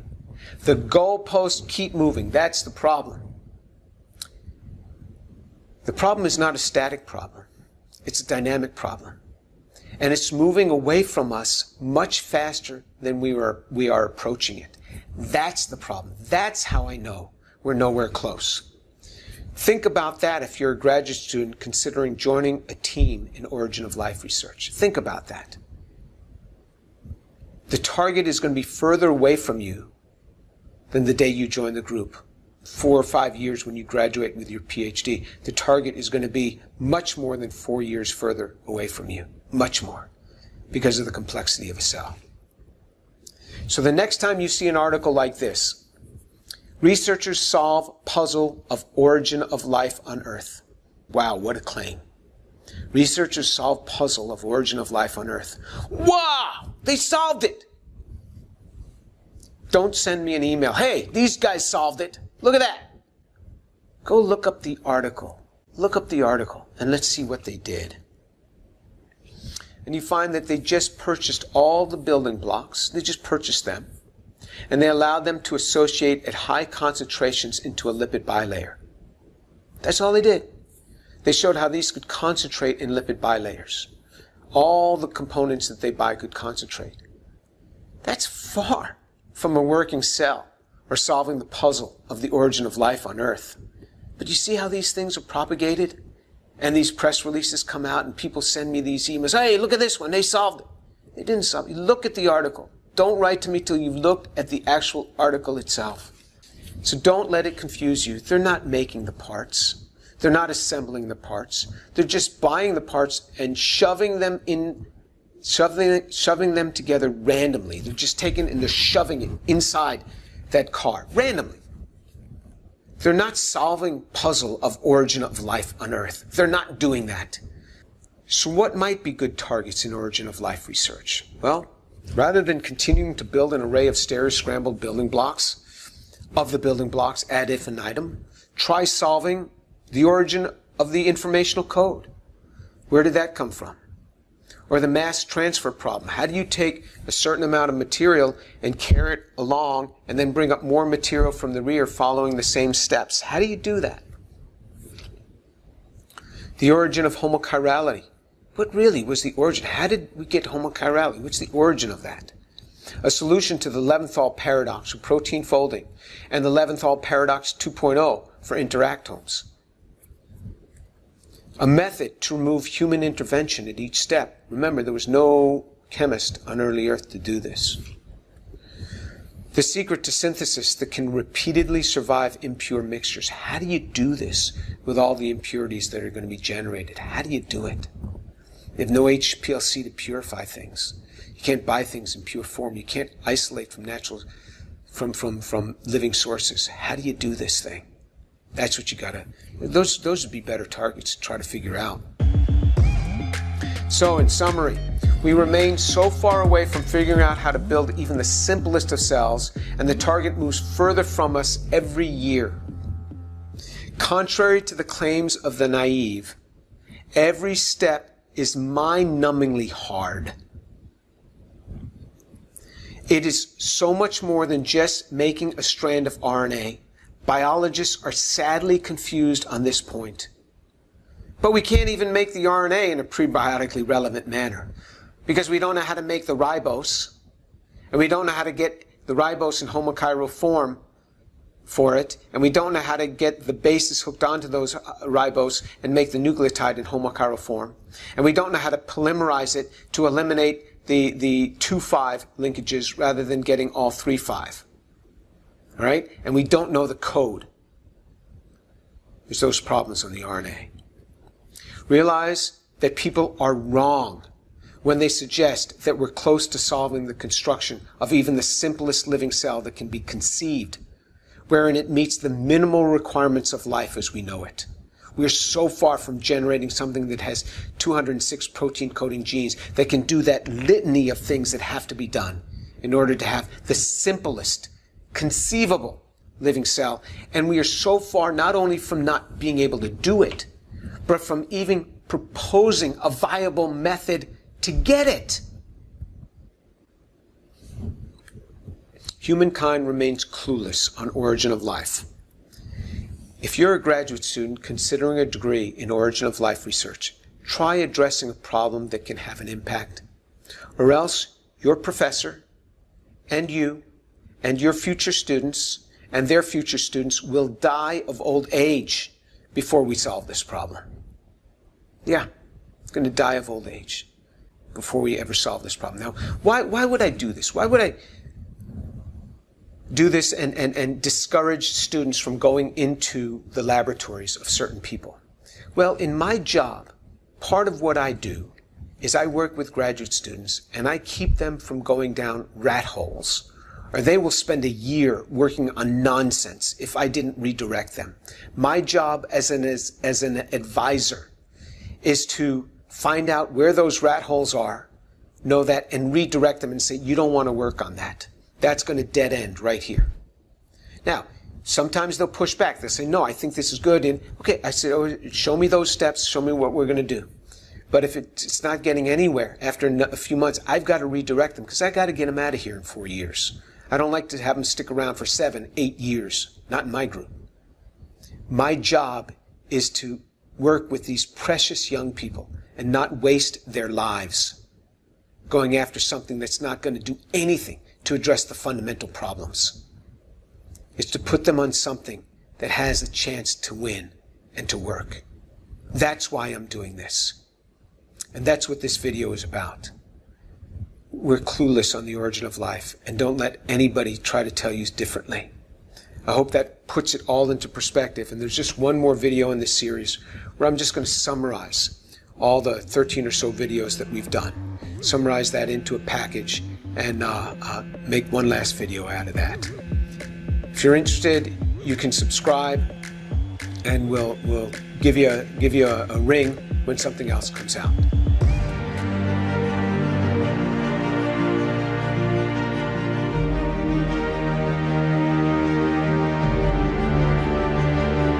Lord Jesus, I pray for your grace and humility.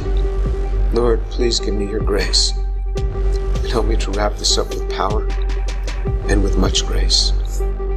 Oh Lord, help me, I pray. Help me in the name of Jesus. Amen.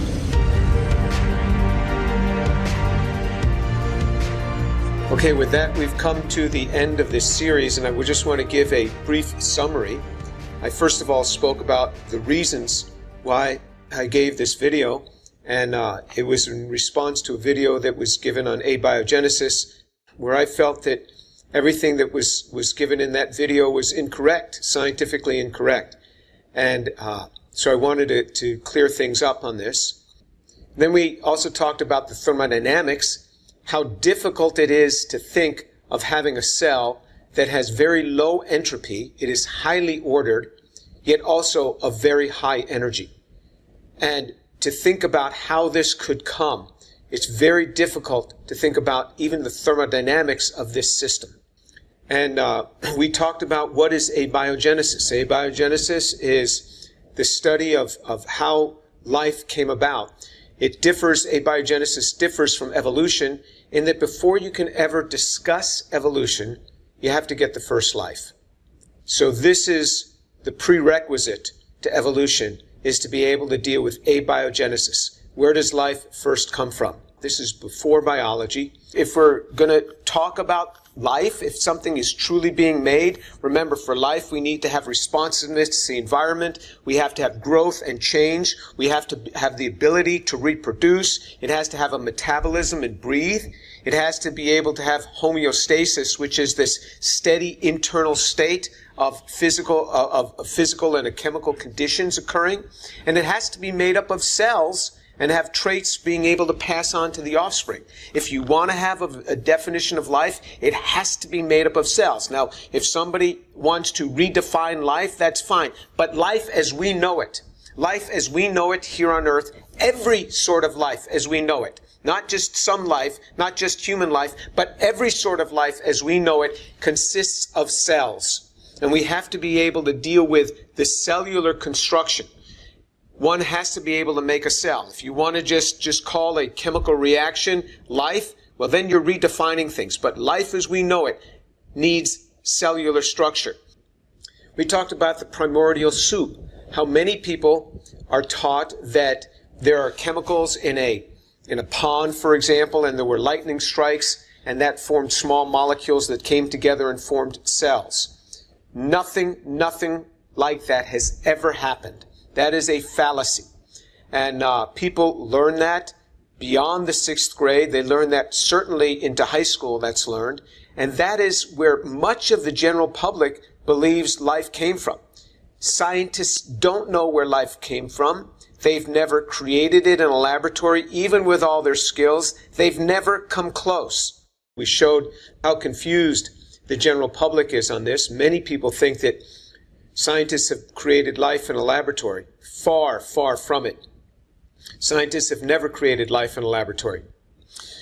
We talked about hype that comes from origin of life researchers themselves. There's a lot of hype from researchers in the field of abiogenesis. It goes beyond just the hype that the press does. The researchers themselves turn it up, and then the press turns it up even more than that. That's a real problem, because that causes the layperson to really think we're closer to making life, or that we've even made life when we're not even close. We talked about homochirality, this fundamental quality of the vast majority of biological molecules where they have this handedness, where it's like the left hand and the right hand, non-superimposable mirror images. That's hard to do in a laboratory. We have never figured out how that could have been done in an abiological environment. Never figured out. When people say, oh, well, it came from space, generally only traces of material have been found from space, and those are generally totally racemic. They have both-handedness there, so they're not of any biological origin that we know it. Once in a while, there have been claims of seeing some chirality, some enantiomeric excess, but those numbers are usually generally very small. The highest one we cited was 60%, and that's in real contest, and that wasn't even for anything that's of biological origin. That was for a diastereomer of an amino acid that's found here on Earth. We discussed carbohydrates. That is the hardest class of compounds to figure out how they could have been made in an abiological environment. And that's why many people, when they make their videos, they try to avoid discussing carbohydrates, how those were made, because they have absolutely no idea how you can control the stereochemistry on that. We talked about Eschenmoser's work, trying to control the stereochemistry on just the ribose, the sugar that you're going to need ultimately for the nucleotides. Just trying to make the ribose, he ended up, of course, he didn't have any homochirality there. He had the enantiomeric mixture, but he had 30 compounds that he could identify in 40 to 50% of the mixture, and the other 50 to 60% of the mixture, a bunch of other compounds which he couldn't even identify, every one of them racemic. So this is far from being solved. And even if you could make the sugar, which is the building block of the building blocks, even if you could make the monomeric sugar, we have no idea how those could have hooked together. The problem is you have so many different places where you could hook this thing together, and trying to control one other than the other, it's impossible without blocking chemistry, without blocking. Enzymes can do it, but it is impossible to think about how that was done in an abiological sense. Maybe one day we'll know it, but right now we have no understanding of how that was done on an early Earth without enzymes being around to do that. And remember, to get enzymes, you have to have nucleotides. To get nucleotides, you have to have the carbohydrates. And so we've got this ultimate chicken and egg problem. And so how do you get the carbohydrates? Because there's so many different ways you can link these things together. And then the other thing is the stereochemistry. There's an anomeric center where the hydroxyl group could be alpha below or beta above the ring. So that can vary back and forth. All of that has to be set to be able to make these systems. You have to have these things in homochiral form. We talked about how these are just the building blocks of the building blocks. The polymerizations are really difficult. Then we talked about peptides and the problems with making peptides, how hard it is to do that. Many people have said, okay, well, you can use the Miller-Urey reaction and you can get many of the basic amino acids. But all of those amino acids were racemic. They weren't homochiral. And if you try to polymerize the amino acids, it doesn't work. Doesn't work. You get just very small things, and none of the ones with active side chains. If you have an active side chain where you have a functional group on a side chain, like a thiol, an SH moiety, or an OH moiety, or carboxylic acid moiety, those are often more reactive in the polymerizations than are the amine and the acid of the amino acid. And so when we do a synthesis in a laboratory, we block those. We have blocking chemistry to do that. Nature is just fine, has enzymes that can selectively do this. We have no idea how that was done pre-biology in a abiogenesis type scenario before you had enzymes around to do this, because from enzymes, to have an enzyme, you have to link together the amino acids. We have no idea how that was done. There's been proposals that they didn't even come from the amino acids because amino acids don't polymerize in water because they're zwitterionic. So that's a real problem. So it's very difficult to get those to polymerize. So there's other ideas out there. But again, that is for purely material that is racemic and no great understanding on how that was ever done. Then we talked about the nucleotides. A nucleotide is the ribose sugar or the deoxyribose sugar, whether you're dealing with RNA or DNA respectively. And then you have a nucleobase on there, and you have to have a phosphate on there. Nucleobases, we didn't cover much. There are ways to get at nucleobases, but again, that's using chemistry, where they're using relay syntheses, where they're purifying in other methods. It's still not easy to get those, but it is possible.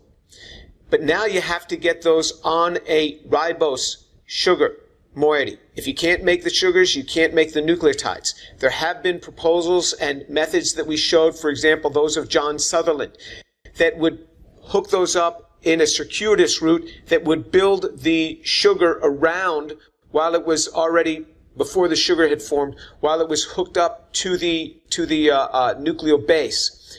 But again, that was a diastereomeric mixture, and it was not homochiral. So again, and that was just one example, many, many steps to do that. And again, using this relay synthesis, which is cheating, because you can't carry it through. So the origin of life researchers continue to put things on an early Earth that they themselves will not bear. But somehow, under a rock, someplace, this happened, and we're supposed to believe that. Very hard to fathom. And then what we did is we talked about the lipids. Lipids, everybody thought that was easy. And people say, oh, well, the fatty acids form spontaneously. Remember what I told you. That's a code word. When people say form spontaneously, that's the origin of life researchers' code word for I have no idea how it happened. Regardless of the rate in which something forms, there is a mechanism for its forming. How does a fatty acid form from methane? How does that happen? The Fischer-Tropsch reaction has never been shown to work in an environment that would be prebiotic. Neither has the glycoaldehyde route to make a fatty acid.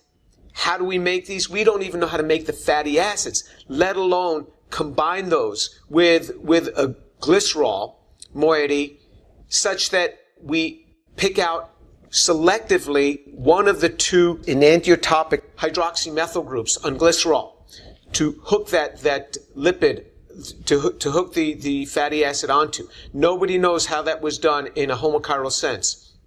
And then also, how then it was done to get a second one on there, and then to also get the ethanolamine on there. Again, this chemistry is hard to work out. Hard to know. We looked at the Devaraj synthesis of these. But again, he started with the fatty acid already in hand, which he took from nature. And he used reagents that are not available on a prebiotic Earth. We showed that, even though it was said to be a prebiotic-like route. We showed that. So again, there's so many problems, even just getting the lipids. You can't make a lipid bilayer just out of fatty acids that's going to respond in a cell.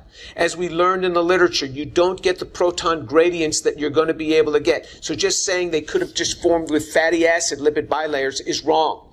We don't know how to make the lipid bilayers such that the outside and the inside are different. We only know how to do that when we have enzymes to do that. Nobody knows how to do that in a prebiotic route.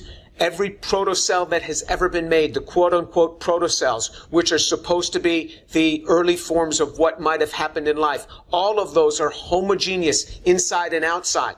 And you would not get the proton gradient that you would need, and you can't just do that off of fatty acid.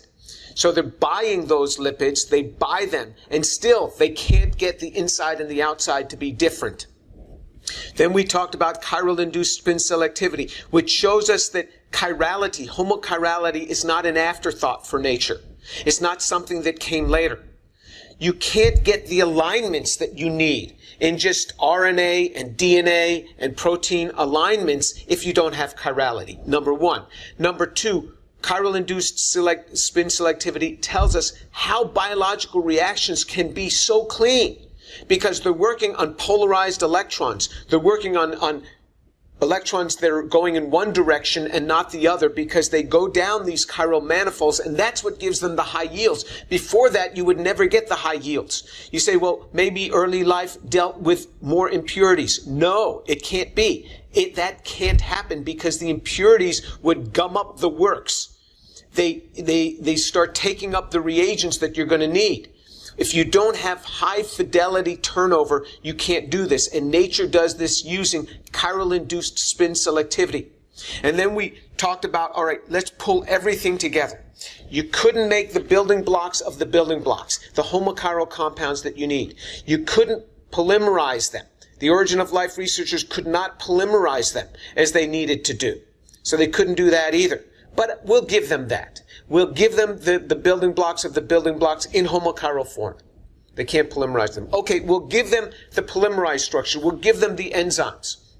We'll give them the DNA. We'll give them the RNA. Because remember, every time you try to make RNA, they say RNA can replicate itself. RNA does not replicate itself. Only examples, the biggest example is known is that only 7% of an RNA that was primed and designed to replicate itself was able to replicate only 7% of itself, and that 7% was too short to be a template for another replication.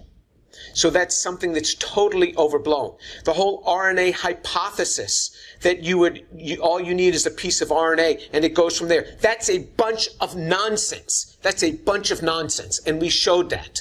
The whole RNA hypothesis, world hypothesis, is nonsense because you can't just have RNA. Why? Because RNA is unstable. RNA decomposes at minus 80 degrees. Its half-life is even very short. Certainly at room temperature, the thing is going to be short. And remember, they like to have some reactions going at 100 degrees, some reactions going at low temperature. How these things move to different parts of the Earth, we discussed that. That's a real problem. But RNA, if you just try to get the nucleotide to polymerize, you get the 3,5 linkage which you want, along with the 2,5 linkage. And the 2,5 linkage shuts the whole thing down. In fact, when you have 2,5 linked systems, that's been shown to act as small interfering RNA, siRNA, which stops the whole process. And every time you try to just do a random polymerization or on clay we showed examples where you get sometimes 30% 2,5 linkage, 30% of the wrong linkage that you want. Sometimes you get 60% of the wrong linkage that you want. If you have any of the wrong linkage, the thing shuts down. It's a problem, polymerizing it. You want to polymerize DNA? Okay. How are you going to do that? How are you going to get this thing to polymerize? And remember, you like to have amino acids around, you like to have thiols around, you like to have these other systems around. How come those don't interrupt the polymerizations? So they couldn't do the polymerizations either. So we just give them that. We'll give you the polymerized form. So we'll give you DNA. We'll give you RNA. We'll give you the polysaccharides in whatever order you want. You name it, we'll give it to you. Inherent in that is the information. When you start polymerizing these, putting these together, that is the code for life. How that code originally came about, we have no idea. But we'll give that to you. You tell us the code you want, you tell us the order that you want, so the DNA will prescribe to the RNA, and the RNA will go ahead and build the proteins that you need to build life. Okay, we'll give you all of that. We'll give you all the DNA you want, all the RNA you want, all the proteins that you want. Because a Nobel Prize would be given if you could take DNA, RNA, and the proteins, and you could go ahead and assemble life. But remember what you have to have for life. RNA alone can't do this. Remember, biophysicists, not me, biophysicists figured out that you needed over 200 protein-coding genes. You needed over 200 protein-coding genes. That means you needed whole segments of DNA, over 200 of them, just to make the very basic components that can operate a cell. So just having RNA doesn't give it to you. It won't do it. The RNA world hypothesis is a bunch of nonsense. And that's why the world now is just coming out, just recently publications are coming out showing that it could not have been RNA alone. So another one bites the dust. Another theory bites the dust. You go from this being a world of amino acids and proteins to a DNA world to the RNA world hypothesis. That one bites the dust now. So all of these theories keep evolving and they keep dying because they're really a bunch of nonsense. They don't work. There are fundamental problems that we have to address before we even get to that.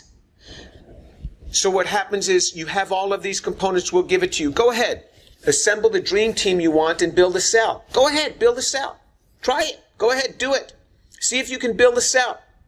Nobody can do this. Nobody in their right mind, no scientists in the right mind. You assemble the teams of biologists, chemists, origin of life researchers, YouTubers, however many people you want on that team, and you give them all the RNA, DNA, and proteins that they want, enzymes that they want, and you give them the lipids that they want, and say, go ahead, make a cell. Because somehow on an early Earth, this happened under a rock, in a little pool somewhere.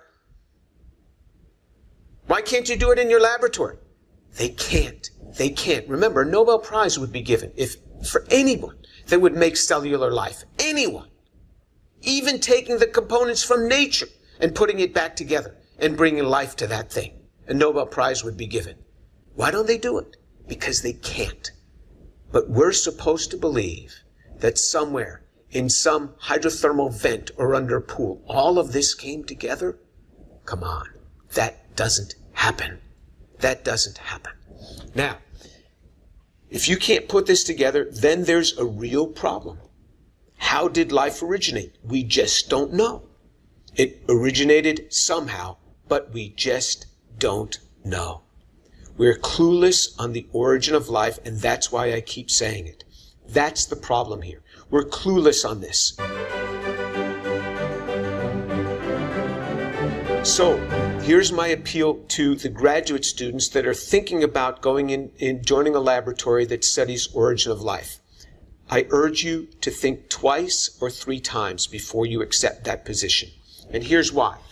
Because your professor will die of old age before you ever get close to figuring out how to make life. You will die of old age before you ever get close. And your students will die of old age before they ever get close. Because we're not addressing the fundamental problems. You want to address a fundamental problem? How do you get homochirality? How does that form? How did homochirality form? What was the basis for this? And show some examples that are prebiotically relevant for that being able to happen. Because remember, a mindless Earth under a rock somewhere got this thing figured out. Why don't you try showing how there could be reactions that can form, that can happen when you have diverse mixtures.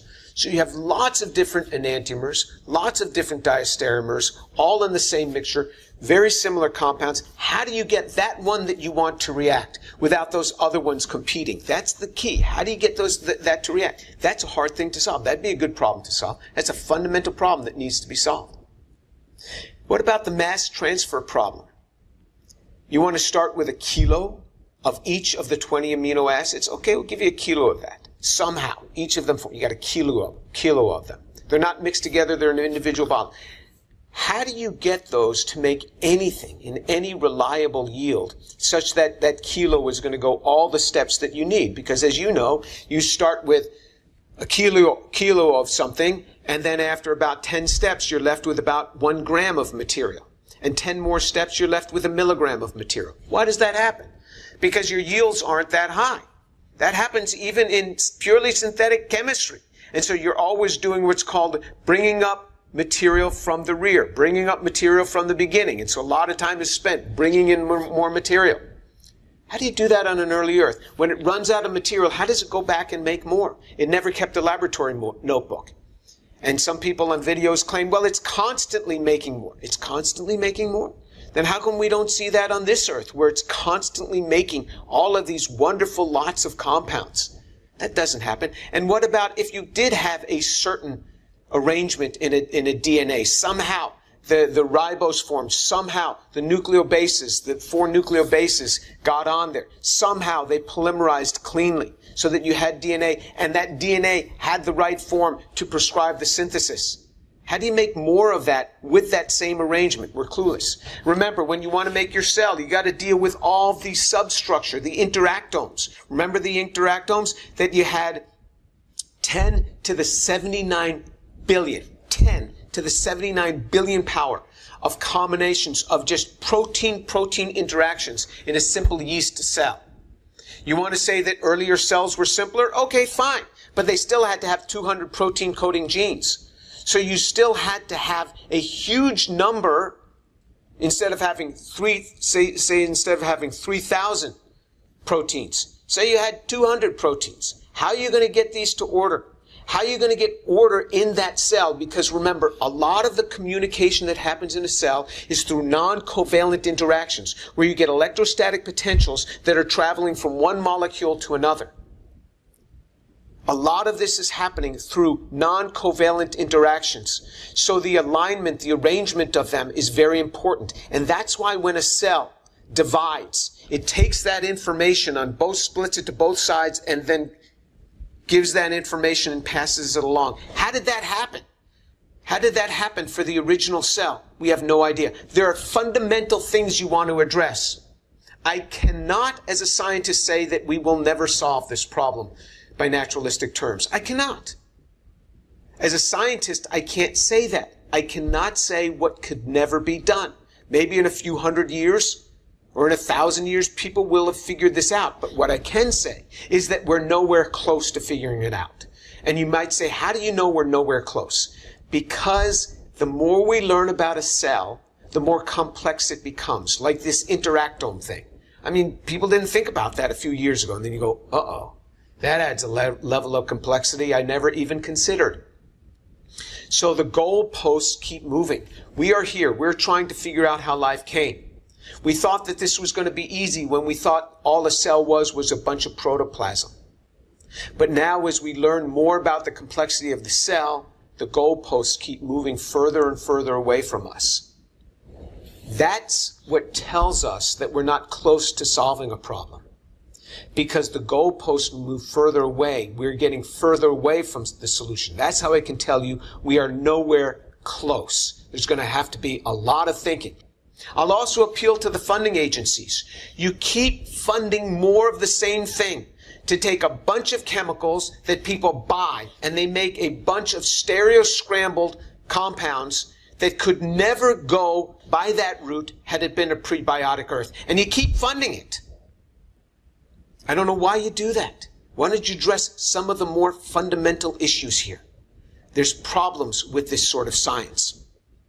And so, I didn't even address the origin of life researchers themselves. I mean, these are good scientists. They're good scientists. I don't mean to come against them in any way, but I think that you have to come clean and talk about the state of the field where it really is. Because you ramp things up a little bit, and the press ramps it up in order of magnitude. You've got to ask them, let me see the article before you publish it, and many of them would let you do this, because this thing gets ramped up like crazy. What I want you to notice is I didn't mention God in any of this. I don't need to. Science itself tells us that abiogenesis, as it's proposed by naturalistic terms today, is unacceptable because it just doesn't work. You don't need to invoke God. You don't need to invoke intelligent designers. Just the naturalistic means, science itself screams that abiogenesis, as it is proposed, is not the route to how life came about. Some may argue, well, Tour, why don't you come up with a route? No, we do this all the time in science. If there's a hypothesis, we can shoot down a hypothesis if it does not match up with the facts that are needed on the ground. You don't have to have a contrary or a hypothesis in order to shoot down an existing hypothesis. The way you do science is if there's a hypothesis, but it doesn't measure up to the facts that are needed on the ground, that hypothesis does not measure up. We don't need to discover religion to understand the facts of science. Abiogenesis and science in itself tells us.